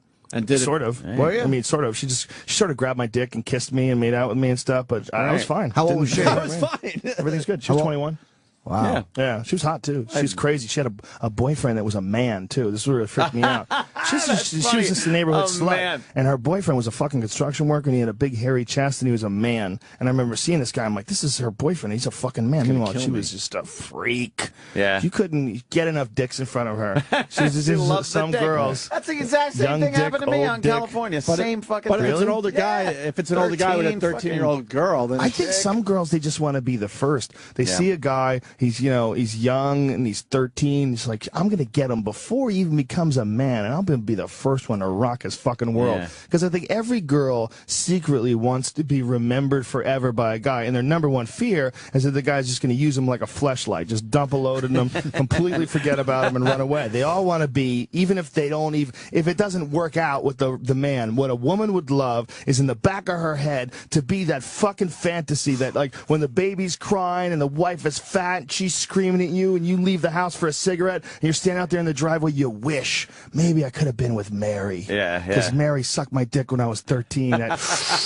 crazy 21-year-old bitch. God, I never should have stayed with her. Like, for a woman to plant a romantic seed like that, it sounds crazy, but that's what a lot of these bitches are doing. A lot of these bitches are just getting their first licks in. Yeah. They know. They're like, this is not ripe yet. It's not ripe. I'm taking a bite anyway. I'm taking a bite anyway. There's a lot of people looking at this piece of fruit, and I'm going to bite it. And there's my legacy right there. Yeah. He's going to fucking keep my pussy alive in his head. Well, that's the reality TV right there. The desire to be extremely famous all comes from the same source. The desire to be special.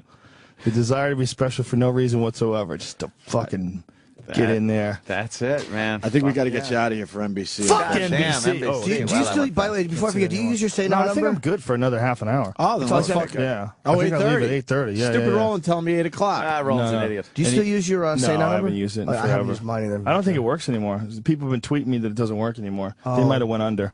It was fun, though. It was. I used to do like little things where I would get on it and I'd just answer phone calls from people. I never actually went live, but maybe once I did. It's fun because all the other people can hear you. So all the people it's like being on hold on a radio station. Oh, shit. And a bunch of people are calling in. And so, one time I had 30 or 40 people on, and I was just answering one after the other, and I put it on Twitter. It was really fun. Yeah, it's pretty cool. But I don't know if it exists They anymore. were tying into something else. They were really nice people, the people that ran it, and they got bought out by somebody, and they were trying to do something with it, and I just When don't did know. they get bought out? How long ago? I don't know. My Jonathan told me, and I just went in one way. It's all changing so fast, man. It really is, dude. All of a sudden Twitter's here to stay, though, I think. Yeah, but it'll How are they become making something money else. off of Twitter? That's the problem. No Say Now. It doesn't exist anymore. Wow. Say What's Now it is acquired by Google for media increase? Wow. It doesn't exist anymore. Say Now is done. Why did Google bought it, and now they're probably doing something with it?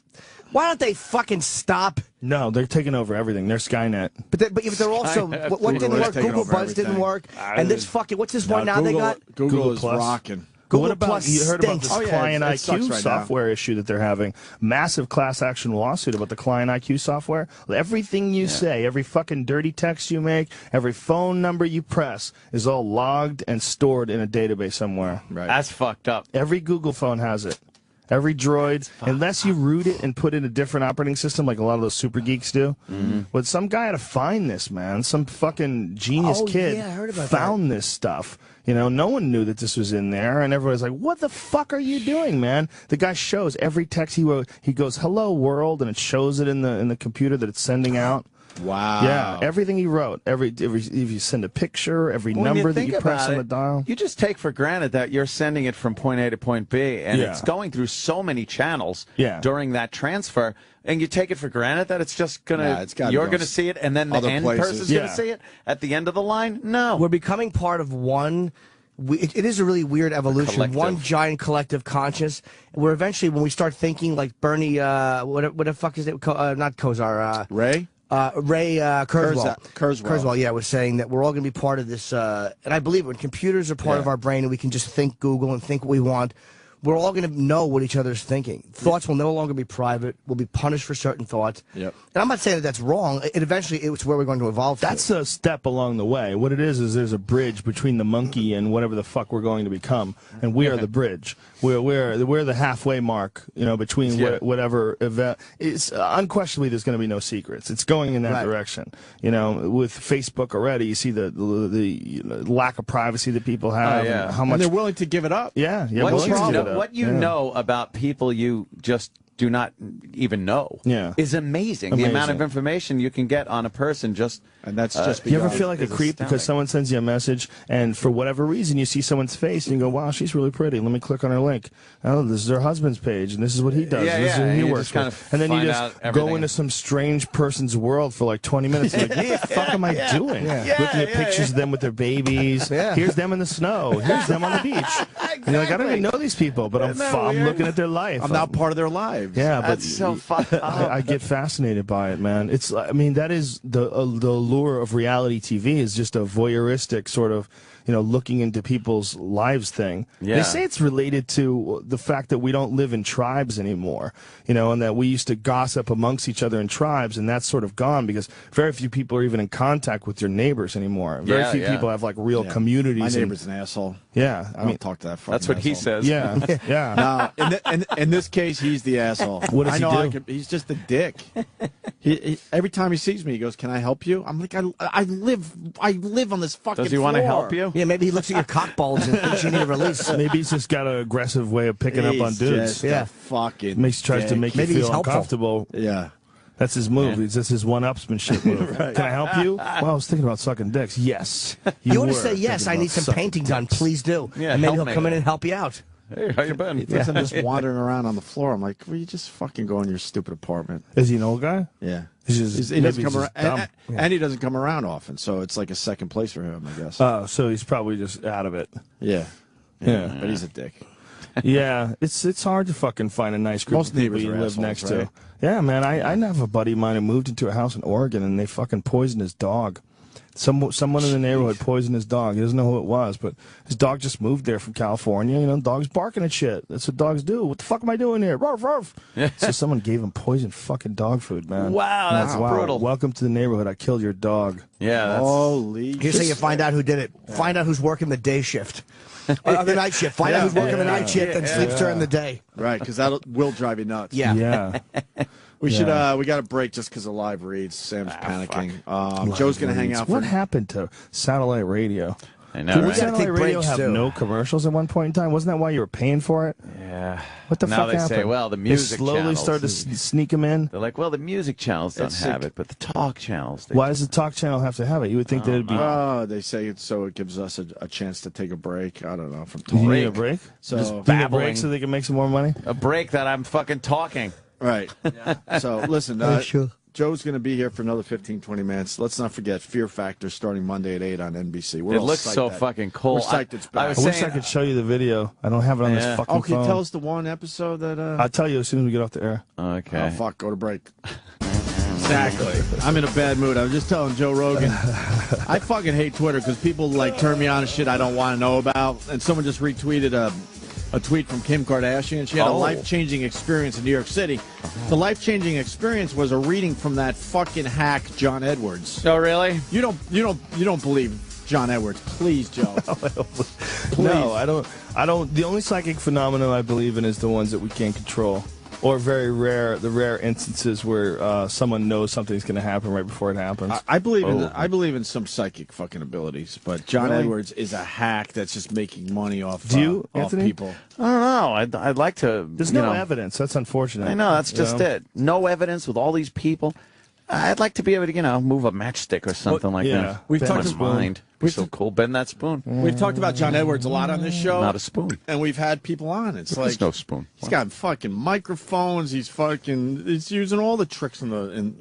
Yeah. Oh, Penn Jillette. Yeah. He torches that guy. Him on our show, Yeah. explaining how it's done.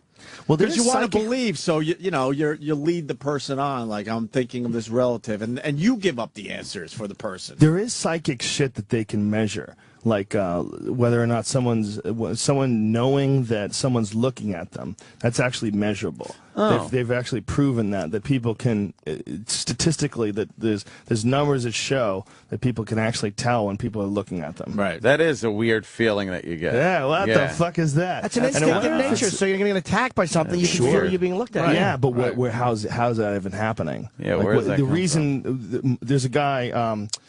What is it? Sheldrake, Robert Sheldrake? No, I forget his name. Shit, I forget his full name. You got everything else right. He's got a theory called the morphic resonance field, and the idea is that there's some sort of a field that connects everyone together, and that's why dogs know when their owners are coming home. Rupert Sheldrake. And that's how dogs know, like, in advance. Like, that's also provable. Like, you could put, like, cameras on dogs, and, like, the owner will they be like, freak out, yeah. There are weird times before. in the day, the owner will be on his way home, and the dog will, like, perk up, Could it be chemical more so than electrical? It could be all the above. Like, even somebody looking at you. Perhaps, there's some kind of a chemical reaction that your body picks up without smelling it. Or twins always say, all twins say this, that they can sense when their twin is in danger, and then they know when their twin is hurt. How the fuck do they do that? What is that? Yeah, that is and maybe weird. that's just a more extreme version of some sort of a connection that we all share. Right. It's probably something that's evolving. If you think about human language doesn't exist in the form that we can communicate in, as far as we know. We know that dolphins have ways of communicating and orcas do, but we can't see the evidence of how far they can take it because they're not able to manipulate their environment and change their world visibly like we can. They don't have thumbs and shit. But what we can do is, a fairly recent discovery. It's only been around for about 40 or 50,000 years. And the idea that we can do this is a fairly new thing. It's a new beast. The idea that we can communicate with our mouths, and essentially we're reading each other's minds. You're able to relay all your thoughts, about anything. That's why vibrating air. Yeah, through air. Well, how do we not know that there are a bunch of other senses that are slowly coming out of the amoebic form? They're slowly coming out of the embryonic form, and that they're going to eventually become a part of our everyday life. These senses and these abilities to communicate. Yeah, maybe what picks up the other senses can pick up other things. Our ears right now they're made for sound. Yeah. You pick it up, but perhaps they can do another thing that we don't quite know of yet or haven't really developed there's all yet. sorts of weird shit. I mean, like appendixes. This used to be a fucking thing there to process certain types of foods that we don't eat anymore. There was an organ. It slowly shrank away. What did it process? Drying up.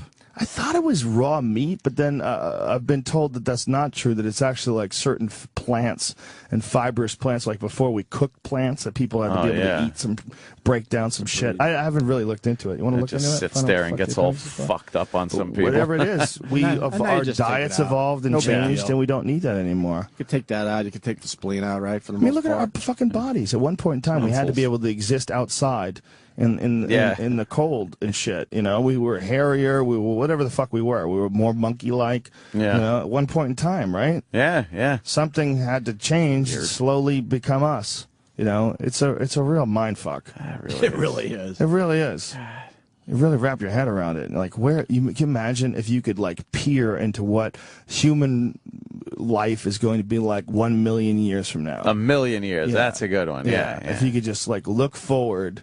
You know, they give you a virtual reality goggles, and you pop forward 1 million years and take a quick peek. Maybe if they could figure it out on a computer, maybe a computer could extrapolate probabilities, take out natural disasters, and say, okay, with the current extent of evolution and technological innovation, where are we in 1 million years? How about the next 100? The next 100 is going to be nuts. The next year is going to be nuts, man. That would even be cool to know. I mean, this is the big theory, is that technology increases at an exponential pace. Meaning, It's Ray Kurzweil. Ray Kurzweil. And we had him in, by the way. What a bore. Was he a bore? He's a great genius, theories, but he's talking. Bore. Yeah. And his documentary was like slow as shit. Well, it's cool because they cut in and out of him, and they have a bunch of other people and dissenting points of view. His thoughts and his theories are fascinating. I think his time frame is off, though. He thinks 40 years, and I think that's wishful thinking on his part because he wants to still be around. But I think that his time frame from singularity is off. Some people think it's even sooner than that. Right. Yeah, McKenna thought that it was going to happen so much quicker than anybody could ever imagine because of the fact Can you explain that for the people that didn't hear the Ray Kurzweil on our show? Well, the idea is that, you know, it's not what it means by an exponential increase is that it's not like 1 + 1 is 2 and 2 + 2. It's every year it gets faster and faster and faster, and with every new piece of technology, more new pieces of technology, more new innovations are built forth on that foundation, and it eventually gets to a point when the way McKenna described it is a fascinating way. He said it's like, think of a funnel, and at the top of the funnel there's a large mouth, and if you spun a marble around the funnel, at the top of the funnel it will take a long time for the funnel to go in a full circle, but as it gets to the bottom it's going faster and faster and faster and faster and faster, and it will continue to do that, and the funnel will continue to get smaller to the point where more information is stored and shared in a moment than in the entire record of human history. And that's where we are now. You know, there's some sort of a statistic about data use, and the statistic said something like up until like 1980, human beings used X amount of gigabytes of data. Well, now they use that every 2 hours. Yeah. Whatever people accumulated from the beginning of human language and 40,000 years of culture all the way up to like 1980, we do that every couple hours. When you think about how much of a pain in the ass it was to not know something, and what you had to go through to then learn it, it sucked. You either needed encyclopedias in your house that had the answer to what you were looking for, or you had to go to a library, or like it just wasn't right at your fingertips. Or God forbid you couldn't remember an actor's name. You'd be there like for hours just going, God, it's right there at the tip of my tongue. Now, boom, IMDb, bam, you're there. You don't have to type you got it. the You name. just talk it in your phone now you just talk it into Siri or something. Or Google Voice. Google Voice. The Google and eventually we'll just microphone button on the Google thing. Yeah, it's just like, it's incredible. Question. But it was it sucked back then. You just went around not knowing shit. And people could bullshit you. Remember the goddamn conversations you'd get in? Do you where the Illuminati is set up? The Fort Knox is underneath the White House. There's 9 million pounds of gold. Like, what? That's hilarious. Yeah, Remember those stories? People could bullshit you, and you really had no recourse. You're just like, I think you're lying, yeah? Well, that's how, like, all the best, theories and conspiracy theories got for, like, with UFOs and fucking Roswell. Yeah. They were basically like Bible stories. They were just told, they were passed on in verbal form over the years before anybody ever put it on Wikipedia. Yeah. It took a long time before anybody wrote down all that information. I got Charles in Santa Cruz with something for you, Joe. Charles, what's up? Hey, what's going on, guys? Hey. Hey, look what happened to Hitler. He brainwashed all those guys without the information. Anyway, there was this kid in the 20s that was deaf, and they started noticing that he was able to react to them like 10 years later. So finally the kid died. So they opened up his head, and they found out that he was growing a little piece of bone in the back of his head that was picking up the vibration. So he was adapting somehow to hear. And that was a trip. I was like, what the hell? So Is this true, Joe? Where can we look this shit up? You're not going to bullshit us today. In the It's not 20s? the 80s. What? Yeah, what do you think? How do we look this up? Look it up. Look it up. Hey, Google it. Google it. Google it. So what? He was growing a fucking bone in his brain to hear? Yeah, he was oh, I've never heard this before. Yeah. That's fascinating. But how would a bone make you hear? Yeah. Picture of the vibrations. I Yeah, guess. Charles. Yeah. And now he hung Floats. Okay, panicked. Yeah. Freaked Yeah, out. he's beating off right now. Freaked out. The guy probably could hear all along. He was just faking it. He just panicked. Yeah. Oh, whatever. Yeah, it's odd shit. Odd shit. Just the ability to hear is odd in itself. You know, the fact that sound waves, you know, when you hear something like, I have 1.5-year-old's my youngest daughter, and I watch her, wander around the house, and like a noise will come, and she hasn't really figured out where noises are coming from yet. And, I've observed that. Like, I'll say, I go, Rosie! And she like looks around, and she kind of eventually tunes into where they're, but when they're 1.5, they have these giant fucking heads, and they can barely run. They run, they have to slow down because their head's too big. And when you yell at them, they don't, like my 3-year-old, I go, what are you doing over there? And she turns around and looks right at me. She knows exactly where the sound is coming from. She's pinpointed it. But it's kind of a fascinating thing that we can pinpoint sound. Yeah. And we're really fucking good at it, Two ears. Like you hear like a rat in your walls or something, like, shut the fuck up, shut up, shut up. Yeah. This motherfucker, where is he? And you kind of turn your head around a little bit and look. And the thought that, you're using your both ears shit. and it's invisible.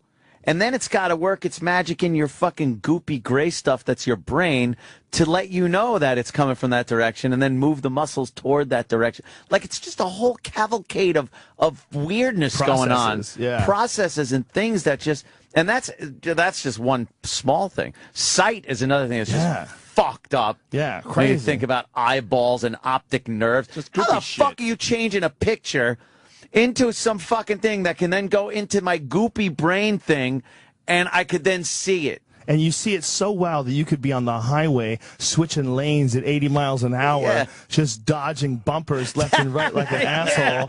I mean, think so about the trust that you have and your ability, the refracting lenses and light and distance, and you're fucking stomping on the gas. Yep. You know, I was thinking of this too. You ever try to do anything in a mirror to yourself? You got to reach around, and you're all awkward. Yeah. Yet when you're driving, your mirrors are just like, all right. I know I used exactly to have a what that is. van. I used to deliver newspapers, and I had a van big with West no Coast windows. mirrors. It had no windows. Yeah, I bought it for $500 just for delivering newspapers. And I would drive this motherfucker. I knew how to parallel park with that bitch. Everything. Work Those those two-side mirrors, windows. man. Yeah. Two side mirrors. Wow. I'd back a trailer into a ramp down at the water to get like my jet ski in there and stuff.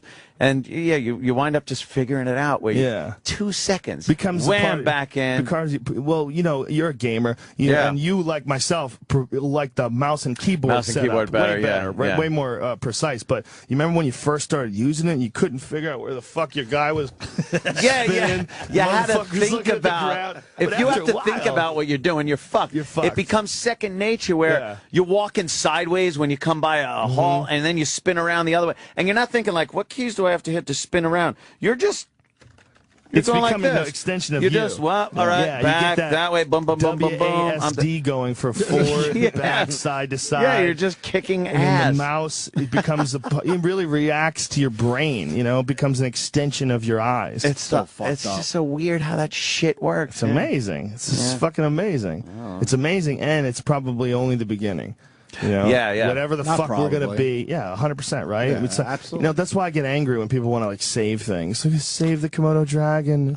We need to save, No, we need to save anything. No. 90% of everything that's ever existed is fucking dead. All right, and we're gonna be dead too. And if we're not dead, then guess what? We're gonna be like this forever. We're never gonna evolve. We're gonna be this retard monkey with nuclear bombs forever. This is gonna be us. No, we're gonna have to become something better and greater than this eventually. Yeah. It's if we came out of the primordial slime and we were single single-celled organisms, and we eventually became people who make rocket ships. For sure, that trend's going to keep going. Yeah, it's not just going to stop. You got to keep evolving. Yeah, into so something. fuck the Komodo dragon. The Komodo dragon can suck my dick. Take a picture of it, store it on a file, and we'll get back to it. Yeah, and then kill all those baby-making freaks. We'll make new ones eventually. We are just we're very eggs. short-sighted and we think much too much of ourselves as individuals. To think like, well, we have to save the planet. It's like in the little speck of time you're here, it's nothing. You're not going to do anything to this dumbass planet. And it probably has wiped out complete civilizations and entire populations of the planet time and time again. So it's like, no, you better worry about just saving yourself, having some fun. Well, that's what Save the Planet is. It is save ourselves. We're not caring about the planet itself. No one's trying to stop rocks from hitting the moon. It's just about we have to make the environment more livable for ourselves because we're all concerned with things that are going to affect us. Like, no one thinks that stuff is going to fly off the earth. We're trying to make the environment more livable for us. So we have a guilt issue. We have a guilt issue, like the spotted owl. Oh, we lost the owl. Yeah. Spotted the dodo bird is gone. Human beings, the Tasmanian tiger, wherefore art thou? Fuck up, man. They're all gonna go. And guess what? We need to be more concentrating on the fucking rainforest and the ocean. The oceans are polluted, and we're sucking all the fish out of it. And there's a giant Texas-sized patch of floating plastic in the middle of it, and it gets bigger every fucking day. Is that true? Fuck yeah, Some people it's true. say it's not true. Fuck yeah, it's true. It's gotta be true, Vice.com. That guy was on my podcast on Tuesday. Yeah. Shane Smith said that they went out there. Fuck yeah, they do. They don't have pictures. They have video of it. They have footage. Can we see this video? Yeah, 100%. The garbage patch is fucking huge. It's giant. And it's not stopping. Not only that, there's several garbage patches. There's an Atlantic garbage patch. There's a Pacific garbage patch. There's a couple garbage patches all over the world. That's fucking just all the shit that we have these currents, these natural currents that the water flows in. And these natural currents just automatically pool this fucking shit that we throw up. It all comes into one big pile. I want to see the video. Enormous. We're just so disgusting. We really are. Think about it. We go into the water, we pull all the fish out, kill the fuck out of them, and then poison whatever's left. Throw our nuclear waste in the water. And But you know what? We'll just fuck ourselves up, and then in time, the Earth will just be this pristine, nice place again. Yeah, we'll be gone. The thought that we could ever do permanent damage to this planet is really kind of silly. The amazing thing, though, is how quickly we did the damage. We've done the damage through the industrial age. That's it. Before that, nothing. We didn't do fucking shit. Go back to the cowboy and Indians days. What'd you do? You made a campfire? That affecting the fucking ozone layer? No, we had no effect. So essentially in 200 years, we've completely changed the surface of the Earth and our impact on it. Like, all of a sudden, we've become toxic. It's like we were in gestation period, and we got to a certain point in time, like AIDS, all of a sudden we decided to come out, and boom! Yeah, there was an incubation period, and then we just for a million years, Earth is like, I got herpes, but it's no big deal. Like, I got people, but it doesn't even flare up. And then one day, the Earth's immune system got a little low. People got fucking badass. We invented nuclear weapons and garbage, and then boom! Now the Earth is sick as fuck. Now the Earth is a serious case of human herpes. It kind of was necessary, though. I mean, I don't think we have the ability to make some of the great shit we can make without leaving a lot of waste and garbage and poison. It's just we do it so quickly. It's what it is our rational minds haven't caught up with what we're capable of doing. We haven't really like planned it all out. We're just doing whatever we can do while we can do it. Yeah. I just find it astounding that you just pull things out of the earth and manipulate them with heat and other chemicals, and then you make things that fly. To me, that's astounding. Well, what's even more astounding is all this comes out of the imagination. We pull all this from the ether. So from the ether, this one thing has these ideas. Like the ideas are out there in the ether, and there's this thing, this animal that's like a little antenna, tunes into these ideas, and then manifests. Now you got to make it work with what's around you. Yeah, metals and rocks, and melt stuff down and creates these things, and these things build onto other things that other fucking monkeys create, and next thing you know, they got a large hadron collider that's making black holes. It's like, hey, I want to travel like 3,000 miles an hour. Jesus. I got to build something. All right, let me take some of this rock, some water, some of this shit, and then you mix it all together, and you're fucking propelling your ass at a few times the speed of sound. It really is fucked up, like the mind. For how fragile our bodies are that we were talking earlier, the mind is that is like an unlimited thing that we really haven't hit the wall with yet. Not even close. Yeah. It's not even close. And the experiments that we're having now are so far and above and beyond anything that anybody's ever done in the past. Like all the Large Hadron Collider shit, where they found that they've managed to create this quark gluon plasma that is so.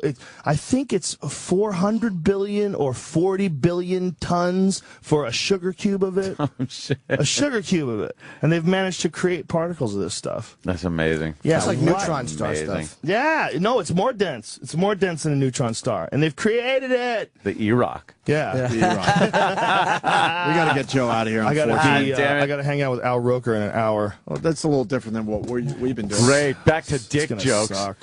I know. Back to dick jokes. Back to shitty shit.